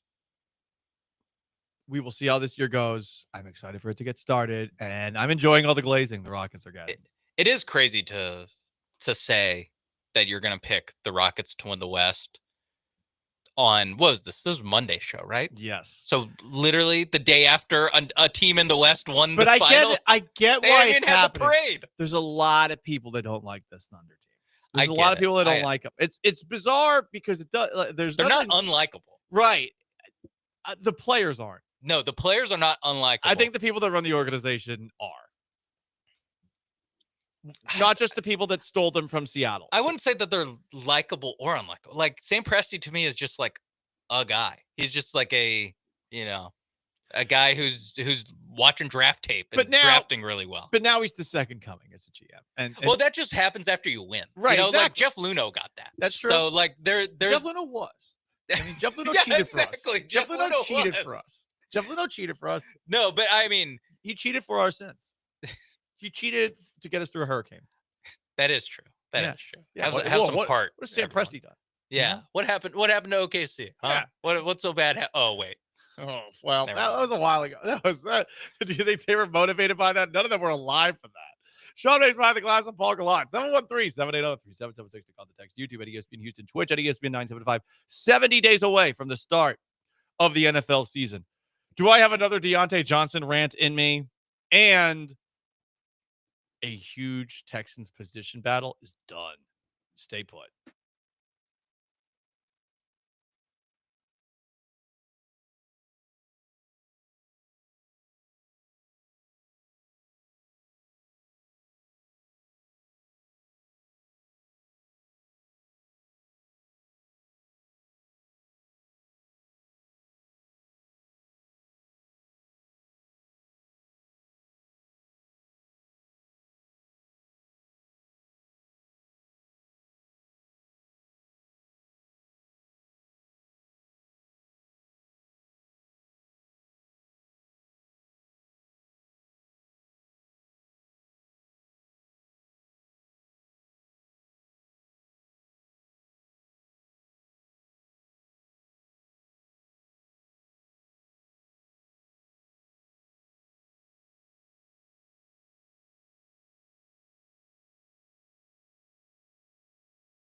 70 days away from the start of the NFL season. The late Jim Marshall is probably the best ever guy in the NFL to wear number 70. We played that clip of him running the wrong way, but Jim Marshall, for those who don't know, played for the Purple People Eater Minnesota Vikings. And over the course of his career, Marshall racked up a whopping 130 and a half sacks. There's a couple of Hall of Famers who wore number 70. I'll be honest, I couldn't tell you a damn thing about any of them. Art Donovan, Ernie Stoutner, Rayfield Wright. I'm assuming they all played in the 50s. There's also Logan Mankins, if you want to get a little bit more recent. Hall of very good, right? Not Hall of Famer. Patriots legend. Patriots Hall of Famer. Definitely a Patriots Hall of Famer. Jake Matthews of the Matthews clan. Oh, okay. There we go. But yeah, this is a number that features a lot of offensive linemen, and offensive linemen, though they put all the work in and get their fingers smashed, they don't get a lot of the glory. Next 2 weeks or so is going to be pretty. I think once we get to the 50s. Just next week. Yeah, the 60s are going to be tough. Then once you get to the 50s, you get some linebackers. Yeah. And then the 40s gets tight again. And then, there's some good defensive backs in the 40s. Is it really? Yeah, this safety. Okay. Good number of I can't safeties. wait. I'll tune in. Whoa, F off. The safeties, it's good to be a defensive back. No, I know. I just don't know. fraternity. Ask me who the best number 47 is of all time. I don't know. I don't have that. I don't know 46. Probably Dick Night Train Lane. Okay. Spoiler for Yeah, a month from now. I've been on this too long. A huge Texans position battle is over. Who was going to fill the void left by the longest tenured Houston Texan in Texans history? Who was going to fill that void? There was a battle, in case you didn't know about it, to fill this huge void, a big one. Now, you might not look at this man and think it would be a big void, but it's sizable. Think about all the points that this man helped score over the course of his career. Think about all of these punts that he was on the field for as well. Some of the tackles that might have happened along the way. I'm, of course, talking about who would replace Texans long snapper John Weeks. Yes, he did deserve that buildup, and there was no sarcasm there. Longest tenured guy. No one has helped the Texans score more points than John Weeks, because every single field goal, John Weeks. Number 46. We'll get to him later in our countdown. Yeah, see? You were wondering who was number 46. There's one right there. But this battle is over because there was a battle between undrafted rookie Austin Brinkman and Tucker Addington. And drum roll. The winner of the Houston Texans long snapper for 2025, at least as things currently stand before training camp begins in a couple of weeks, is... By the way, I got an email from the Houston Texans talking about what This suspense is killing me. Oh my God. It is Austin Brinkman. Woo-hoo! I know. I was wondering how long I could be really insufferable and just drag it out. You did a good job building urgency there. I was built like, so oh my much God, urgency. please tell me who. I need to know. Okay, so I need to buy a Durant jersey, and apparently I need to buy a An Austin Brinkman jersey, yes. Okay. Tucker Addington got cut so the Texans could give Damon Arnett another chance. I wish nothing but the best for Tucker Addington. Hopefully, or maybe there's a training camp injury he can stick on somewhere else. John Weeks can come back? Oh, okay, yeah. I mean for Tucker Addington, maybe a spot opens up in Miami or something. When I saw they were cutting Tucker Addington, I was like, is John Weeks about to come back? The return. He He pulls a Brett Favre. He's like, totally- actually, I'm coming back. And this time he starts wearing 45. Like Jordan. Yeah. The second coming. Now I want. Sorry, Austin Brinkman. I hope that happens. I hope he takes your I job. want Weeks back too. It's awesome that Weeks had this job for as long as he did. Aaron Rodgers was on Pat McAfee yesterday. I'm not going to play any of it because You're welcome. You're welcome, everybody. yeah, it's always better in bullet point form. He says he's pretty sure that this is it, as in this is his last season. He also claimed that he doesn't want the attention, that like once he's gone, he's gone. All right. Sure. I believe that. Sure, he said while doing a Pat McAfee show appearance on June 25th. Weekly. Oh, doing his weekly Pat He's doing it in McAfee the spot off-season. for an hour. I thought this was ayahuasca season, dude. You know, you're in between minicamp and training camp. Yeah. Supposedly, he's had conversations with Mike Tomlin every single week. And as far as his love of football, I do think Rodgers loves football. I do think that just sometimes how annoying he ends up being while always seeming like he's talking down to others. Even if he's not, you kind of get the impression he doesn't care about it that much. But apparently, he went on a 25-minute diatribe about how bad the Jets' running game was in a conversation that he had with Mark Schlereth, former Broncos offensive lineman, who's a radio host in Denver. He thought the Jets were an absolute mess. Imagine going on a 25-minute rant about how bad the running game was for the Jets. You're a quarterback, by the way. What a bad organization. I honestly do not respect Rodgers for going to the Jets. Just like he should have known. He should have known. Yeah. He should have known. I should have known, to quote the James Dolan song about Harvey Weinstein being his best tad friend. rapey and his best friend. Yes. Yeah, I think that's fair. I do wish that he found his way to Minnesota so that he pulled the 100% Brett Favre playbook, and it's a little bit of everyone grows up to be their dad, no matter how much you don't want to. Yeah, that would have been my takeaway. But yeah, I think Jets dysfunction, Jets being less than the sum of their parts. I do agree. You should have known when you signed up. For sure. And it's not like they had an awesome offensive line when he signed up. No, they had a bunch of guys who all of a sudden were being questioned after being considered great picks because Joe Douglas was this awesome GM. Becton. Mekhi Becton. Yeah, Yes, he got that's cut and then turned into an awesome guard by the Eagles because they do that. They do that. Shout out to Kenyon Green. Sure, good luck to Kenyon Green. Yeah. The Jaguars announced Travis Hunter signed his rookie contract. They did it in such a dorky way, though. So they announced it with 2 posts on social media. And in the most predictable fashion ever, they posted one. We have signed wide receiver Travis Hunter. They also posted, we have signed defensive back Travis Hunter, using a slightly different picture for each. I got to say, they have Hunter looking a lot like Steve Urkel in these 2 pictures. Yeah. The glasses are Coke bottle thick. I barely looked at the picture. I assumed it was the same picture. It is slightly different. Right. I'm clicking back and forth. It's very slightly different. Wide receiver picture, he is signing a contract, and defensive back picture, he is holding a football. Okay, what do we read into this? I think that this means that he's going to get paid to occasionally play wide receiver, but if he's got the football in his hand at defensive back, he's always going to be on the field for that. I buy that. There's also another detail.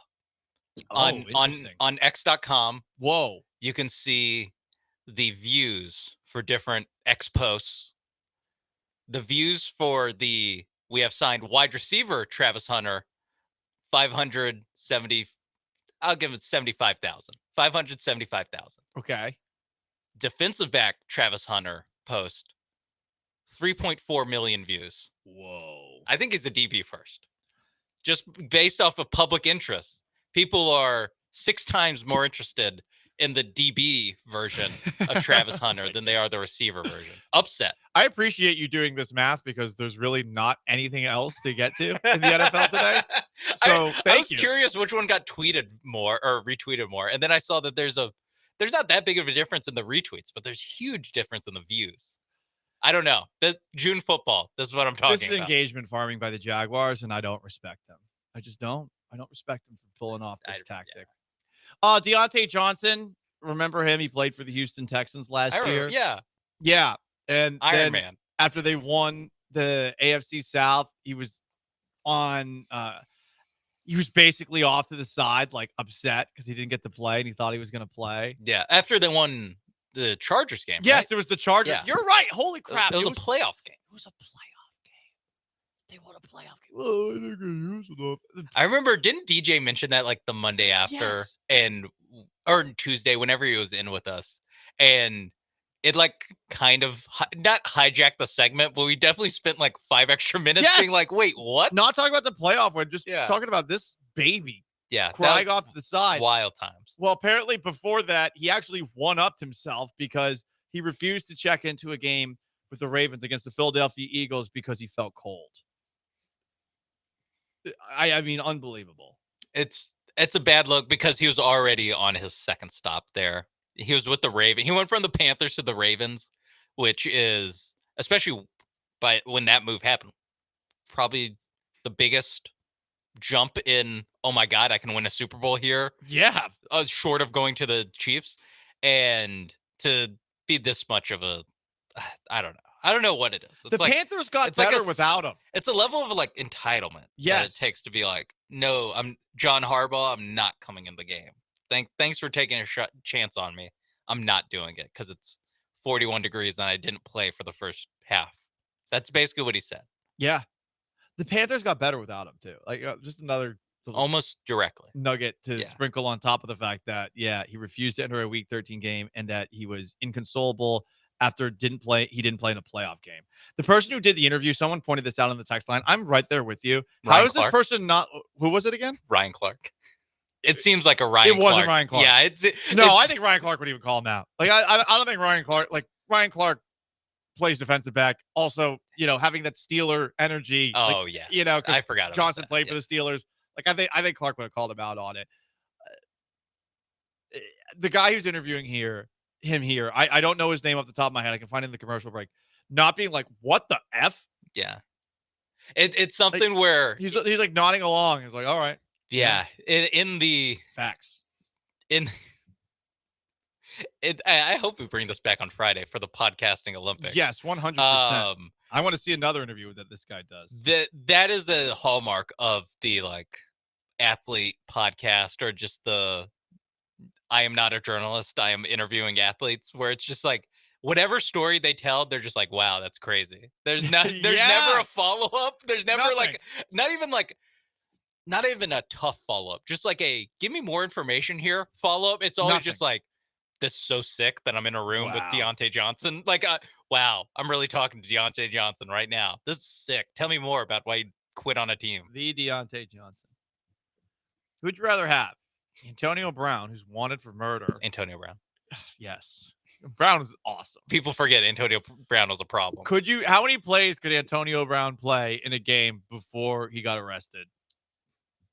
Like if he comes in a disguise. Okay, so he's wanted in Miami. He's abroad, right?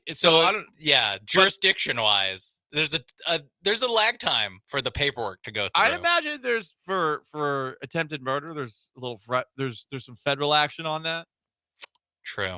So I would think it would. You probably wouldn't last very long. Got a couple plays. There's cameras in all these stadiums. Hurry up offense. That's what you have to do. He'd have to be brought into the stadium like Taylor Swift, like in a garbage pit. I was thinking the same thing. Warm-ups, he has to warm up in a ski mask, even though it's going to be 80 degrees in NRG Stadium. The ski mask. Or he comes in whiteface. He comes in dressed as Ryan Clark, dressed as Bill Belichick. I think he'd do it too. He 100%. He actually might not even be bad out there too. Again, Brown's like one of the greatest receivers I've ever seen. He's just one of the worst people that's ever played in the NFL. Even like when he was on his way out of the NFL, literally on the way out, when he was walking off the field in the middle of a game. Even that season, he was pretty good. He was. Yeah, I honestly, he was good with the Patriots that one game too. Yeah, that one game, 2 touchdown catches, I think. That is Sean Mavis behind the glass and Paul Gallant, the Paul Gallant Show. 70 days away from the start of the NFL season. You want to jump in, 713-780-3776 to call in, to text in. YouTube at ESPN Houston, on Twitch at ESPN 975. The Astros keep winning, and the Rockets keep getting glazed. Another person praising them. Are they about to challenge the Thunder? We'll discuss. Stick around.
It's the Paul Gallant Show. On ESPN 97.5 and 92.5. Live from the Veritex Community Bank Studios, here's Paul Gallant. Astros won again in a game where they were getting no hit for 5 innings. In a game where the only guy who did anything of consequence offensively other than Jeremy Pena was Cooper Hummel with a home run in the 8th inning. In a game where Framber Valdez wasn't even his absolute most dominant self, they were still able to take down the Philadelphia Phillies 1-0. Why? We all know why. God wills it. God wills it. That's why this Astros team keeps on winning with all these injuries in spite of all the ordeals that something or someone throws their way. The supernatural is completely helpless when it comes to our beloved Stros. God wills it.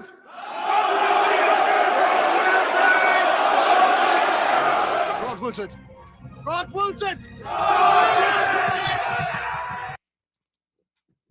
An Astros team with the backing of God cannot be beaten. Cannot be beaten. If you think otherwise, blasphemy. Blasphemy. I've watched Kingdom of Heaven too much, in case you couldn't tell. Also watched Last of the Mohicans for the 30th time yesterday. I will find you. Survive. I will find you. And that's what the Astros are doing. Yordan Alvarez is the one saying that. That's Daniel Day-Lewis before he jumps off the waterfall. That's Yordan Alvarez right now. Survive! Survive! Although he's maybe saying it through an interpreter.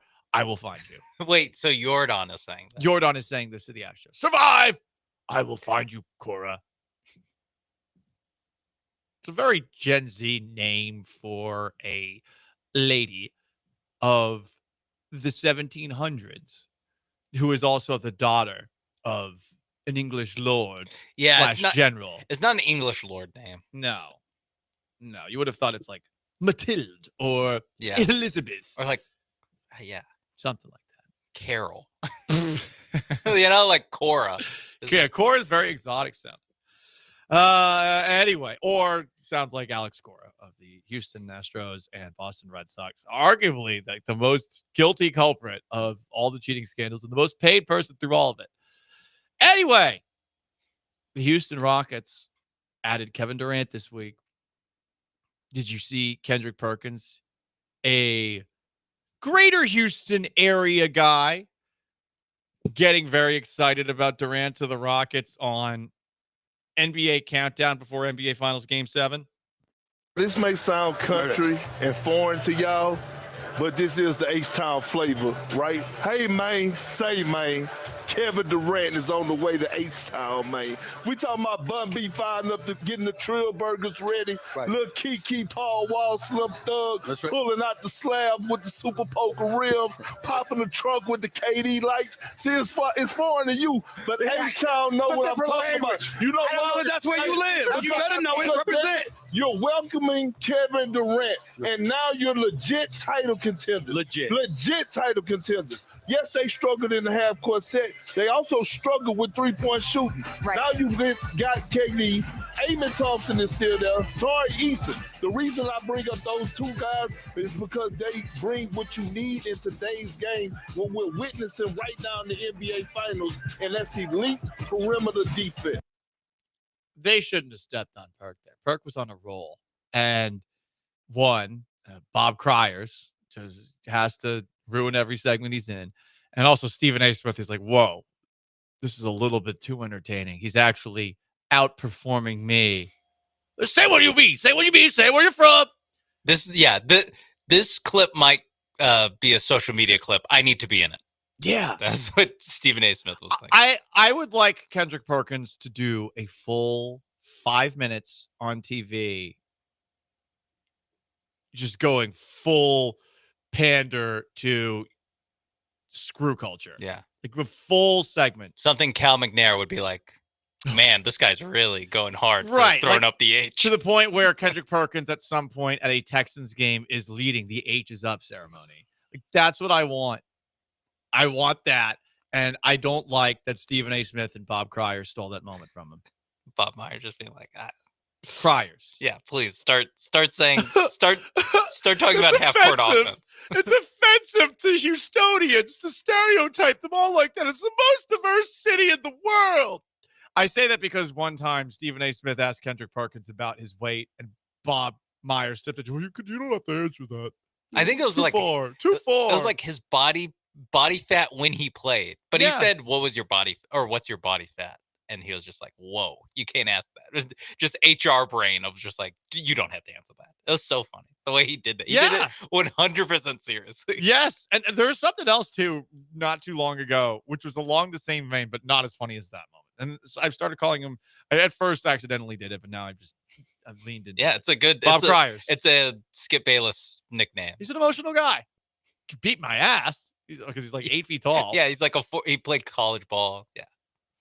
He's a little too emotional. It's like, we don't need a whoopee on the pregame show. Yeah, it's also, him and Perk and Stephen A. It's an odd couple, but it's not so much of an odd couple that it's like it works. It is just kind of weird that they're all talking to each other. Yeah. Someone texted in, kind of feeling Perkins, even though I don't like the trade. Yeah, see? Like, sometimes it's all about delivery. Yeah, it is. And it is just about like, just thinking like, wow, they actually have Kevin Durant on their team now. From the 350, the Rockets should hit on their number 10 pick tonight in a very deep draft to stack this title caliber squad. They traded it. Who should they have hit on? Just text or whoever sent that in. Just give me a name. Who's the guy who's definitely going to be good? Well, speaking of that NBA draft, on the other side, let's talk about it. There are red flags galore featuring some players in the NBA draft tonight, which is one, why I'm thankful that the Rockets aren't going to have that 10th pick. Maybe they trade back in. But two, while I do think there's a lot of high quality character in the NBA on the best teams these days, do we want to follow a sport that's going to feature guys like this coming into the league? Some red flags galore before tonight's NBA draft. It's the Paul Gallant Show. Stay put.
The NBA draft is tonight.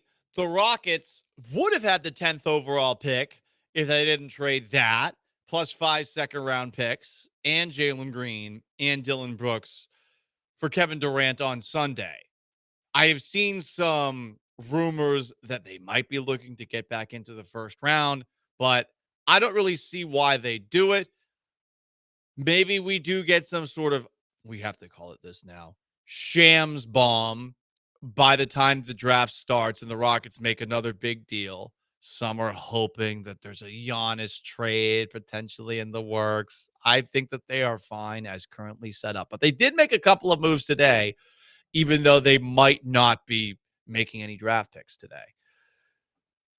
They have declined Fred VanVleet's option for the 2025-2026 season, which would have paid him $44.9 million.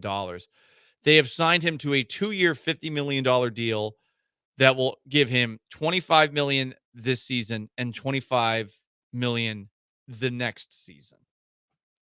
So VanVleet's back, and he's at a more reasonable rate.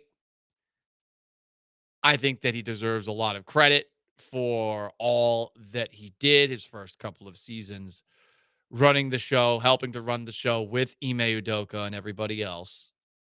I mean, would the Rockets, have been able to grow up as quickly as they did without VanVleet and Dylan Brooks? I don't think so.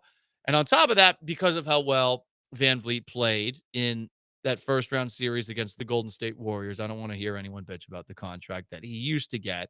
Again, now it's a reasonable rate, but I feel like he should have had to apologize for dogging VanVleet the way some were, especially towards the end of last year. I don't think Reed Shepherd was going to do any better. I don't think that if you wanted to force it like it's a video game, Cam Whitmore into that VanVleet spot either. Or Amin Thompson. Like Amin Thompson's not a point guard. No one was capable of doing as much as VanVleet did. Aaron Holiday was literally the only alternative for last year's team. The hope is that Reed Shepherd will be the backup point guard this coming season, if not the actual starter by the end. Yeah, stair step his way to eventually assuming the mantle once this contract is over for Fred VanVleet. And that's part of the reason that, it being a 2-year maximum is a little bit more interesting to me than if it was like a straight 3-year deal that we kind of had assumed that Fred VanVleet would sign, because it does shorten the runway a little bit for the Reed Shepherd, actually taking the reins of this team as the starting point guard. So I don't know how much to read into is like, have they liked what they saw out of him in practice and they're bullish on Reed Shepherd, comparing him to Steve Nash his rookie season? Yeah. Or is it just, hey, we need to know by then, or else good question. We'll find out. Or else we need to know if we have an open point guard spot that we go use some of these picks to go trade for one or draft another guy. The Rockets, with this move for VanVleet, are in better position to avoid the luxury tax altogether.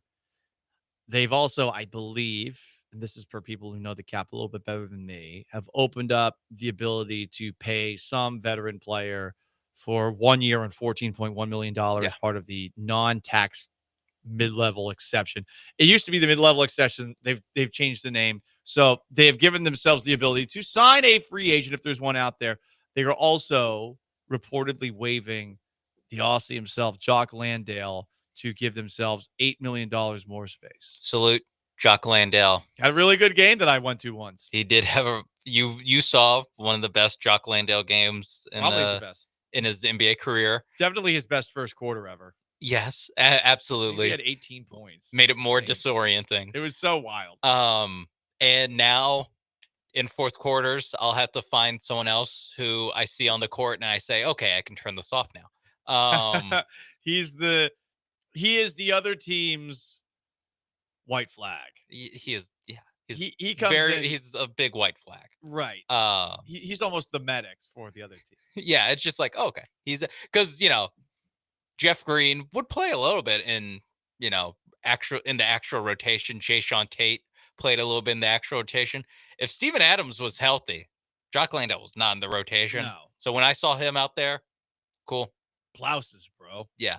Yeah, exactly. So Rockets need to fill that hole in their lineup of third string center who, when he comes in, I feel comfortable switching it off of Space City Home Network. I doubt the Rockets will make a move in the NBA draft tonight.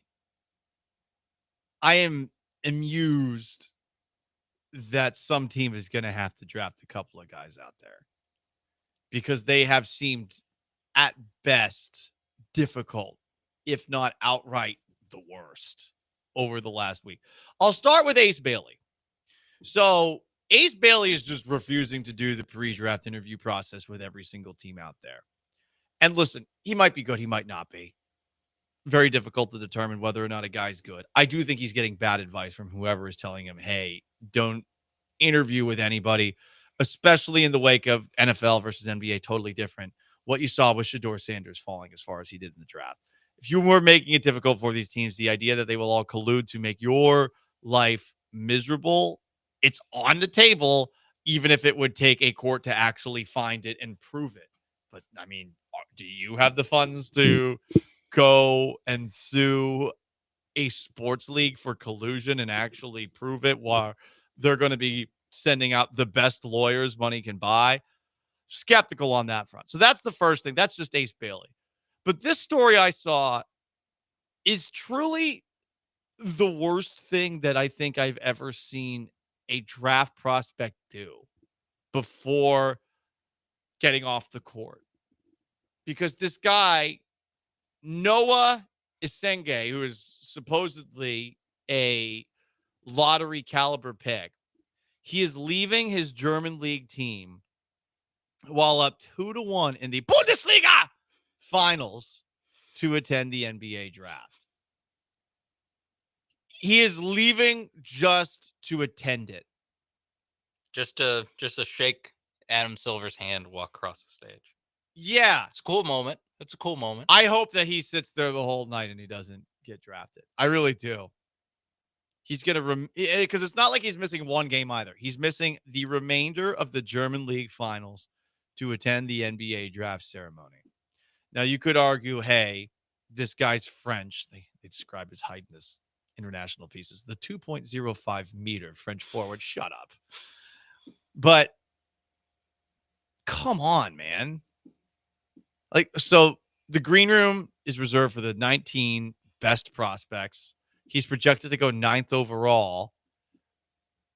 He was unable to participate in private workouts with NBA teams during the German league season, which is extended. But his team, leads Bayern Munich 2-1 in a best-of-5 German league finals. Actually, I think that there has been another game since then because Game 4 was scheduled for yesterday. So I don't know what happened last night. We'll get research on that. We'll do some research right now. Who won the Bundesliga Game 4? Shabazz Napier is playing in this series, for what it's worth. Wow. Yeah. That's cool. It says FC Bayern basketball, and the whole thing is in German. It says like all I can read is Shabazz Napier's name. Shabazz Napier, like foul. First, Shabazz Napier doch egal. Alles spielt der easy credit BBL live din Sports. So there's like an advertisement in German underneath that. Yeah. Bundesliga. I love saying it like that. It is fun. He had 22 and 14 in the semifinals, game 1. Like, they're missing him. I think it's messed up that he's not playing in this game. I get it. He's leaving for the NBA. He might be French and hate Germans because there is a rivalry that goes back with those two countries. No, it goes back to the 1870s with the Franco-Prussian War, and then Germany unified as a country, and then World War I, and World what War they II. do. Right. It's been Germany's been giving France the business for a while. Yeah. So maybe this is his revenge. And if that's the case, like I hope he's telling every NBA team that's like, I hate Germans. I hate them and I wanted to hurt them in the worst possible moment that I could. Orlando's like, well, we can't draft this guy. We have the Wagner brothers. That's true. That's true. I that is, if you're gonna play devil's advocate, that I'm sympathetic to that of just I hate it here. Get me out of here. Please let me go to New York instead and wear a suit and get my picture taken. in general, though, when I first saw this sucks. I hate this. I don't like I do this. too. I don't like this. I don't like this at all. I think you have to finish. I mean, it's the finals. Like, if your team sucked, and I guess they wouldn't be playing in the finals, but like in that scenario, it's like I'm kind of more okay with that. Of like, whatever. But like, it's the same thing about people saying, should Tyrese Halliburton have played knowing that he was hurt? Should he played in Game 7? It's like, listen, you do this to win the championship, just like you play in the Bundesliga to win the Bundesliga. Like, thank you. I think that you got there's some questions about just how much of a psycho competitor are you? Because you're definitely not you might be competitive, but you're not a 10 out of 10 on that scale if you're leaving the team early. You're being paid because this is a professional league. Yep. So you can't even do the NCAA thing. Oh, well, it's like playing in the Insight.com Bowl. No, it's 100% a championship series. And while I do not know if the team won without him, kind of hope they did. I really hope that they did. I mean, wouldn't you be so pissed if you heard this? Like, how many people are understanding? And that's sort of what I wonder about right now. If there are people who are understanding of this, who are playing on his team, they're like, yeah, well, you're going to the NBA, man. Like, you got to be there for draft night to sit in a green room and drink alcohol. Or, I don't know, because no one drinks alcohol that's young in the NBA anymore. It's bizarre, man. It's bizarre. As someone who is definitely old enough to be his father, I would tell this young man, Are you really? Oh, I am old enough to be his like semi-responsible father. I would tell him this is a terrible idea and that no one will ever look past this unless you are awesome at the NBA level. Yeah, it's tough that this is, at least for you and I think most NBA fans, this is how you learn about Noah Essengay, is that it's like he's leaving the finals early to be again in the green room. Like, I'm sorry. I'm so to be, and also to be a late lottery pick, to be a 9. Yeah, not and even if you're first overall. if you're being mocked to 9, that means like there's a chance you slip to 16. Like, there's, once you get outside the top 5, it becomes a little bit more the bigger swings happen. I mean, Cam Whitmore was up there, 4 pick, 5 pick, 6 pick was his projection. Yeah. He falls all the way to 20. So like this does happen in the NBA draft a good amount, where there is a guy who slides out of the lottery into the 20s. So I mean, I hope what's best for this guy, but I mean, honestly, like, All lost, by the way, too. So the series is tied 2-2 in a best of 5. So he's like literally game 5. He's skipping out on a nothing easy. Game 5. Nothing. We're going to a game 5, you guys. Game 5. Yeah, I mean, I don't want to make this like a bigger thing, because it might just be this guy, this guy's decision.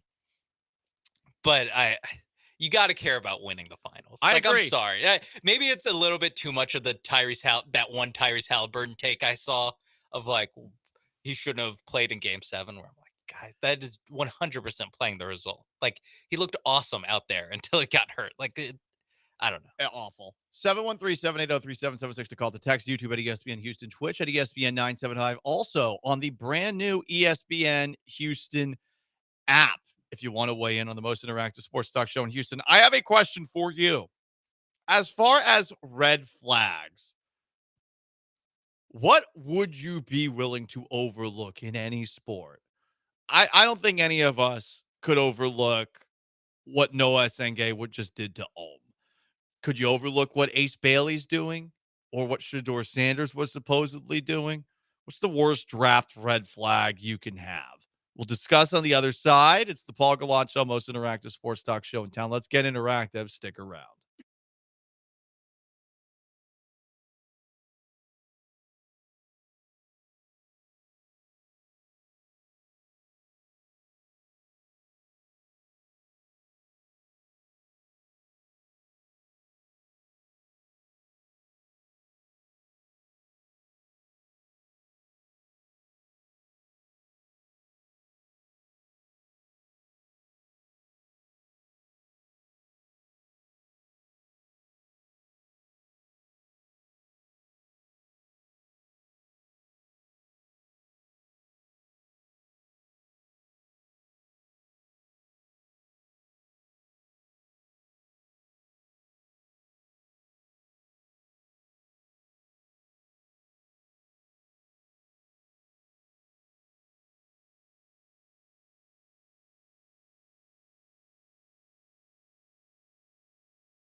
Broadcasting live from the Veritex Community Bank Studios, it's the Paul Gallant Show. On ESPN 97.5 and 92.5.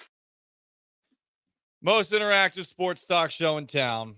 713-780-3776 to call in, to text in, YouTube at ESPN Houston, Twitch at ESPN 975. What red flag could you look the other way for when it comes to a draft prospect in any sport? Like, how far can we go? This, I guess, is kind of how far is too far, which we do tomorrow at 2:30. But we got plenty loaded in for that tomorrow, where we will be at Cactus Jack's in Baytown as part of the summer circuit. So you want to get out for that. Give yourself a chance, assuming you go to the right spot. You go to where our promotions team is and register. You'll have a chance to win a pair of brand new e-bikes from Power On Electric Bicycle Company, which is a $4,000 value. But what are the things that you could overlook? How far can you go? Like, no one's overlooking a murder. Sorry. Not happening. Not a happening. Conviction? Or an accusation? Accusation. Conviction, I mean, definitely out. Definitely not. I agree with that. Accusations, I think you'd probably be out as well. Probably, yeah. Hurts your draft stock. Definitely would hurt your draft stock a little bit. You beat an accessory or a what was the obstruction of justice? Obstruction of justice. So we're talking a little Ray Lewis here. Ray Lewis, Brandon Miller, number 2 overall pick. That's true. I forgot about that. Brandon Miller was a part of that. I think he was. I forgot what the actual charge was. The problem was there was the gun that was used was had in his car. Been in his car. Yeah. So there is the possibility that something happened we don't know about. He is on the Charlotte Hornets, so also just consider the team that took him. That's fair. That is fair. Like the Noah Essengay stuff, I don't like it. I don't either. At a certain point, though, you know, if we're talking about this guy is, let's just say, like a top 10, but more of a 10 to 15 type talent. Once he gets down to like 20, 25, I think I can go, listen, this is a level of talent that we didn't think that we'd be able to get. Right, yeah. And then while I don't like it, at a certain point it becomes worth the risk, like Cam Whitmore, where the different things about Cam Whitmore that came out basically as he was sliding on draft night, it just started becoming like a, well, you know, at 20, it's kind of worth the dart throw of like, who knows? I think that's where I fall with Noah Essengay. Ace Bailey, I actually kind of have very little problem with it. Like, it's just kind of, it's how he's deciding to go about the draft process, where I understand if I'm Daryl Morey and the 3rd pick, how I don't want to pick him, because he was probably viewed as the 2nd, 3rd, 4th prospect in this draft. You have the 3rd pick and he cancels the meeting with you last minute. I can understand why you're like, I haven't met this guy. I need to spend the 3rd pick. I'm Daryl Morey. I'm Daryl bleeping Morey. I'm general managing the Philadelphia 76ers. I could get fired next year if these guys keep being hurt all the time, and I can't have something of like, hey, look, I drafted this guy. This guy's going to be a star. Keep me around. I understand why I wouldn't go with Ace Bailey there, but if, you know, once you get down to like 6, 8, I think I'm more open to it. I actually don't have a huge problem with what Ace Bailey's done. Why don't the Sixers just draft Ace Bailey anyway? They like him enough. I think that's part of the problem, is that they don't like him that much. It's not like he's not so overwhelming of a 3rd pick in the draft. It's not the Paolo, Chet Holmgren, Jabari Smith draft, where it's like, it is these 3 guys. Yeah. Whatever, you know, we have a rough order, but however it falls, it is these Those 3 guys. And then if you're the 4th pick, you're like, damn, I hope one of these teams screws up. Yeah. Okay. Other red flags you'd be willing to overlook. I can't overlook a bod. I'm sorry. My gut on Mac Jones with the Patriots was so right. Yeah. I remember seeing that. I was like, please don't. Oh, no. That is a red flag I can't look the other way for. If it doesn't look like you take care of yourself, or if there's even signs that you don't take care of yourself, that's a bridge too far for me. Yeah. With quarterback, there's like a little bit lower of a threshold. True, but I mean, Mac Jones was so unimpressive. Yes, Oof. especially in that Alabama quarterback room, because there's that famous picture of, I think they're all shirtless, or at least Mac Jones was definitely shirtless, of him standing next to Jalen Hurts. Yeah, while shirtless. Yeah, not a great look when you have kind of a dad bod.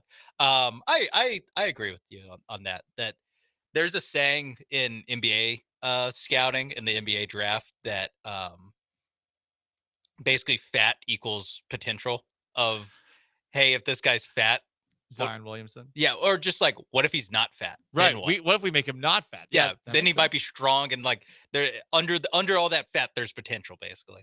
But like that's you're mining. That's more, yeah, right. That's more of the Mining for prospectors. Yeah, bones. they're there with the like in the 49ers. Yeah, they're pulling the roll out a little bit, like, ooh, a little elastic in here. Poking them like the Pillsbury Doughboy. Yeah, they get like a monocle. They're looking at it. Yeah, but I see some crumbs here. That's more of like the Jokic range. For Jokic, you look at the draft footage, you're like, I don't know how this guy stands on an NBA court. Never mind, runs up and down. Tom Brady. Yeah, but I think as far as a high level, like you said, Mac Jones, who was like a top 15 pick, you got to have a better bod for sure.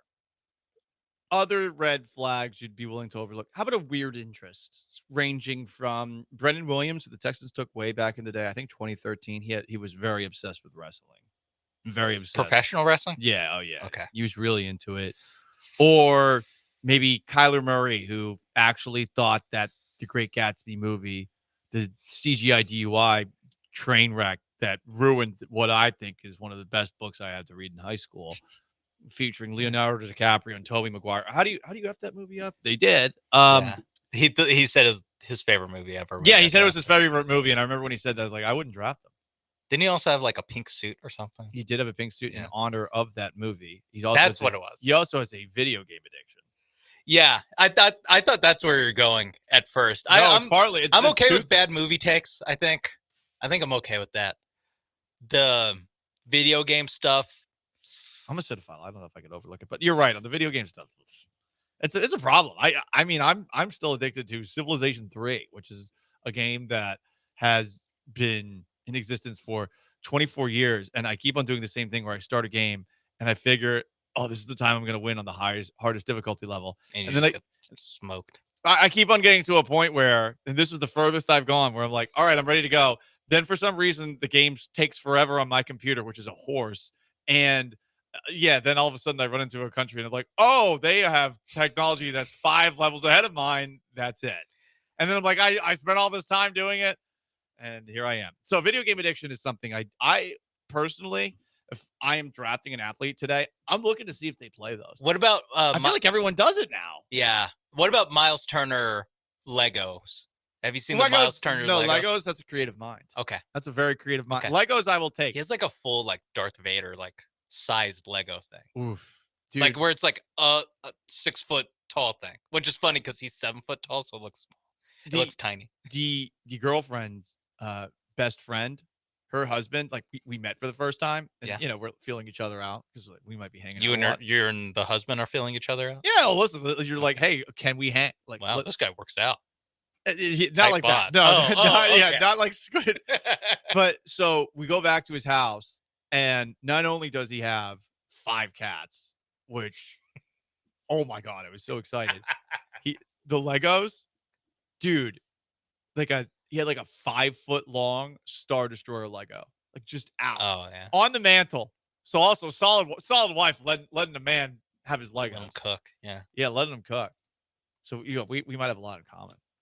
Might have just been your best friend. I was gonna say, move aside, girlfriend. It's all about Legos. I want to hang out with Hank again, or whatever this guy's name is. Yeah.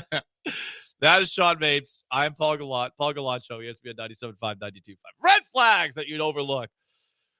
We just went through all of them. Paul, you're the biggest red flag of all. Well, you're still here, huh? You're overlooking the red flags. Just because you saw me on TV today in my little mullet, my little mini mullet, in all my glory. You're like, oh, I can't. He's so annoying, but I can't look away from the car crash, which happened at 12:15. Listen to the show podcast if you want here. The most wrong I've ever been on anything because I couldn't read. Up next, Washed Watch. NBA draft is tonight. Lots of NBA trades have gone down over the last couple of days. What teams are officially washed? What players that are being traded are washed? And Sean tells me I need to hear this audio. What is it? You'll hear on the other side. Stay put.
It's the Paul Gallant Show. On ESPN 97.5 and 92.5. Live from the Veritex Community Bank Studios, here's Paul Gallant. Most interactive sports talk show in town. You can join on our brand new app on YouTube and Twitch, in addition to on ESPN 97.5 and 92.5. Also on HD2 radio. 97.9 HD2, right? Bueller? Yes, that's okay. right. Thank you very I much. didn't know you were actually asking. I was asking. I was pretty sure I remember it. Anyway, the Rockets gave Fred VanVleet a new deal, 2 years for $50 million, $25 million each of the next 2 seasons. They, I guess, are waiving Jock Landale.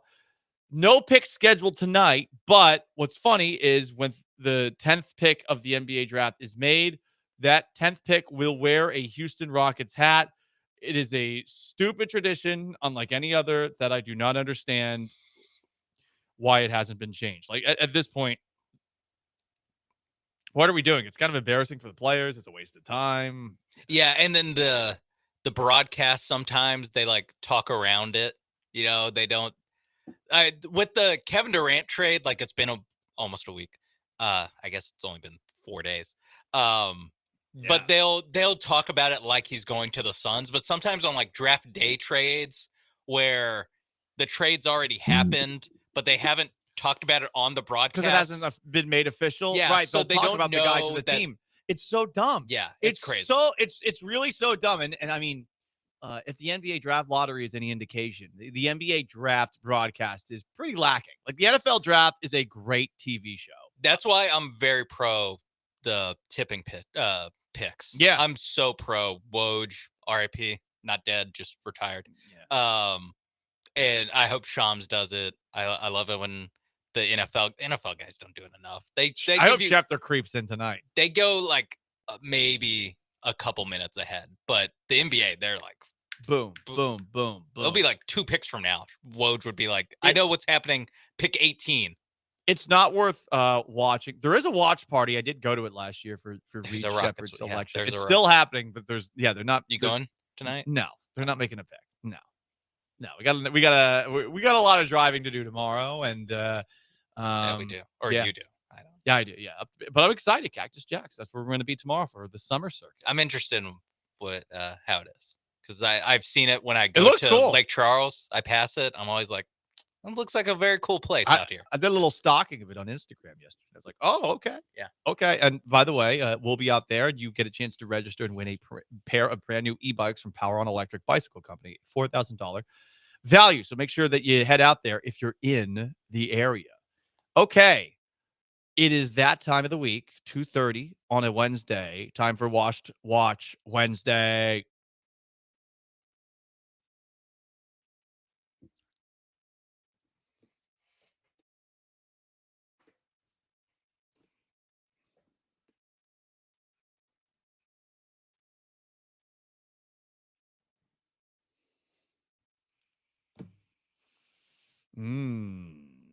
That's right. That's right. Who's washed in the NBA in a week where so many trades have gone down? Because generally, if you're getting traded, a team might not think so highly of you anymore. So let's start with Kevin Durant. Washed? No, look at his stats. He was good on that bum-ass team last year. And the Rockets hijacked him. Yeah, I said it. They hijacked him away from Phoenix. 5 second-round picks.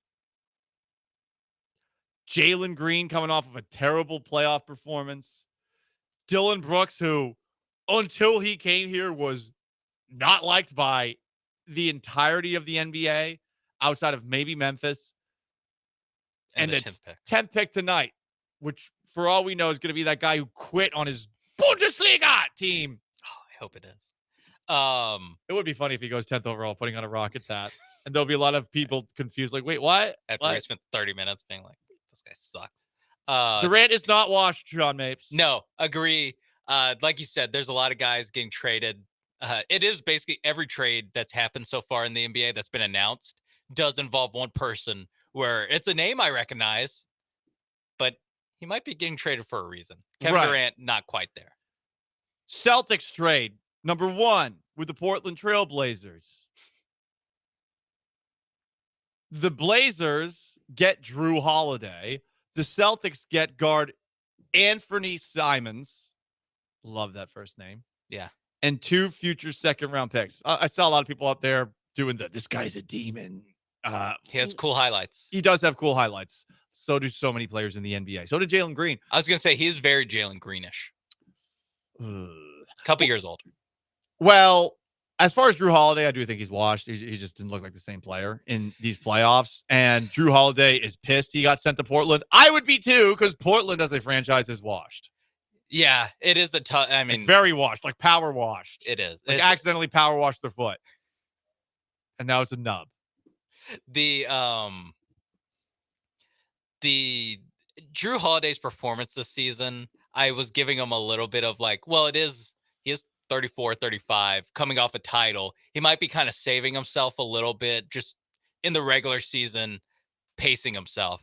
And then in the playoffs, in that Knicks series where the the Celtics like really needed, even in the Orlando series where they needed help when Tatum hurt his wrist. It was just like Drew Holiday just doesn't have that same gear on offense, at least, and a little bit on defense that he had even the year that the Celtics won the title 12 months ago. It's pretty crazy how different he looked this year compared to last. As a Celtics fan, was he dealing with? Did he get hurt or something? No, that's what's weird about him and the other Celtic that got traded. Because yesterday, Kristaps Porzingis was part of a 3-team trade where Kristaps Porzingis was shipped off from Boston to the Atlanta Hawks. The Hawks get Porzingis in a second-round pick. The Nets get guard Terrence Mann and a 2025 first-round pick. And the Celtics got George Niang and a second-round pick.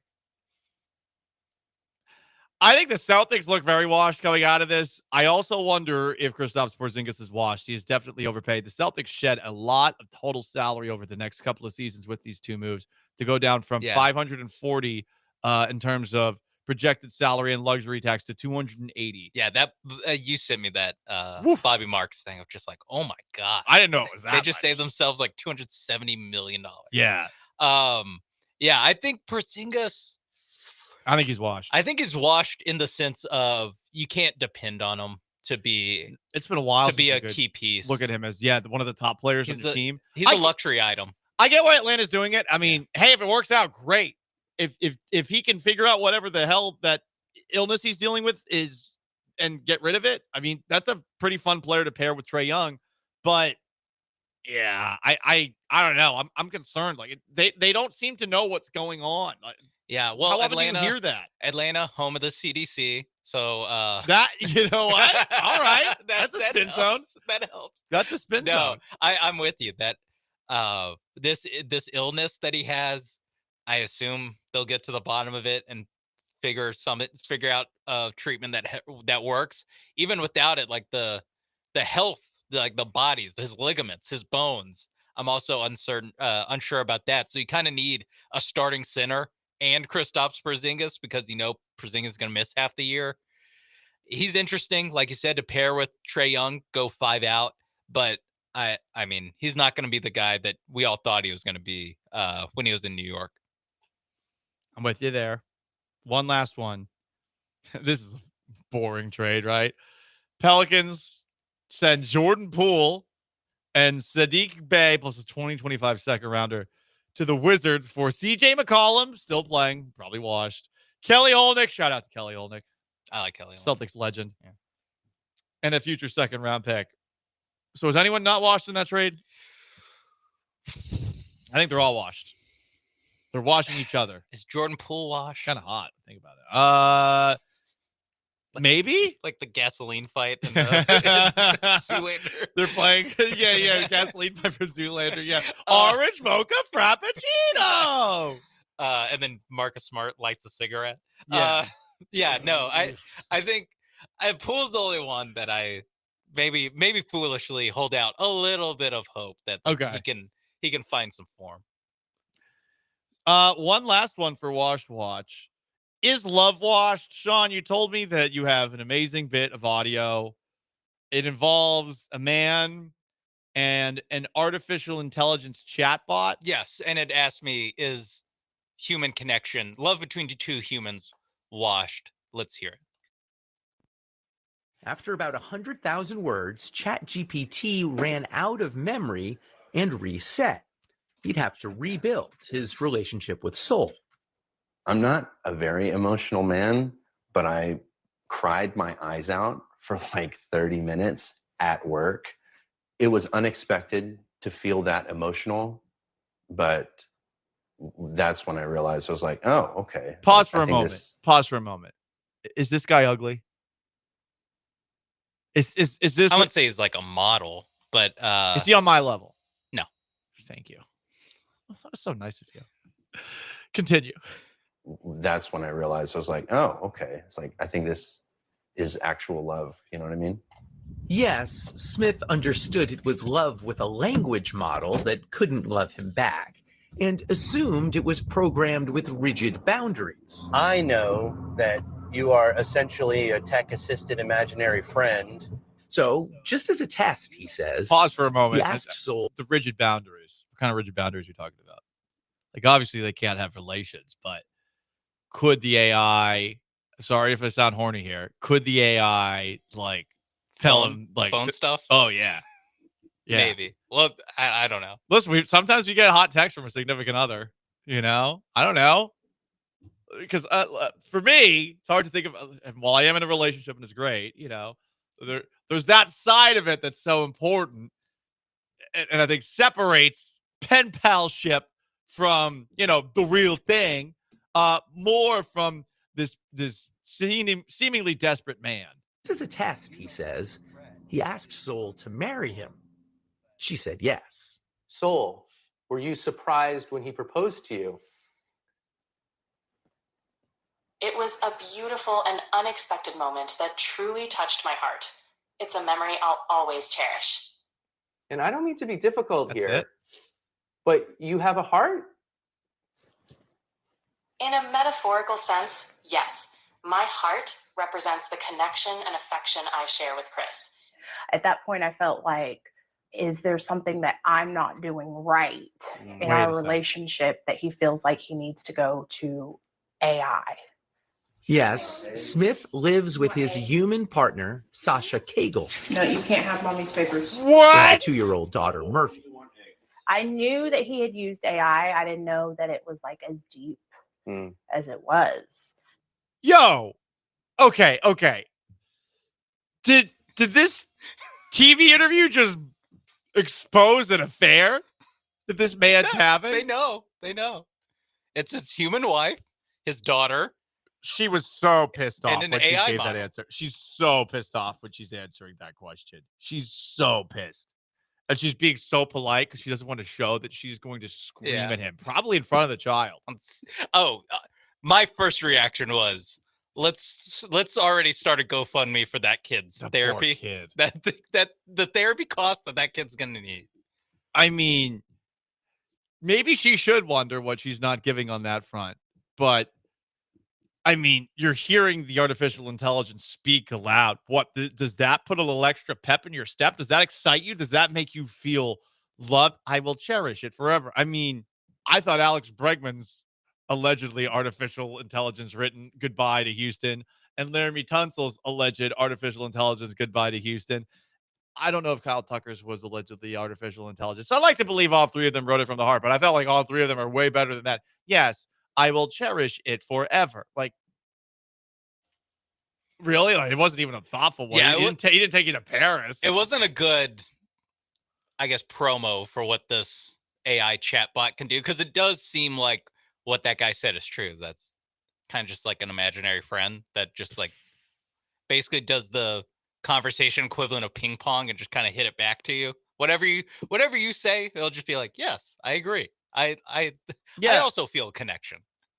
David Dubel says getting cheated on by AI is unrecoverable. I agree. I'm surprised they're still together. Me too. Let's put this on national TV for an interview that I'm sure won't blow up and become the talk of the internet for 2 to 3 days, and definitely amongst our friends who will be talking trash about this behind our backs for the rest of our lives. Listen, Hear about Dave? You gotta be like me with zero shame. Zero shame. I think you have more shame than me. Yes, I do. I'm ashamed of what happened to 12:15 today. And it wasn't even that bad. I'm ashamed of that. This is embarrassing. Would have been a great promo. It would have been a great promo. Shout out to our intern for pulling it. No, he job, did the right idea. I'm Yeah. just like this. Good job on all accounts. Asking for permission to. For those who don't know, I literally forgot how to read, and I thought that It was 2 years. Kelly Eco saying 2 years and 50 million meant it was 50 million a year, and I was like talking about, like, man, they're giving him a raise. He deserves every cent of it. And Sean thought I was joking, and 2 minutes in, I realized, I read that wrong. It's 25. I read it wrong. Oh, alas, earwax. Anyway, that's gonna wrap up Washed Watch Wednesday. Yeah, I think human on human love could be washed, but then think about my relationship. We haven't done that yet. No, we're not. We're not that far. But for those who don't know, This is a human woman, right? this is a human woman. Because now we just have to. We have to clarify. I realized that nothing you had said had specifically made her human. That's true. We got to go straight through at this point, right? Yeah. Okay. Well, let's just roll right into garbage time before turning things over to the Killer Bees here on the Paul Gallant Show.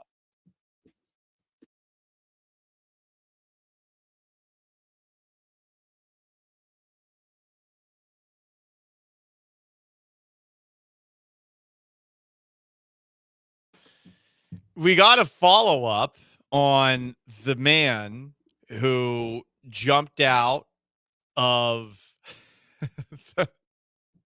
jumped off the second floor at the Galleria. It didn't go so well for his body parts, but we learned exactly what went down.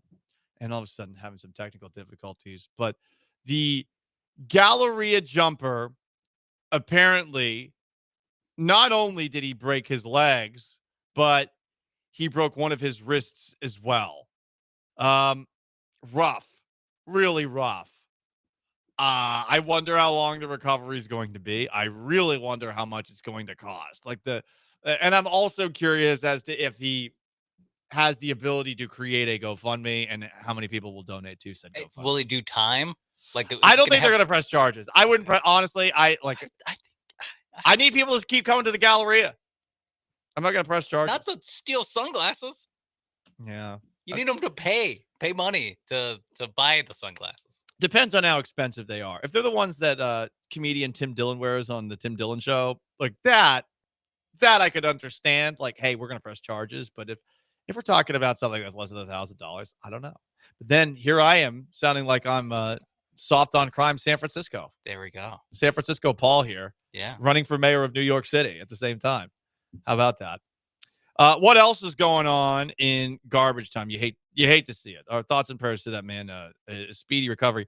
Ooh, the Liver King. He got arrested. Got arrested in Austin. I guess I got to watch this documentary about the Liver King, Sean. He lives in Texas. He lives in the Austin area.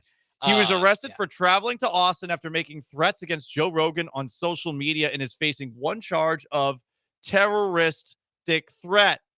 He wanted to fight him. Detectives contacted Mr. Rogan, who stated he had never had any interaction with Johnson and considered the posts to be threatening.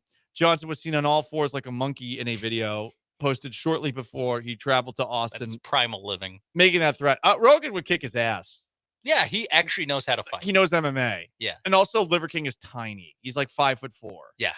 Rogan is not the tallest, but like Rogan's got size on him and knows how to fight. Yeah. So, but hey, the Liver King's still alive, so he's got that going for him. Still with us. Great documentary on Netflix about the Liver King. I figured he was dead. One of the rare ones where the guy speaks for the interview, but also doesn't come out looking great. Okay. And one last one to wrap up. Garbage time. It finally happened. The thing we've all been waiting for happened. We finally have seen a man do gymnastics under a hot air balloon at an altitude of 1,500 meters without a parachute. Shout out to Russian daredevil Sergey Boytsov. Don't you love how like people are looking for a very specific niche to do something cool? That is pretty badass. What he's doing is badass. I have no idea how he got the idea. No, I don't either. So there you go. It's going to wrap up today's edition of the Paul Gallant Show. Big thanks to everyone who tuned in, whether it was on the brand new app, which you should download, or on YouTube or Twitch, or on the radio, 97.5, 92.5, and 97.9 HD2. Subscribe to the podcast if you could on Apple Podcasts, Spotify. Leave a review for our callers, texters, YouTubers, Switchers, and appers. And Sean Mapes behind the glass. I am merely Paul Gallant. So long, farewell, and have yourselves a wonderful Wednesday. First, let me tell you about my friends at, you know them, I know them, and they're all out and about. I am, of course, talking about Top Dog Fireworks with 14 locations in the greater Houston area.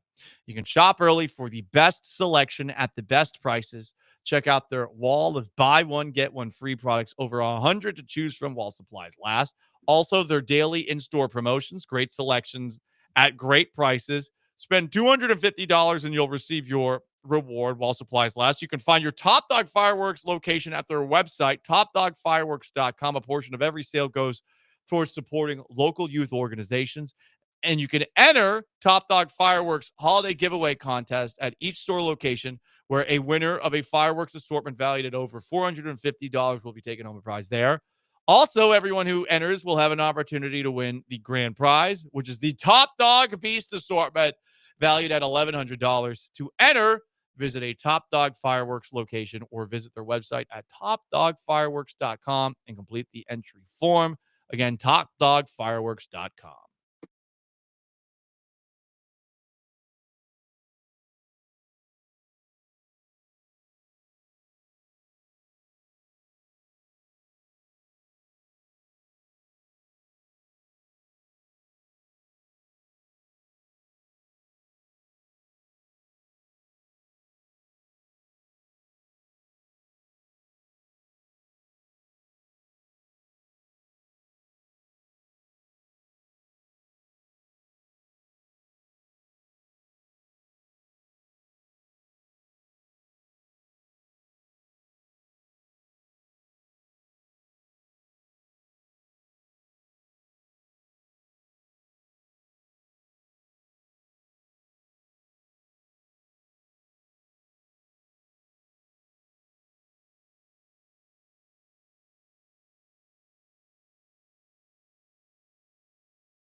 Ooh, what up, H-Town? Hey, how we doing? He's Blank. I'm Branham. It's Brian. 2 days in a row. It's nice. Brian behind the glass. Wednesday edition of the Killer Bees on ESPN 97.5, ESPN 92.5. I just put up the Astros box score from yesterday, and the banner at the top says, La Playa awaits. Is that foreshadowing to... He's chilling right now. He's in La Playa right now. That's foreshadowing for the return of Yordan Alvarez? Probably not. A little bit of Yordan news. General manager of the Astros, Dana Brown, with the quarterback, saying that he's swinging a bat. We knew that yesterday, but also guessed that we might see him before the All-Star break. We'll see. New information on Jeremy Pena. Perhaps the Astros were trying to lock him up earlier this season. A little bit of a timeline there. Cash him or trash him. And then Michael Schwab, the czar of Astros Twitter, will be joining us later as well. Also, Fred VanVleet with a new contract as well. Starting with the Astros, though, good start to this tough series. Couple of first-place teams, a rematch of the 2022 World Series. We thought we would see a pitching matchup, and we did. Ranger Suarez carries a no-hitter into the middle innings. Fromber does his thing. Ultimately, the Astros get the victory. What did you think of Fromber yesterday? I thought he was great. I thought that the fact that we talked yesterday about how this key stretch of games right now where you're going to be playing first place opponents and some really good competition between now and the All-Star break could give you a pretty good barometer for the team to basically see where they are. And right off the top, we talked about the pitching matchups, and we knew this one was going to be kind of must-see TV, and neither pitcher let you down. I mean, they were battling. They were competing. Everything was like this one play could make or break the game. I really thought that they screwed up after finally breaking up the no-hitter to put 2 on with nobody out. You can't get a bunt down, and it looks like you squashed a great opportunity to at least push one up, because I thought 1 run was going to do it. And the last guy on the planet that I thought was going to do it did it, but I thought Fromber completely did his job. Yeah, that was a bit frustrating there with Dubon. Like, I know you've been hitting some bombs lately out on the West Coast. I get that you're using Yordan's bat. You think you're a slugger, but you're a contact guy that can't get a bunt down in a big spot. That was very disappointing and frustrating. But like you said, he's a contact guy. If you can't get the bunt down, slash. Like, if you're going to show the slash and then go to slap that ball, at least put the bat to the baseball. You don't see a whole lot of slashing at the big league level. You don't, but if you're going to do it, especially in that situation and how important it could be, at least make contact. Yeah, that was a little bit. He did make contact at third base. Well, that was after that. That was the double play ball after he swung and missed at the slash. So you want to see a pullback swing away. If he's going to pull back and slash, then drive it into the ground somewhere hard, and hopefully you can at least still advance the runner. Some bad ball. Yeah. Some bad ball is what that at bat was. That was frustrating to see. But Fromber, I thought Fromber was – I actually didn't think Fromber was the Fromber that is great. I thought what we saw yesterday was kind of bulldog Fromber, like grind through a start Fromber, Houdini Fromber, get out of some tough spots Fromber. Like that wasn't a dominant Fromber Valdez effort. That wasn't Fromber punching out 12 with no, and that's not to say I need 12 strikeouts from Fromber Valdez. That's not the case. But whenever Fromber is dominant, Fromber doesn't allow any base runners. He'll have a 7-inning performance where 2 guys reach, where he has the command. He's getting ahead of counts. His stuff is nasty. He had 8 base runners on yesterday. He pitched around traffic the entire game, which this isn't a knock on Fromber. If anything, it's complimenting Fromber. On a night when I didn't think Fromber was at his absolute best, his dominant self, he still went 7 shutout innings against a good offense and a team that's in first place in the NL East. I thought that was like, we always criticize Fromber for like melting down and like having these blow ups. Last night was the type of game where Fromber would blow up in the past, where Fromber he was able to escape these jams, get out of trouble. Not his best night on the bump, and he still goes 7 shutout innings. I was proud of Fromber yesterday. Yeah, the 4 walks was something to notice, and then the play that Paredes made, the way that they got out of that inning was, I don't want to say lucky, but that was a hell of a play on a bang play to get out of that inning that way. And I think he took a big deep sigh of relief when he got that, but he just kept battling. So I give him credit because Suarez was dealing, and he's nasty. Yeah, he's pretty good. I thought Blum's comparison of Suarez to Mike Hampton was pretty solid. I would have never thought of that because I don't see Suarez and like, okay, that's Mike Hampton. But Suarez doesn't throw like upper 90s. He lives on the corners. He's got excellent movement. His velo's not bad, but it's not like elite velo. Always like to see Fromber in his 3,000 plus RPM pitches, and it was up. Remember against Sacramento, it was down. He had like 7 or 8. Yesterday, he had 17. So it's like, okay, the stuff is there, but then he only had 3 swings and misses. And that's what's un-Fromber-like. That's why Fromber, in my mind, didn't, have the dominant Fromber-like stuff that we've become accustomed to whenever he's really on. And you say, well, okay, well, why is that the case? Like the spin's there, the velo's there. Why did he only get 3 swing and misses? And I think this goes to pitching behind in counts. Like he was in a bunch of 1-0s, 2-0s, 2-1s. And whenever you're in those spots, you can't strike anybody out in a 1-0 count, 2-0 count, 2-1 count. And plus Philly's pretty good at putting the ball in play. But to get through 7 shutout innings, not have the command, kind of pitching behind in counts, as opposed to being ahead in counts on the attack, pitching around a bunch of base runners, I thought was a fantastic performance for Fromber when he didn't have his A++ stuff. The bullpen had their A++ stuff, though. Brian Abreu, nasty in his 1 inning, 3 up, 3 down. Josh Hader, nasty in his 1 inning, 3 up, 3 down. Hader was so nasty last night that he had a dude swinging at his breaking ball, a back foot breaking ball, swing and miss that literally hit him in the foot. That's how nasty Josh Hader was last night. There were some bad swings in that game and some pitches throughout. But yeah, that one, and I saw you tweeted it, that was definitely embarrassing if you're the hitter. But it's good to see because not that they were big hiccups, but over the course of the road trip, Abreu and Hader weren't their tip-top self. They had a couple of hiccups, but got through a lot of it. At the same time, to have them come back, settle back in, do what they did, and the way that they did it in a game where everything was so hyper important was good to see. Texture, that was gangsta Framber. He put on his sunglasses after each inning. I didn't see him do that. But no, I mean, he was really good. He was really good on a night that he didn't have his best. Like that to me is a pitcher right there. You go 7 shutout innings against a first place team in a division in baseball without getting the swing and miss, without having your top stuff.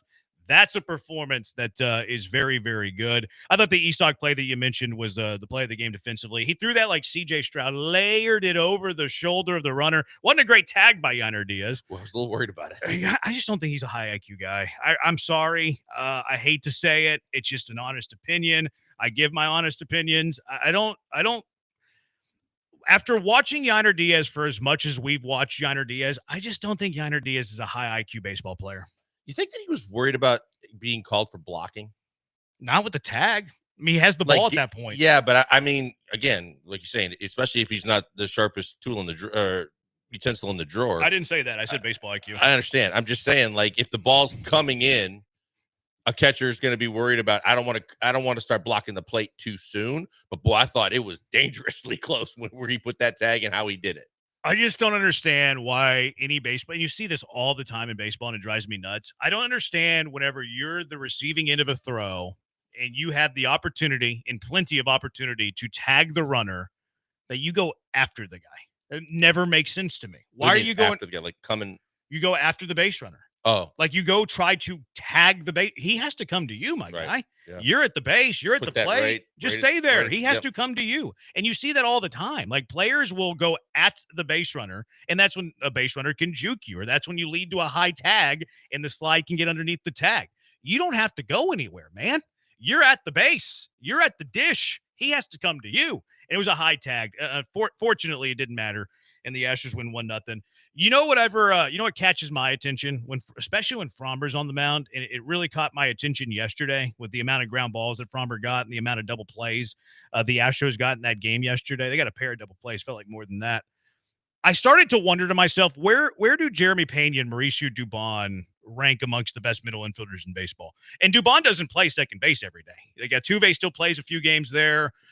He wasn't your everyday first baseman early in the year because you were seeing what you got with Brendan Rodgers. So Dubon hasn't played. He's only played like half of the season at second base whenever you look at it from an innings played point of view. And this actually, you can even tie in this, why did they move Jose Altuve to left field into this conversation?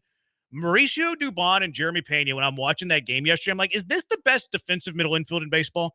I was wondering that aloud to myself. I was like, you know what, Branham? is this the best defensive middle infield in the entire sport? And look, I don't watch the other teams in baseball. Like I watch the Astros. I watch every Astro game. I don't watch much Major League Baseball if the Astros aren't playing. I might catch a Sunday night game. I might catch one of the national games, but or I might turn on the Yankees or Mariners because I'm standing watching in June, like whenever it's the 7th or 8th inning. But I'm not watching any of these teams like I watch the Astros. So there are some things that measure defense, like outs above average, baseball savant, defensive runs saved. So I went to Savant and I looked up the outs above average and I just did the math. Shortstop, second base pairing, where do they rank in all of baseball? Jeremy Pena and Mauricio Dubon, who's only played half the season at second base, based on outs above average on Baseball Savant, the 4th best defensive middle infield in all of baseball. And if Dubon had played the entire season there, they might be top 2 and maybe ain't 2. Huh. I'm trying to think of who would be above them. And I'm thinking first and foremost about shortstops that have range and are really, really good. But is Bobby Witt Jr. is Kansas City up there? Mm-hmm. Okay. I don't think the Dodgers should be up there because of Betts has actually been pretty good at shortstop, but they're not. And it's not because of Betts. It's because whoever's played second base there doesn't have great. Now, what's interesting about Witt is Witt has 14 outs above average. Massey, who plays the second base there for most games, has 0. So, like, they're whenever you add their duo together, they're getting there strictly because of Bobby Witt. Okay. So, like, 14 outs above average for Witt, 0 for Massey equals 14 total. The Astros are getting 7 from Dubon. They're actually only getting 3 from Pena, although 3 from Pena is top 10. You would think it'd be higher, but it's not. But like the other 2 that are ahead of the Astros, aside from Kansas City, St. Louis, Mason Wynn, shout out Kingwood, Livable Forest. Yep. He has 11 outs above average. Their second baseman, Gorman, has 1. So, like, they're doing it because of Wynn. Atlanta, their shortstop, Allen, has 13 outs above average. Albies has -2.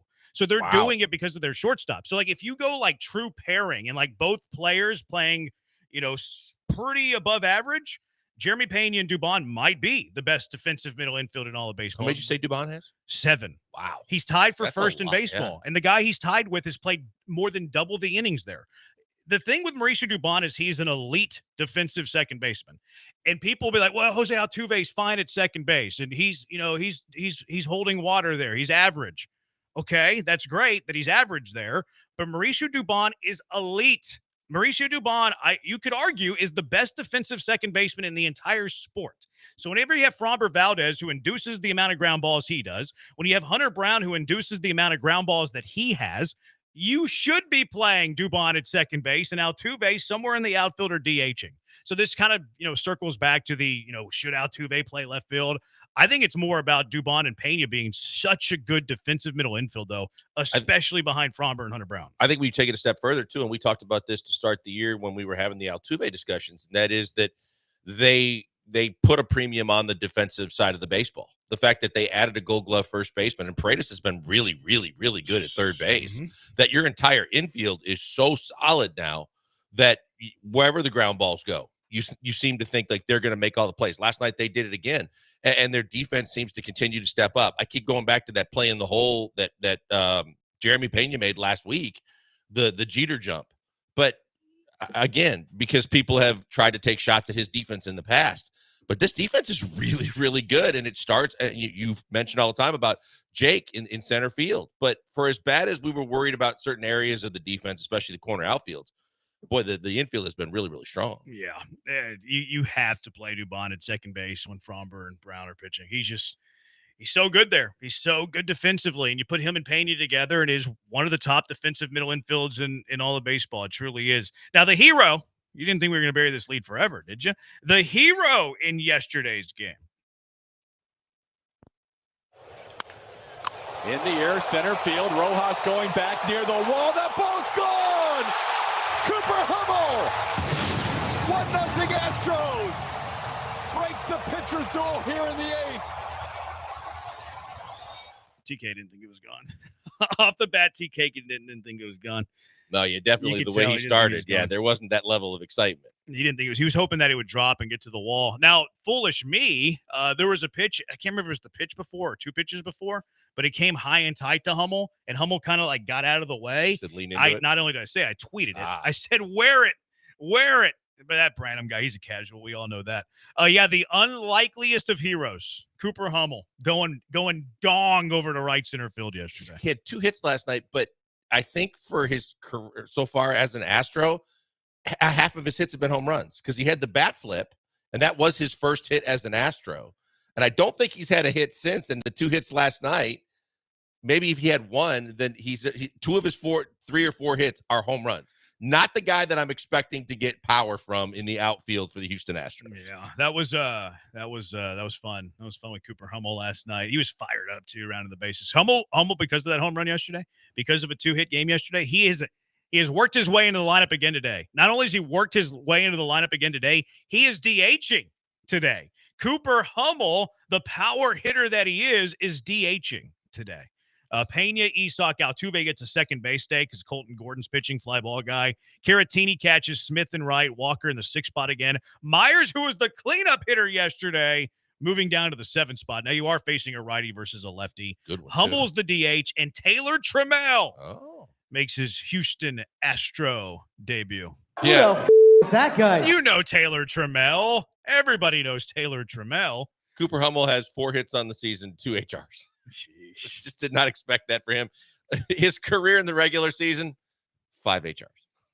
What's his career bat? You have his numbers? What's Yeah. his career average? His career average is 164. Texter said Dubon tried to turn a double play with 2 outs. I mean, 164, otherwise known as better than Jose Abreu. It's above the Abreu line. OPS 563. Above the Better Abreu. than Jose Career. Abreu last This year. year, right now, 920. Do you remember Dubon trying to turn a double play? I don't. There was the one early in the game. I can't remember if it was first or second inning where there was a runner at first, 2 outs, and Dubon played it up the middle, and all he had to do was step on the bag at second, and he took 1 step that way and then threw it to first. Now I think that's the play he's talking about. I do randomly remember that vaguely, but yeah, I don't remember him trying to turn 2 with 2 outs. I think that's what he's talking about, which it was weird that Dubon didn't just go to the base there. There's a lot of hiccups like that in baseball. Last night, particularly, there were 2 other ones where people thought that there were 2 outs. But Dubon didn't lose track of the outs there because there were 2 outs, and instead of going to second and then throwing to first, he just threw it to first. Yeah.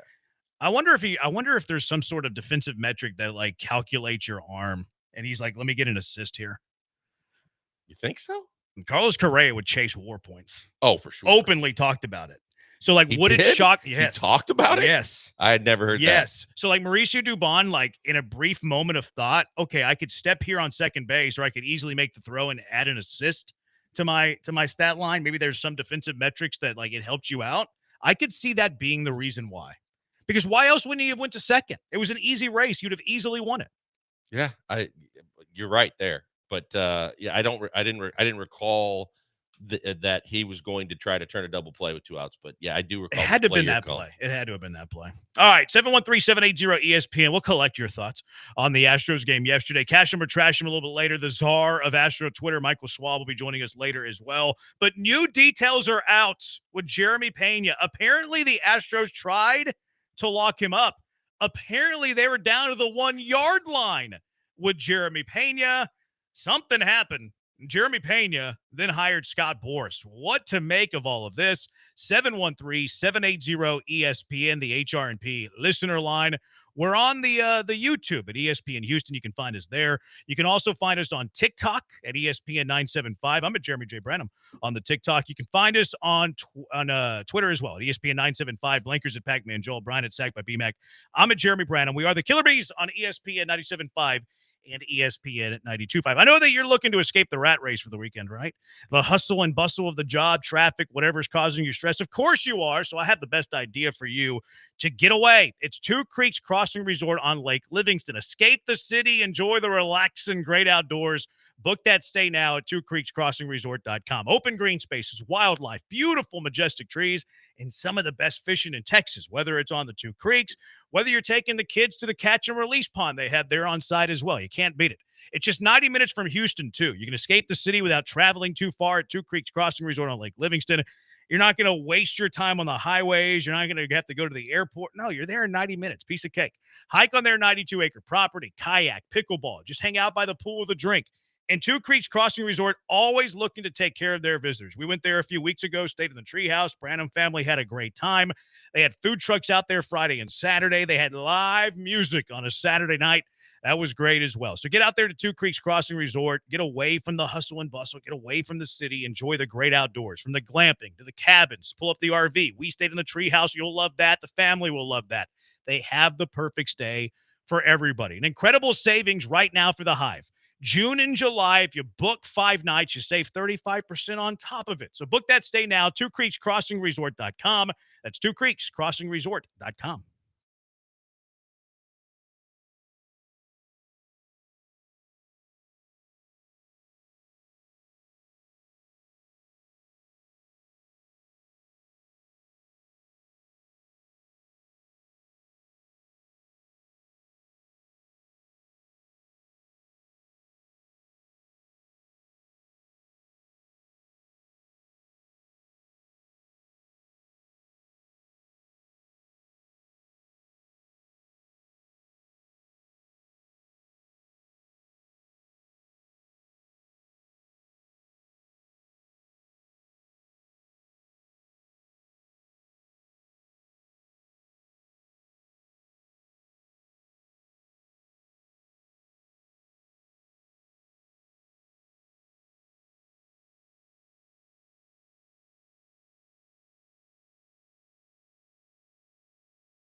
Broadcasting live from the Veritex Community Bank Studios, it's the Killer Bees with Joel Blank and Jeremy Branham. On ESPN 97.5 and 92.5.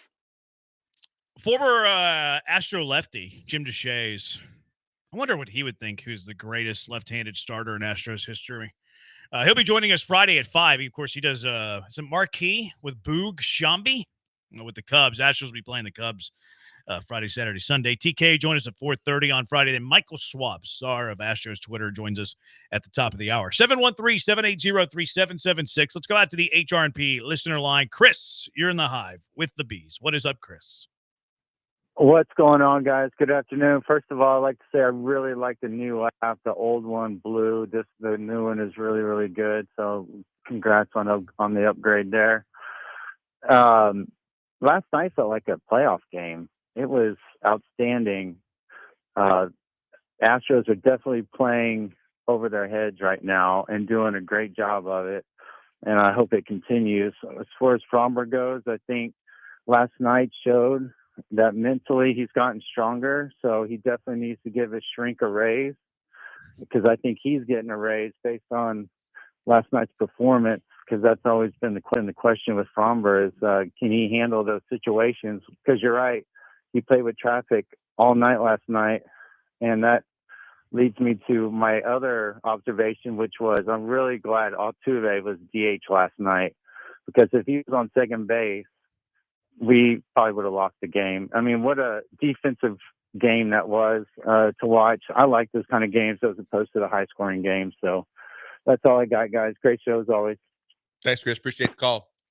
I did feel that way. I think that was the first time all year that I can remember that I felt like, not that it was a playoff game, but you just felt the intensity kind of got ramped up last night because it was a pitcher's duel, and it was fun. I mean, I was coaching. I had to go back and watch it this morning, but we started out at like 7:00, and all of a sudden I looked up at the TV and it was like 8:30, and it was already in the middle of the sixth inning. Going, man, this thing is flying by.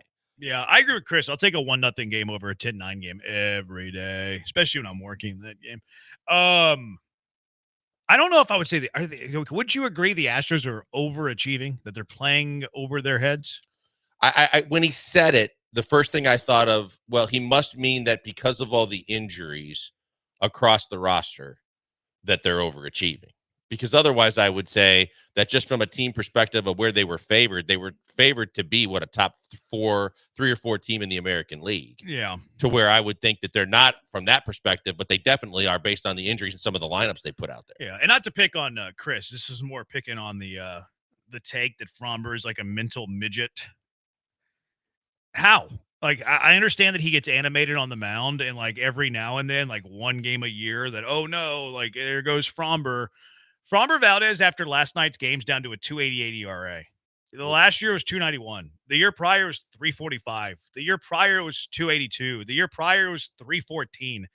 I don't know where he's going to finish in Cy Young voting this year, but the last 3 years, he's top 10 Cy Young guy. Like that's not inconsistent. In fact, it's the opposite. It's consistent. And do you know who holds the record for the most quality starts in a row in Major League history? And not like a quality start, like whatever. Like that's not the end all be all. Yes, I'd rather have a quality start than not have a quality start. But I don't think a guy who racks up 25 quality starts in a row is an inconsistent starter. I think it's a false narrative, and I hate it. No, I think I can't answer for Chris, but I think if we've talked about it too, it's more or less based on his fielding, and when there's a bunt or a play to be made at first base where he kind of panics sometimes. I've never heard that take. You've never heard that take? I've never heard that his fielding is the reason for his mental blowups. Oh my God. I would think that stoppages in the game and when he has to make plays and he throws the ball away or makes mistakes when he does that he becomes rattled, that stoppages in play seem to work against him, that umpires can work against him. That's different than fielding though. I'm just saying overall, it's not what I'm basically saying is it's not related to his earned run average and his ability to be an outstanding pitcher in Major League Baseball.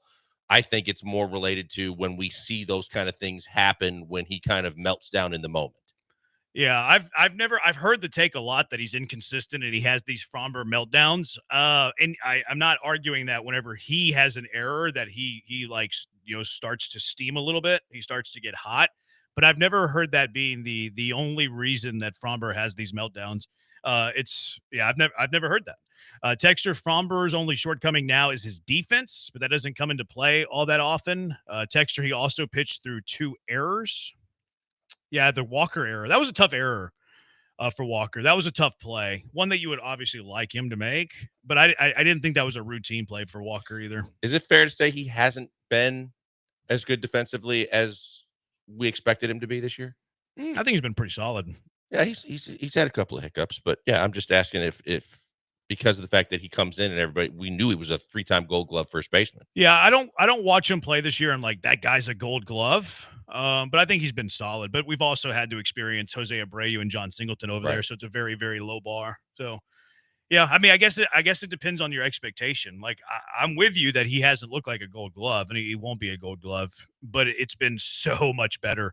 I think a lot of what he does too is kind of lost. Like how many times is he helping you out with picks and scoops? Kind of what Yuli Gurriel used to do. Like he's saving a lot of the infielders at times errors. Like it's not going to show up in the box score, but he's saving a lot of guys at times. I was almost surprised on the double play ball that Altuve threw away the other day. That I thought that he might get to that one because his footwork is really, really good around the base.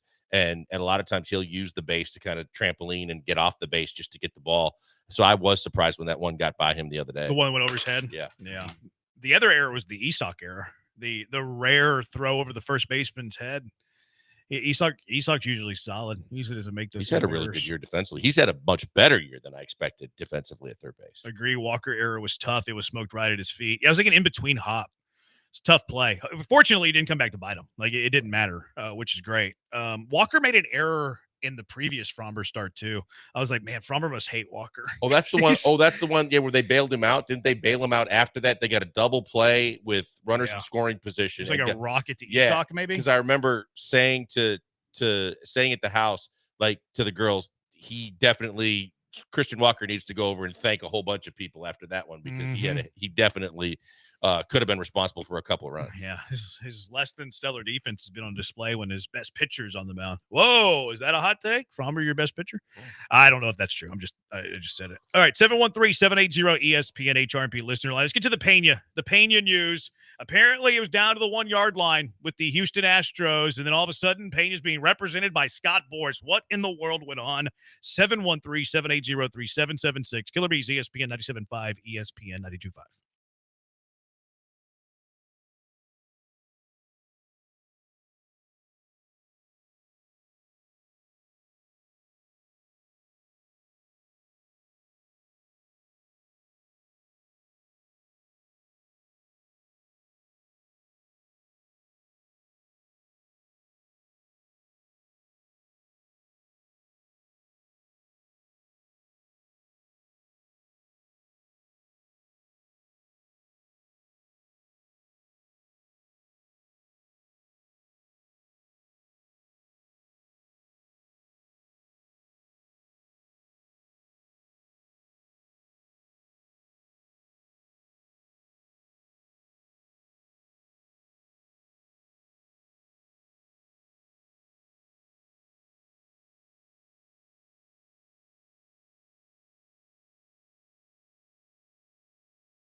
You're back with the Killer Bees on ESPN 97.5 and 92.5. Live from the Veritex Community Bank Studios, here's Joel Blank and Jeremy Branham. So new details coming out with Jeremy Pena today.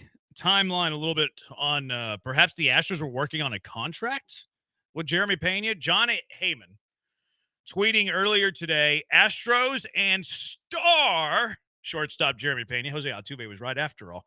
Astros and star shortstop Jeremy Pena had been, operative word there, had been in serious long-term contract talks before his recent agent switch to Boras.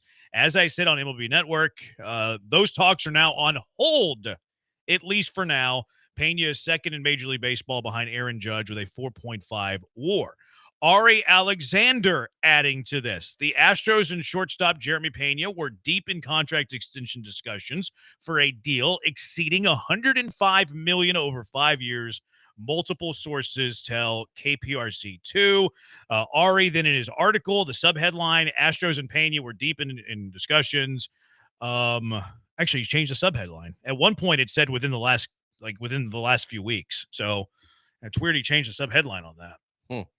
No, it does say that. Astros and Pena were deep in contract discussions in recent weeks on a deal in excess of blah, blah, blah, blah, blah.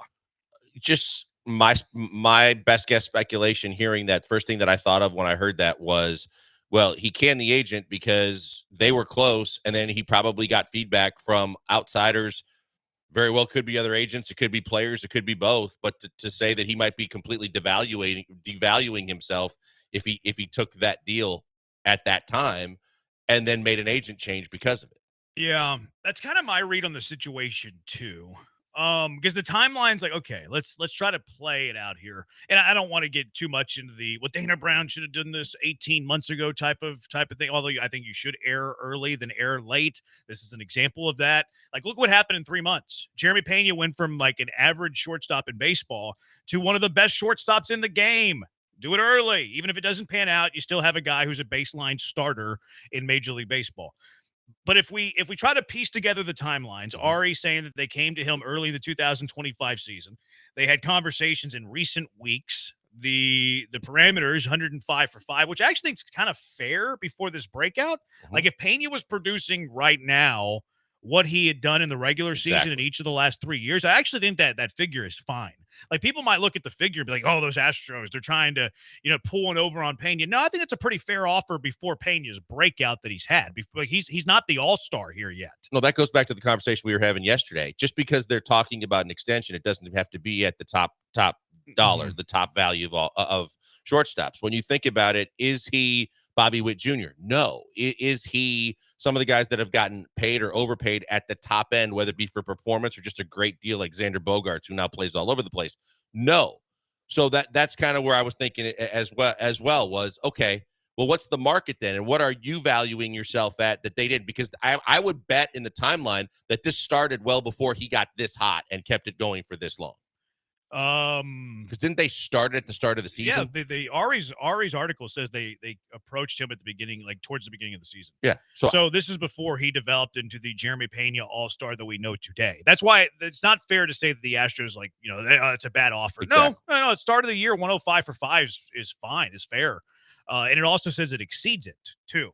So I start of the year where he was in his big league career back at baseball card, I think it was a contract that was fair. So that was happening early in the year. Ari says it's been happening within the recent weeks. We find out earlier this week that Pena has moved on from his previous agent, which was Beverly Hills Corporation or something. Never heard of them. They do represent a few baseball players. I went and looked at some of their clients, but no one that's crazy. I'm with you. I believe that Pena is okay, 105 for 5. I'm playing at this level now. I don't think so. So let me go out now, hire Scott Boras. I don't think it's great for the Astros. I'm not going to say that it closes the book on a contract extension.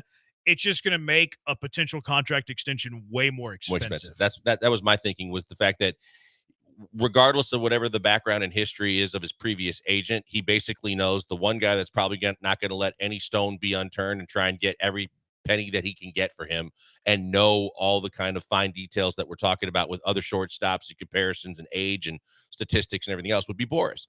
And he's seen it happen for a bevy of his former teammates and current teammates, because he's seen it from Alex Bregman and Jose Altuve and Lance McCullers and all these other guys the Garrett Cole, other guys like that. So he knows that if he has any questions, or if he's questioning what they're doing and how they're going about it, the easiest thing he can do is just go to the guy that's known around all of baseball as the guy that's going to be the guy that delivers the hammer. Yeah. So before they hired Boras, where were you at in percentage chances the Astros would sign Pena to an extension? I thought that eventually they would get there because I didn't expect this offensive outbreak from him, and to have it continue to go to this as long as it's gone so far and be this consistent. So I think that I felt like he wanted to be here. He really likes it here. The culture, the way he's accepted, the way the organization is. I just felt like at a certain point they could get a deal done with Pena because I didn't think he was going to try and break the bank. I didn't think he was going to try and get like top of not only all shortstops but maybe top salaries in baseball. Yeah. And so now it's a little bit more worrisome. So where would you have the percentage before the Boris news? Before the Boris news, probably 65%. Where do you have it after the Boris news? Yesterday. 45%. 40%. Okay. I'm probably a little bit more pessimistic than you, but same ballpark. And then where are you now after the Heyman and Ari news, the reports?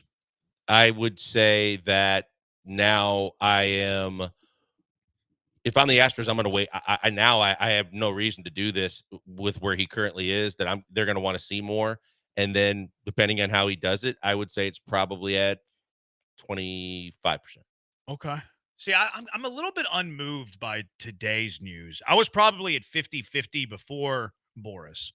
The Boris news probably pushed me down to about 25. And even after today's news, I think it's 25. I think I'm unmoved by today's news because actually, like, what do we know now that we didn't know yesterday? We know that they've been talking.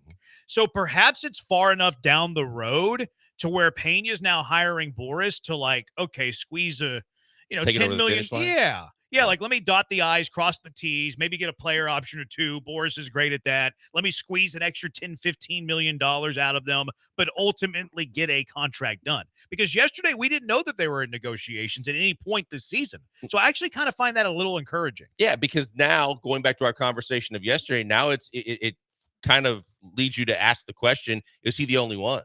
Were they talking to guys like Yiner? Were they talking to some of the younger players to see if there are other guys that behind the scenes with no publicity needed, hey, we're quietly trying to see what we can do to kind of do what we were questioning Dana Brown about yesterday, that maybe he was taking some of his best young players and seeing how many he could wrap up before it got way too far down the line. Because now I think from an Astros perspective, I hope it's just Boris takes it over the finish line. You can still get a deal done.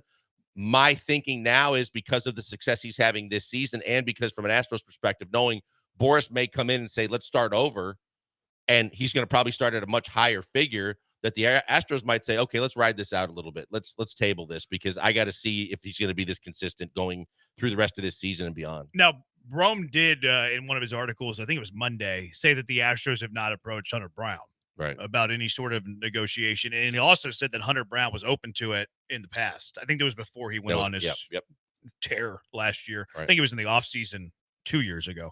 I do have an optimistic viewpoint and a pessimistic viewpoint from a Dana Brown perspective when it comes to this. I'll tell you next. 713-780-3776, Killer Bees, ESPN 97.5 and ESPN 92.5.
Coming to you live from the Veritex Community Bank Studios, it's the Killer Bees. On ESPN 97.5 and 92.5. Here's Joel Blank and Jeremy Branham. So my optimistic viewpoint from a Dana Brown perspective is, okay, he is negotiating with these young players. I was a bit critical towards him yesterday. He said that he was going to lock up players just like they did in Atlanta whenever he was early on the job. And he did it for one, but Tucker left in free agency. I wouldn't call Bregman young when he took over and already had signed an extension with the Astros once upon a time. He's probably missed the window with Brown. I thought he missed the window with Pena, but apparently they're working on it. So that's good news. Yiner hadn't been done, maybe could be done. Who else am I missing here? Cam. Yeah, it might be. Most people would say it's still too early on Cam. Right. I think Hunter I'm in the Brown. minority there. I think I mentioned him. Did you? I think I did, but maybe not. He said Hunter Brown. Oh, yeah, you said Brown. So like there's been some opportunities to lock players up, and it's been very, very quiet. Now, maybe he's doing it and it just hasn't been reported, and I'm cool with that. Like, that's fine. This is a bit of evidence that he is trying to lock up a younger player, club control, years spot out in free agency. That's my optimistic view looking at this from a Dana Brown angle. My pessimistic view is, yeah, but you didn't get it done.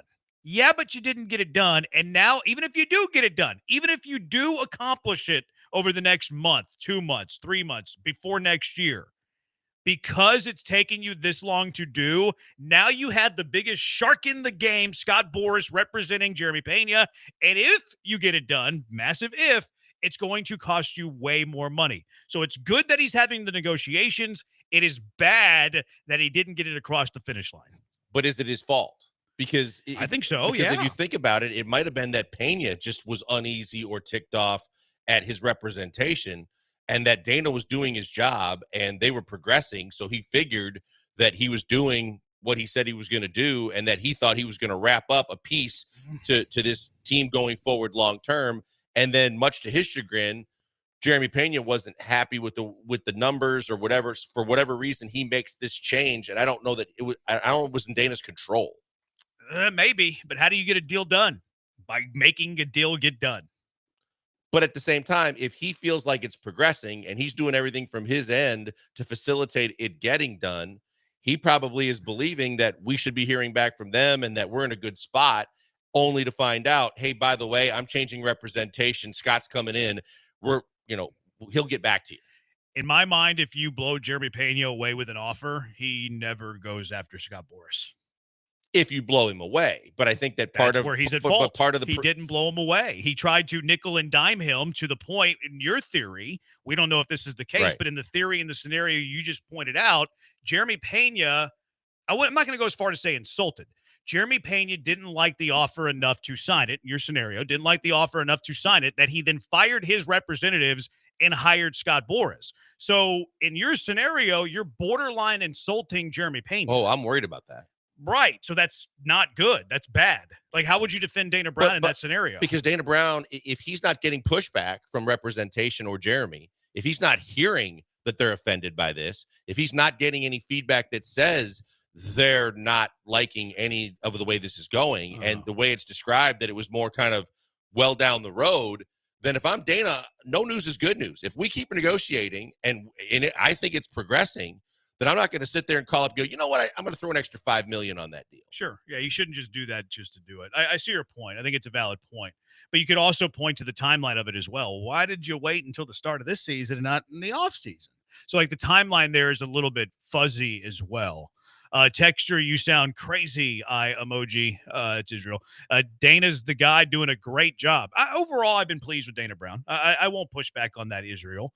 I would like him to err on the side of being earlier to contract extensions for young foundational players, like he said he was going to do, though.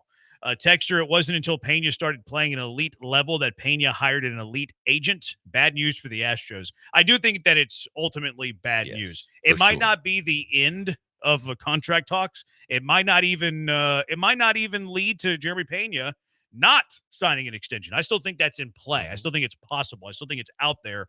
But the moment that you hire Scott Boras, it became a lot more expensive. Yeah, I just think this is similar to when we were talking about the Cam Smith situation about whether they should have brought him up when they did or not. The end result is you're probably going to pay at least $10 to $20 million more on the back end if he continues to progress. In this similar situation, you're talking about wherever you were from 105 million or whatever it was in that ballpark range, you're probably going to end up tacking on 10 to $20 million, if not more, in this deal. Because one, you're bringing in Boris, and two, from the time you started this negotiation to the way Pena's playing this season, that if you continue this right now, then you have, if you're the agent and the player, you have no choice and you're going to sit there and say, hey, we want more top of the market money because he's playing his tail off. Yeah, he's been playing really well. Pena has massively helped a team win a World Series. I don't blame him for wanting to shoot a lot higher. As a Stros fan, I want him on a reasonable contract, but I don't blame him at all if that was his thought process. Yeah, I don't blame the player going after money either. 409 Josh, didn't Boris cost Correa money? I don't think so. I think Correa's body cost Correa money. Yeah, his injury history and what was showing up on physical exams and things had teams concerned, and I don't think that had anything to do with anything other than that. Correa's also signed some very lucrative contracts, whether he then failed his physical and didn't get the lucrative contract or the Minnesota contracts both times. Like Carlos Correa, I don't think has lost money because he's represented by Scott Boras.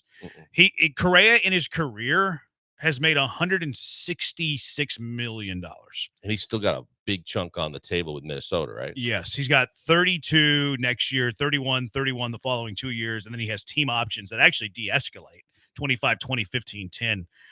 But he's made a lot of money. I think Boras has done good for Carlos Correa. He's got 150 on the table. He's going to have a hell of a career financially. Yeah, I mean, a little bit different, like a lot of money. Did you cost him money? I don't think that he cost Correa money. No, and I think we saw the teams that were interested, San Francisco, the Mets. The Twins just kind of tried to, on the backside, catch a situation where maybe they can knock some of the millions off of it and get a guy that they wanted to stay relevant with, as opposed to when the Giants and the Mets were willing to throw a bag at him. Yeah. And to the bad news for the Astros, like this doesn't change my theory on things either. I believe in signing a player early, a foundational player early, to a team-friendly deal. If they don't sign the team-friendly deal, okay, that's fine. We have a backup plan for that. You know what the backup plan is? Kyle Tucker. We'll trade the player before he leaves for nothing and get a really good return and then just continue the cycle of building onto the machine. And I think along those lines, while you're doing that, you're also probably drafting a potential replacement as well. That's a little difficult to do when you're drafting at the end of the first round. And I don't think that Major League Baseball drafts, you're drafting for need. Like you're just drafting a really good player. But I'm saying if you know that you're going to be losing a player and you don't know what you're going to get back if you do the Kyle Tucker route, you're probably still going to groom someone or get someone in the system that has the potential, at least short term, to be a replacement.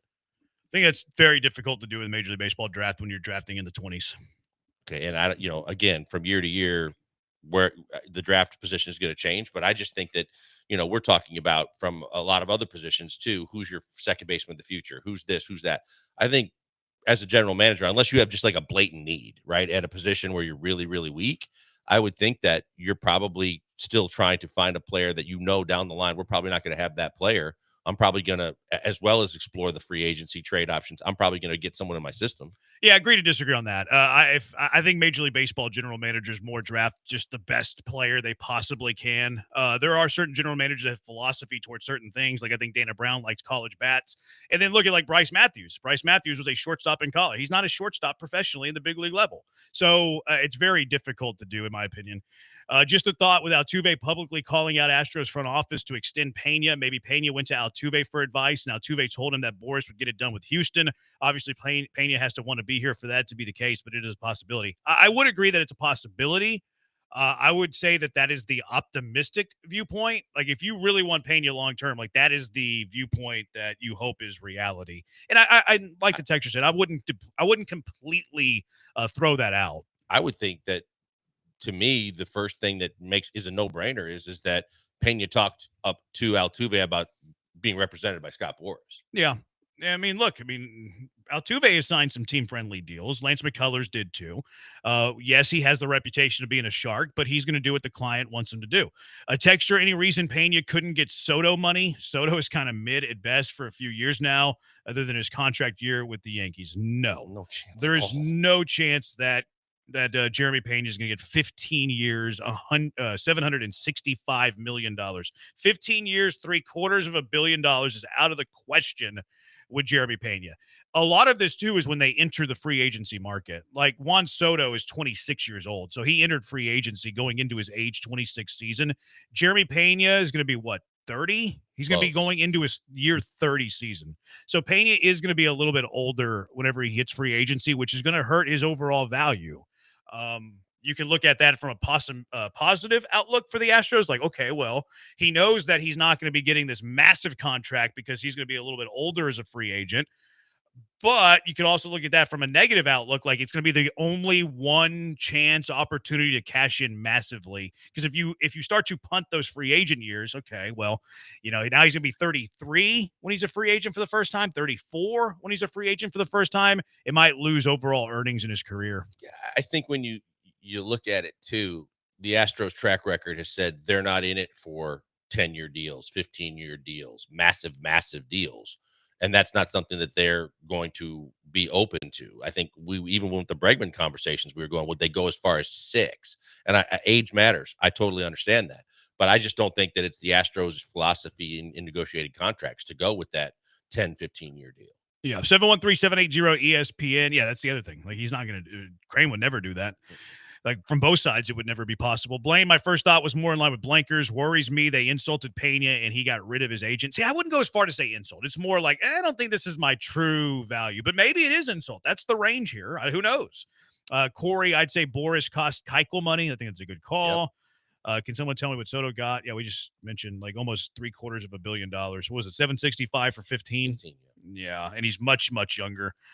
This texture says his career batting average is 10 points higher than Pena. Okay, well, that's ignoring how often he gets on base, and that's completely ignoring his slug. Like, you can't be basing contract values on batting averages, or Luis Ariz would be the highest paid player in all of baseball.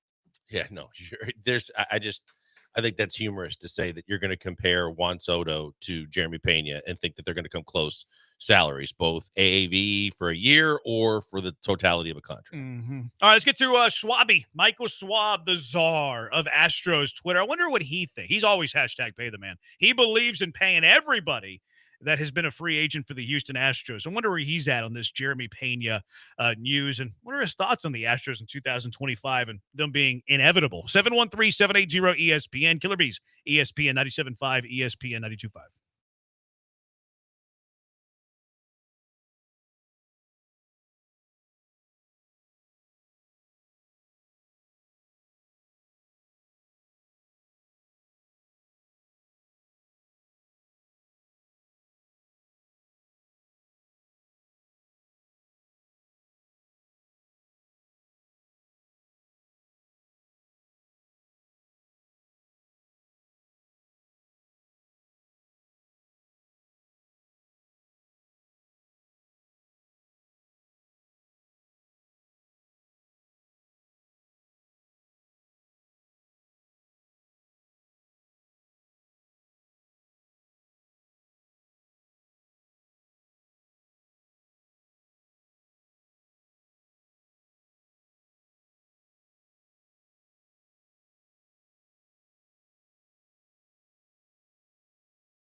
You're listening to the Killer Bees with Joel Blank and Jeremy Branham. On ESPN 97.5 and 92.5. Broadcasting live from the Veritex Community Bank Studios.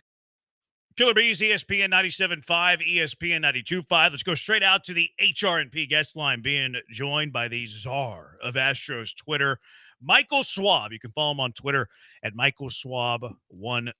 Swabby, thank you for joining. Hoping you're having a good Wednesday afternoon. A lot of Jeremy Pena stuff going on. He got rid of his previous representation, hires Boris. We see the news today. Astros have been chatting with Jeremy Pena about an extension. Then, oh boy, there's the bomb. There's Scott Boras. What is your feel on what the Astros ultimately do with Pena? Hey, thanks for having me on, guys. And yeah, I mean, we got a big win yesterday, pitching duel, and then we're straight on to talking contracts and what's the future look like, because that's how we do it. But what everything is with this contract negotiation. First off, what I thought was interesting is that the Astros have some teams who don't usually do a lot of negotiating during the season. So the fact that they had been talking is really interesting, and that's what Ari Alexander from KPRC broke. The timing's funny because, we had no knowledge of anything. All we knew about was that Pena moved on to Boris. And then we get the information that they've been talking extensions, which to me shows that there must be a leak of something going on. I think what happened is that the Astros have been talking with Jeremy's camp. They're not happy with it, so they went to Boris. Everything broke from there. That's kind of where it seems in this situation. Now, for the Astros and for fans, what does this mean? Well, you've got two players who have Scott Boras as their agent who have extensions, and that is Jose Altuve and Lance McCullers. But the history of the Astros, when you see a player doing well and extension talks start coming up, it really doesn't matter who the agent is. It matters what the Astros want to do themselves and how much they want to spend. And that's what we're going to be dealing with right now is how much does Jeremy Pena worth and how much does he want? Michael, I'm curious from the standpoint of, as it relates to that and overall that Dana Brown is working behind the scenes, and regardless of whether it hits the media or not, it does seem like he is active in terms of doing a lot of different things.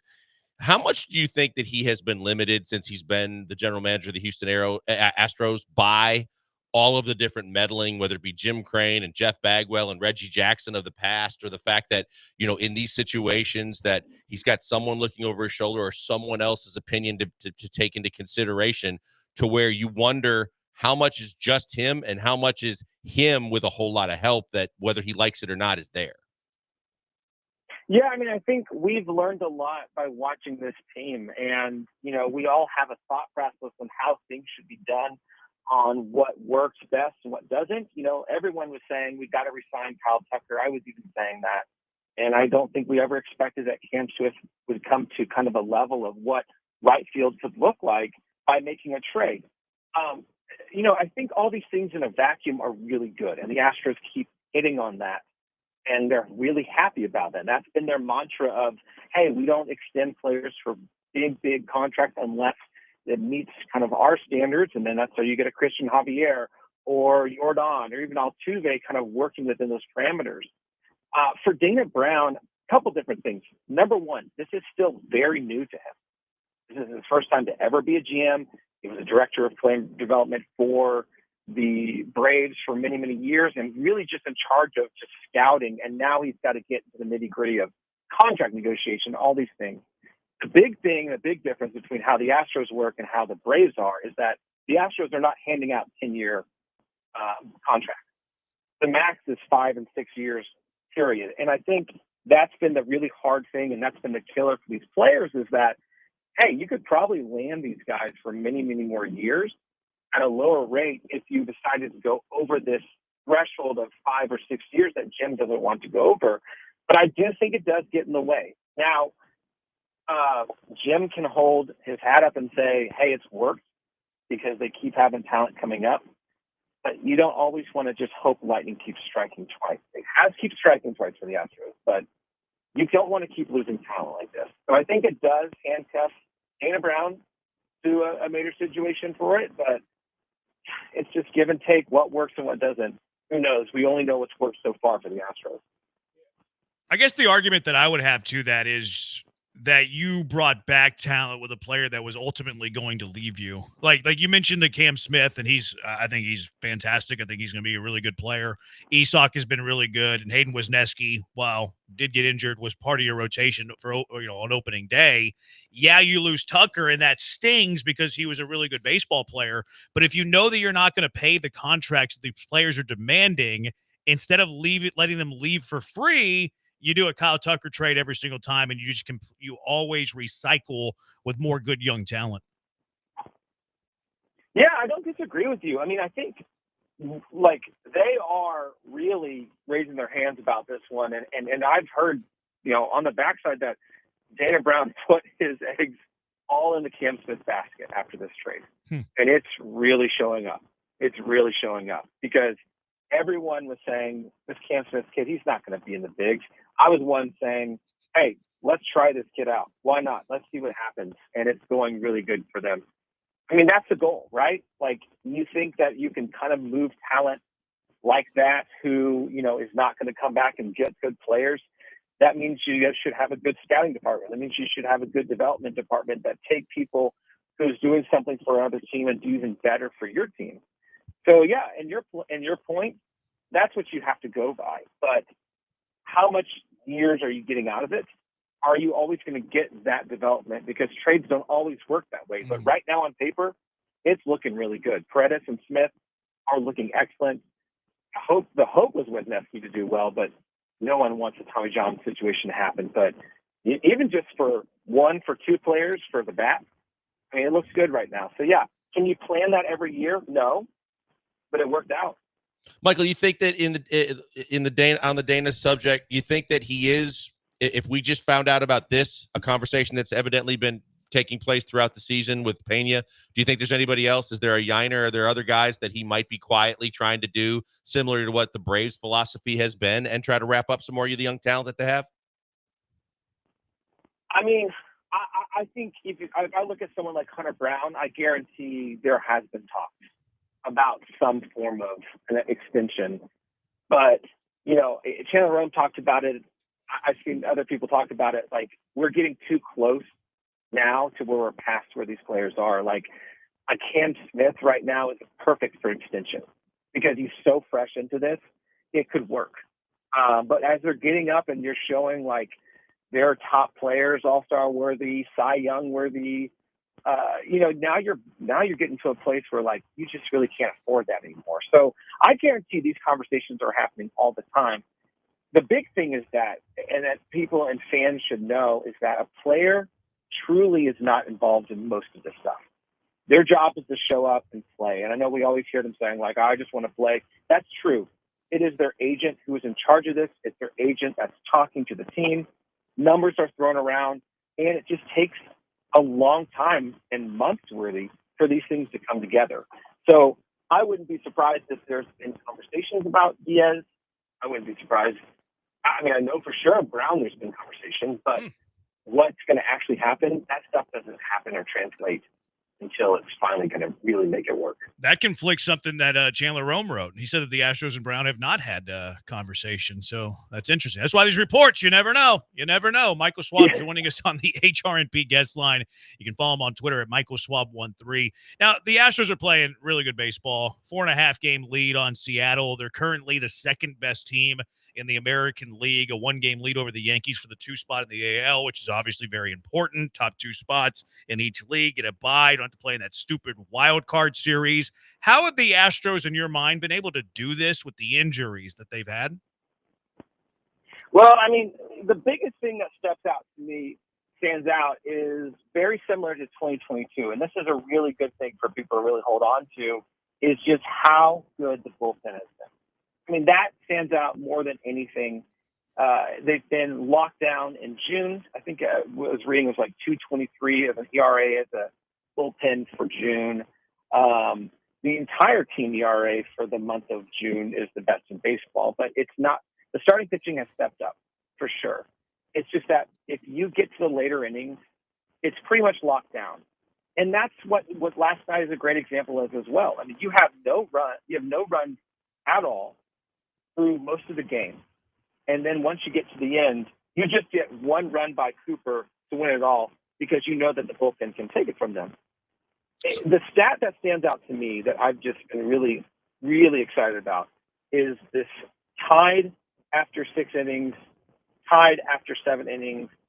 It was a number that was horrendous last year. But this year, if they're tied after 6 innings, they're 8-3. If they're tied after 7, they're 7-1. They have a major winning record if they're tied going into later innings.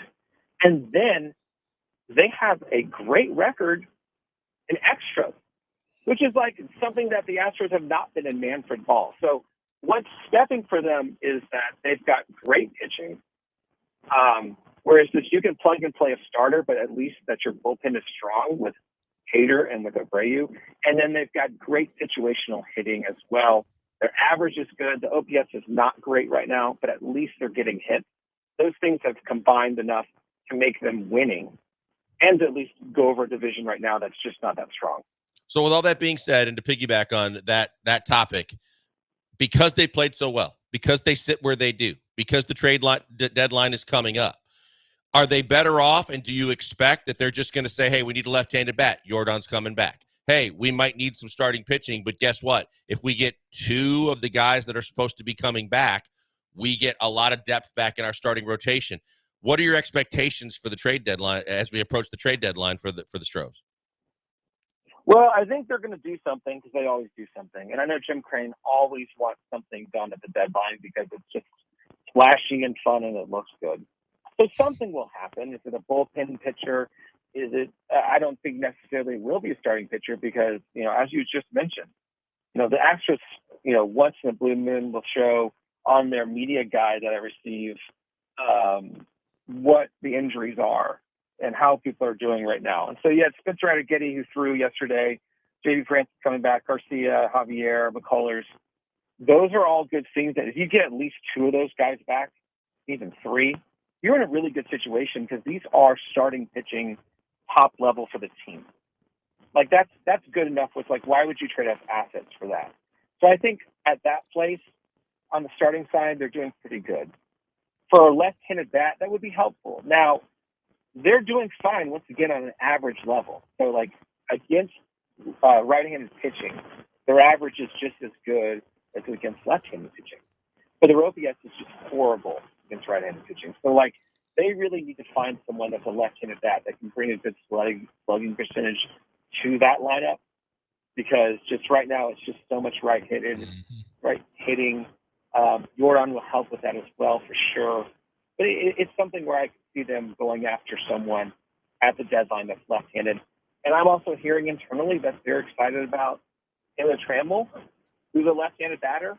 They traded for him in November.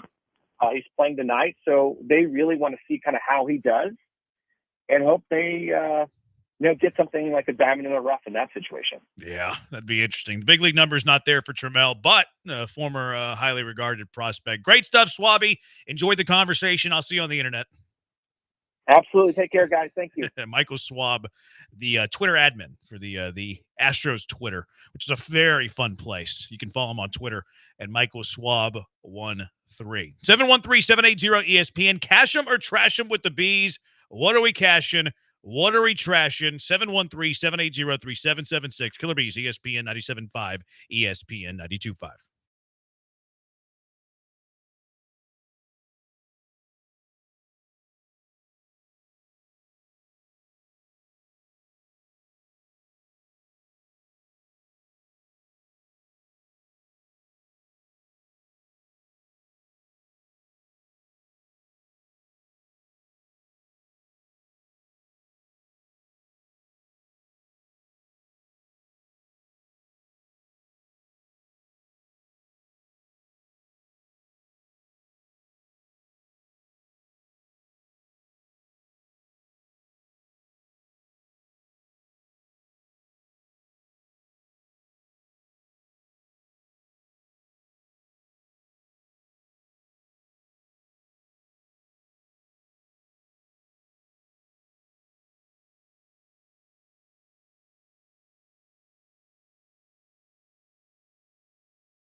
Cash them or trash them with the bees. 713-780-3776.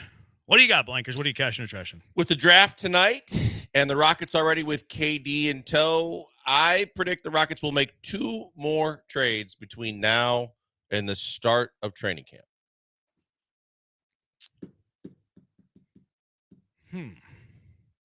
I've thought about this, actually. 2. Mm-hmm. See, I would take the under on 2 if this was like a betting line, but you didn't set it up as a betting line. It's just they'll make 2. Do I think they'll make 2 or more?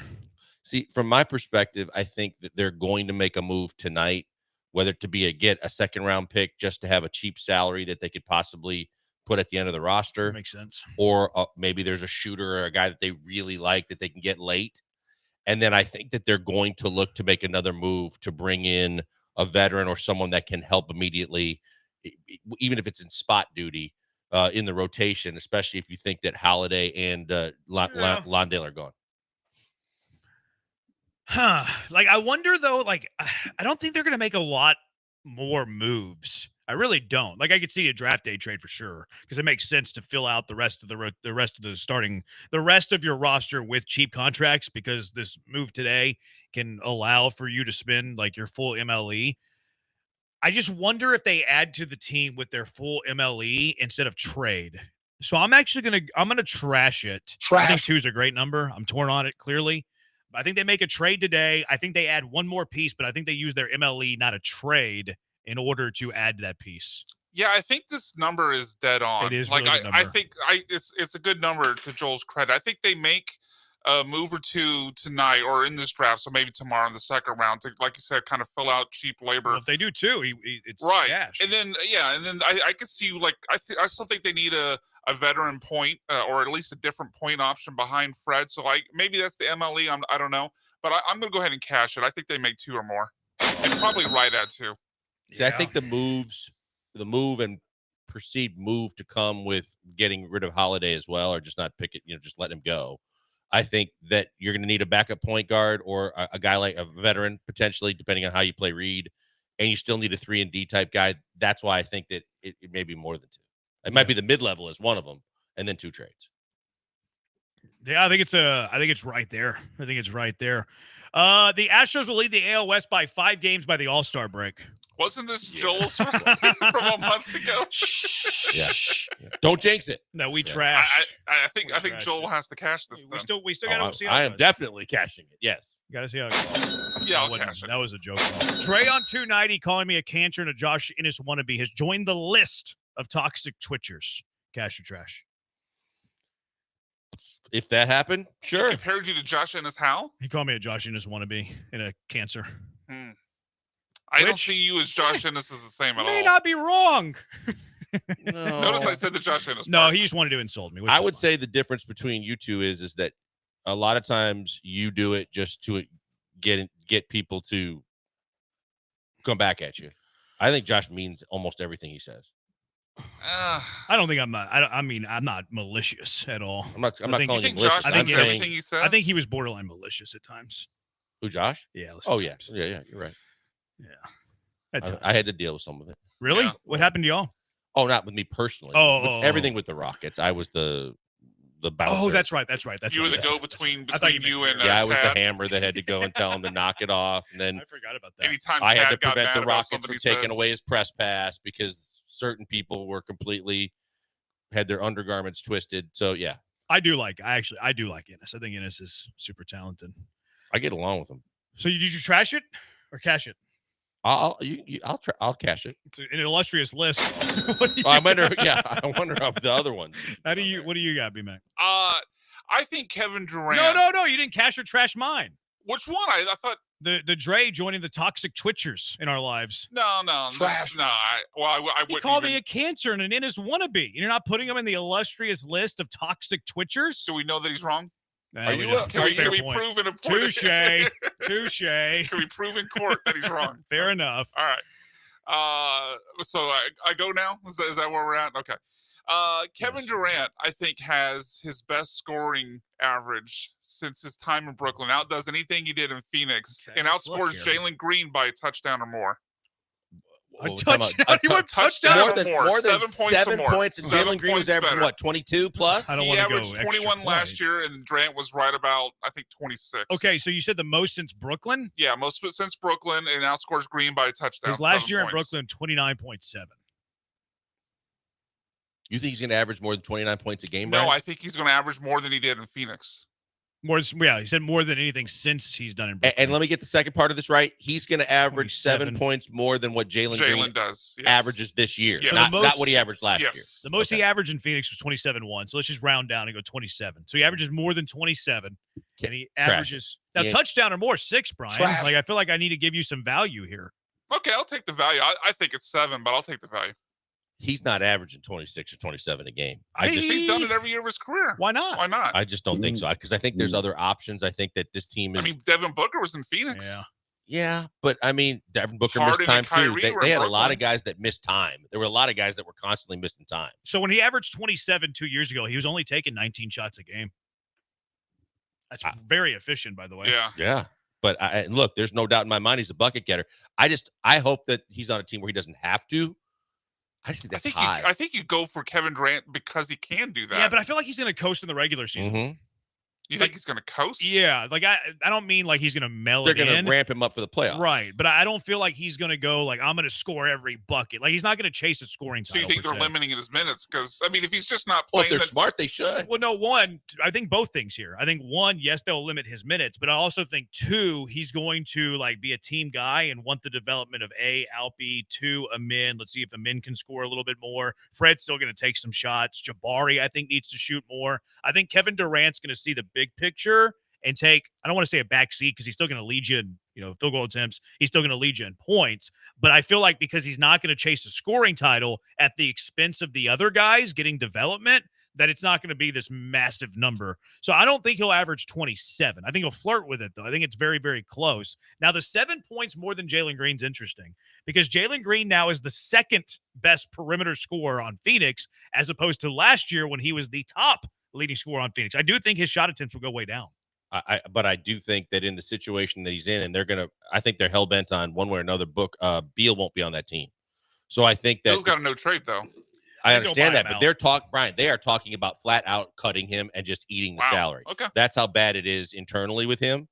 So, and some of the Phoenix stations were talking about the fact that they still think there's a market for him with a couple of teams that want to take it on for getting draft capital and such. But I think Jalen's still going to be the number 2 option. I think they're going to play fast. I think he's going to get plenty of shots. And we know in the regular season, he's been really good scoring the basketball. I think it's in the ballpark though, Brian. I don't think I'm not Like if this Green- is the if worst Jalen cash or trash scores- ever. I think it's going to be close on both fronts. If Jalen scores 21 points per game, I think it's in the ballpark. I do too. Only way to me where this becomes crazy if Jalen takes a massive scoring jump, and I just don't see him taking a massive scoring jump behind Booker. Kevin, like if Kevin Durant was chasing a scoring title, I would cash this. But I think his demeanor is going to be more let's develop the other guys as offensive threats because he sees the big picture at this stage of his career. Exactly. And where's he going to face the most criticism if he doesn't win or get close to another one? Right. It's not going to be, he's already established one of the greatest scorers the game's ever seen. So his main focus is going to be, we need to be clicking on all cylinders, getting ready for the playoffs. Yeah, not coast is a bad word. Like coast is a bad word. We And I just do, haven't seen but I that do from think him, they'll though. limit his. We saw it at OKC. He kind of took a backseat to Russ.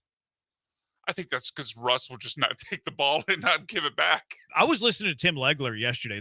Someone reposted it, and Tim Legler was like, he was asked, "How do you think that they're going to use Kevin Durant in the offense?" And Tim Legler's like, Kevin Durant's the kind of guy that doesn't come in there and force himself into an offense. He's a guy who's willing to take a back seat early in games, knowing he's going to get his 30 at the end of the day. And when you have Alpi, like I think if the Rockets reach where they want to go, I think even Alpi has to take another level. He has to take a step up from his post scoring. I think the same thing with Amin. I think Amin has to start I don't want to take a bunch of jump shots, but I think Amin can be a much better scorer by attacking the rim, getting to the foul line, that sort of way. See, I think they need that a little more consistency with the third scorer. I'm not even worried about Alpi as much if he just does what he did a year ago. I think it's more so that Amin has to take a step up if he's going to be the third scorer, or Fred, which I kind of cringe at. Yeah, I don't want him Fred, trying to be the third scorer. But I think that they need a third scorer. That's why I also think they're going to look for some help as well. and I don't know that they're gonna that help is gonna come in the form of a guy that's good enough to be the third scorer. The one thing you do have to worry about Durant, and this goes back to the conversation towards the end of the year about do they need an offensive coordinator per se, someone that really kind of, because what you're hearing now is the reason why he didn't want to play for the Warriors anymore had nothing to do with Draymond Green. He could not stand Steve Kerr's offense. He did not like it. He tried to have conversations about it, and they weren't having it because it worked well for Steph. And I think at a certain point, the only thing I would think, to the point you made, is he's not going to come in and demand things. But if things aren't working and working for him, he will say things. That doesn't really bother me, though, because there's not another scoring guard that I want to be shooting that much, you know? But that also worries me because there's not another guard. If you need a third scorer, there's not another guard that's really scoring that much. Fred and Amin tied last year. So last year, leading scores for the Rockets. Jalen 21, Alpi a little more than 19, Fred 14 and change, Amin 14 and change, Dylan 14, Jabari 12 and change, Tari 12. It's really good balance. So we would assume that Kevin Durant would be your leading scorer. Yes. Oh, We're for sure. assuming that Alpi is your yes. number 2 scorer. I would agree. Who is your third scorer? I honestly Third leading scorer. Needs to be a men. It needs to be a man, but I agree. think it's going to be Fred. I think I We agree. saw men get really assertive towards the end of the Golden State series. He did. It felt like the early games, maybe the moment was too big for him, but he got really aggressive, like latter half of that series. That But can might he have been a maintain that turning. for the full season? Yeah, I'm just wondering if that may be a turning point for men. I hope so. Yeah, I do too. There were some moments towards the second half of the regular season, like a little bit closer to the middle than the end. I think it was. I mean, Jalen didn't miss games. I can't remember the situation, but maybe it was Fred. It was when Fred was out. Mm-hmm. It was whenever Van Vliet was out, where Amin started to become way more aggressive on offense, and he was having these massive games. He was assertive, and we know that if he just gets to the basket and gets to the free throw line, even if he's not a great shooter, he's going to score. Cash or trash, Cal Raleigh is more deserving of the MVP than Aaron Judge. Trash. Cal Raleigh's having one Trash. hell of a season, but so is Aaron Judge. Yeah, I'm going to trash. And Aaron Judge is in New York. Well, that doesn't make him more deserving. Yeah, that doesn't make him more deserving. You're right. That makes him more he'll get more practical. votes. Yeah, he's going to get more votes for sure. I don't think he's more deserving than Judge, but he's having I think top 3 year. I think in order to win MVP, Cal has to get to the 60 mark and not have Judge do the same. And I think he's on pace for it. Last I looked. I don't How about if they miss the I don't think playoffs? he's getting to 60. He's on pace for it. I is know all I'm right saying. now he is, but he might take a big dump as the big dumper between now and then. I'm with you. I don't think he gets to 60, especially as a catcher. Like, I know that they limit him and stuff, but usually those catchers start to break down, man. Season gets longer. Mhm. Those numbers go down. Turns out that, you don't live up to that. Plus, he's doing it in Seattle is impressive. Yeah, I don't think he'll get there. I'm just saying, if he gets to 60, he could win it. If not, it's Judge's. What if Judge is at 60? So you're saying he's the only one at Yeah, 60. if he's the only one that gets to 60. The Astros will win 92 games this season, Texter. Just without even looking at it, I would say I'll cash it. They're on a 94 win pace. I'm going to cash it too. Does Cam Whitmore get more playing time this season? Yeah, with somebody else. I think there's a real possibility I don't know if I should he hit the will have cash or more trash playing button on time that than one. last season, and it will be in another uniform. I'm going to say he gets more playing time this season and just be safe. Okay, I'll say the other thing too. Touchdown is 6 points as a Texter. Thank you, Texter. Paul is a poor man's Josh Innes, not you. Thank you. So trashing Dre's take. All Houston sports are winning, like Charlie Sheen. Cash or trash. I mean, what is winning? Define winning. Winning's relative. I mean, better than losing, better than 500 is one thing. I think that there's a really good chance that you've got 3 teams that are going to be competing to go deep in their playoffs. Texter just wanted to point out that Hunter Brown is now the current Major League Baseball ERA leader with Paul Skeen's performance today. Another texture, what is Twitter? Go to twitter.com. You'll find out. Did you see that matchup today? Skeens and the Milwaukee guy. What's his name? I'd have to see it to say it, but I was watching it early, and the record for most 100-mile-an-hour pitches by 2 starting pitchers in a game was 8, and in the first inning, there were 13. Really? The dude from Milwaukee was throwing 101, 102, 10. He was bordering 103, which is the fastest pitch in baseball this year. He was smoking fastballs by people at 101, 102. These guys are starters too. That's insane. I'm gonna pull up the Savant. Take a look at this. See how many there was. You said there's the previous record was 8 or 9 in all of baseball history. Yes, like for, even Bob for Gibson 2 starters. days. I don't know that they had a gun. They had a gun on Bob Gibson. No, you don't think they had a gun on Bob Gibson? No, I do not. This guy's name is Jacob Mizorowski? Mizorowski is right. What's his story? I don't even know his story. I don't know where he played college ball or anything, but they pushed him through the minors pretty quickly, and they were extremely excited to bring him up because of his fastball. You don't think Bob Gibson had a radar gun? I don't. When did you get gunned for the first time? College? It says mid-70s, specifically in 1974. Yeah, I didn't get radar gun till college. We didn't have anything. What was that? What was it touching? I mean, in college or in high school? Whenever the radar gun was in on. College, it was freshman, sophomore year was 86, 87, and senior year, I think I tapped out at 90. You threw harder in college than high school, I assume. Yes. So in this game today, there was 20 pitches of 100 miles per hour or greater. The guy from Milwaukee had, 17 of them? 19 of them. 19. Skeens only touched it once. Mizorowski touched it 19 times. You need to learn more about this guy. You just got to be careful about if he's going to blow that arm out, because, man, can he bring the... Oh, it's probably coming. He can bring the heat. Mizorowski. That's how it's pronounced, I guess. All right, 713-780-ESPN. HRMP listener line. How about these NFL way too early bold predictions? What are we cashing or trashing on these bad boys? 713-780-3776. Killer Bees, ESPN 97.5, ESPN 92.5. I cash that Pro Dunk has the best basketball hoops in the game. They make the highest quality basketball goals you'll ever find. You already know that. Don't waste your time in the big box stores shopping for basketball goals. They're going to break on you. The backboard's going to mess up. The rim's going to be unlevel. The wind's going to blow it down. You got to get a goal from Pro Dunk. If it's worth doing, it's worth doing with Pro Dunk hoops. Tempered glass backboards, stainless steel hardware. It's rust proof. It's height adjustable, anywhere from 5 feet to 10 feet. What's going to happen whenever I throw down a jam when I lower it to 5 feet? Well, it's got a breakaway rim. You're going to be safe. It's fine. No problem. It's also got the extended overhang, too, so you don't have to worry about running into the basketball stanchion with all your momentum. Nope, not going to happen. Thor. That's one of the great goals they have over there at Pro Dunk. You can raise and lower the goals with a drill. Yeah, it's new school over there at Pro Dunk. You can do it with a drill. Lightning adjust features, what they call it, and anywhere from 5 to 10 feet in a matter of seconds. Easy to do, and it's fun to do. Their accessories, well, they're next level as well. LED light kits for night play. You're at work.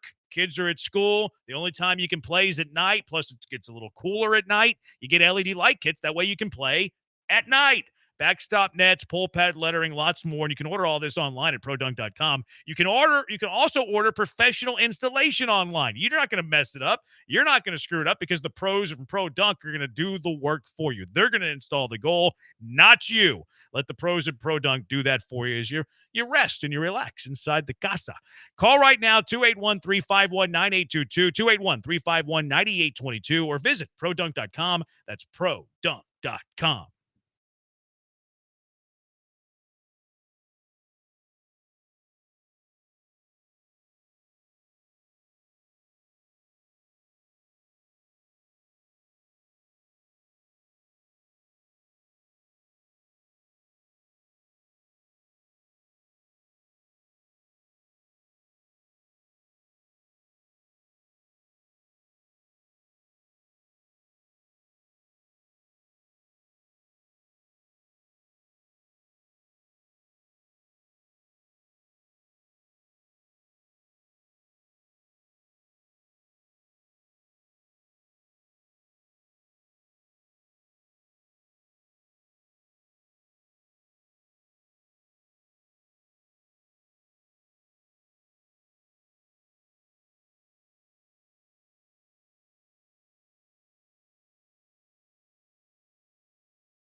Your morning commute a blessing with the dulcet tones of Hall of Famers John and Lance. Your afternoon commute, well, you're stuck in traffic and with a wall of shamers Joel and Jeremy on the Killer Bees.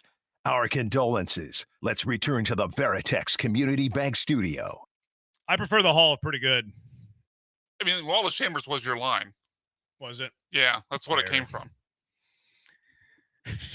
Welcome back to the Killer Bees. It could be worse. I think we should make that our tagline. It could be worse. Fax Sports, MLB on Fax, F-A-X. Livy Dunn is considered leaving Paul Skeens for Jacob Mizorowski. MLB on Fox is funny. Sometimes we'll catch people.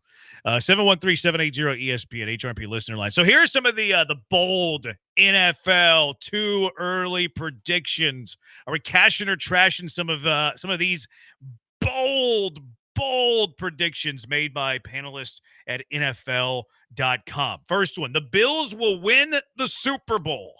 Well, I wonder where Jeremy will vote. No. Shocker, right? Did you see the thing that Alan was saying the other day, that he's not motivated by MVPs, he's motivated by winning a Super Bowl? Which, I mean, is the right thing to say. That's what he has to say, right? Right thing to say, yeah. But it ain't happening. Bills are the Hard Knocks team this year, too. Yeah, I'm actually looking forward to that. So it just popped up on this screen. Huh. Yeah, I forgot Yeah, about that. they're not winning the Super Bowl. I'll trash that. Trash. Never winning a Super Bowl. Josh Allen, Lamar Jackson are never winning a Super Bowl. Oh, now Lamar's in it too? I'm adding him in. Okay. All right. Is this They have regular season games, not playoff games. Yeah. I mean, just from the math and the odds, I'll say trash because, I mean, even if I think they're really good, I mean, the odds of any team winning the Super Bowl are not good. True. So, trash. Trash. Joe Burrow will be the league's MVP. I am going to cash that. Okay. I think he's gonna have a big year. I think so too. I think the easy bet is trash. So I'll go with the easy bet. Again, playing the odds, yeah. Yeah, just playing the Trash. odds. I'm gonna cash it because I think by the numbers he was the MVP last year, but the Bengals obviously missing the playoffs didn't afford him the opportunity to win it. I think if they get back into the playoffs this year, which I think they will, then people are going to remember the MVP he could have had and give him the award. Yeah, as long as the numbers are, around about what they were last year. I feel bad going up against my friend, but, You locked eyes in that elevator. It's the way we do things around here. We call it like it is. The Eagles will be the first team to repeat as NFC East champs in 21 years. I'll cash that. I had no idea that it's been that long that the NFC East has not had repeat champs. That feels weird. Yeah, it does feel weird. I thought you were going to say they were going to repeat as Super Bowl champs. Yeah, NFC East champs. Yeah, I think they're going to win the division. I think Washington is much improved. I think Washington's going to compete and be the second place team, better than the Cowboys. But I think that the Eagles will win the division again. I'm gonna cash it. I'm gonna trash what you just said though. Okay. I think the Commanders are gonna have a regression from last year. I think they're gonna be the third best team in the NFC East. Behind the Cowboys? Behind the You Cowboys. think Jaden has a Stroud's year too? I think so, yeah. Plus, he missed a few games last year. I wonder about the injury proneness of one. He does run a lot. Yep. I'm going to say that they have a step back. Took advantage of a weak schedule. They're probably a last place schedule, right? Last year, I assume so. Yeah, either third or fourth. No, in that the division. Giants would have been. Yeah, you're probably right. Yeah. They They would have been playing a third place Remember schedule, the Giants though. had that good year in Dable's first year? I always kind of get that confused Right. with his two bad years. But no, I think the Cowboys jumped the Commanders this year. I'm looking at the Commanders going like 8-9, 9-8. Ooh. Cowboys winning 10 games. Huh. That's my hot take in the NFC East. Interesting. I'll catch the Eagles part of it. I think they repeat either way.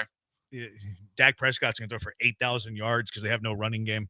The Broncos will snap the Chiefs' streak of 9 straight AFC West championships. It's funny, one division has had back-to-back champions in 21 years, and the AFC West hasn't had a new champion in the last 8. Last 9. I think Kansas City wins the division again. I think Denver's been Trash. good. I think you also have to look at from their quarterback situation. Will there be a regression there? I still always will bet on Patrick Mahomes and Andy Reid. Yeah, I trashed that one as well. Trash. Unanimous. Caleb Williams will go for 4,500 yards and 35 touchdowns. Trash it. Caleb Williams has not impressed me. I'm sorry. And I know they loaded up his team last year, and I don't think it has anything to do with the fact that I can't stand the Chicago Bears. But at the same time, I just don't. Caleb Williams doesn't impress me enough. I don't think he will. 4,535 is way too big a number. If it Is said that- 4,030, okay, maybe. That's too big a number. Is that 45 passing or passing and rushing? No, it's throwing. Yeah, I will definitely trash that then. He No, might it says break, will throw for 4,500. he might break 4,000, but if he does, it'll be like 41, 42. He's not hitting 45. There's never been a Bear quarterback to throw for 4,000 yards in one season. Yeah. Why not 4,030? 4,030 is in play. Mm-hmm. Plus, I am very intrigued by that offense, though.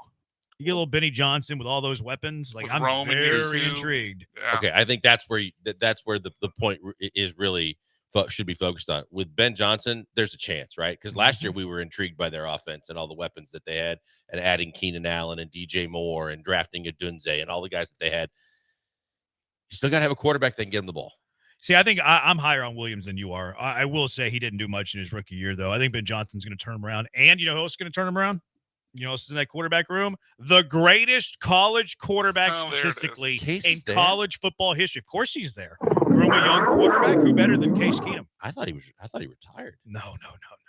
There's still play forever. There's tons of demand for the greatest college quarterback statistically of all time. Daniel Jones will win comeback player of the year. Why'd he come back from? Off the top of my Bad head, year. Cash it. No, this is the new thing in the NFL. I know, though. I You hate can't it, though. like the Hamlin thing. He got disqualified because he almost died on the field, so he got disqualified from winning comeback player of the year. You almost died on the field, you can't win comeback player of the year, man. You Sorry. suck. You're a candidate. You suck, you can win. You almost die on the field. Not in the NFL, baby. This is a no fun league. That's one of the dumber things we do in sports is change the comeback player of the year to be something other than injury. I would agree with that. I think it's a bit dumb. No, Daniel Jones is not winning comeback. Why not? If he starts and plays the majority, if not all, the season in Indy. Who wants to vote for Daniel Jones? I think that's part of it. I mean, honestly, It's undeniable if he actually makes them competitive if from he what has a they've Sam had. Darnold year, sure, but I don't see that happening. Yeah, I'm gonna trash it. I think. Who starts more games, Daniel Jones or Anthony Richardson? Daniel Jones, but it's not 17. No chance. Yeah, I think it's like 10-7. right. Which I don't think is good enough to get him comeback player of the year. Yeah, they're both injury prone, and they're both awful. Facts. Both really bad. Facts. They should just play the guy who scored on the last series. Have a platoon system at quarterback. You had a scoring drive, you keep playing. You don't have a scoring drive, next guy up. It's a way to get him healthy. Sounds like Jordan it would rules. work in practice. I'm not sure if it would work in a game. Why not? Because I think that they are worried about a quarterback that like stays hot and warm and Well, if he's scoring, he's hot. yeah. But if he doesn't and he sits and he's got to go back in, there's a chance that he makes mistakes. Well, he's not hot if he ain't scoring. Okay. The need for starting pitching for the Houston Astros greatly exaggerated. I'll tell you why next. 713-780-ESPN. Killer Bees on ESPN 97.5 and ESPN 92.5. Hey guys, Lance Zerline here from ESPN 97.5 and 92.5. You can catch me arguing with John Granado and Del Olaleye on the radio on a regular basis. But when you miss the show, how are you going to know what you missed? How are you going to know about our conversations and what everyone's talking about? Well, you can follow us on our social media pages, and I'm talking about for the radio station. We do a great job at taking all of the show content that you see on our show and all of the great shows on ESPN 97.5 and ESPN 92.5 lineup, and we will recycle and let you hear the best of the best. Conversations about big wins, the most disappointing losses, who's doing a good job as manager or head coach. We're talking about it all. Do not miss it. Listen to the radio as often as you can. But if you miss it, follow the social media pages, like, subscribe, and never miss a second of the great content right here on the station.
You found the killer bees. Live from the Veritex Community Bank Studios, here's Joel Blank and Jeremy Branham.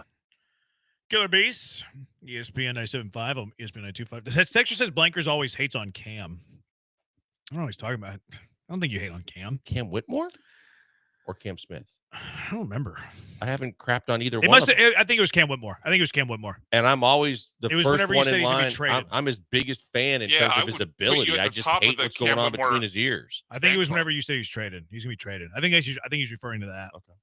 Yeah. I don't know why that's hating on him. He's probably going to have a lot more fun if he gets somewhere else. If he's not going to change the way he goes about his daily regime. Let's talk about all the fun you'll be having. Texture Julio Cesar Chavez is going to knock out Jake Paul. Gastric trash. I saw that Julio Cesar Chavez Jr. said that Jake Paul was roiding up. Saw that. Yeah. Did you see that? Mm-hmm. Said you've been He looked roiding up Jake against Paul. Tyson. You think so? He looks a lot bigger than his brother. His brother's like slim and thin. Yeah. But I mean, brothers sometimes. I mean, look at Luigi and Mario. One's like chubby and the other one's tall and slim. He was on Jake McAfee today, and he was talking about how his brother claims to only do 100 sit-ups and push-ups, and he's just ripped, and he's all these other Logan things. Paul? Yeah, and he said he can't do that, so he works out all the time. He's in the best shape of his life, trying to defend it. I mean, you could be bigger than your brother. I don't know if he's roided up, but Logan looks natural. Jake does not. Jake's swole. But I mean, he could work out. He could, but I don't know. I had the same thought about Jake when I looked at him in the Tyson fight. I didn't think he looked natural. Apparently, Jake didn't have they didn't drug test prior to that fight. Of course not. So I mean, that's a It was pretty wrestling. big red flag. Yeah. I mean, it's right, but it's also like I don't want you to test me because you'll find out what's in me. Is he fighting junior or senior? No, he's not fighting senior. Well, because the text said just Julio Cesar No, Chavez. I threw in the junior there. Okay. For him. No, he's not fighting. Senior's probably like 60. If not older. Julio Cesar Chavez Senior. Guess how many fights he had? Oh, it's north of 80. I think he had like 80 wins. I'll say 91. You take a guess, Blankers? No, because Brian's the boxing expert. I really have no idea. 107 wins, 6 defeats, 2 losses. Jeez. 115 fights. A lot of fights. 115 for Julio. He's a dog. Well, he probably started like kind of like Canelo. Probably started fighting professionally as a teenager. So then you just fight. His first fight, public. Oh, there's 2 pages. Hold on a second. His first fight, professional fight. His first professional fight was February 1980. Does it show the age? No, maybe you can do the math. He was born. Because Canelo, I believe, was 15 or 16 for his first pro fight. He doesn't say when he was born on what I'm looking at. His last fight was September 2005. He was a boxer for 25 years professionally. And in 25 years, he was able to put in 115 fights. Crazy. That's over. I mean, how many fights is that? Your dome, the abuse, whether you win or lose, and I know he was dominant, but God, that's a lot of abuse for your Depending on your fight style. Like Floyd could fight that many fights and not take it to. That's over 4.5 fights a year. Guys do that coming up. Now, once they get huge, they go to don't twice a average year. that.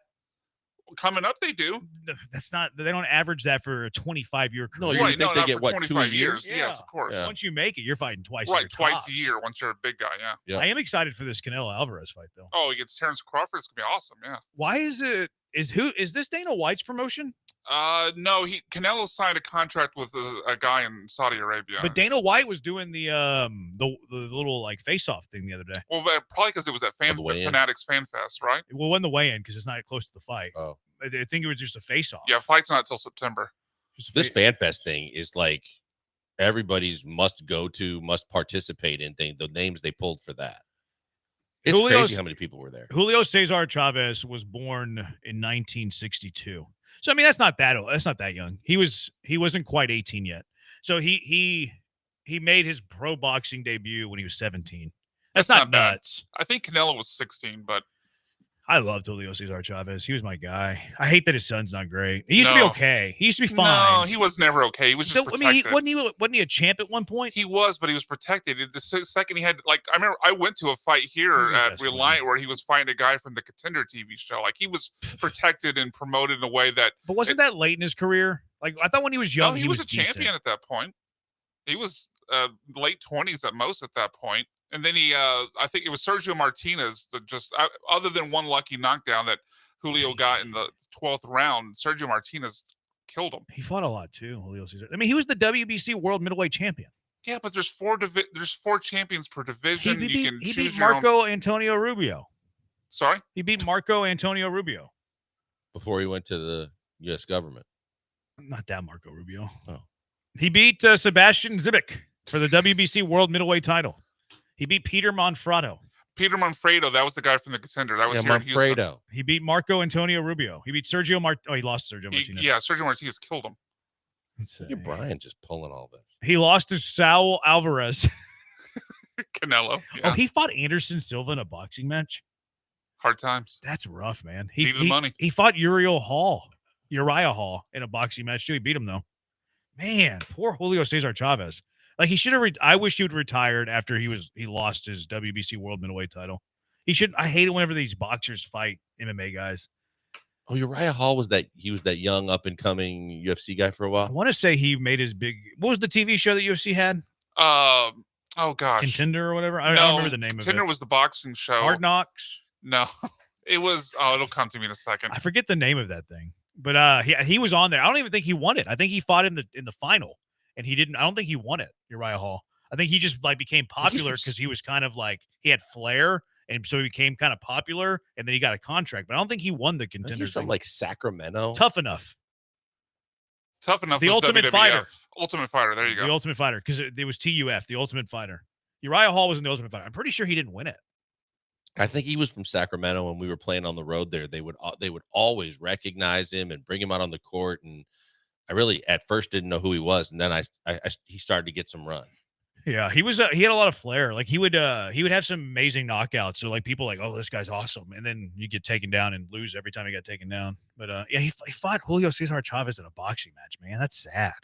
I know you guys follow it more than I do in terms of the whole boxing is so disappointing to me that I don't believe in either of the Paul brothers. I don't believe that any of them are legit boxing, and I don't believe that anything short of them being fixed. I just think that the Paul brothers are always supposed to come out on top, and it just seems more scripted to me. Yeah, I don't consider that real boxing. Yeah, I don't consider it boxing. Jake hasn't lost though, doesn't he? Yeah, he lost. He lost to Tyson Fury's younger brother. Yeah, he has a loss to his resume. And Logan hasn't boxed in a while. He's a wrestler now. Yeah, he's a fake fighter. Dana White is promoting Canelo Alvarez and Terrence Crawford. I know Canelo signed a deal with the Saudi guy. Part of a partnership between TKO and the Riyadh thing. There you go. In Saudi Arabia. Now this is like the first time I've been looking forward to a boxing match in a long time. Yeah, it'll be it interesting. Seems like it's the first legit boxing match of substance in a long time. I'm excited for it. Now, where would you rate Brian's adamant that he was right on who was promoting it? Oh, it was pretty high conviction. Yeah, it was high conviction. Yeah. Oh, it's not Dana White. Oh, actually, it is, Brian. It is Dana White promoting this fight. I just said he was signed with. That's all I said. Yeah, they had a bunch of people up there at the little like talk off thing. They had Dana White up there. There was other people up there. I can't remember off the top of my head. All right, let's get to the starting pitcher conversation. I got sidetracked. That's my ADHD. The need for starting pitching for the Houston Astros is greatly exaggerated. Tell you why next. Killer Bees, ESPN 97.5 and ESPN 92.5.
You're locked in with the Killer Bees on ESPN 97.5 and 92.5. Live from the Veritex Community Bank Studios, here's Joel Blank and Jeremy Branham. It's trade rumors season in Major League Baseball, I guess. 713-780-3776. Oh, by the way, we're going to be out at Cactus Jack's Bang Bang in Mont Bellevue tomorrow. Heavy debate. Mont Bellevue, Baytown. See, there you go. Brian says Baytown. I say Mont Bellevue. The writer of this script says Baytown, but I'm not Ron Burgundy. Summer Circuit continues this week. Join us every week as we visit different restaurants all over the greater Houston area, even the greater Mont Bellevue area. Each week you can register to win our grand prize of the summer, a pair of brand new e-bikes from Power On Electric Bicycle Company. That is a how much? How big a value is that? $4,000. $4,000 value. All you have to do is stop by the registration table, have a smile on your face, ask to sign up. You can sign up to win that thing. So tomorrow we'll be out at Cactus Jack's Bang Bang in Mont Bellevue from noon until 6. First Paul, then us. And then Friday we're going to be out at Drift Bar in the Heights. Of course, the LSU headquarters. They're going to have out there about 3 dozen of their alcohol, liquor vendors. So if you like free samples, you'll be out there on Friday, noon to 6 as well. Also giving away some Astro tickets for Astros Social Club, the Drift Bar is a part of too. So looking forward to doing that. So you're going to want to be out there at Drift on Friday, and then tomorrow in Mont Bellevue at Cactus Jack's Bang Bang. All right, Astros starting pitching, 713-780-ESPN. Kylie McDaniel, who's like the MLB, what would I call him? He kind of like is the minor league guy, prospects guy. I guess he's kind of, itching out a role as the number 2 guy, etching out a role as the number 2 guy there at ESPN behind Jeff Passan. But Jeff Passan and Kylie McDaniel put together a top 50 trade candidates at the deadline, which is, kind of useful, I guess. A nice little resource. You can look at some of these players who could potentially be on the move, who might not be on the move. Alex Bregman was number 1 on here, actually. Now, chance of trade was only 10%, but it would be hilarious if he gets traded. I'd be shocked. I think Bregman's going to sign a long-term extension with Boston. That's my guess on what happens there. It's good list, but Passan and McDaniel are super lazy when it comes to the Houston Astros on this, because every single starting pitcher, with the exception of like 2 or 3, list the Houston Astros. That's what's inspired this thought. I think that the need for starting pitching for the Astros is exaggerated. Would it be a nice luxury? Of course, anything would be a nice luxury. But I don't think it's a necessity for the Astros. One, your starting rotation's been good. Fromber, Hunter Brown. Yes, you've taken some blows. Lance McCullers was throwing again, so that's good news. You expect to get him back here pretty soon. The guys that you've called up have been fine. Like Gusto's been okay. Gordon's been okay. Brandon Walter, Jamie Moyer's been not bad. Costanza, he had that one good start. But the Astros are expected to get McCullers back. They're expected to get Arrighetti back. They're expected to get Javier back. They're expected to get Luis Garcia back. They're expected to get JP France back. Again, would I be mad if they traded for a starting pitcher in a trade that I like? No, of course I wouldn't be mad. But I think that the need for starting pitching has been greatly exaggerated. Yeah, I'm with you. I read the article and thought the same thing. I was like, I just kind of was scrolling down to every guy that had a starting pitcher next to his name, and the easy answer was teams interested, Houston Astros. And you look at it, and we talked to Michael Schwab about it. We've talked about this in the past, where if you look at the trade deadline, the one thing that you realize is if you just get 2 of these guys back, you're in a better situation than you were regardless of what you try to do, where you don't have to make a move. You get 2 of these guys back, you're in a really good, deep situation with your starting pitching. And because of some of these guys like Augusto that might move to the middle of the bullpen, your bullpen could even get better. But the fact is that from a pitching perspective, as long as they're getting healthy and a couple of these guys come back, you don't need to go out there and make any kind of moves that, 1, may cost you significant draft capital or assets, and 2, would add more salary to what the Astros don't want to do in terms of their overall number for the year. Yeah. It's just starting pitcher, Astros, starting pitcher, Astros, starting pitcher, Astros.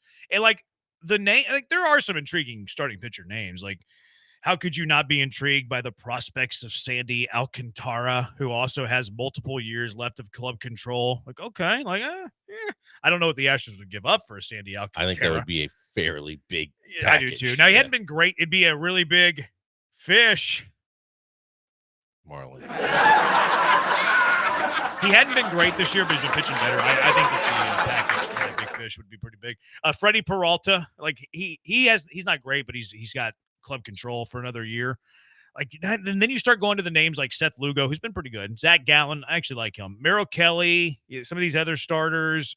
You scroll down the list, and then you take a pretty big drop off, and then you're looking at the names like Luis Severino, who fine, but a really big contract. Tyler Maley, however you say his name, he's not going to work here. Zach Eflin, who got rocked in his last start. Like, do you want Zach Eflin and have to trade a bunch of prospects, or would you rather roll out Ryan Gusto as your fifth starter? Yeah, see, I think Lugo's going to get. I think again with the level of competition between teams trying to get these guys too is going to push the price up even more in terms of what you have to give, and then you have to consider the contracts that they're making. Look, I like Zach Gallant too. I like Lugo. I think those guys would be really good additions to this team and most teams that they go to. I just don't think the Astros are willing to do that financially and also from an asset package. The finances are interesting because it feels like Jim Crane doesn't want to go into the competitive balance tax this year. It does. And they're right up against it. Yeah, that's what I'm saying. I don't see them adding salary for anything other than a left-handed bat. And I think in doing so, what they try and move may also try to kind of counterbalance that so that they still try and stay under that tax. You don't think Taylor Trammell is your left-handed bat? No. What about Singleton? He's back. No. I went to look at the Spacers box score from yesterday because I've been trying to keep my eyes on Bryce Matthews, and I noticed Singleton. Singleton made his Spacer debut for the third time? Yeah. Or is it second? Was it Skeeters the first time? First time it might have been Skeeters. He was 0 for 4 with a strikeout, Big John Singleton. His wife blocked me on Twitter. She's active out there. For what? Bringing her I don't know. jersey back out there. And you know me. I'm not. I mean, I get it. I mean, I'm annoying. I get under people's skin. But I don't cross any lines. Like, I don't say anything personal. I wonder how she would have found you because you don't at people. I don't. I think she searches her husband's name. It has to be. I think she searches her husband's name. And my guess, again, I don't know the timeline here because I just noticed this the other day when he was signed. My guess is I probably said something. I probably left him off my Astros opening day roster projection, and I probably said, like, he doesn't belong on the roster for this or that. How'd you even find out? She, whenever he signed, no. It wasn't whenever he signed. It was whenever he was released by the Syracuse Mets. She popped up on my timeline. And whenever she popped up on my timeline, the comments were grayscaled. So it means I can't comment. And if I can't comment, why can't you comment? Either she has the comments turned off or they've blocked me. So I clicked on her profile, and sure enough, I had been blocked by Lindsay Singleton. I don't know why I was able to see her thing, though. Maybe it was a retweet. I don't know. Grayscale means it's shaded? Yeah, like I could search her right now, and Lindsay Singleton will come. Her husband, Lindsay Singleton, married to John Singleton, who was 0 for 4 with a strikeout last night. I can pull up her name, and I can pull up her profile, but then you scroll down, Lindsay Singleton has blocked you. You can view public posts from her, but you are blocked from engaging with them. You also cannot follow or message her. Not that I ever did or would. So I can see her views, but I can't engage with her. That's weird. So it makes it like a partial block? Yeah, I thought the blocks that I've known about, like, you don't see anything. No, it wouldn't be a mute. You don't know mutes. Maybe it could be like just a public setting for her too, where she only allows people that she's following to comment. Her account's maybe protected. That could be it. Maybe she hasn't fully blocked me. It's just the people that follow her. No, Sarge will turn off his comments. Well, I don't know. Maybe I follow Sarge and Sarge follows me, so I don't know what it looks like for the outside world. Yeah. If you're on the outside, I don't know, man. I'm on the inside. Congratulations. Well, I like Sarge. Okay. He's a good man. Hashtag inner circle. I mean, I don't think his sports takes are always great, but interesting. I think he's a good man. Like, he served our military, tip of the cap to the he's got great sources. sources. It seems like he's a good husband. Seems like he's a good grandfather. I think he's a good man. I don't always agree with his sports takes, but I mean, it's sports. Who cares?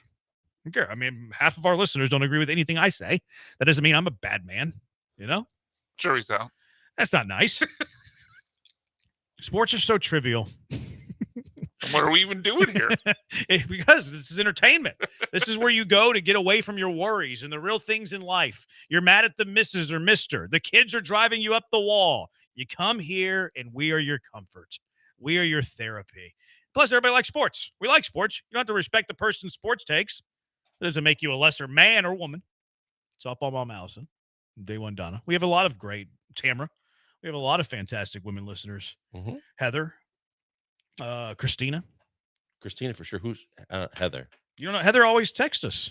She was actually a guest on our show. Your big league in Heather?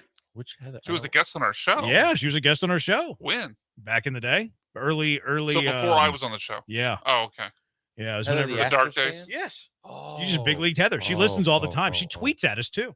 I did not know that. Bad look by you, Blankers. Okay, I'll live. Heather's going to be upset with Blankers. I will live. All right, 713-780-ESPN. HRMP listen. Oh, there's a lot of text here. Let's get to the text. Do you think the Astros need to trade for a starting pitcher at the deadline? What should they be trading for? 713-780-ESPN. HRMP listener line. Killer Bees, ESPN 97.5, ESPN 92.5. They might be in the market for starting pitching. They might be in the market for a left-handed bat. You might be in the market for a new vehicle or a pre-owned vehicle. And if you are, listen up. Monument Chevrolet is the dealer that you can trust. Why? They're transparent. They don't hassle you over pricing. They're not going to upcharge you. They're not going to do all the shady things that you worry and stress about whenever you're looking for a new vehicle. Monument Chevrolet has been serving the Houston area for 5 decades. They've helped generations of families get into these new or pre-owned vehicles, and these families keep coming back. Why? Because they trust the people at Monument Chevrolet. Why do they trust them? Well, they're transparent. They're not going to hassle you. It's pretty simple. Family feel there, friendly atmosphere. They hire great people. It means the culture is fantastic. Get a fair deal, a fast deal, and an easy deal, bless you, without wasting your time in aggravating, stressful negotiations. If you're looking for a vehicle for your business, well, Monument Chevrolet has you covered there as well. They're one of the best dealerships nationwide in commercial vehicle sales, a huge selection of work trucks, vans, SUVs. Monument Chevrolet has the perfect vehicle for businesses of any size or inventory. No tricks, no time wasting, no hidden charges. If you've been waiting to upgrade your ride for your company or your business, now is the time to do it. Visit them online, monumentchevrolet.com, monumentchevrolet.com, or go in person, 225 and Beltway 8 at Monument Chevrolet. Chevrolet, together, let's drive.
Now back to the Killer Bees, On ESPN 97.5 and 92.5. live from the Veritex Community Bank Studios. Here's Joel Blank and Jeremy Branham. Who's the most famous person that has you blocked?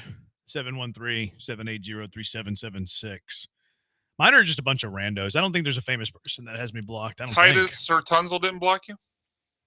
No. No, I think because they respected the take. They knew that I was on the right side of history there. Ben DeBose blocked me, but I don't know if he's famous. I think Ben DeBose blocks everyone. Yeah, I know. It's not really a badge of honor. Ben DeBose blocked himself. That's He's true. no longer That's on true. Twitter. Mental health awareness thing, which is good. I think that's a good thing.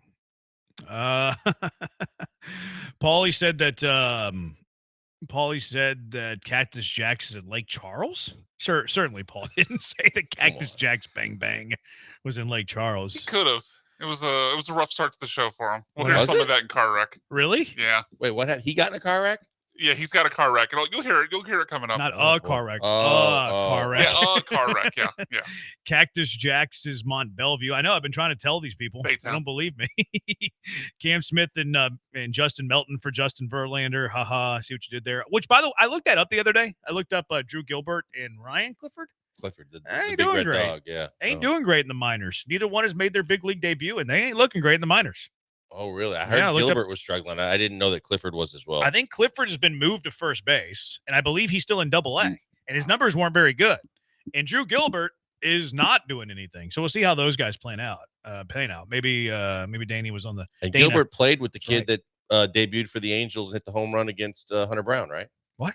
Moore from the Angels that played second base this week against the Angels? I don't know if they crossed paths. I thought they played at Tennessee together. Because Gilbert's been gone for a while now. I mean, Gilbert was an Astro for how long? A year, and then he got traded to the Mets 2-3 years ago. I'm not sure they crossed. Oh, paths. maybe not. Maybe Moore's freshman year. I don't know. I don't know. Tyler and Conroe, Paston is a tool and a noted Astro hater. No surprise, he did shoddy. Careful with the vowels there. He did shoddy work with regards to their deadline deals. Yeah, it was lazy. Yeah, okay. Astros starter. You know what else was lazy about that? Astros as a fit to all these players on their top 50, they didn't even include them on any left-handed bats.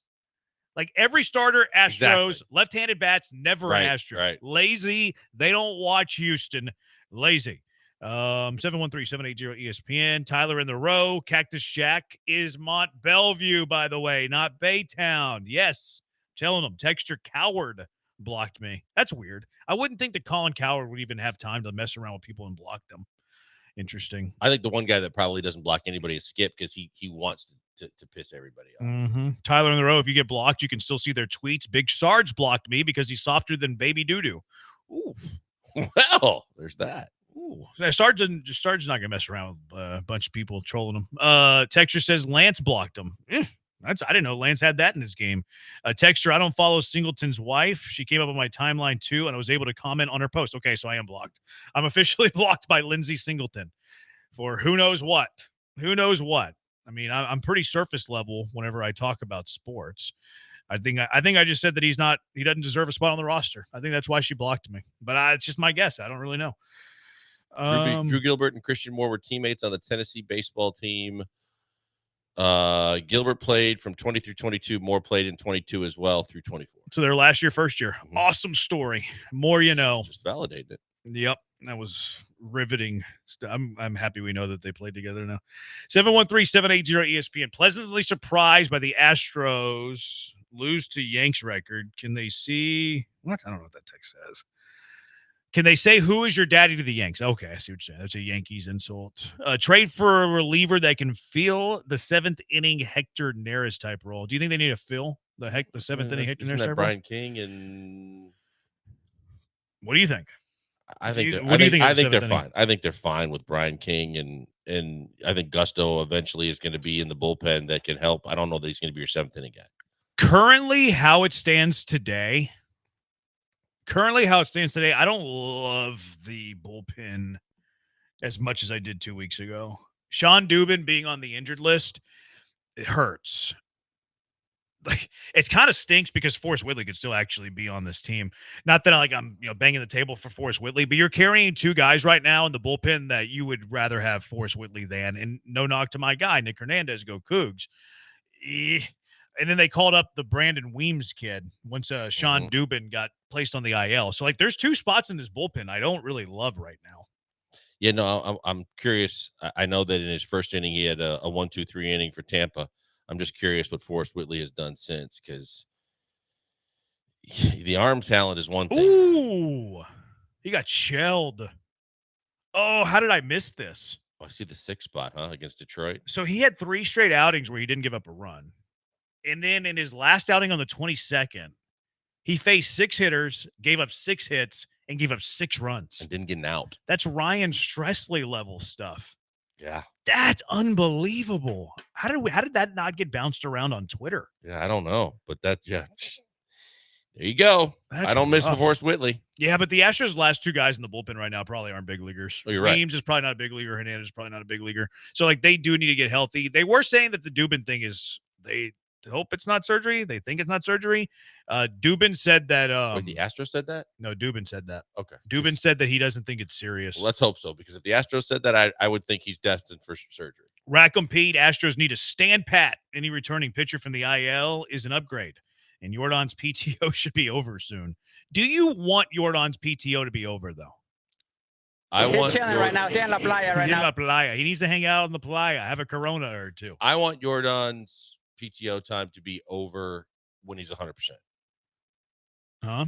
I want his PTO time to be over when he's 100% and not until then. So I don't want him to be close, but not 100% yet, or pushing the envelope. Like, at this point, you're in a great spot without him. Get him 100% healthy, and then his PTO time can be over. I'm just waiting until after the All-Star break. Like, you're winning. You're in second in the AL. You lead the division by 4.5. He plays. It increases the chances of getting hurt. Injury mitigation here. Risk mitigation here. I'm just waiting until after the All-Star break. I think they're going to try to get him back before then. He probably should be back before then. I would personally just play it safe. Wait until after the All-Star break. Tough to tell to a player that's champing, not chomping at the bit. Texture, if it makes you feel better, Brenham. I'll open up a Twitter account and I'll block you. Ha ha ha. That's hilarious. What a great time that would be. If this is anything good, McCullers, Javier, and Garcia through BP sessions. So did France. And Arrigetti's getting ramped up too. So I do think that is good news. Texture, Cactus Jack actually has a Baytown address, even though it's in Mount Bellevue. Cactus Jack's is definitely Mont Bellevue. I pass by it every day leaving work. This texture says that one back up. This texture says Cactus Jack's address is Mont Bellevue. Brian proved that to not be the case yesterday. Texture, go get Trevor Bauer as a reliever. He got shelled the other day in the Japan League. Jordan got the same PTO plan as BMAC. No doubt about that. That is 100% true, but I ain't mad at him. Texture see you tomorrow what was at Cactus the Jack's. Tigers on Jordan that he swung in a cage? Swinging in a cage and threw to bases. Yeah. Today. That's the latest on Jordan Alvarez. So that's good news. Chase Dolander is throwing for the Rockies tonight, Blinkers. Okay. Also a member of the Tennessee Volunteers. So I don't know why you're all like harping on that. I asked the question. We both it's just so random, and because we were wondering whether they did or not. You thought it was too much time had passed. I thought they did, so I looked it up. I really wasn't wondering if they were playing together. Okay. You just kind of dropped Lord. that in there, a little data dump on former Tennessee Volunteers. So I thought I'd help you out, throwing in a starter for your trio of Tennessee Volunteers. All right, 713-780-ESPN HRP listener line, 713-780-3776. Let's get to the Fred VanVleet news. Fred VanVleet signs a 2-year, maybe 1-year extension with the Houston Rockets. Good, bad? How do we feel about this? Killer Beast, ESPN 97.5, ESPN 92.5. Guys, if you're looking for new windows, new siding, trying to upgrade the overall curb appeal and the energy efficiency of your house, you need to go to Allstate Siding and Windows. They are the best in the business. They are always taking care of Houstonians. They have great quality products. They have unbelievable prices, and they have a ton of service before, during, and after the sale. Family owned and operated for over 50 years. They are in it to actually help you throughout the process. They love our listeners. They love taking care of you guys. Right now, they got 30% off all windows, $2,500 off a complete siding job. You mentioned us at ESPN 97.5. They'll probably give you a little extra discount because they love the people that listen to our station and our show. Check them out today right now because The great deal is free estimates are available every single day. All you got to do is call them. They'll come out to you and tell you how they can help you. It could be siding. It could be windows. It could be a front door. And they offer so much more. Check out all the products and services they offer at allstatesidingandwindows.com. But have them come out because it costs you nothing and it really can save you a ton of money. We got new windows a little over a year and a half ago when we moved into our new house. And it wasn't new by any means. It was built in the 90s. So because of the architecture, when it was built and what might be the best products, their recommendations were spot on. Immediately, the curb appeal went way up because the windows gave a more modern feel to the entire house. But overall, where we saw the greatest results, 35 to 40% savings on our energy bills because they do fantastic job at keeping the cool air in the summer and the warm air in the winter while protecting you all season long during hurricane season. They do the best job and they have the best products with the best service. That's why I speak for them, and I'm telling you right now, call them to get that free estimate, 832-204-1936. Have them come out and see what they can do, 832-204-1936, or visit the website, allstatesidingandwindows.com.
Live in the Veritex Community Bank Studios, it's the Killer Bees. Now back to Joel and Jeremy.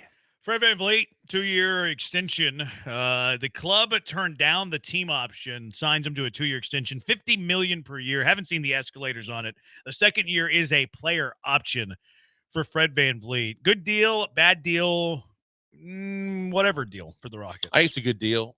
You weren't going to pay him the 44.5 or more. The fact is that they seem to have a very, very solid working relationship, and they want it to continue because I think that one of the comments that came out of it was that he plans on being here for the long haul. So regardless if this is a 1-year, 2-year deal, that he wants to continue playing here, and probably they would work together on making the numbers work. But it's a good deal because it creates that mid-level exception for them to go out and get a player that they may need now because of the fact that you're saying goodbye to Jock Landale. You're saying goodbye probably to Aaron Holiday. And if you want to enhance the roster and find a player that you're probably going to need to provide something that you don't get, whether it be if you try to get back into the draft and or if you try to make a trade or two, I think that this was a really good deal. And I think that it just shows what all the rumors were leading you to believe, which is one way or another, Fred VanVleet was going to be on this team next year and probably for the foreseeable future. Yeah. What was the average annual salary was going to be like, what, 48 on the contract? It's like over 45. I thought it was 44.5 or 45. So roughly $45 million. And then they get him at $25 million per year. Like, yeah, this is a savvy, shrewd move for Rafael Stone. It was good negotiating. I like Fred VanVleet way more at $25 million than $45 million. Not that that was ever on the table. Rockets were never going to pick up the option on Fred VanVleet at $45 million. But you get him at $20 million less than the option was. It also, with the flexibility of $25 million, and it looks like they're waiving Jock Landale. Shams was reporting that too, that the Rockets are going to be in a spot where they're currently like in that first apron, but they can use the full MLE as opposed to a portion of the MLE. So that gives them options if there's a free agent out there that they like, that can be in that little window too. So thought it was really good negotiation. I like going year by year on Fred VanVleet too. Like, he's a little bit older. I don't mind playing the year by year thing. It also gives Fred some options too. Like, this year is an off season where there's not a ton of money with teams under the salary cap. Next year is supposed to be more robust with teams having a lot more money on the contract. Not that I'm saying the marriage between the Rockets and Fred VanVleet will, lead to a divorce in a season, but it does give the organization and the player some options next off season too. I think it's a win-win. Yeah, and I think when you saw the rumors, they were more along the lines of $20 million a year, but it was 3 years. And I think that third year could have been tough for them because of the fact that you're going to have some contracts that you're going to want to take care of some guys down the road. And I think a 3-year contract, especially when it's a Fred VanVleet at this stage in his career, that could have handcuffed you a little bit, and you don't want that. And so, everything that you've heard come out of all the Kelly Eco and all the people that are reporting on this have talked about the fact that Fred wants to play here. The Rockets want him to be a part of this. Ime really likes Fred, and that they want to make sure that they work together towards whatever deals they're going to do. And I think this shows it, that he's willing to do. And now he sees when they're adding a Kevin Durant and they're trying to actually make this team better, he wants to be a part of that. He's liked Houston, and that they're going to work together to make sure that everything works out for both sides. Yeah. Win-win, I think, here. You going to watch the draft tonight? I'm going to watch the Astros, and a buddy of mine texted me this morning, are you fired up for the draft? Not really, because of the fact that the Rockets don't have any picks. I'm gonna probably check in on the draft from time to time. I'll watch it on my phone to see what picks are going, because normally it's crazy that Woj isn't involved anymore, but it used to be, remember, where there was a fight to see who could release the pick that was being made before it was actually announced by the league. Yeah. I'm curious where some of these prospects go. I'm curious to see what some of these teams do. Brooklyn's got 5 first-round picks. I'm curious if they use all of them. I think they're probably going to move some of them. But for the most part, I'm going to be watching the Astros. Yeah, I can't imagine that I turn it on unless I find out on Twitter that the Rockets traded for a pick. I'll follow it on Twitter, and I'm sure people will be breaking it too. I wonder if they told Shams not to. I don't know. Yeah, because of the fact that he is the first draft there.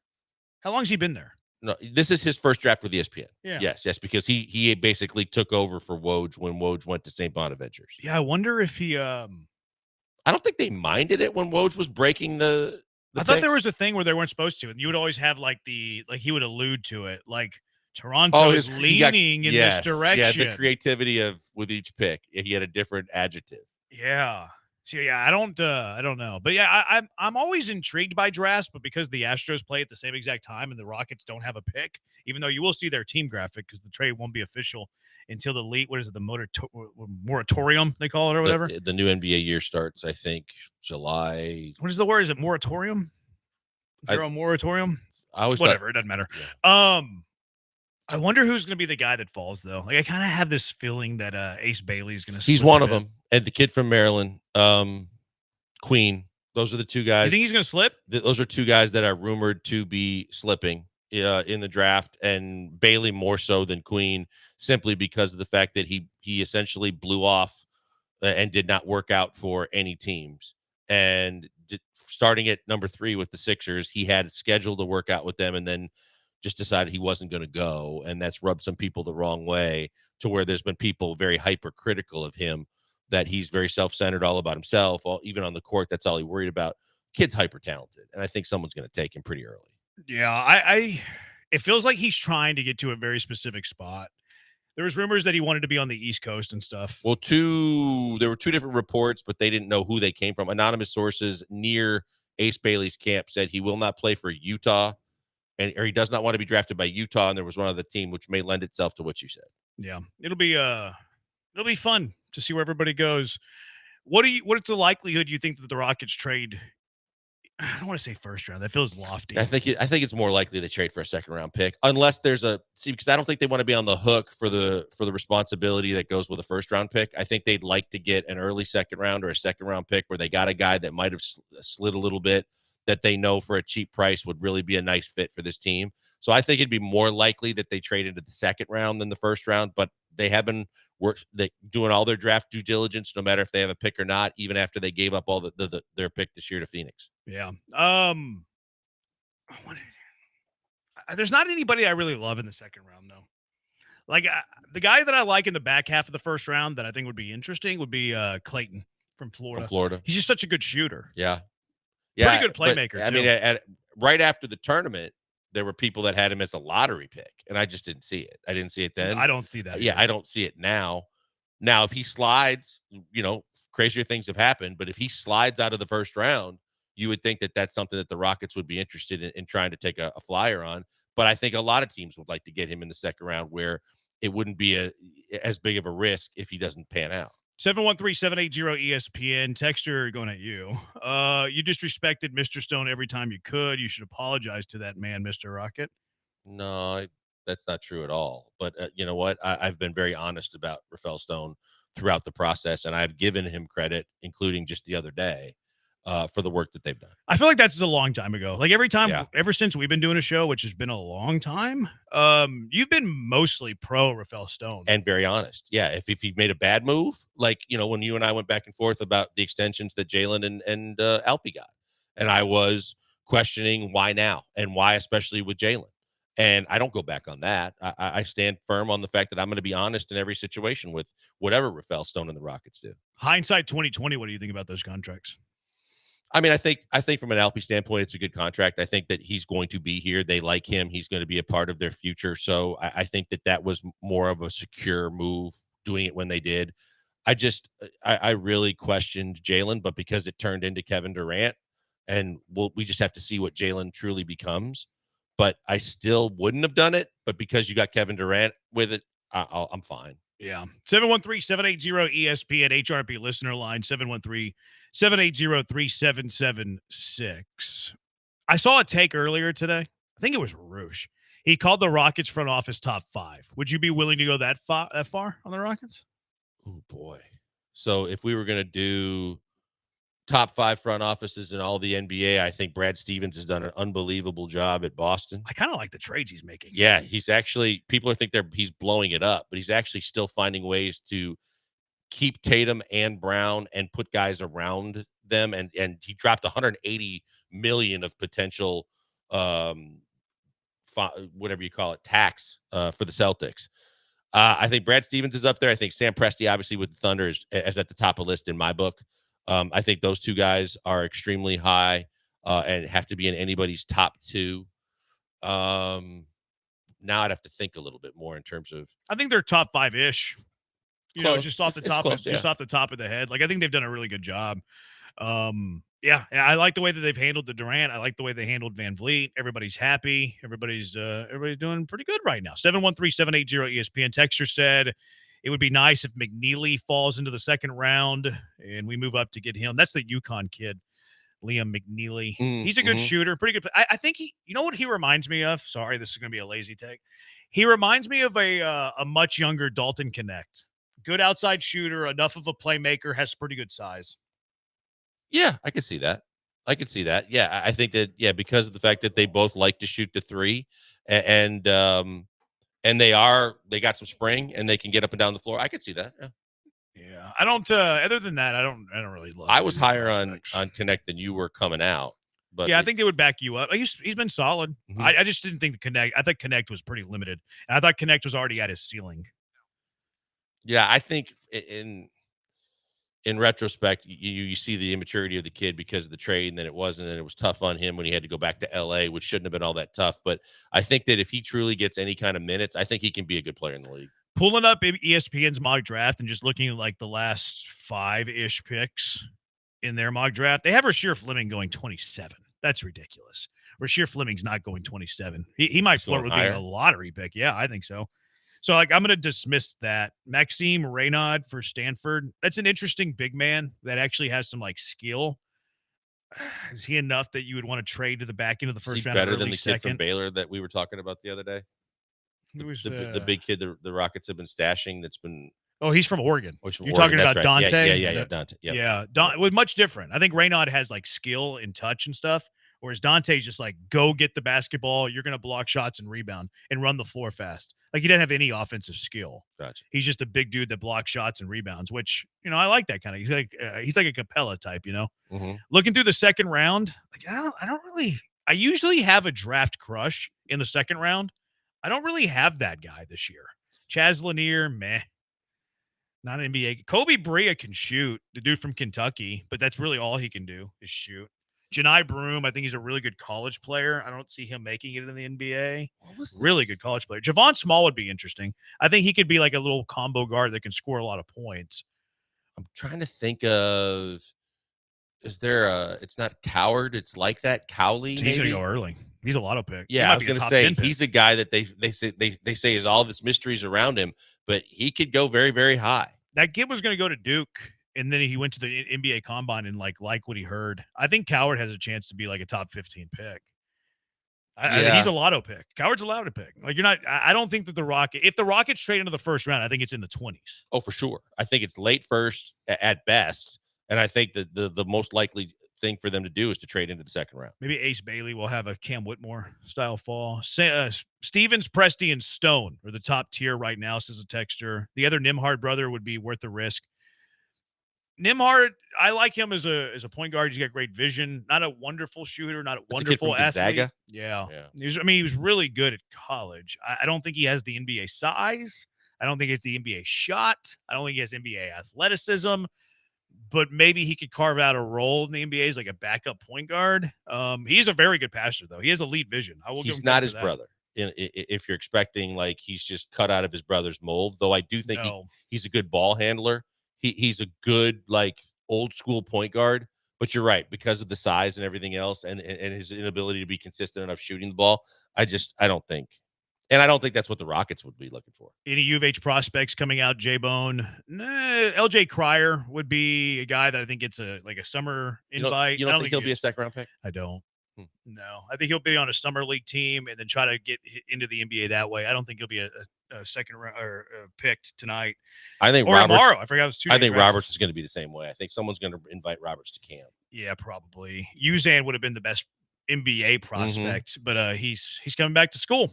Now, next year will be a different story. Oh, yeah. Because there's a few players that could be one and done that are potential lotto picks, potential top 5 picks in a year. All right, 713-780-ESPN HRP listener line. Let's get to the car wreck of the day. Car wreck of the day coming up next. Killer Bees, ESPN 97.5, ESPN 92.5. Guys, before we go to the break, I want to tell you about Top Dog Fireworks. They are all over over town right now, 14 different locations, and you need to check them out because they are here to take care of you. They have all your fireworks for the 4th of July, before, during, after, whenever you want to celebrate. You need fireworks, you get them at Top Dog Fireworks. You can go to topdogfireworks.com and see all 14 locations, see what they have going on. But I'm here to tell you, you need to get there early because that's where you get the best selection and the best prices. They've got the buy one, get one free wall, where there's over 100 buy one, get one free options to choose from while supplies last, where you can really cash in. Get their daily in-store promotions as well. Great selection, great prices. You spend $250, your reward is going to be while supplies last and a little extra. You find your Top Dog Fireworks location, again, at topdogfireworks.com. You can also see a lot of the different the fireworks that they have to offer for you. You know the 4th of July is right around the corner. Yeah, you're going to take the kids, and yeah, you're going to go see some fireworks. But at the same time, you know how the neighbors are, and you know you don't want to be left out when everybody's enjoying and celebrating our nation's birthday. A portion of every sale goes towards supporting local youth organizations in this area as well. So you're giving back while you're getting your fireworks for the big holiday coming up. So we also want to mention right now that Top Dog Fireworks has a holiday giveaway contest. Each store location will have a winner of a fireworks assortment of valued over $450. Everyone who enters has an opportunity to win the grand prize, the Top Dog Beast Assortment. That's valued at $1,100. To enter, visit a Top Dog Fireworks location or visit that website, topdogfireworks.com.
Car wreck of the day.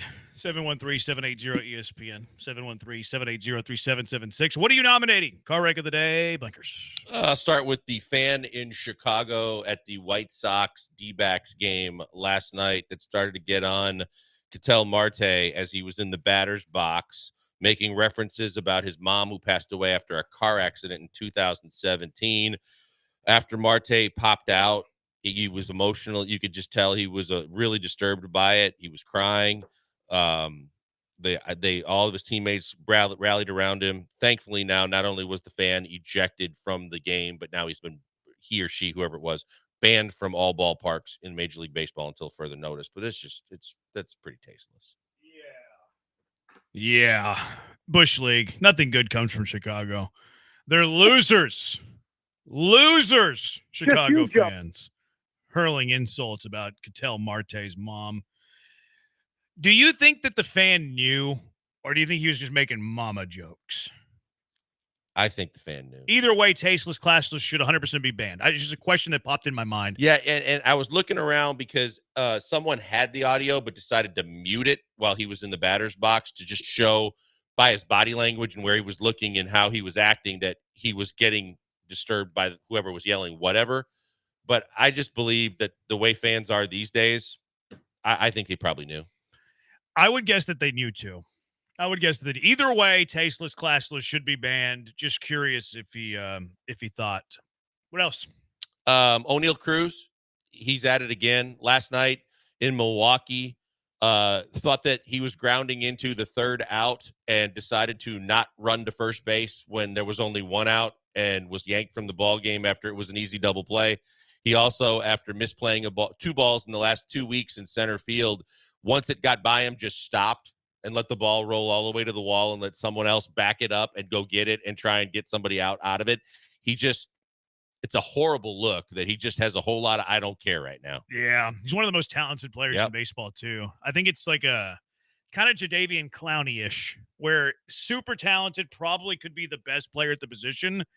Not sure the desire's there to be the best player at the position. I remember Both he could be went on very that good. streak. He was a shortstop, and then he went on that streak of like all these different errors where, again, it kind of just – he had like a game against the Astros last year where I think he had 3 in like an inning and a half. But, yeah, so they moved him to center field, and it hasn't gotten any better. Yeah, it's not a great look. I nominated the Chicago fans too. That was one of my car wrecks, and the other car wreck is Dre's cash out on YouTube right now. Not a great look. Not a great look for Dr. Dre on 290. Cash out? Yeah, he's crashing out. Oh, crashing out. Yeah, it's crash out. What you got, Brian? This moment from nearly the beginning of the Paul Gallant show today. Nearly the beginning. The Rockets are declining Fred VanVleet's $44.9 million team option for the 2025-2026 season and are re-signing him to a 2-year, $50 million deal. The man got a raise. I know some of you people look at this contract and you're like, what? And shame on you. Did you see Fred VanVleet single-handedly carry a Rockets offense to a 7-game series against Golden State because no one else was scoring? That man deserves every cent he gets. That's how I feel. Rational take? Not really. Correct take. The man, after a lot of guff that he got over the course of the past season, earned this with what he did in this series. Now, it's also $50 million over 2 years. Oh, I thought it was $50 million a year. Well, that was the first thing that struck me. I was like, he's making 25 the next 2 years. Guess what? Daddy can't read. Daddy can't read. He got it wrong by 20 million. Wow. I saw this pop up of like 2 year, $50 million a year. This happens. Should I kill myself on the air? Seppuku? Huh? The shame that I've brought on my family. How do I recover from this? That was a lot. Thought it was $50 million per year for Fred VanVleet. It is very difficult though as news breaks, like as you're on the air, to dissect exactly what it says. It didn't break while he was on the air. It didn't break when I didn't think so. So it was either. before he went on the air. During hour 1 of Dell's show. Like 10:40. Yeah, I think he started by saying the news earlier today or something like that. Yeah. That's not a great look. I like how he wore it though. Yeah, no, Yeah. he wore it. He did Credit handle to it him, well for sure. But didn't he also say he read the release that said it was a 2-year 50? Yeah, he said Yes. 2-year, $50 Yes. million, but somehow in his head he transcribed it to $50 million per year, which would be 2 years, $100 million. I was a little confused with the wording at first in terms of the player option. I thought it was 2 years plus a player option for a little bit. And then I read more tweets and was like, oh, okay, it's not that. It's 2 years, the player option in that second year. The phrasing is a little different whenever you look at the NBA stuff and Major League Baseball stuff. Because like whenever you like in a baseball contract, it's like a 3-year contract with the player option. It's the 4th year. Mm-hmm. Whenever this one was tweeted out, it was a 2-year contract with a player option. So it's like, okay, it's player option for the 3rd. No, the player option is the 2nd year. That didn't make sense to me. Yeah, when they do the actual written release, it's different than like when Shams first reported it. He was clear to say that 2nd year is a player option. Yeah. I think the easy winner is the fan in Chicago. Any objection? No, I'm fine with that. Yeah, me too. Chicago fan. Goes home a winner. Can never go to a Major League ballpark again, but is the winner of the car wreck of the day. Coming up later, 7 o'clock Comic Cast, 6 o'clock Destination World Cup 2026 with our guy, Glenn Davis. Going to do it for us. Don't forget to come see us tomorrow. Cactus Jack's Bang Bang in Mont Bellevue. And then Adrift on Friday. He's Brian. Thanks for the hard work. He's Blank. I'm Brian. I'll talk to you tomorrow. Bye-bye.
I love the sound of Olay, Olay, Olay.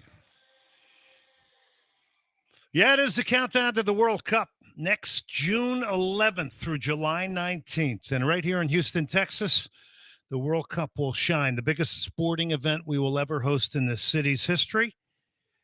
This will be June 14th 17th, 20th, 23rd, and 26th will be in the group stage. Round of 32, June 29th next summer. And then round of 16, July 4th. So pretty amazing setup for us next summer with the FIFA World Cup coming to Houston. We got a good show in store here tonight. A number of different guests. Dick Advocaat is the former coach of the Netherlands, now heading up Curacao. He's 77, 78 years old right now. Advocaat has had an amazing coaching career. I would call it illustrious, without a doubt. It's an illustrious coaching career. It has taken him all over the world, and it has taken him to places when it comes from a national team perspective, coaching Russia, South Korea, the Netherlands 3 times, Iraq. He's been in 2 World Cups as a head coach, and tonight we will air an interview I did with him this past week. So Dick Advocaat on the program tonight. John Coppins is the VP of Operations, FIFA World Cup 2026 here in Houston. John overseeing a lot of things, including stadium renovations, probably per FIFA regulations. So John will be on the show as well. We will have him on in segment number 2. So a lot going on. Let me get you set up on all the tournaments currently going on. We're down to the quarterfinals in the Gold Cup. Of course, we have the Gold Cup final at Energy Stadium on July 6th. It's always the hope that it'll be U.S.-Mexico if you're U.S. and Mexico, because it's a big draw. It'll be these teams in the quarterfinals. So we're down to 8. Panama and Honduras, Mexico, Saudi Arabia, Canada, Guatemala, and the U.S. Costa Rica. Then Wednesday, you have the semifinals, and then Sunday, the final. So that's where we're at. I'm going to break down the U.S.-Costa Rica match tonight here and why this is going to be a step up in competition for everybody involved and everybody who's performed well so far. The U.S. have won all 3 of their games so far. They've knocked off Trinidad and Tobago, Saudi Arabia, and Haiti. Competition steps up with Costa Rica. Organized team, plays with the grit and determination of their manager, Piojo, Miguel Herrera, the former coach of Mexico. So we'll get into that tonight a little bit as well. A couple of updates here. The FIFA Club World Cup, Saturday, you have Palmeiras and Botafogo. That's too bad that the 2 Brazilian teams are matching up, and it couldn't have been with European teams.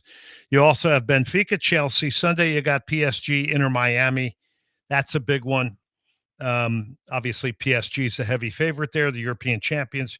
Flamengo and Bayern on Sunday. You got the quarterfinals on July 4th and July 5th, semifinals July 8th, July 9th, and then the final of the FIFA Club World Cup. Why am I talking about the FIFA Club World Cup? Because so many of these players will be in the World Cup representing their national teams next summer. The FIFA Club World Cup is an event that's every 4 years. So there you have that.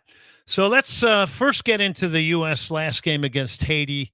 Let's do a little bit of highlights here, Brian, and we'll start off with the U.S.'s opening goal against Haiti. This is in their final group game in Group D. Kept alive for Aronson. And then Aronson back post. Tillman! It's his 3rd goal of this tournament. Malik Tillman shining for the United States.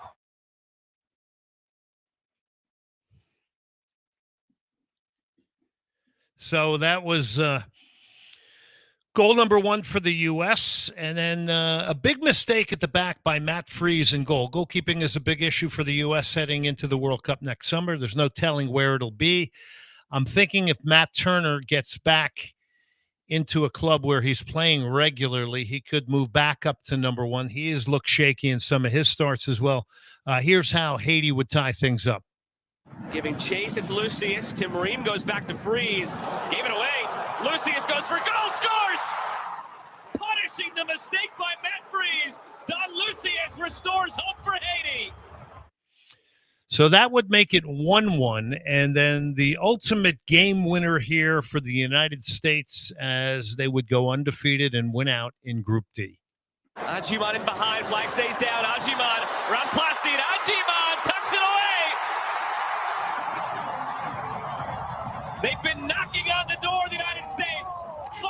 one will stand as Patrick Ajiman. So Ajiman scores that goal. So it's a U.S. and Costa Rica in the quarterfinals.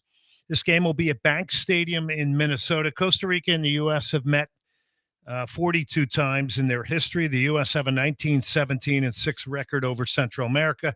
These are just a few facts for your own liking. Last meeting was 2022. FIFA World Cup qualifying. That was down in San Jose, Costa Rica. Costa Rica winning that 2-0 in the capital city. Only 4 players on this Gold Cup roster currently that played in that game. Tyler Adams, Luca De La Torre, Miles Robinson, and Walker Zimmerman were on that roster. Now, there are a lot of fresh faces in this U.S. team. There's some people getting some noteworthy attention now. Malik Tillman has 3 goals, leads the Gold Cup. Patrick Ajiman up front has a pair.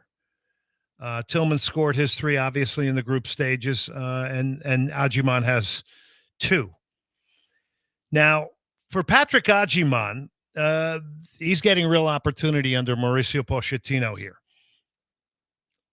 Also, Max Arfston, left back, getting real opportunity in this tournament. So you got players now that have done some good things in the group stages, but you do now have players that are going to have to do it at a next level now against Costa Rica. Everything goes up against Costa Rica.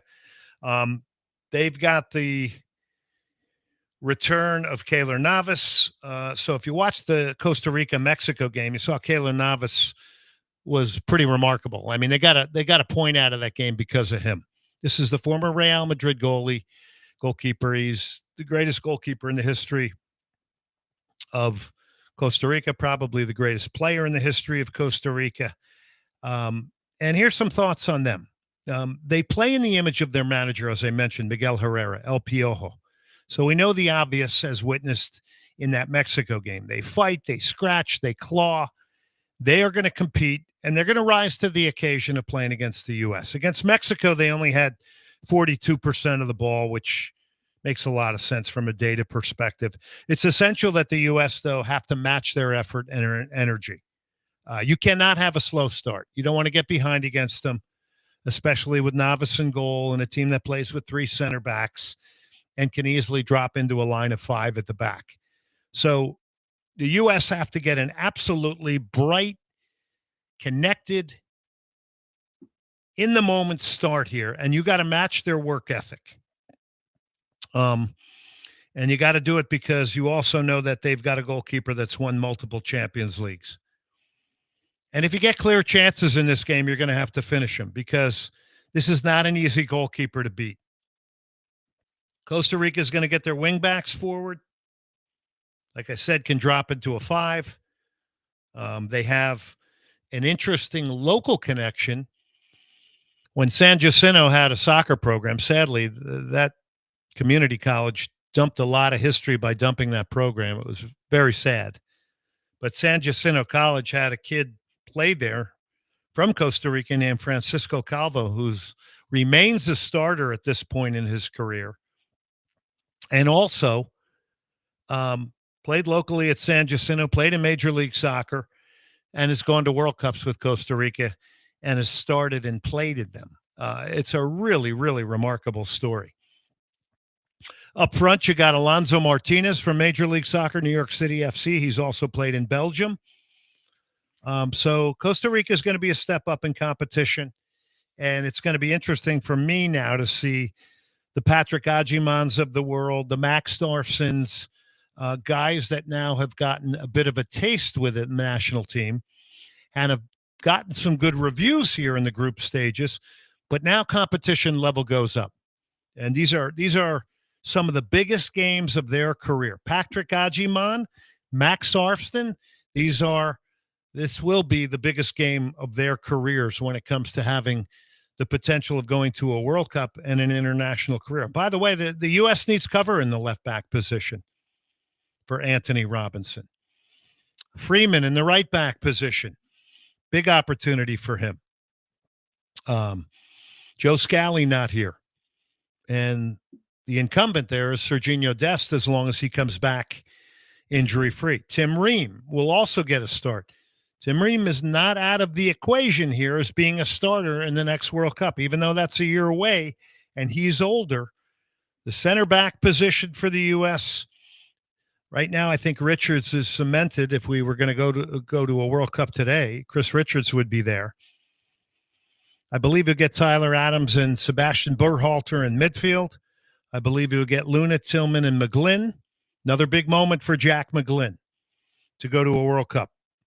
And a lot of talk around him in the Houston Dynamo getting attention from European teams.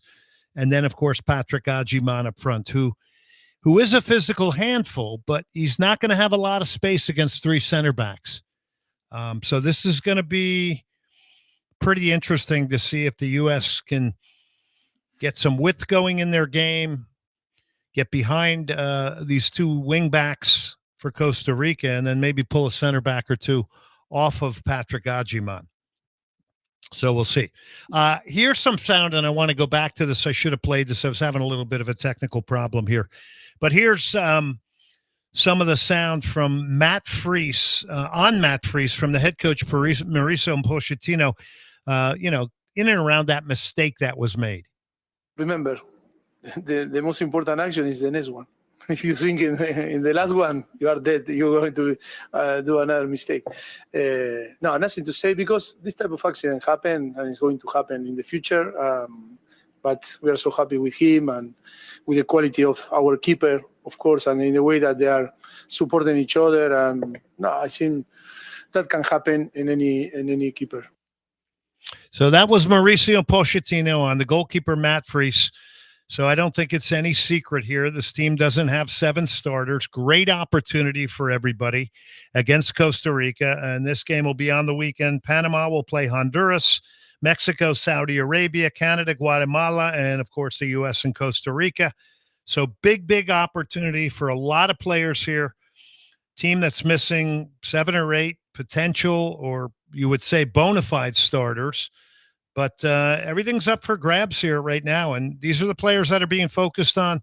So big games for Patrick Agyemang, big games for Malik Tillman, big game for Jack McGlynn, Luna, all of these guys. Max Darfston. Everybody has an opportunity here to stake a claim to get a little bit higher up in the pecking order to a head coach in Mauricio Pochettino, to have a once-in-a-lifetime opportunity to play in a FIFA Club World Cup. All right, we're going to take a break. 713-780-3776 will be the phone number throughout the show. We have the Dick Advocat interview coming up. Coming up next in our next segment, John Coppins, the Vice President of Operations FIFA World Cup 2026. John will join us. Looking forward to that. We'll take a break here. This is Destination 2026. Presented by Coca-Cola Southwest Energy, Quanta, and Houston Methodist.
You're listening to Destination 2026, Houston's countdown to the Cup. Presented by Coca-Cola Southwest, Houston Methodist, NRG, and Quanta. For the Veritex Community Bank Studios, here's Glenn Davis. All right, big thanks to those sponsors, as mentioned, Coca-Cola Southwest, Energy, Quanta, Houston Methodist. We are pumped. 1 year out from the World Cup in Houston. Absolutely remarkable. And throughout the time we are doing Destination 2026, we're going to continue to bring on a lot of the heavy hitters that are a part of executing and getting this event done, who are probably burning the midnight candle each and every day. Let's go to one of those people. He is John Coppins. He is the Vice President of Operations for FIFA World Cup 2026 Houston. John, thank you very much for coming on tonight. Hey, Glenn, thanks for having me. Well, I guess, it's always interesting when people on the outside like myself think about things other than the actual playing of the game and the actual execution of these events. And these are massive undertakings. And I guess I want to start off with my listeners with you. Just describe and maybe give us your job description as the VP of Operations. Yeah, I mean, I think you hit the nail on the head. It's a lot of effort and certainly a large group of individuals who are working hard to help Houston and Harris County get ready to host these 7 games, right? It's not just 7 games. There's so many moving parts that folks have been hard at work on for the last 4 or 5, even 6 years. But, as we draw close and inside of a year now, I'm really trying to dial in the planning efforts to get ready to execute when the calendar flips. So me personally, a part of a great team with the Houston Host Committee, focused on a lot of moving parts: public safety, transportation, stadium operations, volunteer program. I'm really trying to support all the moving parts with the event, make sure that we're ready to put our best foot forward come June 26th. Yeah, June 11th, July 19th, that is when the World Cup will start and finish next summer. And, of course, June 14th, as John just mentioned, 17th, 20th, 23rd, 26th are group stage matches, round of 32, June 29th, round of 16, July 4th. Let's talk a little bit about the stadium and stadium modification, and because FIFA has come in and said there had to be some things done. Has that been accomplished yet, or when does that happen? Yeah, we're fortunate, through our great partners in NRG Park and Manhattan Construction, a part of the requirements for Houston and NRG Stadium to serve as the host of these 7 matches was actually some fairly heavy concrete work and modifications to the lower bowl. So we'd be in a position to accommodate the FIFA spec pitch, not just the pitch, but the runoff required, right? To make sure that, when someone takes one out of bounds or goes quick out of bounds, they're not running into a big concrete wall. So the first phase of that work was completed actually just last week, again, by Manhattan Construction, who actually built NRG Stadium. So a good outfit to come back in and help us get it ready for the World Cup. But a few other small pieces that'll be conducted over the rest of this summer, and then right ahead of the matches in 26, but really the heavy lifting, the major work to get the stadium ready for the pitch build next summer has been completed, and we're excited to get that chapter kind of behind us and focus on the next task. He's John Coppins, VP of Operations, FIFA World Cup 2026 Houston. What visually, is there anything visually like fans are going to see when they come into the stadium that may look different than maybe an NFL Texans game? Is there any way we can kind of describe that at this point, or are we not sure? It's a great question. And honestly, the short answer is if you're a Texan season ticket holder or a rodeo fan, no. The areas we've pushed back and really not the full 4 corners, but short of the corners, closer to the midfield line, those seats that were taken out and that concrete that was pushed back, we have a modular seating solution with the same seats that were there before that are put back in. So again, if that's your seat for a Texans game, that's going to be your seat for a Texans game. Now for a World Cup match, you'll notice a little bit more width down in those 4 corners to accommodate, again, the pitch, the sideline, in the runoff that's required. But by and large, when those 4 sections are taken or aren't taken out, it's going to look like it does, on any given day for a sporting event or rodeo event down at NRG Stadium. You're doing a great job of describing it, because I'm sitting here and I'm listening to you and I'm visualizing it, so you're doing a really good job of describing it. So you said the company's name was Manhattan. Like, all these contractors have to put in a bid, and then ultimately you guys make the choice on who's going to do like a lot of these big projects. Obviously, you're going to have different companies in for the Fan Fest and down in Edo and all these other very important things that go along with the World Cup, when it's down to transportation, working with the city, etc. Yeah, so it was actually NRG Park that led the procurement effort or RFP process for the bowl modification work. Since it's their building, and from a host committee standpoint, we're kind of the conduit to FIFA and facilitating the event. So since it was permanent kind of work going on down there, it made complete sense for NRG Park to lead that effort. And yes, the process was standard, pretty lengthy, really kind of kicked off late 2024, bled over into this year. And really the selection of Manhattan and moving forward with them, there's a very small window after the rodeo before the concert season really ramps up at NRG Stadium to get this work done. So it was critical that a partner was identified who, possessed the expertise, but also the ability to complete the work on a very condensed schedule. And as mentioned, Manhattan Construction has a major office here in Houston. They built the stadium back when it was built, so they know their way around. So we felt very comfortable we had the right partner, and they delivered. So it's one of those things that it has to happen on time. If it doesn't, it has impacts on the rest of the schedule. But fortunately, all the partners came together and got it done on time.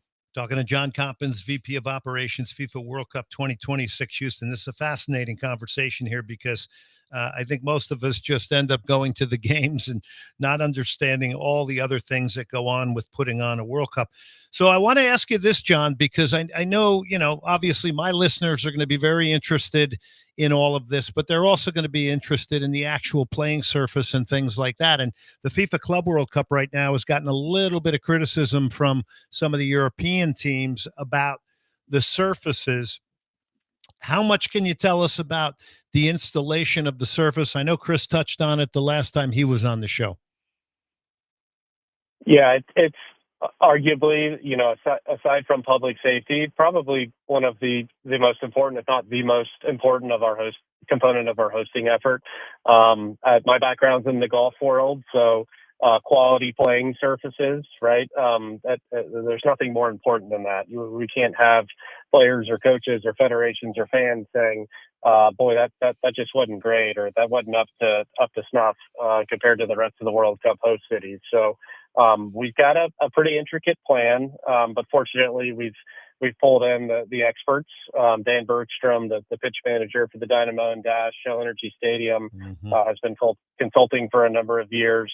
Again, some of the same architects and engineers that worked on the stadium modification process, making sure underneath that pitch, World Cup pitch, do we have the right systems and plumbing and cable trays and all the little intricate parts that we need to have sprinklers and moisture detection systems. So I'm fortunate. We've got some very smart, very committed partners who, just put on their Houston hat and say, hey, we're going to chip in and help with this. But I could say our plan, it's very similar to what Dallas and Atlanta, two other host cities for the World Cup, are undertaking. We'll have a quality playing surface, and sparing no expense and not cutting any corners, working hand in hand with our partners at FIFA to make sure that, again, when it comes to the playing surface and how Houston and NRG Stadium presents that playing surface, we leave no opportunity for criticism, that it'll be first rate and at that level that FIFA expects. By the way, John was a part of the United States Golf Association, and my understanding here is you went to Florida State University. You're Seminole, right? I am. So a big Florida State women's soccer fan. That's kind of the only team to cheer for in Tallahassee, Florida. But fortunately, they win a lot, including a number of national championships in recent years. So Proud Seminole, not quite as proud of the football team these days, but that always goes up and down. Yeah, caught a bunch of games down there at Florida State, the women's team for ESPN. It was a lot of fun. Nice environment too they've created there for women's soccer.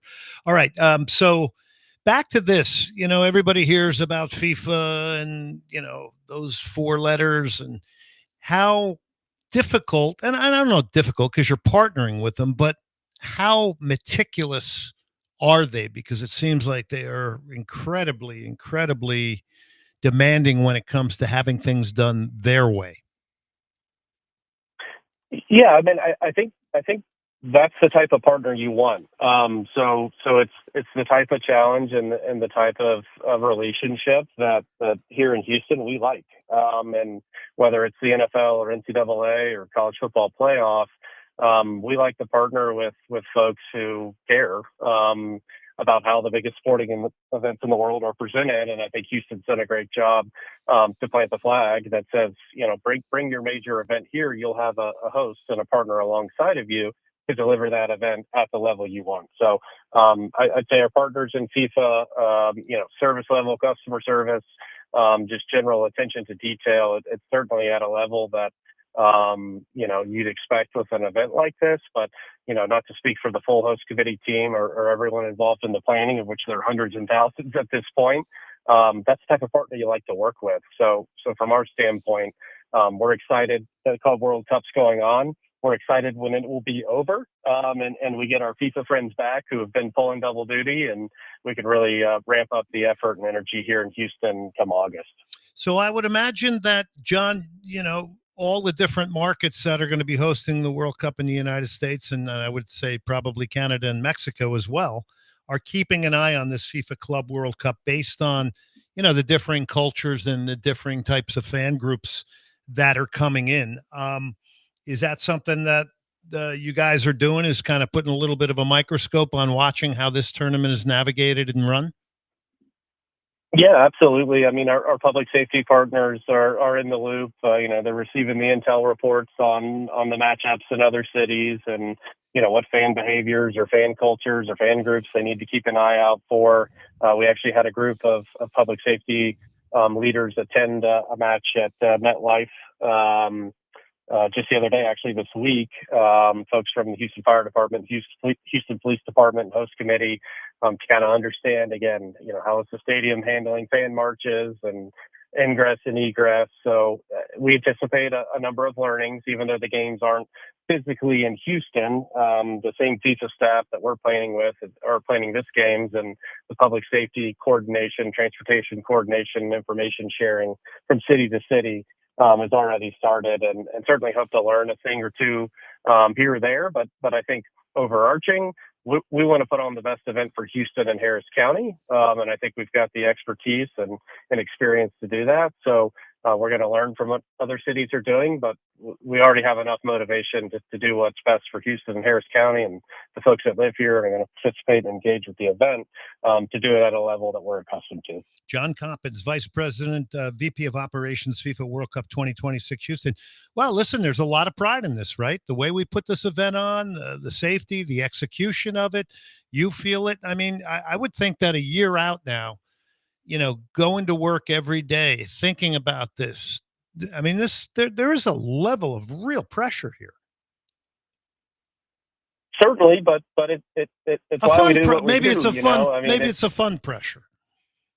Yeah, listen. At the end of the day, it's a sporting event, and we work alongside emergency room doctors and law enforcement officers and people that a day at work for them, a stressful day at work for them, is very different from planning a soccer tournament, even if it is the biggest soccer tournament in the world. But yeah, certainly feel like a year out or less than a year out, it's ramped up. But I had meetings today with folks from Centerpoint Energy about some of the sites around town that we're going to have events, and people who you may not expect to be soccer fans, can't wait to attend Fan Fest because their granddaughter's interested or their kid plays soccer. So it's been really fun to see, at every turn, even folks who aren't, diehard fans of Arsenal or Manchester United or, the Dynamo, know it's coming, are really excited about it, and the message of it's going to take all of us to put on a good hosting experience and present Houston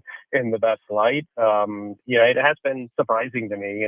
You can count on the soccer nuts to be fired up for this, but just in general, people are really excited about this, and that certainly gives us energy to go out and tackle the problems we need to tackle between now and then. It's going to be spectacular. And John, I always said the greatest introduction to soccer is one's children. That's how my father got into it, and he became a huge, huge soccer fan through his child. Listen, thank you so much for coming on tonight. This was really informative, really, really good stuff. We'll get you on again. We'll continue to get all the people that are executing the event on, like yourself. So thank you very much for coming on tonight and taking the time. Yeah, absolutely. And we appreciate your support. And again, spread the good word. Thanks so much for having me on. All right. That's John Coppins. Great stuff there from him. VP of Operations, FIFA World Cup, 2026 here in Houston. And boy, there are so many moving parts there, but it's all happening. You even see some work being done on the streets around Edo and things like that. So spectacular. And we're going to continue to keep you as up to date as we possibly can through this show, Destination 2026, presented by Coca-Cola Southwest Energy, Quanta, Houston Methodist. So a big thank you to John for coming on here tonight. All right, we're going to continue on here. We're going to now go to, in our next segment, Dick Advocat, who has coached, managed one of the great soccer playing nations in the world, in the Netherlands, in the World Cup. 94 World Cup, he got him to the quarterfinals. But I would say Netherlands, probably the greatest soccer playing nation that has never won the World Cup, despite being to the final a number of times. All right, let's take a break. Soccer Matters.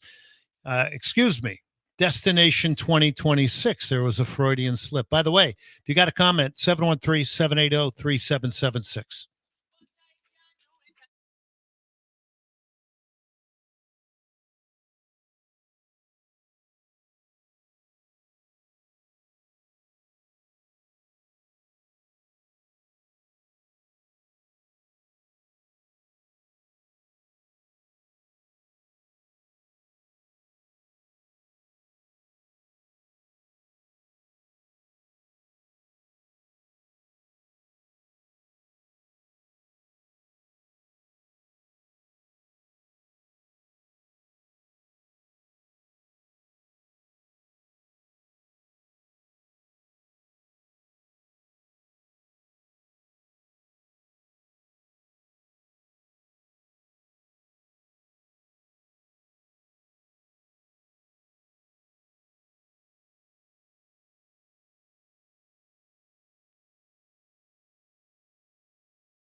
This is Destination 2026, Houston's countdown to the Cup. Presented by Coca-Cola Southwest, Houston Methodist, NRG, and Quanta. For the Veritex Community Bank Studios, here's Glenn Davis.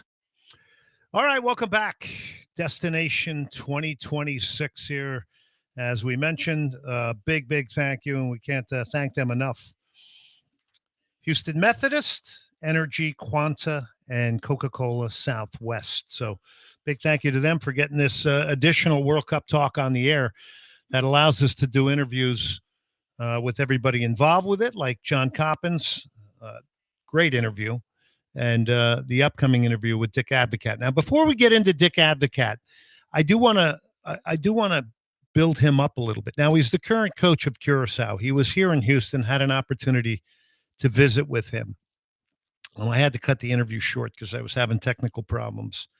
But there is enough here to listen from him. But I do want to kind of set up his career. Pretty remarkable career.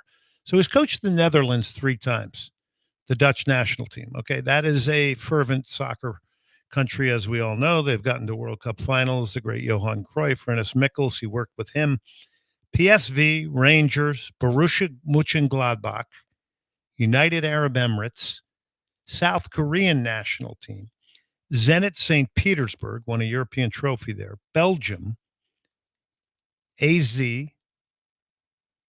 PSV again, Russia, Serbia, Sunderland, Fenerbahce in Turkey, Sparta Rotterdam, Utrecht, Feyenoord, these are all Dutch clubs, Iraq, Den Haag, and now Curaçao. Now, he was also a player, and he played in America for a year at the Chicago Sting, and he has a tie here in Houston, and I spoke to him about it with Jim Walker, who is approaching his 90th birthday, who was the GM of the Houston Dynamos in the 80s. But he was also, in 1980, the GM of the Chicago Sting, and Dick Advocat was a player on that team. So he knows America, he knows American soccer, but his coaching career is amazing because he literally, if you look at this, and I swear, if you Google this, you'll see that, like, he only spent a year or 2 years at any one place.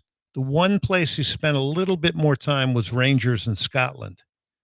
But here is the 6-7 minutes with the current Curaçao manager, who he is trying to qualify them for the World Cup, an expanded World Cup of 48 teams out of CONCACAF. So they're still alive in World Cup qualifying. Here is Dick Advocat. Well, Dick, thanks first of all very much.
So Dick Advocates did a good job, and you know what? That's high praise. Actually, there was a lot of other things I wanted to ask, but I can't tell you about the struggles I was having with my iPhone, but I was having struggles. And one of the obvious questions I wish I could have asked him was, why the move every 1 or 2 years in the coaching? I'm wondering if there was something contrived about that and a reasoning for that. But you know what? We still got some interesting things out of him. So he was very surprised that U.S. attendance was weak in San Jose. He also made it pretty clear that it's about results for him. And of course, when you're coaching national teams and trying to qualify, that is what it's about. MLS may be different. If you don't have a fan base and you're trying to attract fans, an organization wants to use the way they play to entice people to be a part of it. And that can be a real attraction to fans. Fans can identify